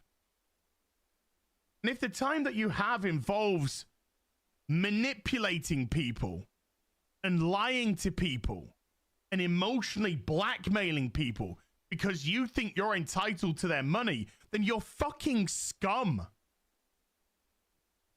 You're nothing but scum. The only person that can fix that fucking degenerate is him, and he doesn't want to fix himself. And it's not just him anymore, it's his wife. You claim to love your wife, and yet you do the things that you do. You can't love her. You can't love her and be the person that you are. You can't love her and pump all that money into your gambling addiction and your alcohol addiction. And then turn around to the chat and go, chat, you know, I need more money. I need more money. My wife and I, we've never been on a honeymoon together. And this is actually true. We've never been on a honeymoon together because we just can't afford it. I can't afford to take the time off. Do you know what you could have done if you hadn't put all your fucking money into Sweaty Pixel Men? That $100,000+ that you blew? You could have gone on honeymoons, holidays, vacations, working 5 days a week instead of 6 days a week. But he's so short-sighted and so deep into the gambling hole. No, it's not him in his eyes that needs fixing. You gotta just give more money.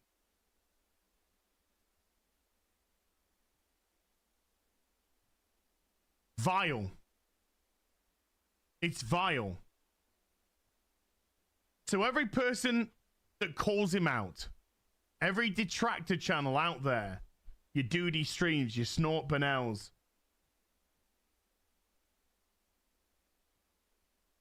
all of them, they're doing the Lord's work. They're doing the Lord's fucking work. As much as I don't like the guy, I won't say hate because hate's too strong a word. I don't particularly hate people. You know, I dislike some. I think some are complete arseholes and losers and all this sort of stuff. But if Phil just fucking wanted to make a change, the guy is so stupid and so up his own arse with his self-absorption and narcissism that he doesn't realize that if he sat down in front of a fucking camera today and said, everybody, I've got a horrible gambling addiction. And it's true, I've been pumping thousands and thousands of dollars. Probably over 100,000. Easily over 100,000 into mobile games. And I don't know what to do. This stupid fool doesn't realize that he would have more people turn around and go, Phil, let's try and help you. Let's try and help you. Then there would people going, told you so. But he's so stupid to realize this. He's so dumb and idiotic and wrapped up in his own fucking self-absorption. Doesn't realize that most people would be like, let's try and get you help. Well, I mean, he'd be admitting to committing program. perjury. So Let's get you an not- accountant, somebody. there's a Let's, legal you know, ramification get to your money admitting safe that the $5,000 your isn't money going to safe. business expenses. so you can't gamble with it.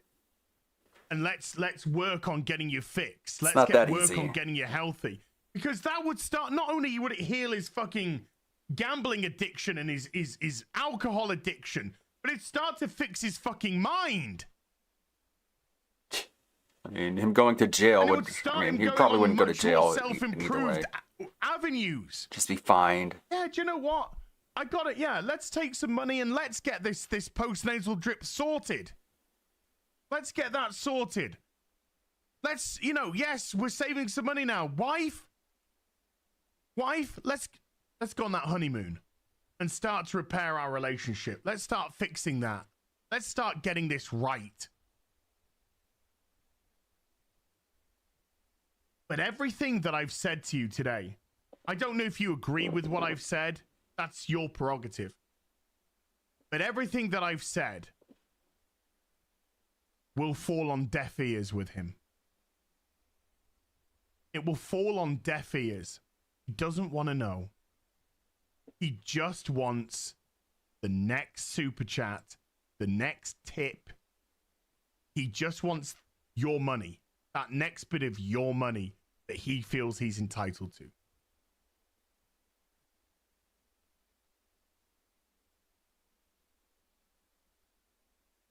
I don't watch Phil. It's deep. I don't watch Phil at all.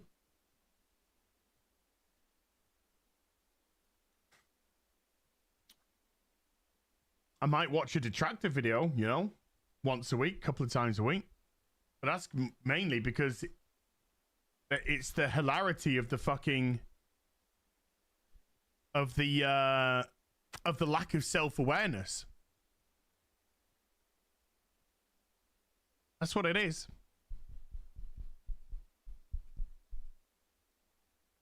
It's sad. It is sad.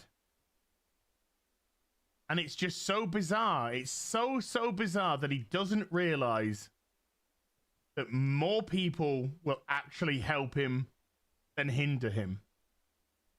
Doesn't want help. He wants to be told that he's he's done everything correct My life. already. Sorry, we did get a few supers during that. I'm sorry, that was a big one.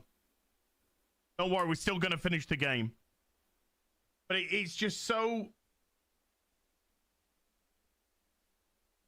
As somebody who had gambling problems, big gambling problems, I see this. I see what he's doing, and he needs help, but he doesn't want it. He doesn't want it. At this moment in time, this is the life that he wants. This is the life that he likes. Well, likes is in big inverted commas. But this is the life that he's set in his ways with. He doesn't want to address his gambling. He doesn't want to address his alcohol. He doesn't want to address his life as a recluse. He doesn't want to address his postnasal drip.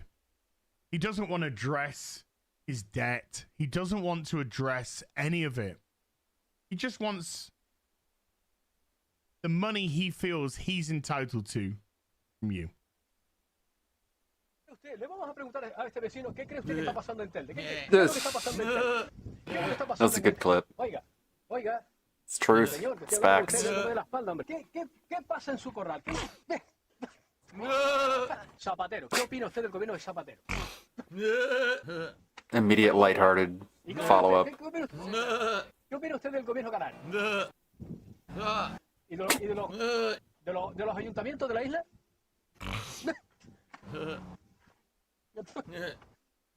Le vamos a preguntar que si reciben alguna subvención del gobierno. ¿Reciben ustedes alguna subvención del gobierno?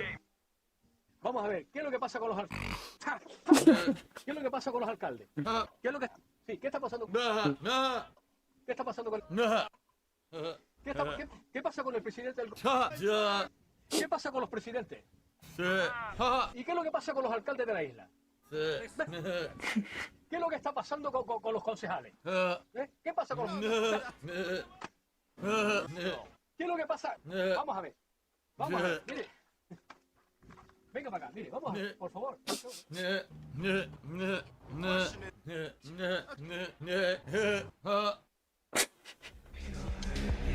Yeah, keep it up, assholes, because guess what? One day I'm going to get laid by the hottest of age doc chick that's biologically female, and it's going to be consensual, and she'll be alive.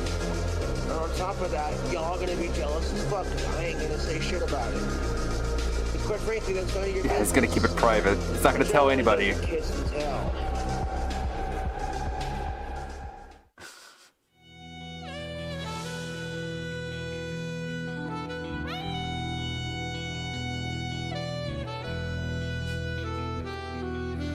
Dark and lonesome office.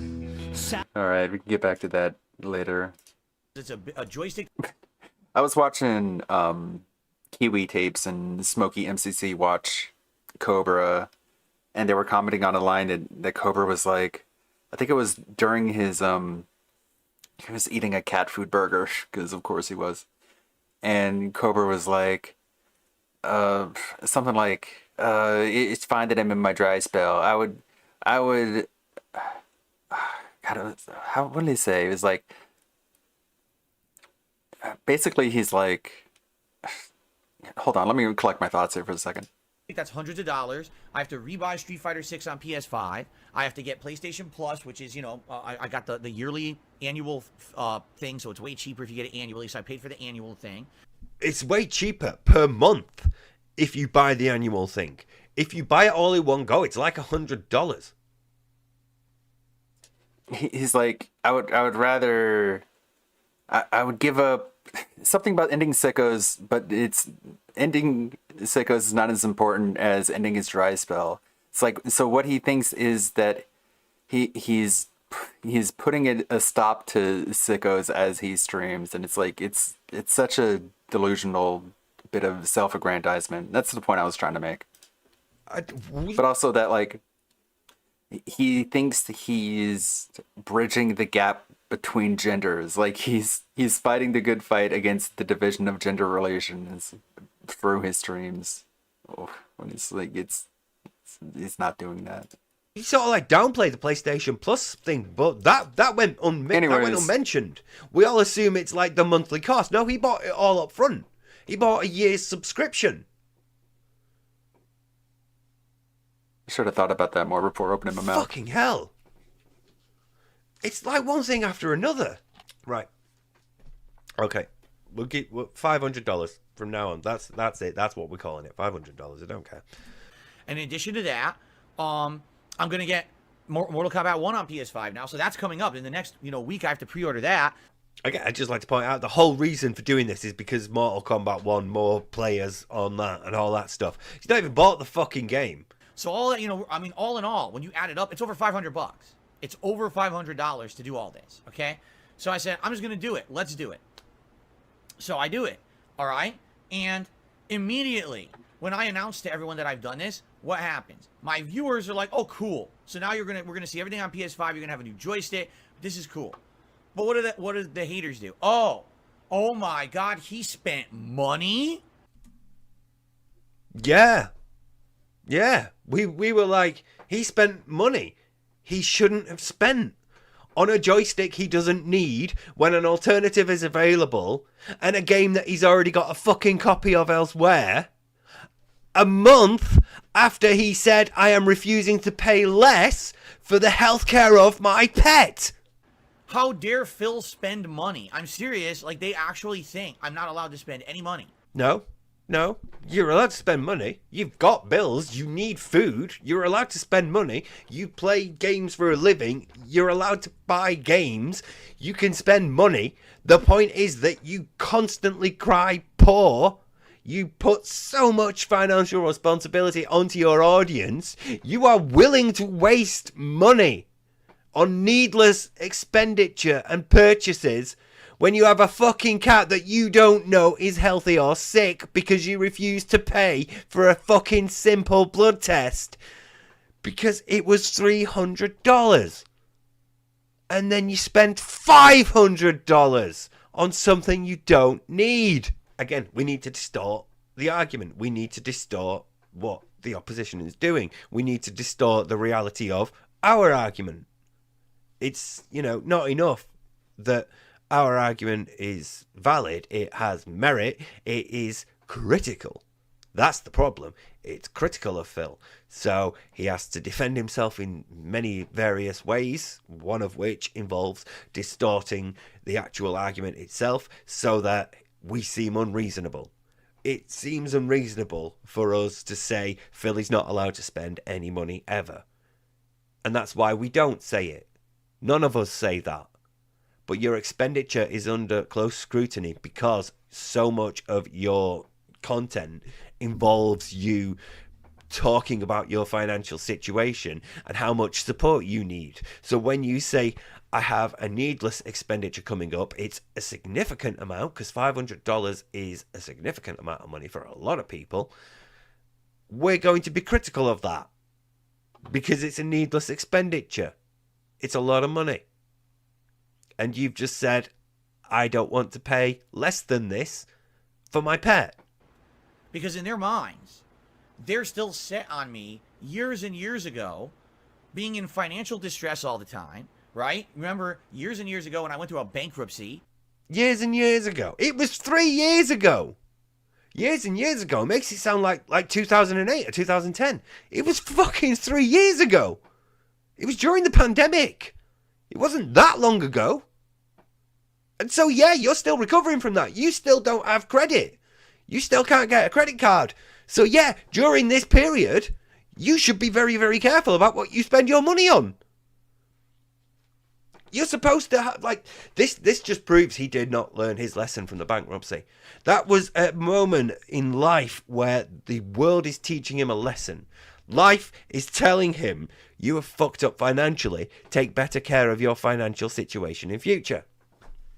He has not learned that lesson. What he learned was, I can fuck up to this degree and get it wiped.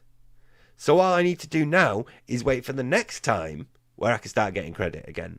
Then I can reach that limit and get it wiped again.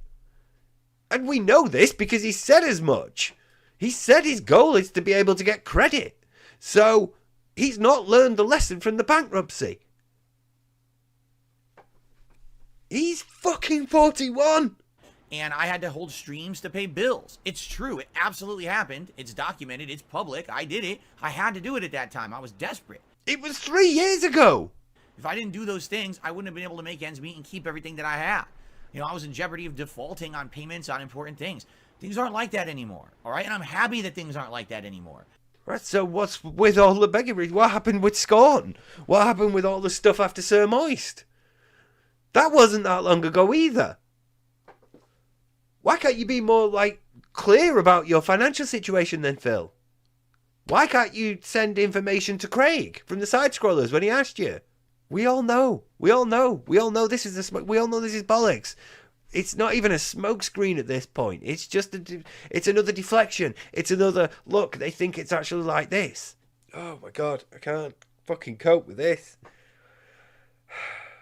Once again, he needs to misrepresent things. He needs to just twist things so that he looks the better. He looks the victim. He looks like the maligned compared to us and all these like nonsensical, distorted arguments that we're having. You know, all these bullshit conspiracy theories we're coming up with. He had to, you know, he had to keep things under wraps. He had to go through bankruptcy. He had to struggle financially, but he's been doing well recently. Things aren't like that anymore. You know, years and years ago in 2020. Things have been getting progressively better every year since then. The thing is, I'm not talking about it constantly, because why would I?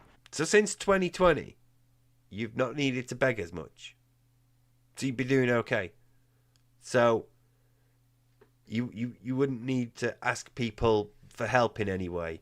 Like, say, if you like the stream, if you like the content, if you want to support the channel.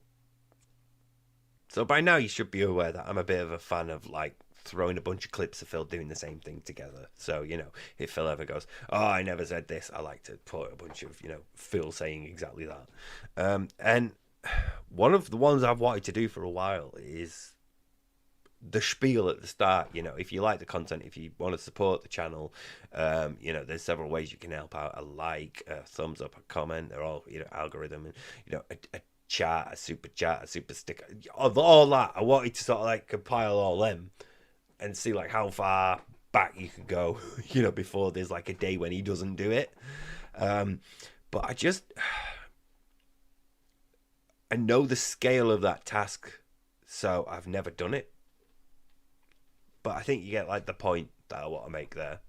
That this is someone who's at the moment saying, oh yeah, no, I'm not in financial problems anymore. Things have been going well for me. Things have been getting better. You know, my financial situation has been doing okay. I've been doing well. And, you know, especially earlier on when it was all about LTG and he was like, you know, actually, I can promise you I make more than LTG. But over the last year or 2 years or 3 years since the bankruptcy, you know, all those years ago, many years ago,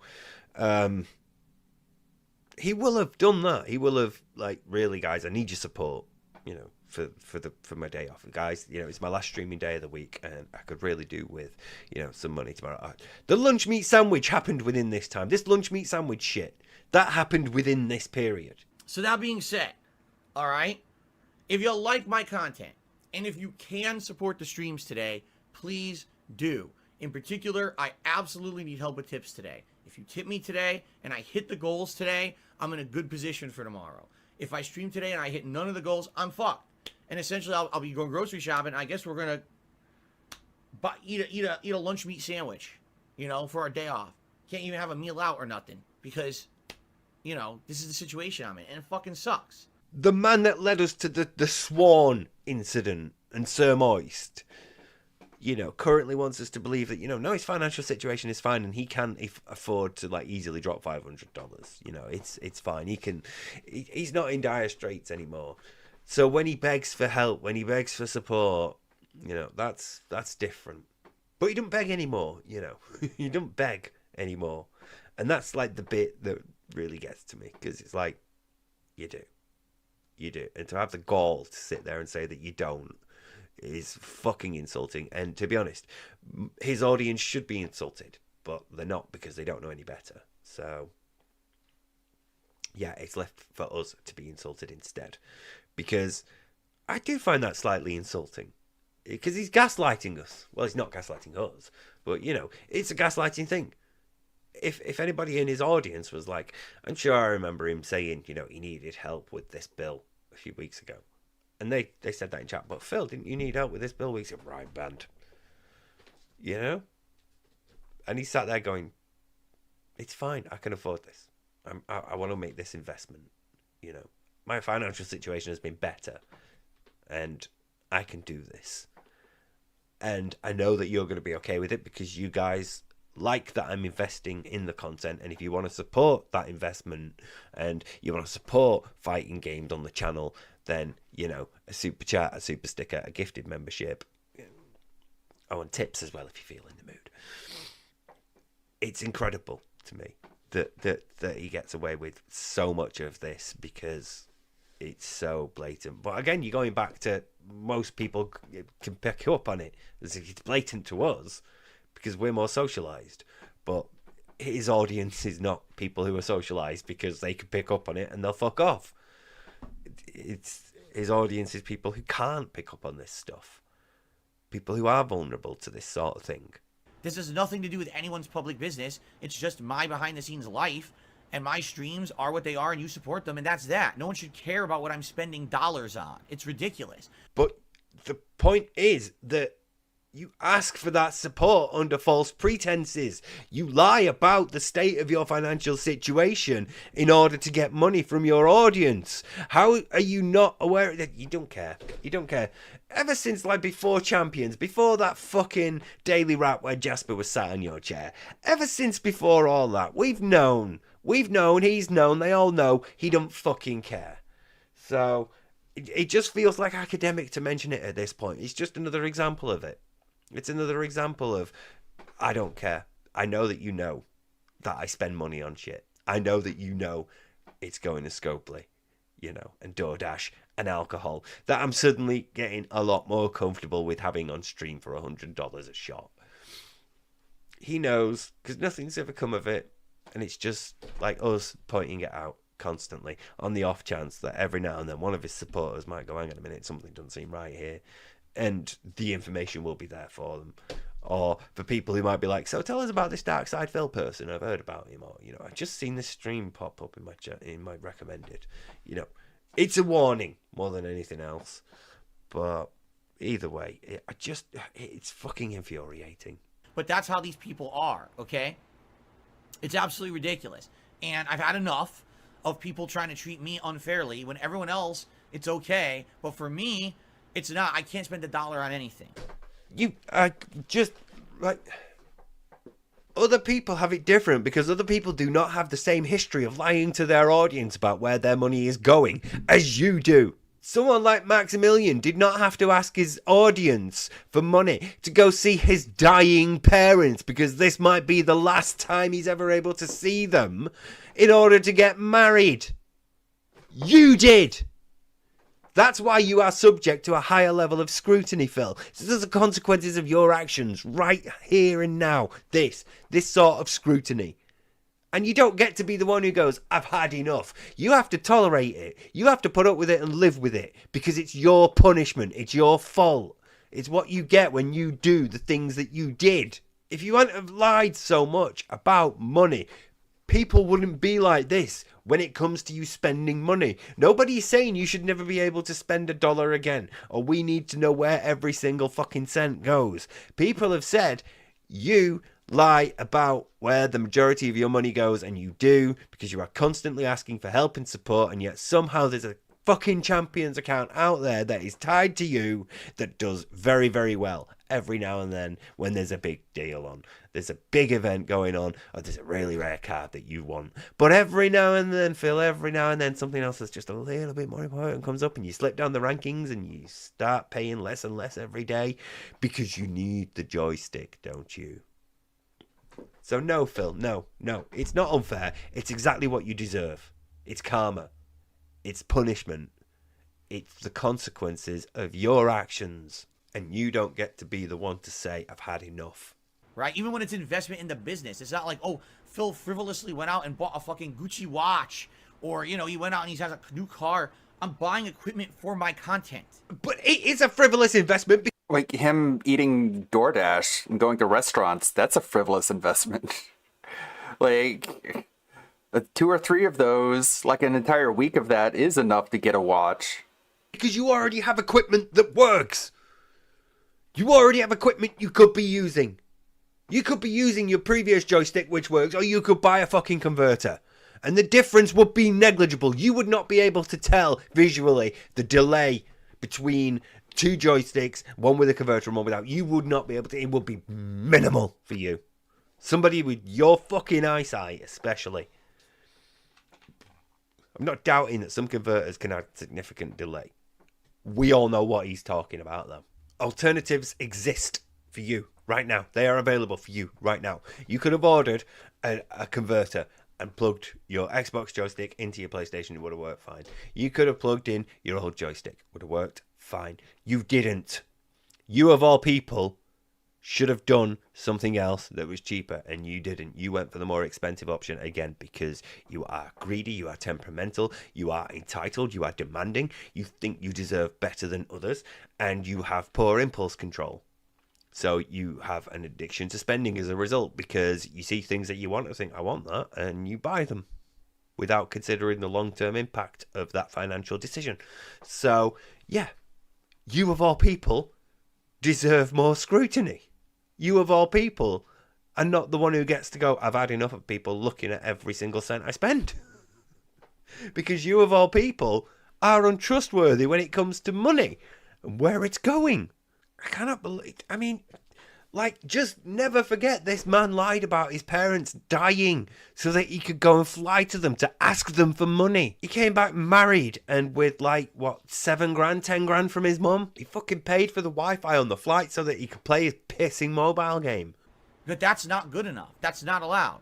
So the first thing is, oh, how dare Phil go out and spend all that money and beg for people to pay for it? Never happened. You just did! You just did! So I presented the case to my audience. If I do a big investment, all right, I would like your support. You've just done that. You've literally just done that. I need a break. I need a break. I can't keep doing this. Literally never happened, right? And then it's, well, how dare Phil spend that money if he said he didn't have it? Never happened. Dude, you did that as well. You did that as well. You literally said, I don't have that money to drop on a joystick. Editor Steve. These sticks are available, by the way. You can order them right now. They're expensive. That's the thing. So they're in stock.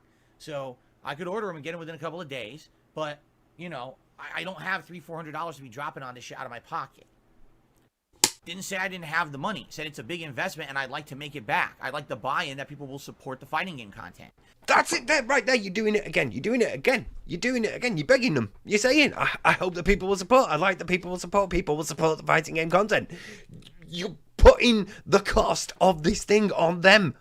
If you like the fact that I invested in it, please support the streams. You just did it again. You just did it again. So, you know, today I'm doing Street Fighter 6 all day. By all means, please support the stream. Throw a tip, donate some gifted memberships. That will help to give back for all the investment I just did. You just did it then. You literally just went. After earlier saying, if you like the fact that I'm investing in the business and you like the fighting game content, you know, support it so I can make the money back. And he literally goes, I never said that. I never said that at all. I never begged people for money. But if you like the fact that I am, you know, spending money on the fighting game stuff, could you please support it? I'd really appreciate it. You know, tips preferably, you know. But if you want to do a super chat or a super sticker or a membership or a gifted membership, that's fine. He literally did it again. He just...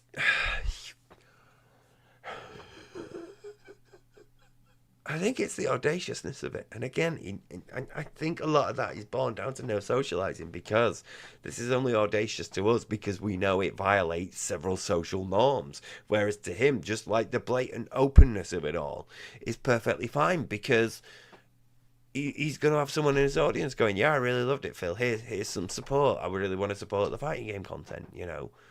Someone will do that. So why wouldn't he say, hey, that person there, you know, check it out. I've improved the fighting game stuff. And they go, oh, wow, really? Cool. Cool. Here's some more money. I really like that you've improved it. Here's some support. This is why his fans are the worst thing for him. They're enabling him. They're enabling not only his addictions and his spending, but his reluctance to go outside and socialize with other people. Here he has people who completely validate everything he says. And he doesn't need to tolerate contrary opinions. He can mock them and ban them as he sees fit. and anybody else is a detractor. Whereas outside in the real world, you have to deal with people. You have to deal with contrary opinions, and you have to learn how to deal with contrary opinions. Because there's many different ways of doing it, and not all of them are socially appropriate. So, you have to get better at managing conflict like that. He's never had that, and he doesn't need to develop that skill because his chat and his supporters are going to keep enabling him. They're not only enabling like his addictions and his lifestyle that is going to kill him. They're enabling this like lack of development. They're enabling his isolation and his sort of like gradual psychological crumbling like into just chunks of a human rather than a fully functional human being.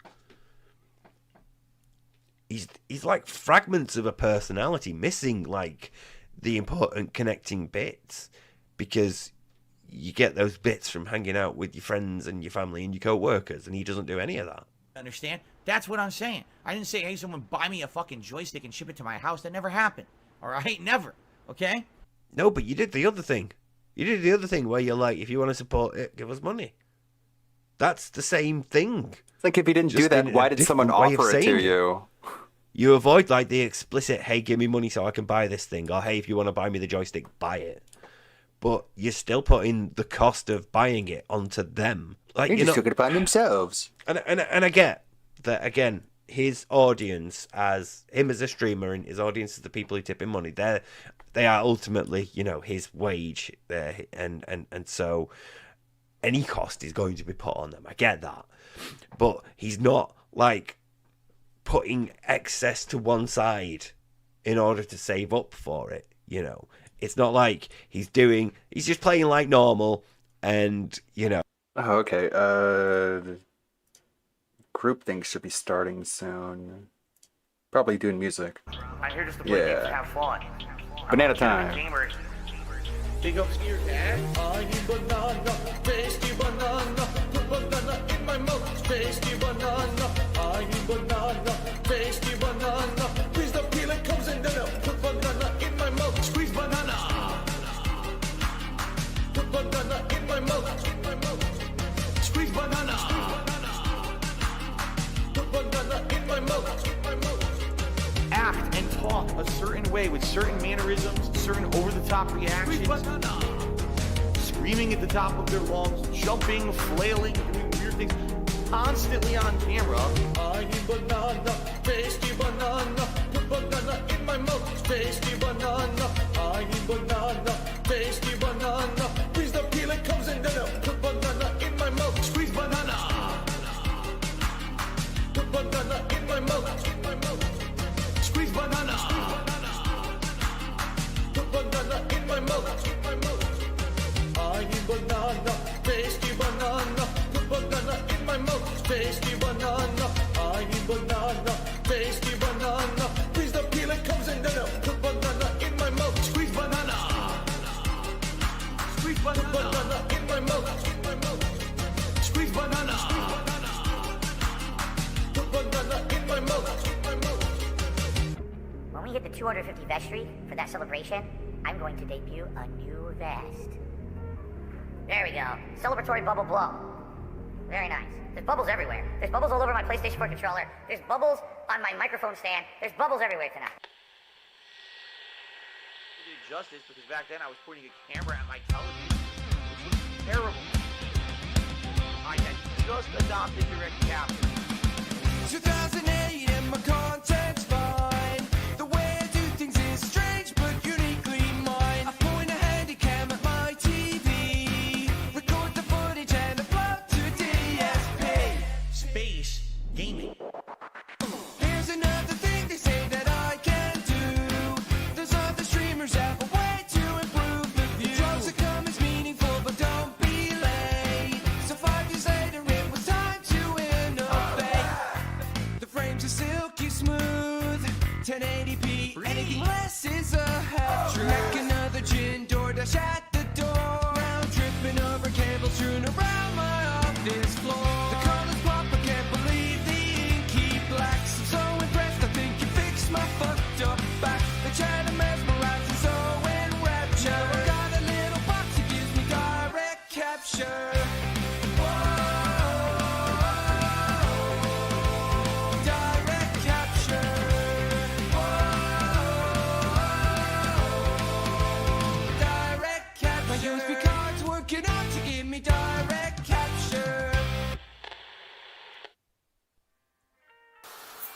the sugar do in the sauce? Adds sweetness, adds a contrast. If you don't, it's all going to be tartness, and you won't have any It's going kind to be of sweetness acidity to from the sauce. tomatoes. Right, you'll have And then tart and it's acid and nothing else.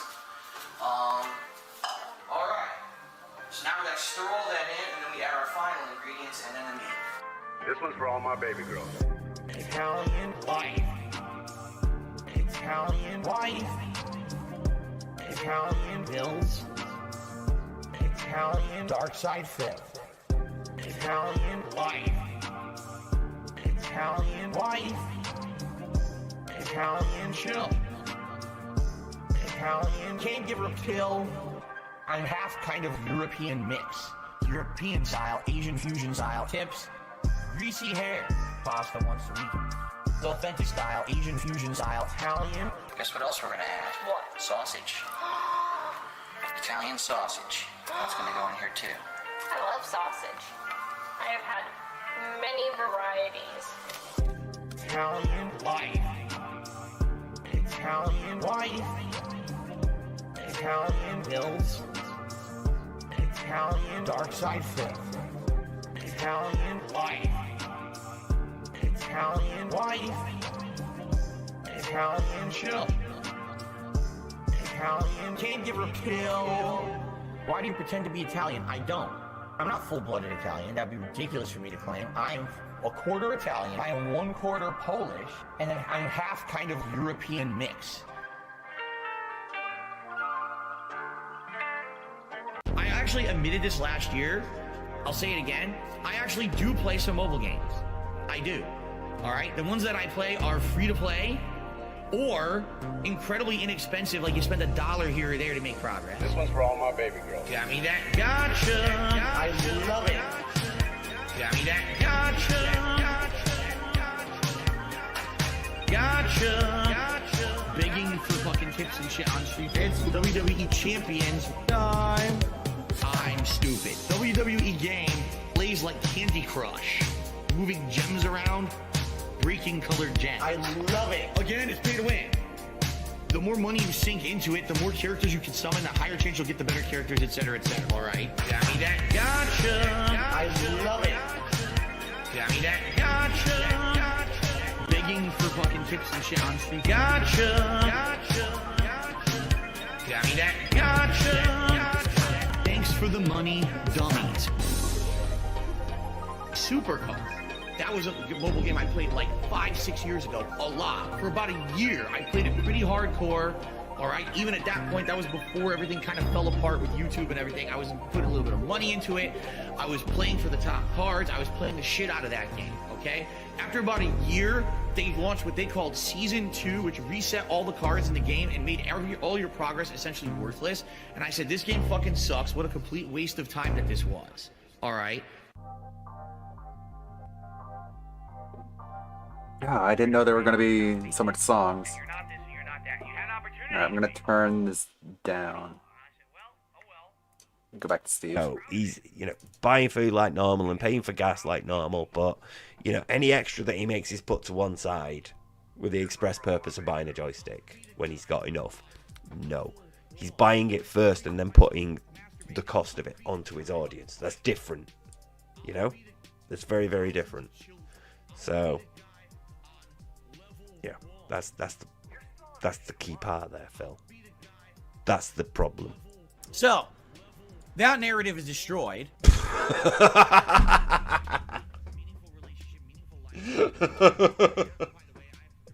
No, it's not. No, it's not. No, it's not. That was pathetic. If that is your attempt at destroying a narrative, that is fucking pathetic because it didn't address any of the key points at all. You still bought that joystick when you didn't need to, when it cost too much, and then you put the responsibility for meeting that cost onto your audience. You didn't explicitly say, hey, buy me a joystick. You said, I bought a joystick, now pay it back. So now they move on to the next narrative. What's the next narrative? Oh, well, you see, even though Phil invested in his business, that's bad. He should have bought a blood test for his cat because his cat is sick. No, right, no. Oh, No, there it is. No. We didn't say his cat was sick. He still said he should have gotten the blood test. This is Phil Burnell. All right. What an obscene public masturbator he is. Like, that's my new theory now, is that DSP is a social public masturbator. Like, he knows what he does is grotesque, but he just gets off on the fact that he seemingly gets away with it. And by getting away with it is a couple of spiteful cucks keep bankrolling his lifestyle regardless of it. I don't know, kind of a theory. Relaxing, chill, Let's interactive. get some relaxing, chill, interactive fun. Team Insider, the legend. He just gets off on being grotesque and offensive. Like a true degenerate. That's my theory. Dead, psychological style host. Meerkat. Artistic style host. That being said, which vest is podcast best? That being said, which vest is podcast best? If there was ever meaningful content, it's being produced right here on That Being Said.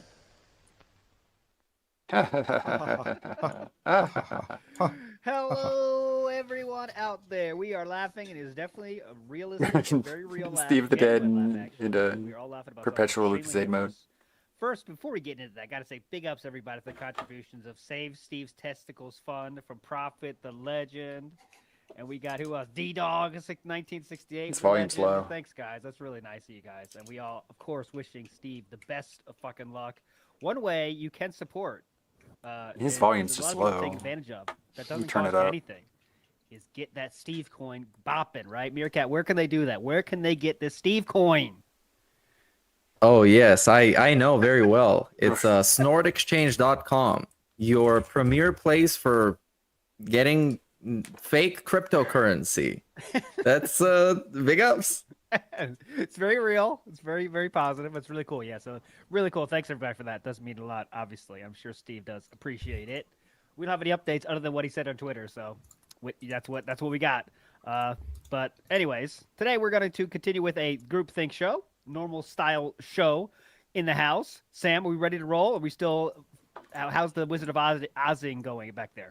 The Wizard of Ozing is slightly odd tonight. I feel like something's updated, and I'm like trying to figure out why things aren't as they should be.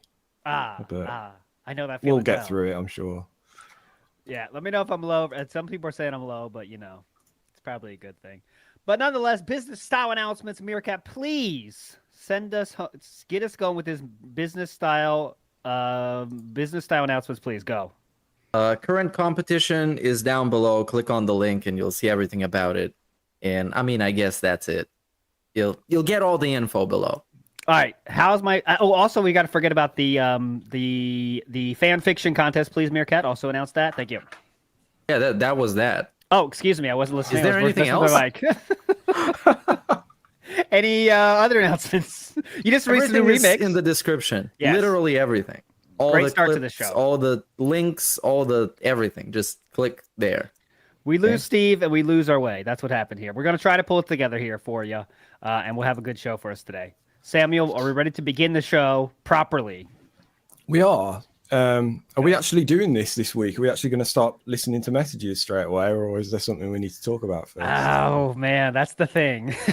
That's the thing. So last night was a lot of fun. I don't know how much of last night did you catch, everybody. But Phil has a new game plan, a new way to prove that he's still a good player, but he just can't win as much as he wants. And that is PC gamers. Okay? PC gamers. You assholes. All those fuckers on the PCs, and they're playing that fucking game on PC, which I don't know if you knew this.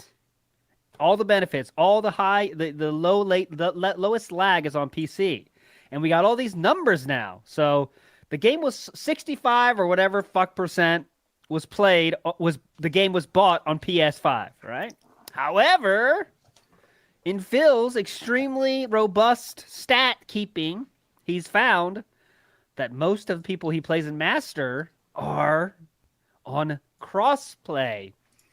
But because so few people bought it on Xbox, Phil is saying the crossplay is all PC players. Okay, let's keep it straight. All right, get it right in your mind here. Okay, so when he sees crossplay, that means it's PC player. That means they're taking advantage of these lag strats that I don't know if you knew this, but the Cannon Brothers, in addition to banning DSP on their forums, the SRK forums, they also added bonus lag strats for PC gamers back in the day, and they told Phil about this. It's the craziest part of it. They told Phil about it, but Phil kept it secret. Of course, he's keeping it secret, but now it's coming out. He's letting all the world know. It's kind of like a community service. He's sharing with everyone that the Cannon Brothers are fucking it up. They prefer PC gamers winning and being master. And it's all their fault. I mean, what else can you say? It's all their fault. But did you see any of that, please? Sam, let us know your thoughts from last night. Any clips you got? We're ready for everything. I didn't see it live because it happens way too late for me. But Memology has a perfect video if you need to get caught up on it. The one thing, I think the first thing to mention about it is that it is 30 minutes straight of nothing but whining and complaining. And yes, with people like Memology, Snort Hogan, Snort Bernal, whoever, yes, they're cherry picking clips, but if they're able to cherry pick 30 minutes of clips from one stream of you being a complete dick, then there's good reason. Yes. But yeah, it was great, man. It was nothing but that kind of thing. God, sounds like he pulled a muscle. There's this one was weird. This one was particularly weird. I don't know what that was, but yeah.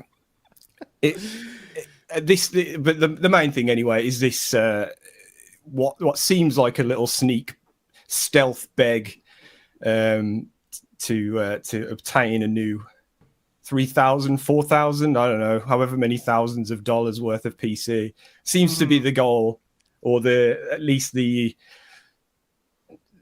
giving him a little nudge, a little reminder that might help him. But what I want to know though is even if he did get a PC, would Darkside Phil spend any time to set it up to be able to compete in these, in the way that these people would? Part of me hopes he does, because that means he'd have to buy the game 3 times. These fucking Cannon Brothers, I know they didn't make the game, but he says he hates this game so fucking much, he's buying 3 times if he bought it on PC. But what do you think, Meerkat? Did you see that? I loved it. I like the point that Sam made, because you got a clips video that is 30 minutes long. Keep in mind, this is the late stream that is 2 hours long in total. So that's like a quarter of the stream is just crybaby, temper tantrums, complaining and bitching. And the daily rap after that is a work of schizophrenic genius. He was looking like a fucking mad scientist in that. He was looking all fucking crusty. He was shaking. His little pig feet were tapping the floor. He was all like completely swaying all over the place. Oh, you guys, I can prove it. I have the numbers. He figured everything out, man. It's like he opened his third eye or something to excuses. To a whole new universe of excuses, and it's great. It's that specific segment in the daily rap is absolute cinema. Just go watch it. He is so unhinged and so fucking just baby man, peak baby man, and I love it. That's what I am here for. I want to say I disagree with Sam though. This is for a PC. I actually think this is just trying to save face for his. He can't win a master, and he never has for any character as much as he wants, right? Because he got to master, shit, I can't win. And I'd like to have more to say than just they're using pattern play. So he found this little kind of, I don't want to say loophole, but he found this kind of, shout outs to SOK loophole, but he found this little loophole style thing where he could say like, oh, it's all because of this PC. So now if I lose, I don't give a fuck. PC. He earned none of those hits. He got fucking perfect it and said that guy didn't earn any hits. 0 hits. Yeah. He would say that. Perfect KO. 0 hits. 0 hits there. That was funny. But wouldn't the difference in performance be negligible? Like for a good player to overcome it, it should be pretty easy. Because there's a lot of the pros that also play on console. Yes. Like it's all just I love how much he loves to make excuses, and that sometimes he pulls it so far up his own ass, you don't even see the excuse coming. It's so just innovative, creative excuse that nobody else would think of. It's just such a DSP thing. Yep. It's such a leap in logic we have to take as well, because remember, he says everyone cross-plays PC, which is not true. You have no idea about what they are, right? Unless you check afterwards, right? So you have to go and check their profile and everything. But you can't figure that out. So he's just saying stuff to make people that are lesser mind to like, oh yeah, Phil's saying it must be true. That's what I think. Yeah, I was about to say something similar. Like, he went to begin with the other night and then the start of last night, I think, pretty good at saying that it I need was to have cross-platform, and it was tilt, though. I need to turn- probable I need to that turn they were towards the PC, camera. and now it is just they are PC players. There's no question about it. You know, there's no one playing on Xbox, certainly not at master level, so they're definitely PC. Because he did the research yesterday. He did the statistics, and he was like reading them off his. No, actually, during the daily wrap, he wasn't even reading them off his phone. He was like, "You guys, I did the research," and then proceeds to make up a figure. Which immediately after that is like, "Well, I guess I played like 23 matches or something." So this is how you start your results from a research. You just estimate what the result was, and then you agree with the own research that you've done, without anybody else reviewing it for legitimacy. That's exactly how it works. That's how he got his business degree. It's amazing. And okay, here's the thing. Like, Justin Wong, obviously, let's not compare Phil and Justin Wong at all in any capacity.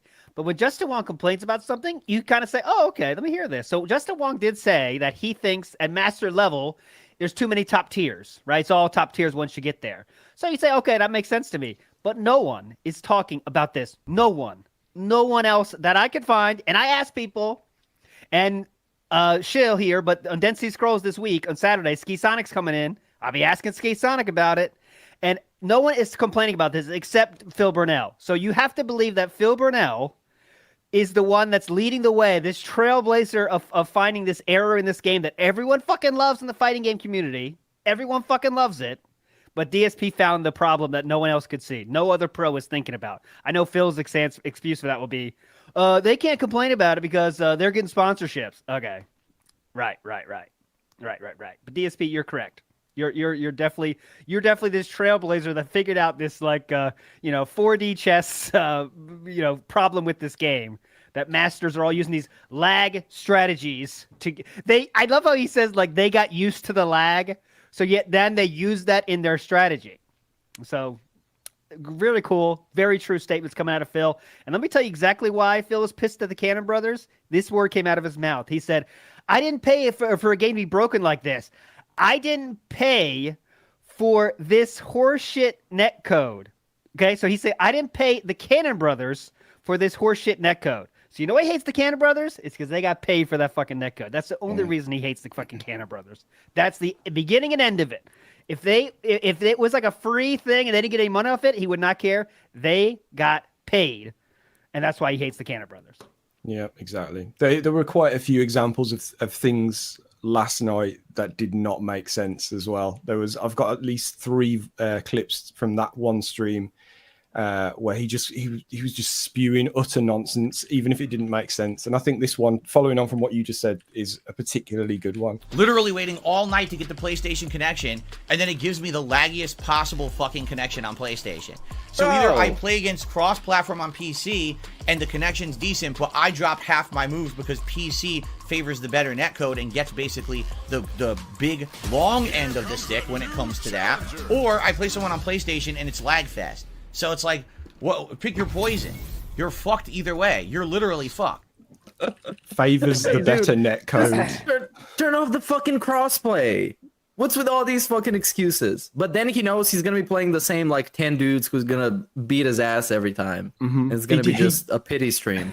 Yeah, he did address it at one point. I think there was a clip someone put on Twitter that was like, someone said, oh, just turn off crossplay. And he said, well, I can't do that because then there won't be anyone. There won't be any comp, I think. There won't be any comp is the word. Yeah.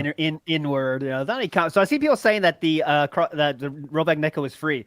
I think, though, that it was free in the very beginning when they opened it up. but I think they continued working with. I'll figure this out on Saturday. I'll ask eSonic directly. But I believe their money did enter the picture at some point. In the beginning, when they just gave it to Capcom, said, please use this instead.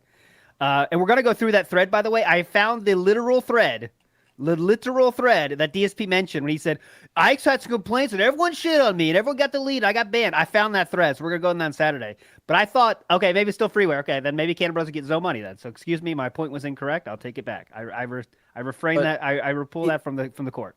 Even if it wasn't free, the creation of rollback netcode and the success of it put him in a good spot to get other opportunities to work on stuff that's going to get them paid. So they did make a name for themselves for making this thing. Yes. Yeah. Oh, yeah. So in any case, they're seen as positive in the fighting game community by every fucking body, and that's enough for Phil to hate them. So that's it. That's it right there. Real quick, we're going to get to a few contributions here. Vikes with a very Pastor Miller style contribution says, women suck. Okay. Threaded Kane says, for Steve, tell that herniated disc to get fucked. Oh, get fucked. Correct. Boat Knight says Tyrone probably plays on PC. If he's doing something with his girl, yes, maybe. COVID-1984 says he hates PC gaming with a passion, but also used to build PCs. All of this is just him setting up a bag for a PC with the 4090. That could be, we'll see. I think it's more about saving face for losing, though, I think. Ira says the PS5 is the best performance of all platforms by 10 milliseconds. He's bashing his statements off Arturo's FGCOS, which Prophet says doesn't work. Oh, that's the operating system made for it that some people say can make it work better. That's the focal point of his argument is that basically he's heard that exists, and that's basically the advantage, as far as I know. Yep. And Prophet in the house one more time says the numbers are from beginning of July. 2 million copies sold, 65%. Okay, this is Prophet numbers on the sales. 65% were on PC. There's been no update since this due to probably low sales. So in the beginning of July, 2 million copies sold. At that time, 2 million copies were sold. 65% of sales were on PC. And also, here's another thing that he just pretends doesn't exist. If you want to play, if you are hardcore about the game, which most masters have to be, all right? You have to be hardcore to get to master. You have to take it pretty seriously, let's say. You want to be able to do those kind of things like, visual mods and stuff like that. You want to have it be at as high frames as possible. Of course you're going to buy on PC then. Doesn't it make sense? Yeah. If the people that care the most get it on PC because you could do the most shit with it, Yeah, that's what I was thinking. The frame rate is locked, though. Frame rate is locked. But, there's other stuff you could do, right? Like, okay, yeah, sexy cami mods. Thank you, I think it's just the way I saw it was just like thinking about it was like these people who kind of take what they do seriously, whether they're streamers or just part of the FGC and want the best gear. That's what it is. They just care about what they're doing. So yeah, fuck it, get everything on PC because you're gonna more often than not get the best experience. I'm not a no expert, but most of the time I believe you buy the game on PC with a decent-ish setup, you're going to get a better experience. So I figure that's probably what why they're all on PC, if they are even on PC. I don't know. Yeah, that's utterly insane. Thanks for that. It's not an operating system; it's an optimization system for Street Fighter 6 that Arturo was that Phil hates. And another point is that also good for streaming, right? If you want to be a streamer, which most masters want to do that, it's easier to fucking stream on a PC. Another good point. So all this bullshit about just, everyone wants to be, he said they're not cheaters, but they want to get the best advantage possible, then you use PC, but it just, nothing else. Yeah, I mean, it takes a lot of the bullshit out of your setup, doesn't it? You haven't got to have the separate capture card and the HDMI cable going from one thing to the other and then capturing it and the possibility of that going wrong. Everything is there in one box and it's done, and you're getting the best experience out of that, and then all you've got to do is capture your fucking screen. That's it. So I figured that's what they're doing. They want the best experience. They buy the game on PC because they've got a nice gaming PC there because they care about what they're doing. That's it. I think this is all because he just can't cope with not winning like he was when he didn't get to master. Now he's getting the good players and he just can't keep up. So he has to come up with something, and this is the best excuse. Yeah. And also is the most baby excuse because then he doesn't try. What second they start hitting him, he's like, "Oh, here we go, look, you know, just flip out, and then he doesn't have to try." That is such a the baby behavior he does is that right there. Start getting beat. Look at this, look, I'm not doing anything. Just it's the worst. That's the fucking worst, man. Yep. Yeah, this whole coming back from retirement thing really backfired on him, and now he's really heard that he's playing like trash. And yeah, I mean, the thing is that it only really matters to him, because the trolls, they're gonna make fun of whatever the fuck he plays. Like the other night when he was stuck on a boss in Lies of P, I had a great time because it was very funny, and that's gonna be for every game that he plays. But Street Fighter is so important to him that he's put so much mind to it that it can't be for nothing, man. He needs to be good. He gotta be good, but it's not working. And it's all those pesky PC cheaters' fault. Sam, could you play that clip real quick when you get a chance? Meth Bear sent us a 15-second clip from that night. Okay, cool. Yep. Yeah, I'll get it ready. Yeah, I was going to say actually, because this was I feel like this was the most gameplay I've seen from him in a while. I actually sat, those 30 minutes, I watched all of it, and because I really go out of my way to avoid his gameplay a lot of the time. But it's so eye-opening when you watch it, like, and especially watching like these other clips of those other fighting game players we've seen recently, where they're just so chill. Every time he's, something goes wrong, he's making an excuse, and I'm just like, if you weren't expending this extra energy making these stupid excuses after every single thing, you might actually play a little bit better, because you're probably fucking concentrating on the insult rather than the game. It's fucking ridiculous. Bringing up the Rolodex of excuses, like, what am I going to use here? Like, he doesn't take one hit. Like, rarely he'll say, okay, that was good. Oh, that was a good cross-up or whatever. But every fucking hit. Come on. It's like, it's been like that when his life has been attached to this, being good at this game for 20 years now. Legitimately 20 years. And now that he can't be this master like he's been used to, it really hurts, man. I get it. That fucking hurts, I'm sure. But fuck, man. Come on. And then remember he's saying, I'm too old for this now? He said, like, last week, I'm too old for these kind of characters. Then just stick with that. But then he can't stick with that, I guess. I guess that's not ego stroking enough. So now he has to be like, oh, it's all PC's fault. But I thought you said you were too old to be good now. What is it? Exactly. Yeah. He just says things. Yeah. Right. Yeah. I've got this clip ready. Yeah. Here we go.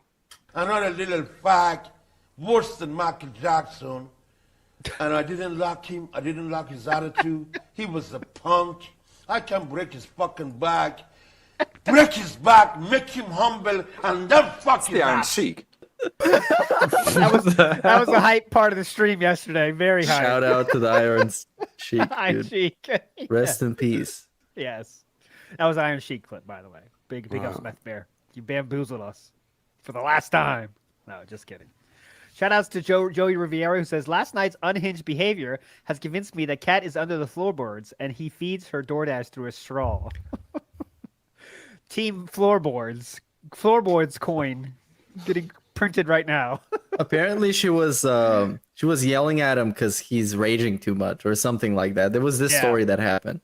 Yeah, he said she says she wants him to calm down, right? She told me she wants me to stay calm. Okay, what was last night then? Not that she said shit anyway, but let's imagine she said something. I guess you don't give a shit because last night you went fucking nuts too. So, all right, cool. Anyways. I'm no expert, but you'd think after, this is from Trenton Brown, says, I'm no expert, but you'd think after a decade plus of playing online, you'd think he'd be used to lag and be able to adapt. No. And he also says that, I showed on my Twitter, everyone on the fucking earth, I know there's a few people that don't think rollback is the best. But like there was videos of every community when they introduce rollback netcode, it's just celebration. Because it's the best solution. People generally agree is the best solution we have because you cannot get away with lag is something that is a scientific fact. When one computer is across the world and the other computer is far away, it takes time for information to get there. We can't do anything about that. Maybe someday. But Phil says you have to do something. So rollback is the thing that most people think is the best way. But Phil says it's not good enough. We should just not have lag. Oh, okay, well then that's just fantasy world, which I guess is where he lives. So the React clip from Sunday that brought all this on.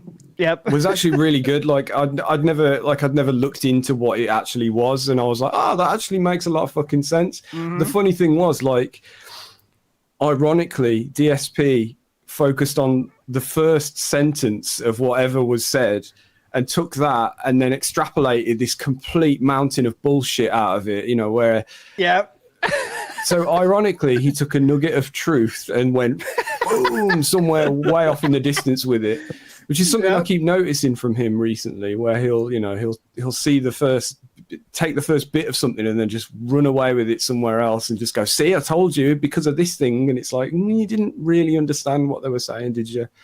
Yep.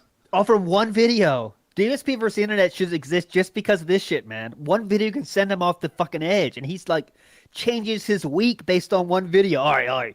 I want people to think this is true. Hang on. I got something just for him. I'll make this whole, scheme of like PC gamers are the fucking worst and Cannon Brothers are the worst and all this shit. It's amazing. Anyways, let's get to some messages today. Well, I'm sure we'll get more shit to talk about Sunday about this topic because he will be letting us know every fucking pre-stream until Sunday about it. Just get ready for it. The same shit every day, man. Every day that goes by after he announced he did research, he's gonna put more and more prestige on it. Like by the end of the week, this research might be like MIT certified or something. He ran it through the supercomputers of NASA or something. Yep. And it's like yesterday it started with what it is basically somebody else tracking the players he's playing against, and they're wrong because I've seen Piece of Peace, I think, track down all the people he played against, and he saw the platforms, and it was nowhere near the number that he claims to be. No. But he knows best, and I'm up for this, man. I love him getting gaslit by himself. I love him getting super delusional and throwing baby tantrums about weird conspiracy theories that he invents is the best. Yeah. Oh yeah, he's like the Alex Jones of gaming. It's an experiment, yeah. And it's like Alex Jones because no one fucking believes anything he says and no one cares. Like this fight, FGC is past the point of even commenting now. Like the best he can get is scrub quotes. That's like the goal because no one else gives a fuck. Alex Jones has said some things that have turned out to be right. He just says them in a very spectacular way, so people like it sounds very over exaggerated, so people tend to think that he's like bullshitting. But some of the things he said turned out to be true. Okay, there you go. Yeah. And also with the scrub quotes, even the comments and the replies under the scrub quotes, the scrub quotes tweets are already tired of DSP. Yeah. Everyone's like, this guy's cheating. Please, can we keep this to once a month? Like, no one cares anymore. But look at I did wonder about that, to be honest, because it was just like every time he says something like this, I'm like, this is definitely going to be on scrub quotes. But then it's like they must be getting sick of it by now. So apparently they are. It looks like there's no more Street Fighter this week, so maybe not. But he'll still tell us about it. Don't worry. He'll still tell you every fucking pre-stream. Every start of stream is going to start with that. Like, yeah, remember that Street Fighter nonsense? The breaking news we uncovered, guys. Thanks so much for that. Looking for 100 likes tonight, as always, guys. Yeah, he's got his out ready if he needs to like not play it anymore. It's just like, well, can't compete. But yeah. Anyway, at some point, he might get angry at other people for not sharing the message that what he discovered that breaks the fabric of the whole FGC. Because now he knows that once you play on PC, you're winning, dude. You have a super advantage. Because he did the research. He's a scientist now. Phil Nye, the science guy. Yes. Oh, shit. Is that the Halloween costume? We got to have guesses on the Halloween costume, guys. We got to make a poll sometime. But we got some time until then. Well, apparently he's going out shopping for it like this weekend or something with Kat. Whoa! So it's definitely not going to be like last minute Amazon, like I believe last year's was. It was definitely buyable on Amazon last year. I know that. Yeah, I think people found it, didn't they? Yeah. 90s rocker hair or whatever. Yeah. Oh god. But yeah, just to cap off this Street Fighter stuff, just so I can say I've played these clips. Here you go. Here's a couple of bits that don't make any sense. That's online play in this fucking game, dude, huh? Wow. And then he quits out like the little bitch he is because he realizes what a fucking stupid ass cheater he is. He doesn't want me to come back and beat his ass. What? Imagine the player. Oh, I just won. I am a bitch ass cheater. I better quit now. This sounds like a guy who got in a fight in a club and lost, and then the bouncer takes him out, and he's like, "Oh yeah, you better take me out, because if I go back there, man, I'm gonna fucking kill that guy." Yep, It's so 100%. Yeah, Like some exactly. excuse why they couldn't win, you know? Oh, if that bouncer was there, I would have beat that guy's ass, dude. Yeah. Ridiculous. You're lucky. Yeah, right. Okay, right. Here's the next one. I couldn't block. It would not block.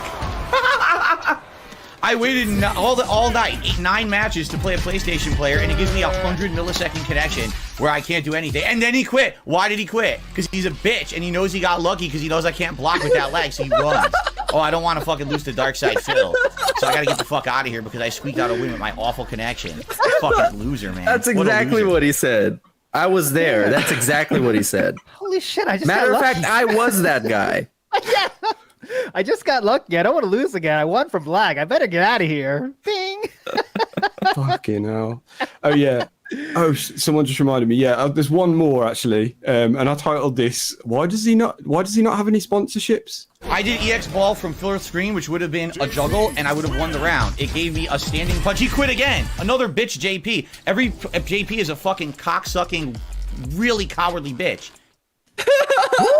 God, JP. Scathing commentary about JP players. Sorry, everybody. I thought he did. Did he say the P word for? Did he call someone a pussy too? I think he was going crazy on that word. I thought He might have done if I'd have let that go on, possibly. Okay, yeah. I thought he did. Say it. He usually doesn't do that, but yeah. I think he did. I feel like he did.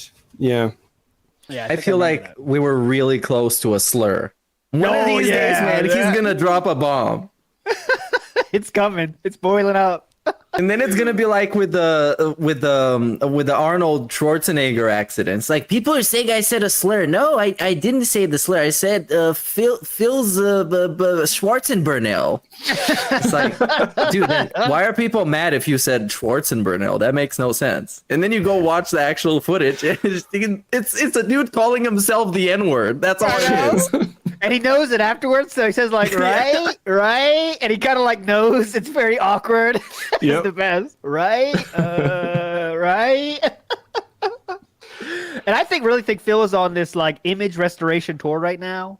He's very much every pre-stream is taking over. Like a lot of people talking about like 10 years stuff that I did. I'm a very different person now. This all curated shit.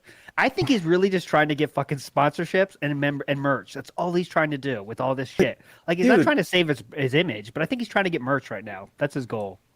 Dude, there isn't an AI powerful enough to fucking restore his image. He is so smeared in toxicity, and it keeps leaking out of him. He's making more and more reasons why not to be a sponsor. Therefore, that's why Sam called his audio like that. That this is why DSP doesn't have any sponsors, because he makes new reasons on a daily basis. Yeah, exactly. Like just having little segments at the start of your stream about how much of a great guy you are now, and then doing that, like, you know, it's just come on, man. Ludogor Loader says, I think he's ramping up for the June the King video. Yeah, but that's like 10,000 years away, isn't it? Like, didn't June say he's not even starting it till like 2024? That probably means it's not going to happen. I mean, come on. Yeah. Yeah, I think so. It'll be hype if it does, but remember, that's going to be the fair and balanced. Fair and balanced. Can't wait for that. Yeah, that's why he's doing it. I'm really curious, because I think if June is like a perfectionist and a completionist, the amount of lore and the amount of obscure bullshit he's going to learn about DSP might just break him. And when that video comes out, it's either going to be really good or it's going to be really bad. And I'm waiting to see it. I'll hold up all my coins so I can bet on the coin that I think will win the moment that video comes out. June coin. Silent Weapon says Phil killed T Spring. That's very bad. All right, let's get some messages finally. Come on, Sam. Go. Well, yeah. There's one here that I think we should do first, actually. This is something we've been waiting for. This is 2D2 Will with his video stats. So sweet. Yeah, this is going to be great. That being said, 2D2 Will here, and it's interesting that DSP complained about views on DSP Gaming in the month of September, because even though this was his worst month ever for his views overall, his videos in September actually did a little better than the videos that he uploaded in August. In September, he uploaded exactly 200 videos, and 69% had less than 1,000 views, and 90% had less than 2,000 views. His most popular video was part 1 of his Starfield playthrough, although overall, Starfield was only the 3rd best performing video game on DSP Gaming, with Lies of P being in 2nd place and Mortal Kombat 1 being in 1st place for best performing games. So, of course, the one that he dropped early is the one that was performing best. Meanwhile, DSP Reacts has hit an all-time low, where his videos are on average getting about 650 views per video, largely because he did nothing this month other than DSP versus the internet. By the way, that short he did about Jasper talking into the microphone again, it's his 3rd best performing view. People still like cat videos, I guess. Yeah, that's why. So another great big month here on DSP Gaming and DSP Reacts. Great month as usual. Congratulations. But dude, he kind of like these statistics, you know, because if DSP is going to do statistics and science, we're going to do science too. And therefore, 2D2 Will did the science for us. As always, we love you. As you can see, the numbers talk. And it seems like people show up to make him, to watch him suffer, because the #1 most viewed playthrough is the Mortal Kombat one. A game that he hated and he sucked at. And he cried about it a lot. And then Lies of P, the game that he loves and he is overcoming adversity in and he's progressing in and it's amazing, it's #3. So I guess he got to focus on that stuff that's going to make him rage if he wants some of those views. Or YouTube is going to keep calculating him wrong, as his other conspiracy theory went. Oh yeah, that kind of went away, but yeah, that was a little short-lived conspiracy theory. Yeah, the YouTube numbers or whatever or suppressed or whatever. Apparently they said they fixed it, so he just stopped crying about it, even though his views are just as low now as they were when it was happening. I mean, let's be real. The more stuff like, you know, this keeps happening, the views going down, the more we're going to hear about it being curated content. Like, that's okay. Similar to the PC gamers have the advantages. This is the built-in excuse that I've a curated content curator. That's why my numbers don't matter. So you can't you can't bitch about you can't say I have low numbers because it's curated, motherfuckers. So don't say that. You can't say I'm bad at master because I don't play on PC. You see, very mature behavior. Very mature. Yeah, makes no sense whatsoever, but that's his excuse, and he's going to stick with it. Taking responsibility for your own actions. Very much. Very much. Real quick, let's say Rodrigo Marcondes says, Phil said on Last React he confronted the creators of Rollback IRL 10 years ago, it's Cannon Brothers, and they agreed with him that they are shills, and it sucks. Yeah. Can you imagine the Cannon Brothers said, yeah, we are shills, and Rollback Netcode does suck, Phil, you're right. Keep it secret. Definitely happened. And they told DSP. Anyway, Dead Sea Scrolls Sleuths can verify this claim. Saturday, my friend, we got the exact thread that DSP was talking about. I got it loaded up and ready. And but Jaha did confirm that in that thread, they did say, "What do you guys think of Rollback Netcode?" And there was DSP was shitting on it, and people did say, "Shut the fuck up." But it's not because they were trying to shills and they were trying to literally get Capcom to accept it. And the Cannon Brothers were showing Capcom the thread. And Phil was saying legit lies about how it works. So it would make sense to me why Cannon Brothers said, okay, Phil, you're saying things that are not true, and we have to get you out of this thread. So that's what they did.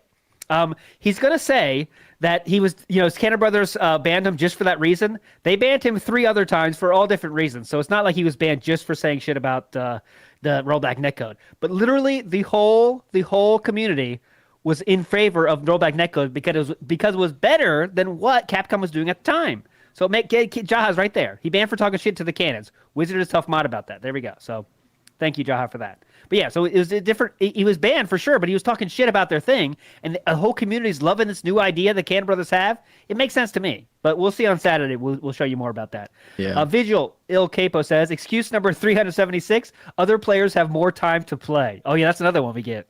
These other players have played all day. They played it since it came out. Okay, I can't do that. He's a pro gamer, a pro video game player. That's all he does is play video games. Doesn't have to go to a job. They have more time than him. Make sense? Makes sense. Sound good. Trenton Brown says, I'm no expert, but you think after a decade of playing online, I got that already. And Gamer Cool says, I'm loving the energy from you guys. Tell Phil to chill out more. Yes, we got to tell him to relax. Phil, relax, okay? You're doing it again, Phil. You're doing it. All right, go ahead, Sam. He did actually bring that one up last the other one. day, didn't he? Oh, go ahead, please. Sorry. Thank you to Aid Robertson for the super chat. Big ups TBS. Wishing a speedy recovery to Steve of the Dead. So do we. Thank you very much, Aid and Becca. Oh, and I also missed Thumbs a few up. more. Boat Knight says, maybe he'll get Derek to wear DSP merch at school. That'd be hype. Speedy says, if Phil's in-game reaction was as fast as catching himself from saying the hard R or F words, he'd actually be good. I agree. All right, let's go, Sam. Thanks for the positivity. Thinking of, like, talking about like excuse number whatever, there was a really great tweet by or X, sorry, from Poems Future, where it was just a list of stuff. It was great. It was just like, I'm old, my hand hurts, my buttons aren't working, I think my arcade stick is faulty, rollback netcode drops my moves, the lag is too low, top tiers use safe moves, I don't have a true reversal, nothing beats mashing jab, it's too hot in my office to think, trolls are in chat. PC players use modified operating systems to lower latency. The game runs worse online during the weekends. I can't block on reaction. I'm not using top tier characters. I don't get to play the game enough to be good at it. And my basic bread and butter combos didn't come out. And then he said, I could go on for 10 more of these posts, but you get it. So I thought that was worth reading out. But it's true. It's just got something for everything. There's an excuse ready and waiting. Complaint generator. Just push a button and a complaint comes out. That'd be pretty hype. Push a chat command. Anyways. Oh, that's a great idea. WPIG. All right, that's another thing. I had too much shit going on. Let's go, Sam, please. Please, message, please. Get back No on one the works rails. harder than ALT, man. No, in this fucking community. Right. Let's hear from Prophet. Hey, gentlemen, how you doing today? I basically just want to talk really quick about the PC cheating thing that Phil's been going on here. I know I did a video on it, and I'm basically just repeating myself. But again, like, this is a Phil issue. It's PC players can't cheat because of how the game is locked down. Like, it has a 60 FPS cap, so you can't benefit from a higher end graphics card. It has its own built-in input reduction system so that every system is almost identical. Some systems outperform others. PlayStation 5 is technically the fastest. But Phil's biggest issue is the fact that he's not running VRR, which will lower his input latency. But that's a him issue. That's a Phil issue. His capture card doesn't support VRR through pass-through. So he's fucked himself. It's not that people are cheating. It's just that he sucks. He's an average player. He's an average scumbag. He's not some high-end Evo champion that he claims to be. I just wanted to get that out there. It's a Phil problem. He's going to lie his way through it, and there's nothing that we can pretty much do about it except laugh. Talk to you guys later. Big ups, Prophet. And you said everything there. And also, let's not forget, behind all that true stuff that Prophet just said as well, he could set it to no crossplay. And I know he said, I can't do it because I get no competition, but why don't you try it? Just try it, man. Right? Yeah. Too scared of trying it? You know? Might seem like a good idea to try it, right? But no, we can't do that. We can't. Oh, there's no comp. There's no comp. Yeah, he wants to be playing the top players. He wants to, but you know, he knows that they've got an advantage. Yeah, but yeah, to you know, comment on what Prophet said. Yeah, it seems like in every part of the chain there's a problem that he could fix. You know, with something. You know, I mean, yes, it starts with the quality of the guy playing, but there are other things you can do to maybe give yourself a bit of an advantage. You know, sit close to your fucking TV for one thing, and you know, or maybe swap your TV to a monitor and, you know, play on PC and use this thing that Prophet said, whatever it was, VRR, which apparently his TV doesn't support. But whatever, you know, there's things he can do. Yeah, Yeah, his TV supports it, but his capture card doesn't. So yeah, he chose that capture card. Oh, I mean, you know, Right. You know what I want him to do? I want him to get a gaming screen, like a monitor that is like super wide and curved, and I want him to put the camera right in the middle. So every time he plays games, he's looking right at the camera, like right down the barrel of the camera. Yeah. So when he rages, it feels like he's raging at you. It's so much more immersive into the stream. I can't even explain to you. This is like a next gen upgrade idea. He's gonna thank me for that. Yeah, glasses as well. Apparently, he could wear his actual glasses. Apparently, he wears glasses. I didn't know that, but you know, if he needs glasses, then he should fucking wear them. Yeah. Yeah, he can't drive without glasses. He is that kind of. He talked about that before. Right. Yeah. Okay. Anyways. Right. You're the boss, Sam. Okay. Let's hear from Big Guy. Hey guys, this recent rant Phil did about being a content curator was mind-numbing. Supposedly Phil is a curator of his content, but he also uploads his content unedited and raw. He is supposedly a content curator, but he's also a variety streamer, whose main appeal is that he's doing something different every single day. He is supposedly a content curator, but according to himself in that same pre-stream, he claimed that only 10% of his audience actually watches any one of his playthroughs. How the hell is he creating curated content for a niche audience if at any given time 90% of his audience isn't watching? Can anyone figure that out? How does Phil tell lies like this? Is he that much of a pathological liar that he can't speak the truth? Is he that much of a narcissist that he can't see the truth? Or is this some form of duper's delight where he gets to come on his pre-stream and speak absolute fucking nonsense? Some of all of above, I think, maybe. Yeah, it's not 90% don't watch. It's 99.99% don't watch. Literally, you know, compared if you go from subscriber numbers, right? Well, yeah, I mean, he has 10,000, people that like him that regularly watch it or whatever it was, but they're just not always there. They're always tuning in for different things. Like, Yeah, he legitimately thinks that, which is unlike any other streamer that I've ever seen, where I would just pop up in their chat just because I like hanging out with them, not because of the game they're playing. Because they actually talk about stuff other than the game during the stream, so you can engage and get a little back and forth going on. No, with him is like, in his brain, people show up for the game and Phil playing it. But also in his brain, also he is the centerpiece of the stream. So do they show for Phil or for the game or for both or for neither? Because they're not showing up. So it's been tough, you guys. Drop your suggestion in the suggestion box below. First, let's do a poll on which suggestion box I should open. So I want to make sure we get the right suggestion box. Then put your suggestion into that suggestion box.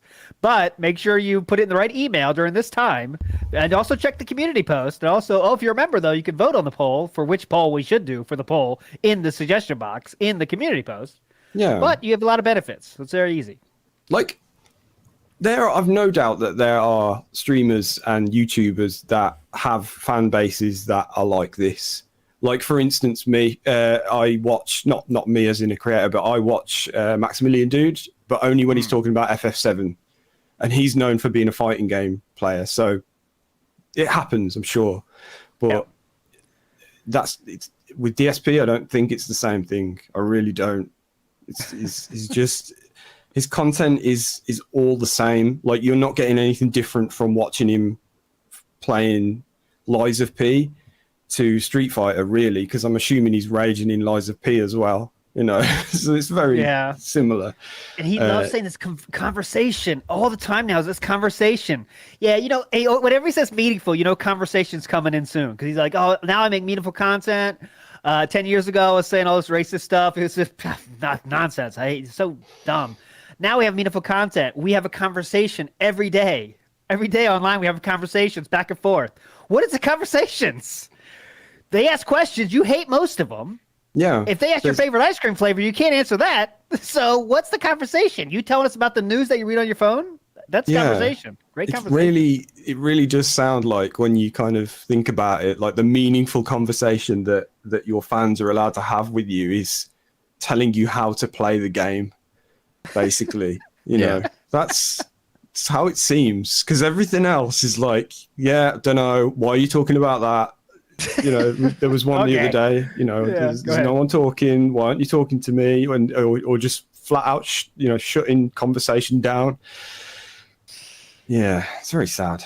Can't talk about sports, no. Oh, get the fuck out of here. What are you crazy? Sports. There's nothing to do with this content. Also, when you ask about old stuff, why are we talking about this? That was 5 years ago. Why are you talking about this? This is last year. Why are people still talking about this? This is 2 weeks ago. Yeah. You better be fucking current, too. No sports. Better be current. And it can't be silly either.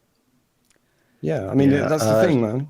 Like, shout out Iviga for the 5 months, dude. He says, 5 months in and still not on.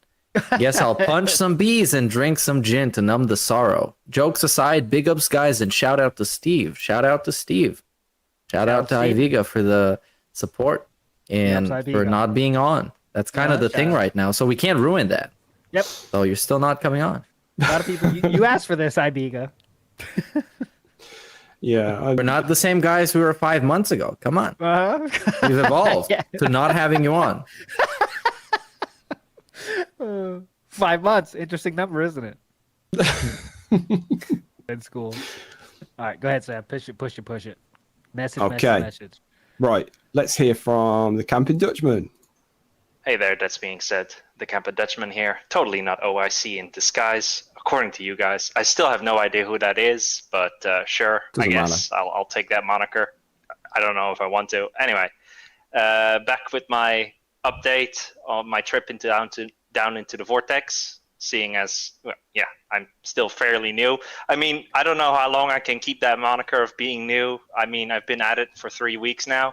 But I guess considering the subject matter we're dealing with here, 3 weeks is kind of short. I think you can call yourself a novice after a few months. Anyway, first off, much love to Steve, and coming back to something he mentioned on my previous message, saying like that he, people like myself that are new to things sometimes come back with like shocking revelations, like, oh my god, something happened. Well, I got my first one. Apparently does bullshit is a den hit, like for real, like does bullshit is a den hit for real, like B does bullshit, like what the fuck. Anyway, big ups to you guys, and keep on tracking on. That's interesting. He's picking up the lingo already. That's interesting, because you might find that's bullshit. He was a fucking huge YouTuber back in the day, and yeah, he has done the opposite, switched from making fun of DSP to turn into a DSP fan that was helping him out with stuff. Though that hasn't been confirmed for a while whether he's doing anything anymore. But yeah, Daspo shit is now, at least in the past, did stuff for DSP like making shorts and stuff, but.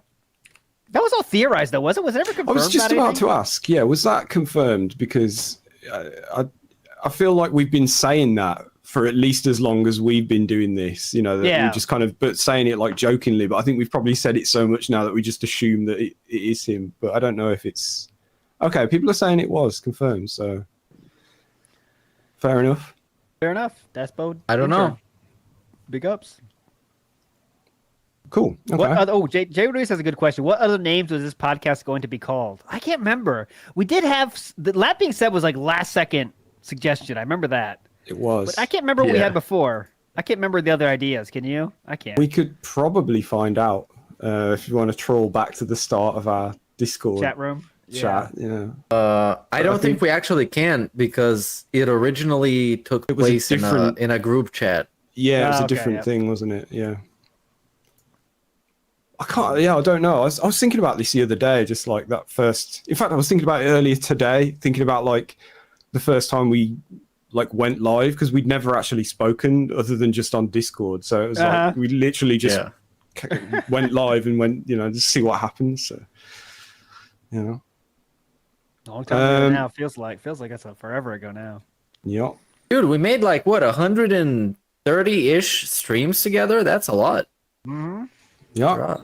We're not the same people we were back in episode 1, you guys. So anything you hear back then is not valid now.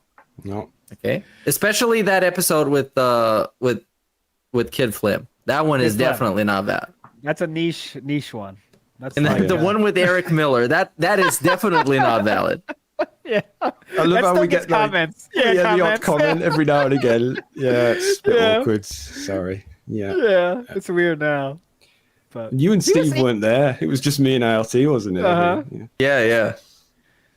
But It I wasn't had that weird, proposed to have the guy on because I Yes. was actually the only guy watching his stuff, and I couldn't be there to talk about watching his stuff. Yeah, that was So a Meerkat idea. Yeah. Yeah. So it turned into like his biographical, like a biopic, basically. It was him explaining his life and his faith.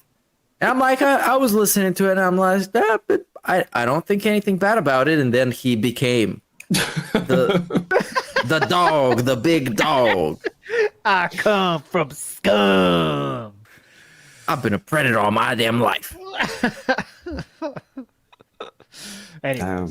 Yeah. And then he took Anyway. everybody's manhoods and ran away. And now he hates women. Hey man, I want you to suck a dog. So shout out to Eric Miller, the fake Our pastor. manhoods are still his now. Actually, he said that. Yeah. Our manhoods are still his. He's not gonna give them back. God damn it. Give me back my manhood, please. And actually, recently I noticed he's been getting some subs from the women-hating centric curated content he does. So Oh. he used to be at like 640 something after everybody unsubscribed from him. Now he's at like 680 something. So he's making an army of dogs that all hate women. And all the women in the US, they should feel in danger right now because he really hates women. His title. Just read the titles. Like you don't have to watch a video, but read the title of his streams. They're very unhinged. It's like... Anyways, let's not go down that rabbit hole. No. Oh, just an example of some of the meaningful content you're going to get on a DSP stream at the moment. Hermit crabs are cool. Right. Anyway. That's this- curated. That's a curated answer. Curated commentary. They are cool though. Okay. Oh yeah, just to remind everyone, what was the word of the week? The Q&A word? Because Oh, it was Was it stocks? Is it bog? The bog was last time. Bog was, yeah. It was stocks. I think Stocks. it was Yeah, it was stocks. wasn't it? Yeah. Yeah, I haven't looked into it yet. Okay. So- Let's see if we got any stocks. So get your stocks in. Yeah, get your stocks in. You have 4 days left. We're gonna get those stocks in. Yeah. Right. Let's go back a bit. This is Lord Fango. Big ups that being said, as always, loving the show. I've been staying away from Phil's content as of late. I can't justify spending my evenings watching a 40-year-old man snort on stream all whilst begging his audience for money. If I was going to do that, then I might as well go out and visit the pig pen at my local farm. Anyway, I saw the video a few weeks back of Phil's crocodile tears on stream.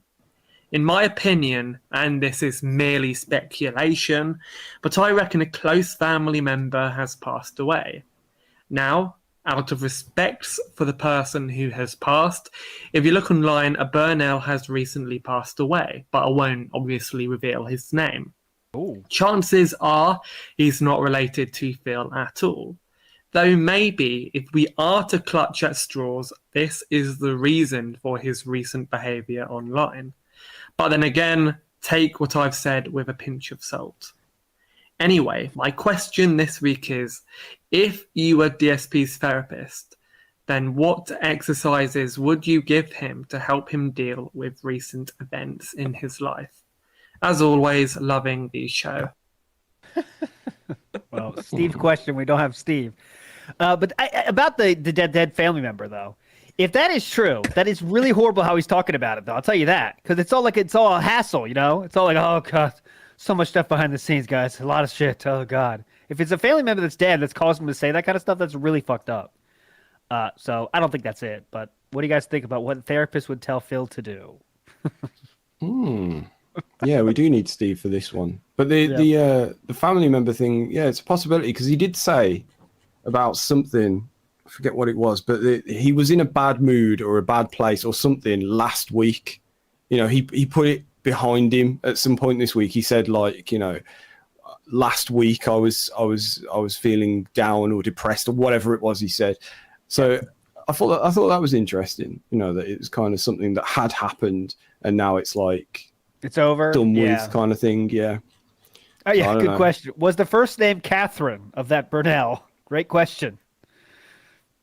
That would help us know this. Yeah. that would settle a big debate going on right now if we knew the first name of the person. But yeah, no, you can't share that. But yeah, I don't know. It doesn't seem to be like that, but of course it could be. If it is though, it's definitely an asshole behavior to say like, oh, it's such a hassle and I'm worried about it. Nothing you can do is going to help it. I don't know. But anyway, for what the therapist would say, first thing is owning up to bad things you do in your life. That's kind of a big part of therapy, right? Is what are you doing wrong right now? How can we change that? That's the hard part, though, right? Yeah. But yeah, like acceptance or whatever. Yeah. Yeah, we definitely need Steve. Can you imagine DSP's like therapy speak? I'm just gonna speak my truth. I've been working on rebuilding the scaffolding of my life, and like my therapist said, he'd be saying that therapist thing all the time. Anyways, I'm done. If my therapist watched all of my streams, they would know what I'm talking about. These fucking idiots, man. They're fucking crazy. I'm telling you. But yeah, to tie in with the previous segment, my advice for an exercise to do for DSP is the suck a dog off exercise. It's very easy and everybody loves it. Everybody can do it. Yep. Something you can do anytime. Your favorite segment, my favorite segment, your favorite segment. DSP News. That's it. Right. Yeah, DSP News. Sorry, I found the original thread on Discord of us talking to each other, and I was just I'm just trying to get back to the beginning. We'll see if we have any alternative names. Okay, cool. But, yeah. In the meantime, please. Let's get to a bit because we've got a couple, haven't we? Yes, we do. That diverse line is hard today. Very hard, very strict, very firm. Same. Right. Here we go.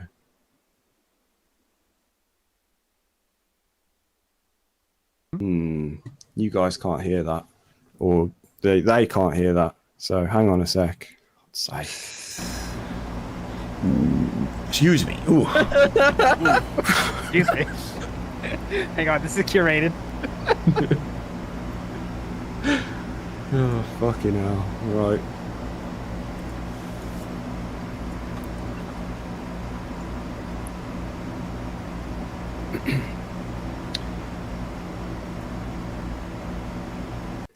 Anyway, yeah. I just like playing that sometimes, but yeah, here we go. For real. Hello again, and welcome back to Who Wants to Be a Billionaire? We've got a fantastic little question that's probably going to get somebody banned, so let's get started. DSP constantly likes to share what was for dinner, so the question is, of course, what wasn't for dinner? That's right, we're trying to find out which of the following did DSP not have for dinner during the month of September for 2023.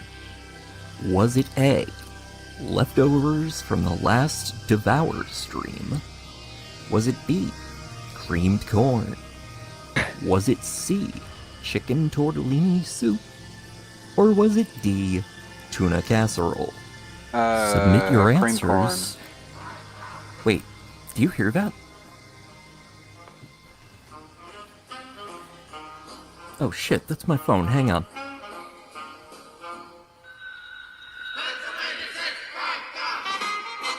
Hello? Speaking. No, I'm sorry, this isn't supposed to be a Lifeline segment. There's no phone a friend here. Yeah, I suppose we could patch you in, but we're really not supposed to... No? You know what? Fine. Let's go for it. Let's give it a try. We'll call you right back. Alright, you're gonna have to just bear with us a second here, because it sounds like you guys are getting a little help.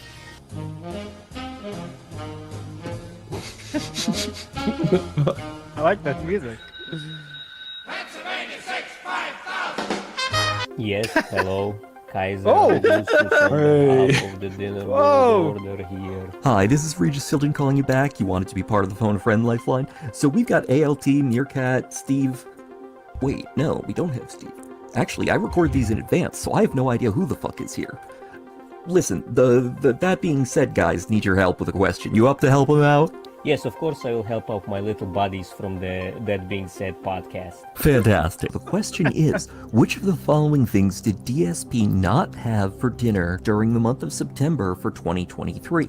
Was it A, leftovers from the last Devour stream, B, creamed corn, C, chicken tortellini soup, or D, tuna casserole?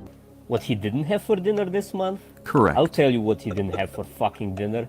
Please. That little DoorDash slope-eating piglet has Uncalled never for. in his life eaten a bunch of robust, homemade Balkan-style chewapchichi, okay? Wait, that's not you know, even the an- thing I like about the chewapi in particular is when you mix them with some onion and some ivar.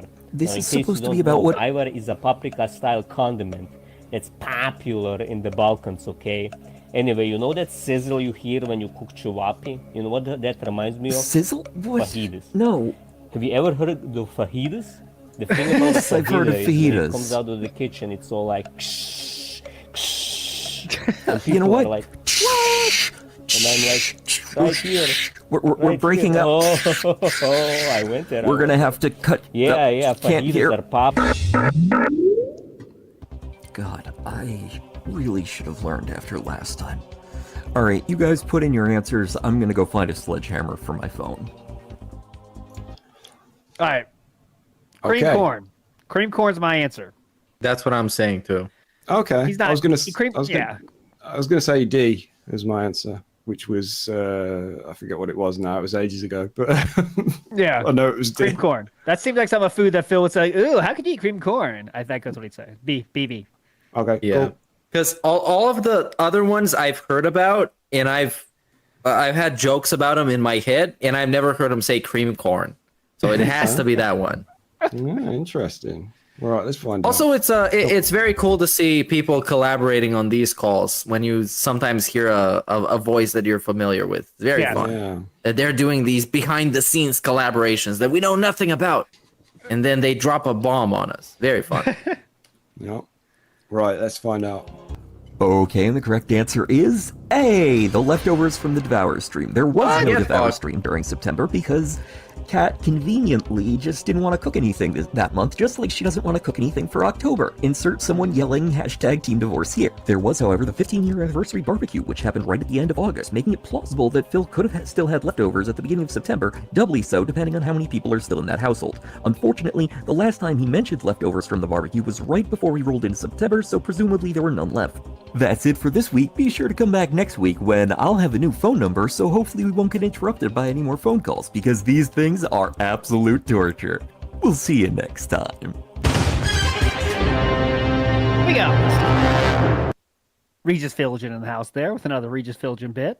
Chris Dorner, respecter in the house, says, who has the clip of the dense spamming curated DSP chat and DSP was getting defensive? Why are you saying curated? It's not a weird word. If anyone has that clip, I'm ready to play it. If you I got wanna it. You see Sam, do you that. have that? No, Yeah. I want to see that, man. Please send a link to Discord if you got it, anybody, because I want to hear that too. Chris Dorner. Yeah, I don't know that either. Legend.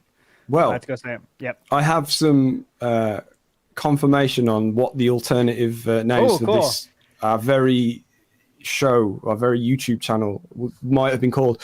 It was going to be called nothing, just the That Being Said podcast was the only suggestion. You said ALT on the 22nd of May last year. Well, Meerkat asked the question, do we got a name for the podcast? And ALT said, not at the moment. I was brainstorming earlier and you said the That Being Said podcast, lol. And that was it. I said, that's not bad. And Meerkat a minute later said, all right, sounds good to me. Let me see what I can come up with as a thumbnail. And that was it. So yeah, we never had another name for it. So yeah. Bam. One shot, one pump chump. But it worked out this time. There you go. Very We can always rebrand and then claim that everything that happened before the rebrand didn't actually happen because that was a different show. So Yes. there you go. Yeah. That's That interesting. being I said, really Lord. thought there would have been at least one other thing. I thought so Oh, well. too, but you know. Oh well. Okay, let's hear from someone called Hey, It's All Good. What's up, that being said? Hope you guys are having a good day. This question is more for the psychological style host, Steve. Right. Want to get your thoughts on DSP's just attitude in the past couple days. You know, he said stuff's going on, he can't talk about it, and then just gets super toxic. I mean, like, there was a stream where his voice practically broke, and it sounded like he was going to break down and cry over a game. I'm buying the Divorce Saga stock high, and Steve, would love to hear your thoughts. Also, love the rest of you guys. Keep up the good work. Goodbye. That's the trouble playing week old clips. Maybe ask him on Twitter because he's undergoing surgery or was earlier today, I believe. I don't know. Earlier today. Yep. Yeah. So in respect, we won't answer that. Out of respect. But Steve can always leave a comment with his answer, and it will always help us with engagement purposes. So please, Steve, leave your response below.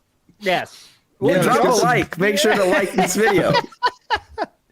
Anyone else can guess what Steve's response would be as well. We take that as well in the comments. Please do your best Steve impression in the comments. Thank you. Yeah, I might get Robo Steve back. People keep screaming for him, and someone did ask me on Discord, and I don't think I replied. So yeah, I think we should. Well, Cat broke him. Remember, Cat broke him. Wait, we got something new today. I haven't actually seen it. I'm gonna open the page right now and see what it's about because some people have been writing comments in chat about it. I want to find out what we have instead of this. Oh, instead of Hold on, Robo it's Steve? loading. Yeah. Oh, you mean for our stream? Yeah. Sam puts up. Oh yeah, we got. It's pretty hype. We got a photorealistic Steve. That rotates, right? That rotates, yeah. Okay, right. I thought you right. Yeah. I chucked some pictures on his cam box. Yeah, it was kind of a last minute thing, but kind of feels like he's here a little bit. But some people have said it looks creepy. So no, now we gotta keep it. Now we gotta keep it. It looks creepy. Yeah, I did think about asking, but I didn't like at the same time I didn't want to make it public that I was doing it, but like I did think about asking, like send me your best Steve of the Dead pictures. Maybe that's we'll high, do that. Yeah. Want to do like AI Steve? That'd be kind of cool. Oh yeah. Everyone get you one AI Steve, and then we'll just make the rotate through them. That's kind of hype. Yeah. Yeah, let's do that. But yeah, if you want to send me some pictures anyway, maybe we'll keep this little slideshow thing going. Right. What should we do next? Let's go to Darkside Ballsack. Hi there, guys. Time for epic gaming of Street Fighter. Hold up, I gotta open a window. This fucking bee got in. You gonna punch it? Here we go. No. I bet we're gonna get the punch Sir here Ballsack. Sir Sack. I like it. Yeah, that was it. Yeah. I like it. Okay. I like it. He committed to the bit, right? But no, we need more ambient noise from the background. If you don't have ambient noise, it's not a good parody. You need to have it. It's a must. Yeah. But I like it. I like the idea of just not saying anything. That was great. That's perfect. Big ups to Mike says Sir Wong got master with random select. DSP fuming. Wow. I mean, like, that's wild. Don't need any more proof, but that's pretty intensely great of Sir Wong. Yeah. Phil would I'm sure congratulate Sir Wong on that great accomplishment with no complaints at all. No excuses at all would come out. Oh, here's another example of some more meaningful content from a DSP gaming stream. Man, I would really like to have like a news desk style sound effect for that. Oh yeah, I saw that. That's curated. That's a curated ask for content. What he said after that is that he wanted to pick a thing that is not going to get copyright claimed on YouTube, which made it even more pathetic. Like, this dude looks like he's streaming on the street. He's so fucking poverty streaming. He's so level one that is sometimes is like, even if you've been watching him as much as we do or some of our viewers do, it like hits you hard how much low tier level 1 content he puts out and how little fucking effort he puts in this shit. Yeah. Dude, and I know this from getting the shit for WPIG. It takes a single YouTube search to find news sound effects and you're done. Yeah. There's thousands of choices. YouTube sound effects, download, game over. That's it. It's the least work possible. Yeah. he alluded to like he said something like maybe I'll find one day, as if he's going to be the one searching for it. Like, Can't Come on, do man. anything. he can't. Man. Anything. I Like- can't like- emphasize this enough. Like one little sound effect is not going to get you copyright claimed. You know, it's just not going to happen, man. I mean, I shouldn't say that because it might. I don't know, but fuck me, man. Everyone does it. It's going to be like a little 3-second clip of like, you know, like that kind of thing. Yeah. And that'll be it. And it'll add Isn't so the- much to his streams, man. It'll be more meaningful. Isn't the new suggestion box thing just an elevated version of just people hand holding him through his stream? Where you Yes. get to, in advance, just tell him what to do, and then he's going to see it and think, yes, that's going to make me money. And then when it stops making money, he's just going to bring up that one person who asked for it and make him feel bad. And then we're gonna hear about it for the next fucking 2 years. About every time he said, "Look, let's count the ways I've upgraded my stream." Number 1, LED lights, ring light. So many people wanted that. Look, people love that. New capture card. I keep Jasper out of here more. I spray Jasper more. I have less ants. I got rid of that stink bug. A lot of people were asking for that. I took care of that stink bug problem. You know, that's all. And it'll be 2 years of that. Every fucking upgrade gets talked about for 3 years. Oh, yeah. Yeah. Oh, New man, I meant shirts, to get forgot about the... shirts, yeah. I meant to get the clips of him shouting at Jasper the other day because it was like really aggressive. Did you? Oh hear yeah, that? yeah. It was, That was pretty like, hype. he was like, "Listen to your dad." All right. And he also is really Dad? he's using the baby talk on his wife, but he's using a normal adult human talk on his cat. Go figure. It's so weird for me. I'll tell you what that means. I can't. Oh, God. was it father, Luke- wasn't it? Yeah. What? Luke Darwin Johnson says, I was saying the list of things I did, I got LED lights. I killed my wife. No more divorce line, you guys. I can go overtime every day. It's so good. Jesus, dude. Dominic, legend, the membership, bam, coming in hype all over the place. Bombs are Damn. being thrown all over the place. Thank you so much for that, man. That is definitely meaningful and very curated. Curated contribution there. Thank you so much. Oh yeah, someone said the Roblox oof sound would probably get you copyright claimed. The fucking documentary about that is one of the best videos on YouTube, man. Go and watch that. Was Yeah, it the H like bomber I guy forget. or whatever his name H, is? I forget that guy's name, but Yeah, I that- think you're right. I think it's It makes him. that dude look like such a fucking douchebag. What's Yeah. this guy's name? He makes It's- him look so fucking dumb. Like It's just one of them where I was give it up. like, I'm perfectly fine for this to just be about that sound clip, and then it just goes somewhere completely different. Tommy Tallarico. Yeah, he looks Yeah. like a fucking douchebag, man. He bought his own awards and stuff. Like, yeah, it's got a few Guinness World Records, and he bought them. Fucking detail he goes in on like analysing the Guinness record certificates on the floor. He's like just pointing out the bits of dust and stuff. Like it's great. man. God. Oh, Craig sipped for Tom. Did Craig defend Tommy? I want to hear that. That's true. Anyways, let's not get down that rabbit hole. Right. Let's hear from Jay Doing Things, who's he's in DSP's bad books now. Yep. Oh God, we didn't talk about that, did we? No, not yet. So let's see what he's got to say first. Yep. Hey guys, it's Jay here. I just want to say big ups to Phil for shilling mine and Adlar's video. He did insult Adlar a little bit, and now he's literally crying downstairs. I'm sure you get over it. Anyway, I just want to sort of ask what videos Phil would actually watch in terms of detractor style content. He mentioned something about formal. This is how you don't plays. Formal. I don't know what that means. If anyone can explain what a formal detractor video is, I'd love to know. Is that something like Sam's video where it was actually informative and we didn't razz him too much, as Phil would say? So I mean, has anyone tried sending in one of Sam's videos? And I suppose the question is, if you could send in a video and he had to watch it, what would you send in? This has probably been asked before, but I'll put it out there. And obviously the chat can get involved again as well. If you could send in one video for him to react to, what would it be? Ooh, that's good. Cheers. That's good. It's good to hear a Welsh accent, man. Love it. Ooh. Shout outs to Welsh. Yeah. Oh, you just doxed them, dude. Oh, sorry about Sorry, that, Jay.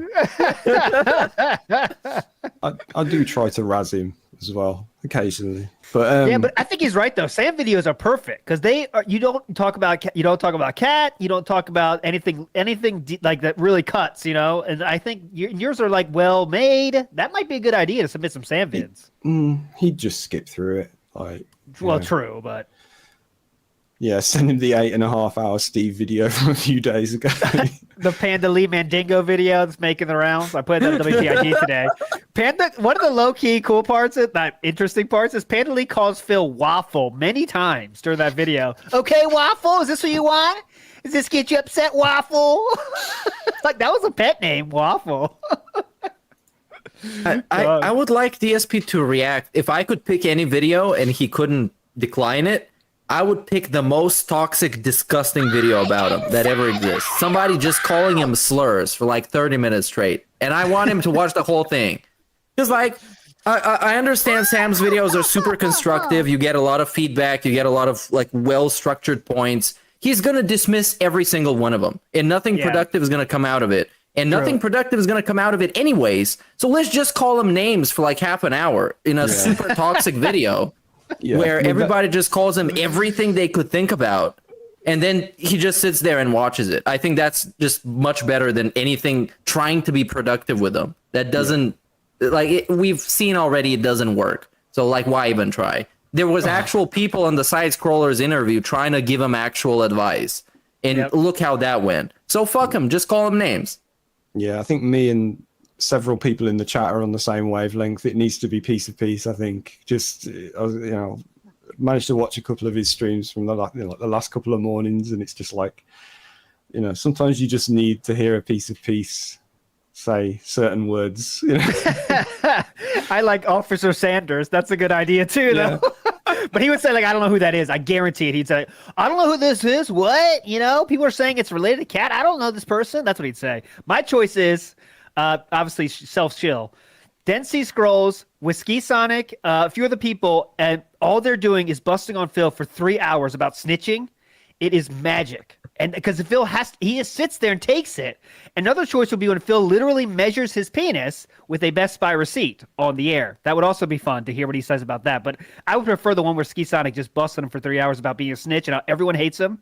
Or when Jaha says that, fuck you, Phil, everyone hates you, no one cares about what you think. Because all this stuff happened before Phil said no one likes him. So how would he handle this? I'm sure he'd say like they were jealous or something, even though he didn't have a YouTube channel yet. All these excuses aren't there. I'm sure he'd find new ones, but that would be pretty magical to hear just 3 hours of people busting him before he had a YouTube channel. So there goes that excuse. Before this site you don't play. So there goes that excuse. Why do people hate you now? Just because you're a douchebag on the forums, but I'm sure you'll find another excuse. Then, current new Phil is going to have a very easy time dismissing everything that happened back then because he's acknowledged that back then he was a bad person. He was an asshole. He was an internet troll. And then he saw the light and, overcame all his addictions and now is super successful, makes curated content, all that. Yeah. I think Meerkat's got the right idea. Whatever he can't explain away the best, and that would be the best idea, Yeah, that one where he's waiting for the girl to turn up was classic. I forget her name now. Faye, waiting for Faye to come up. Hey, where's the girl? Come on, is she coming? And he is 24 years old. This is not 11-year-old. When you're 11, you might get a girl on the phone. That was hype back in the day. But not when you're 24. Is the girl coming? Oh, the girl's here. What'd you say, babe? How old was he when he was chasing around 14-year-olds at the mall? Over 20. Really? 22 years old or something, dude. Yeah. And that's what he thought was a fun, interesting idea to push to people so we can hang out. Let's hang out with you guys. We get to chase 14-year-olds at the mall. Yep. When we get done chasing 14-year-olds at the mall, we can do Street Fighter at this tournament. Yes. And I know he didn't do that, but that's what he thought real guys did. That's what guys do, Oh, guys do that, Oh, yeah, we just get these 14-year-olds, Yeah, we're just a couple of guys. Right, guys? You cool, guys? Cool. But he said creeping. Excuse me. He used the word creeping. When we get finished creeping on 14-year-olds is the exact quote. Yeah. Well, really? Was it creeping? I thought it was chasing. Creeping. I believe it's creeping. I will confirm. Anyways, creeping or chasing, there's not that much difference. But anyways, yeah. I mean, I think creeping has very negative connotations associated with it. Like where you kind of admit to yourself that you're a weirdo, so I'm just creeping on girls. So instantly, the dynamics are kind of off. They don't like me because I am creeping. It's not a positive thing. Yeah, that's true. That's true. He just tried to he tries to fit in so much. His entire life is about trying to fit in. And how far back it goes, he's always about trying to fit in. He's like, and somebody talks about drinking like that. Like, yeah, we're going to get some beers, drink in the room. And it's just like, just trying to fit in. That's all it was, Yeah. That's all it was. I think he would have actually fit in very successfully if he wasn't just naturally toxic with his insecurities, because he's obviously insecure about fitting in a social group. That's why he was trying so hard. But if he was just being himself and just embracing the fact that he's kind of a weirdo, he would have fit in, because a lot of those people back then were weirdos too. They couldn't fit in too. Yep. So for a few people in chat who were surprised to hear all this stuff, well worth getting subscribed to WPIG, just for if only just for these Dense Sea Scrolls streams. Yeah. They're just fucking great, man. It's Yeah, I do all the deep lore shit on that channel. But yeah, the Dense Sea Scrolls are really all about the fighting game community shit. All about everything pre-2006 is usually where we're at. So, but yeah, check it out. Yeah, that's as we said before, it's the definition of curation. Basically, it's like fucking digging up this crazy old stuff, like pre-streamer Phil, pre-YouTube Phil. Mm-hmm. It's great, man. Shall we listen as well as see this other clip we've got, whatever it was? Yeah, we got to play that too. Yep, we did get a D-Dog clip. D-Dog. That was it, yes. Yeah, yep. Right, let's see if this works. There we go.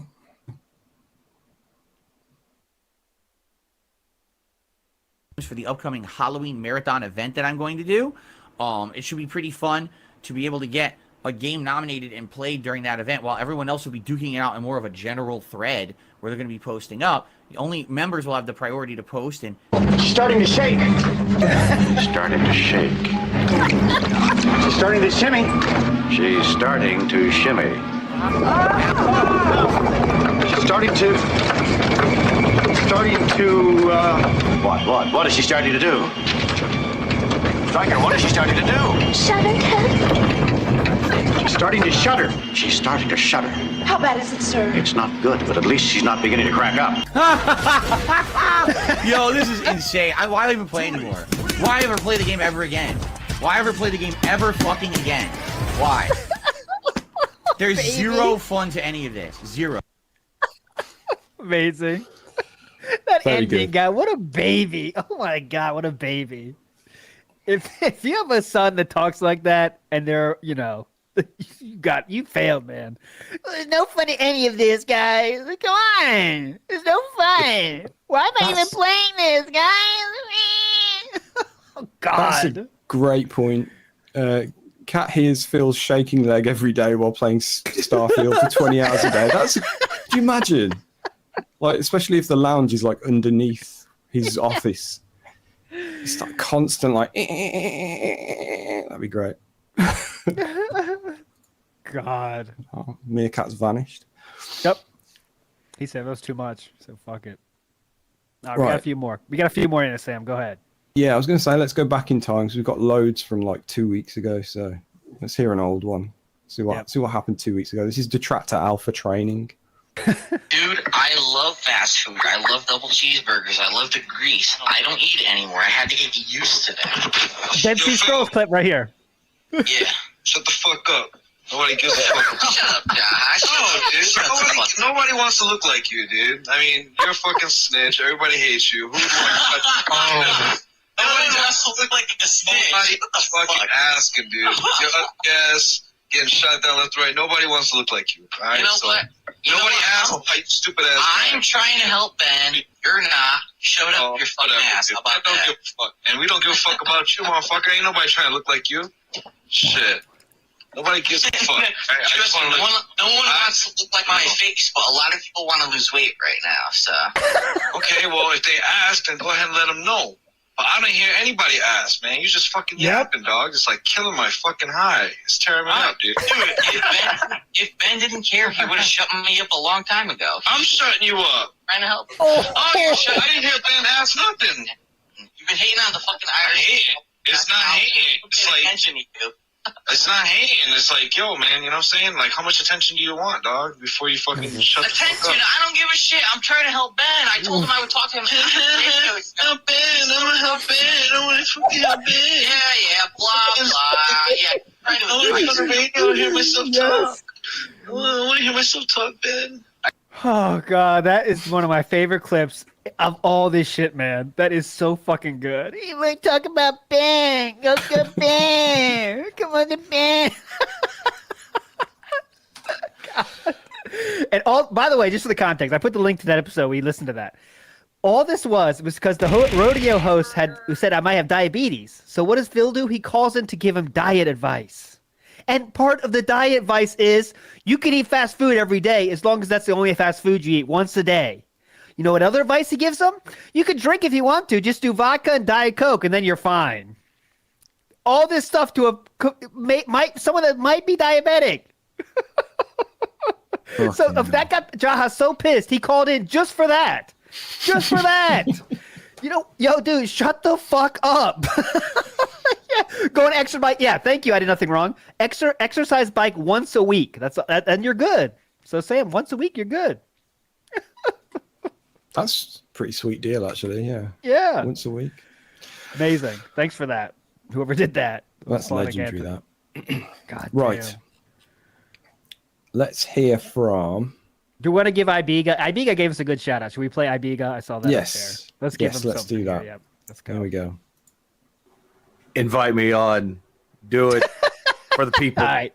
Delete that one. Sam, delete that one, please. Thank you. Oh, dear. Maybe one day. We'll see. Yep. All right. We'll see. Let's try. I'm intrigued to hear this one. This is Tottenham Hotspur fanboy. ALT equals IRS. Give me my Ket coin back. Okay. Tottenham Hotspur fanboy. Okay. British style.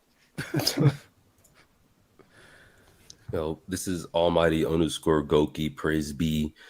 Black fuck Doom. Manchester United. Go Hotspurs. I'm on the Hotspurs dick every day. For my birthday tomorrow, can I get an ass? Can everyone just say ass real quick? So I just want to comment on the react. I think it's the second video, which he didn't even watch all the way. Not even halfway through. So get fucked. But he watched one of my favorite channels, 8-Bit Music Theory. I don't know why somebody sent him this video. You knew damn well he wasn't going to understand it. Nobody understood it. Chat was dead. Detractors didn't understand it. I was loving it. I was laughing the whole time. But the boomer moment he had at the end, or before I said that, like halfway through, or not halfway through, but he just said, I can't even read this. I don't even know what he's talking about. He has examples of sheet music. I don't know what he's talking about, dude. And starts bobbing his head, picking his face. But anyways, the boomer moment at the end where he's talking about how people make stuff in the studio. They don't even do the stuff anymore, dude. As if it hasn't. It made no sense because he loves Street Fighter. Fucking Street Fighter composers, they don't play every single instrument ever, dude. Like some of that shit's MIDI sampled, so it just makes no sense. I loved it. I have nothing else to say. Got off. I'm going to subscribe. I've just subscribed to that channel now because I didn't see him react to it, but it sounds right up my alley. So I'm going to give that a watch, man. But yeah, because I'm into it. I love all that shit. Like when it's like music crossed with video game stuff, like I will eat that shit, all day. Yeah, that's a clip, isn't it? That's sad. Please clip that, somewhat. Yeah. Anyway, clip that. Moving on. Go to the serious. Let's get the serious one. Let's get a serious. Okay. Oh yeah. Okay. He'll this cut is his tongue on that all Almighty day. _thanks. Okay, on the real though. Oh God. I just want to give a huge big ups to TBS for y'all for being a thing, I guess. It's been pretty much a year since I started watching. And I'm like, what is it's just like these white guys just talking, what is this shit? And it ended up being like some of the most entertaining, consistent, meaningful content. Like all the memes, the challenges, like it's all just really good stuff. Then C-Scroll. So I just want to give a shout out to y'all from making like actual meaningful content. So yeah, have a nice day. Big ups, Black Dome. You're a legend. And in the end, we are just white guys talking. You're right about that. But we try to make it more meaningful than that. We curated more for that. Thank you so much, Black Dome. We occasionally go out of our way to make it less white. You know, we're not exclusively white here, on that being said. But... We're very global. You got to give us We that. are. American We are. style, British style, your Eastern European style. Barrett Wells says, if DSP reviews Ghostbusters Afterlife, can I get on for your review of his review? If we do that, yeah, we're talking about it now. We're definitely going to do a review this month. We're kind of deciding what's our best play, but we'll see. We're not against it for sure. Yeah. Wells, And if we do it, it'll be the same as last time. We'll do like a members only thing, and then if you want to catch us talking about it live, and then we'll put the video out afterwards. Yeah. But we just don't, because he's doing like 5 in a row by the sounds of it, and like it's kind of a commitment to do like 5 movie reviews, like one after the other. But yeah, I would love that though. If you did Afterlife, that would be great, man. Because I've seen it once, and I wouldn't mind watching it again. I'm sure we'd have things to say. And D-Dog1968 says, real quick, I'll have $5 for you to have Barrett Wells sit in on that review of Ghostbuster Afterlife. So the crowd is forming. They want Barrett Wells in on that. I just saw, did Phil guarantee he's going to do that one? I don't even know. So I don't know. yeah. It's the first I've heard of it. Yeah. I'm Not against sure. it, but I think he's already planned up for this month. Like Halloween, Scream 6 he just did. Halloween, I think. I don't remember. Well, he did Scream 5, right? And then he's going to do the 3 Halloween, the new Halloween films, and then Scream 6, as far as I know. But Meerkat has tried to prepare for this, but he actually watched Scream 6, apparently, not 5. So I think he watched the wrong Scream, yeah. Yeah. As far as, I mean, DSP may well have done Scream 6. I don't know, but because I've not watched his review yet. But yeah, that's as far as I know what he plans to do. I really want to see Phil do the original Ghostbusters. I think that would be really interesting because, he would like, I'm sure he loves it for the funny stuff, like the Slimer shit. I bet he would like lose his fucking mind, when like for a normal movie fan, it's like, it's all right. It's like, it's funny, but it's not like lose your fucking mind. Like, I bet he loses his shit on that. You know what I'm saying? No, it's like, I love it because of, I've loved it all of my life. That film is, and there are some like clever, I don't think I'll ever watch Ghostbusters and piss myself laughing. Certainly not anymore. But like, there's some lines in it that go down as like really clever lines, But yeah, like you say, I don't know if Phil's watching it for that. Really, it is the greatest film ever made, Boat Night. You are right about that. That and Empire Records. Ooh, as I've said before. Oh, so someone's talking about the latest Reacts has the long hair, Phil. That's his the guy from Shrek, the King guy. That's his haircut from that. I'll show you the link, Sam, if you want to put it. Oh, up. okay. You don't have... It's what's the guy's name? Farquaad. King Farquaad here. Okay, right. The classic. Oh, America had a power outage. That's why he's gone. So the power is out in Eastern Europe. Power's always an issue over there. You know how it goes. Touch and go with the power over there. Running water. Very touch and go. Okay. We got to wrap up though. 14 minutes anyway. So. Oh shit! Yeah. Right. Okay. Yeah. Go. Okay. Poder. Oh. Okay. Play that for. You got to go to the Play this. thumbnell. No. You got to show the thumbnail. Oh, it's only of just a that. thumbnail. Oh, okay. I was about to just show the thumbnail. fucking thing. Yeah, right. no, Okay. No. Don't watch that. Never do. All right. Right. We'll do Podo it, and then yeah, we'll sort that out. Hey, that being said, long-time listener, first-time caller. I'm not sure if anybody's ever brought this up, but I was watching the This Is How You Don't Play Infamous the other day, and around 22 minutes in, Phil says, and I quote, "Oh, melee the Marked Reaper. I thought it said meet the Marked Reaper. I misread. It's my dyslexia again, man." Now, for those of you that are too lazy to Google the symptoms of dyslexia, some of the symptoms found in adults that I find relevant to Phil are mispronouncing names or words or problems retrieving words, difficulty summarizing a story, and avoiding activities that involve reading. My question is, do you think Phil actually has dyslexia, or was he just saying that he did in the moment to be comedic? And if he does, how much do you think it has a part in all the stuff people make fun of him for today? Anyways, keep up the great work. I don't And know. remember, I will always be watching, He's read a lot listening of for both. like visual novels and stuff, and a lot of RPGs. I just think didn't he would think have go. a much harder time And with that if he did. He only has said the word dyslexia. Let's see, dyslexic. Yeah, only 11 times or less for both. So I think he would definitely talk about it more if that was a thing. You know, he loves talking about all his fucking afflictions, right? So it's another self-diagnosed problem in my view. But yeah, this like is he the would, first I've heard of it, to be honest with you. I didn't realize he'd said that. Yeah, that's a good point too. He writes so fucking much. He would love to say he's dyslexic every fucking day if he could. You know that. Yeah. My back problems. I got my nasal drip I can't fix. I was gifted a body. You know, Oh, God. Dyslexic. My aunt was dyslexic. She never told me. Fucking bitch. That's what he'd say. Here we go. Here's that thumbnail. Anyway. Yeah, the King Farquaad haircut. Yeah. Here we go. Fuck's sake. Farquaad. There it is. That's Farquaad. great, man. You should grow that out again. It would explain a lot, though. It really would. But I don't know. I don't have much more to say about it than that, to be honest. Oh, real quick, I know we're getting deep. See, Meerkat leaves and we get fucking derailed. But here's that clip we teased earlier. This is a clip, and the timestamp is there, though, Sam. Oh, amazing. Amazing. I really want to see this. We gotta play this.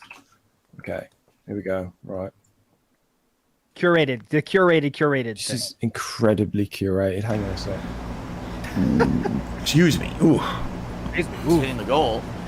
Hang on, curating right now. We're There it curating. is. Just curate. Okay, finish curating. Do you guys think it's funny to keep repeating that I said that I'm a curator of content? I think that's hilarious or Curator. something? Because you keep saying it in the chat like it's a joke or something. It's actually not. It's totally serious. Because you guys are being dumb doesn't mean that it's funny. It's, different. It's a funny word. No, it's not. What's so funny about the word curator? Oh, Curator? what? What's funny about the word curator? Curator? Oh, Curator. Steve. Ooh, what's a curator? This is You keep pronounced going. or- curator. Is What that the it? Might be it. Yeah, I think that's it. Okay. What's a curator? Oh, God. That's another one for Steve. Curator. You know when you have to tell people it's not funny? It's definitely It's not funny. funny, it's dumb. You know, when Yeah, you have to there's tell a someone, hey difference. guys, this is not funny. All right, guys, I'm being serious. That's definitely funny when you have to do that. Don't try to Yeah. explain away something other people are laughing at. All right. And he just constantly gets himself in these situations, man. He just constantly has to say weird shit. The Curinator. Brilliant. Curator. That's great. I'm clipping that for sure. Yeah, yeah. Curator. Curator. What's funny? It's not curator. All right, Wesker in the house. Right. Wesker. Hey guys, been watching for a little while. It's my first time sending something in. My question is just to everybody on the cast. What do you guys think that the condition of the snort fort is? Because it lives rent free in my head. I wonder often how bad that house has gotten between the ants, the mold, the fruit flies. That place must look like, I don't know, dude. The inside of a Junji Ito mold manga, dude. It's got to be horrific, dude. You walk in there and like slow string music starts playing or something, dude. I'm talking like Alfred Hitchcock shit. You're waiting for the mold man to pop out. Anyway, big ups. Oh, and one more thing. Oh, God nice damn it. though. Good skill on that one. Bam. Very realistic. That was great. I like Frankie the Wop's idea. The rats are fighting the ants for border control. Yeah. So what I like to think is like in this situation, what you tell people is always not as bad as the truth, too. You know, most people work like that, right? So like you might ease up the story a little bit. Well, we had That's a little another bit of one for stuff to the clean ban up, but it list. might be really bad. But you say it on guy stream, calls it's in, just gets not that big a muted. deal. So the things he tells us are, ant poison was out for a whole year, on the floor, just out. All right. Yep. Stink bug, fruit flies, ants. So we've heard about 3 things that shouldn't be. Of course, everyone has a problem with, ants or something that happened. But this is legitimate all the time ants. Like, they are yearly ants. This is annual ants, Annual Seasonal ants. Fruit fly we can't find. He's still around. The mold, he told a story about mold. And we got a stink bug now that we can't find. We did take care of the stink bug. So, antule. Thank you, everybody. Antule. They are antule ants. Exactly. How far in? I think it's live. There is it's a bed bug thing going on in France at the moment, like a pandemic or like a that kind of thing, like a serious problem with people. It's all over, like, Okay. it'll pop up in your YouTube shorts or whatever. There's a thing about it. Epidemic, sorry, not pandemic. And that's what I'm imagining right now, is like people like lifting up the seams in their bed, and it's just all the fucking just brown, where it's just masses of them. And it's, what makes it worse? I know it's bad. I should not say this is going to be disgusting, so sorry if you're eating. But he says he always walks around with bare feet too, That just makes it 10 times more nasty. Yeah, oh yeah. Ants and dead ant bodies on the bottom of those Italian pure feet walking around. Gout crystals all around, flying over the place. Oh, God. Oh, God, stop. This is the content you get here, on that being said. Crunchy carpet. Exactly. Mushrooms growing where the incident happened. He didn't clean up. He didn't clean up. Gotta add that into the animation. Put mushrooms. Anyways, all right, let's go. One more message. We got to roll. One more message. Choose a good one. Right. Let's go. Give it to. I think let's pay off the blast bird. Brother Steelman. Yeah. Definitely. Here we go. Yeah. So, hello there, That Being Said podcast, and I got a question for you. Oh wait, my name is Brotherhood Steelman. Sorry, I'm so dented. According to DSP, I can't even remember my own name. Anyway, so what was the turning point for you to become a detractor? For instance, my turning point would have to be his MGS2 playthrough, and this is before Evil AJ even made a This Site Don't Play. Because some little hidden lore, I used to be a DSP fan back in the day. Hey! But then again, to be fair, I was like 7 years old, so scat jokes were absolutely hilarious to me. Yeah. Hilarious! But I've matured a lot more, so yeah. And second question, what would you guys do if DSP one day gets banned or just, I don't know, disappears? Yeah. Okay. All right, super fast. We've answered this before. Go ahead, Stan. How did you get into this? It was like MGS3, Evil AJ's video, and like Tevin, and I think that was it. It was that, and then obviously like around that time I was like streaming myself and trying to make YouTube stuff happen, and thought I would put the two together, and yeah, there we go. And I did. There we go. For me, it was that This How You Don't Play. The first thing I ever saw was GTA This How You Don't Play. Didn't know who it was at all, and thought like it was like the funniest shit ever. Then I found like Let's Endure, so I thought that was the funniest shit ever, and then blah blah blah goes on from there. As to what we'll do if Phil stops, I mean, as Meerkat says, then syndication starts.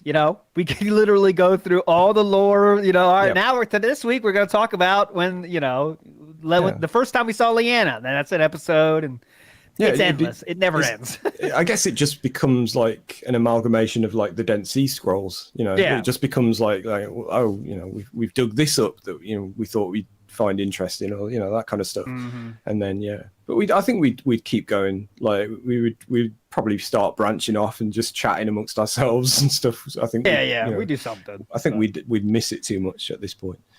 But don't worry, it's not. We got a long time until that. A long time until it's over, my friends. Big ups, Logan K says, I imagine the Snort Fort as the Fight Club house. Yeah, exactly. Every place outside of the camera's view probably looks like that. Like that's probably a good guess. Which is another reason we can't do house tours and all that kind of shit. But anyways, we are done. Gotta get out of here. Business announcements. For me as well. This Saturday, 8 p.m. Eastern Standard Time, 1 a.m. GMT, or BST, British Summer Time.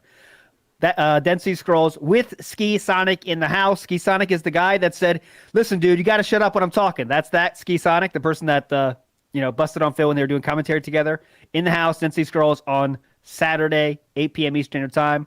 Of course, we're having a show on Sunday, like normal. Guess not sure yet.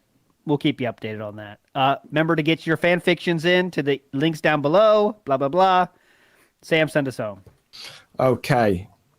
Thank you, everyone. This was fun. And get well soon, Steve. And I think we'll do this one. Pretty big burger. Oh, that's my favorite. Very sexual.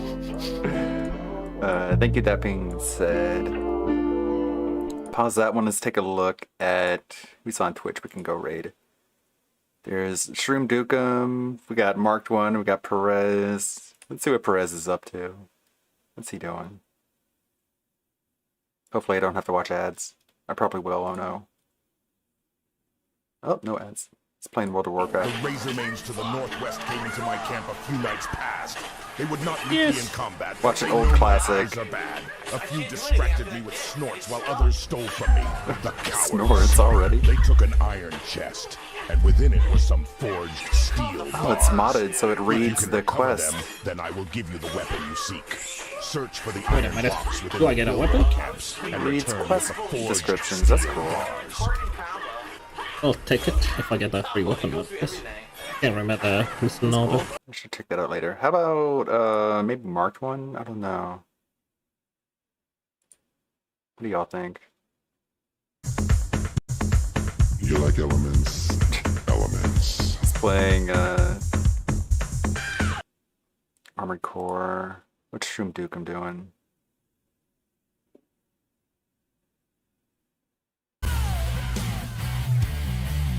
Oh, he's on break. Dang it. The Spider-Man 2 countdown. How about Tevin, then? Can't go wrong with Tevin. What is he doing? No audio? Nothing?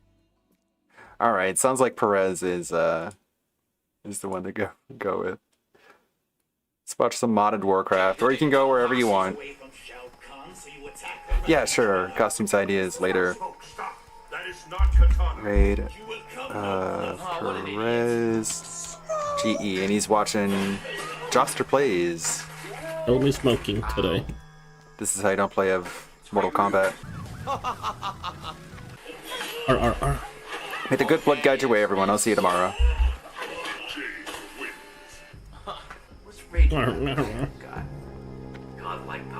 I do this before the freaking Razormain spawn back.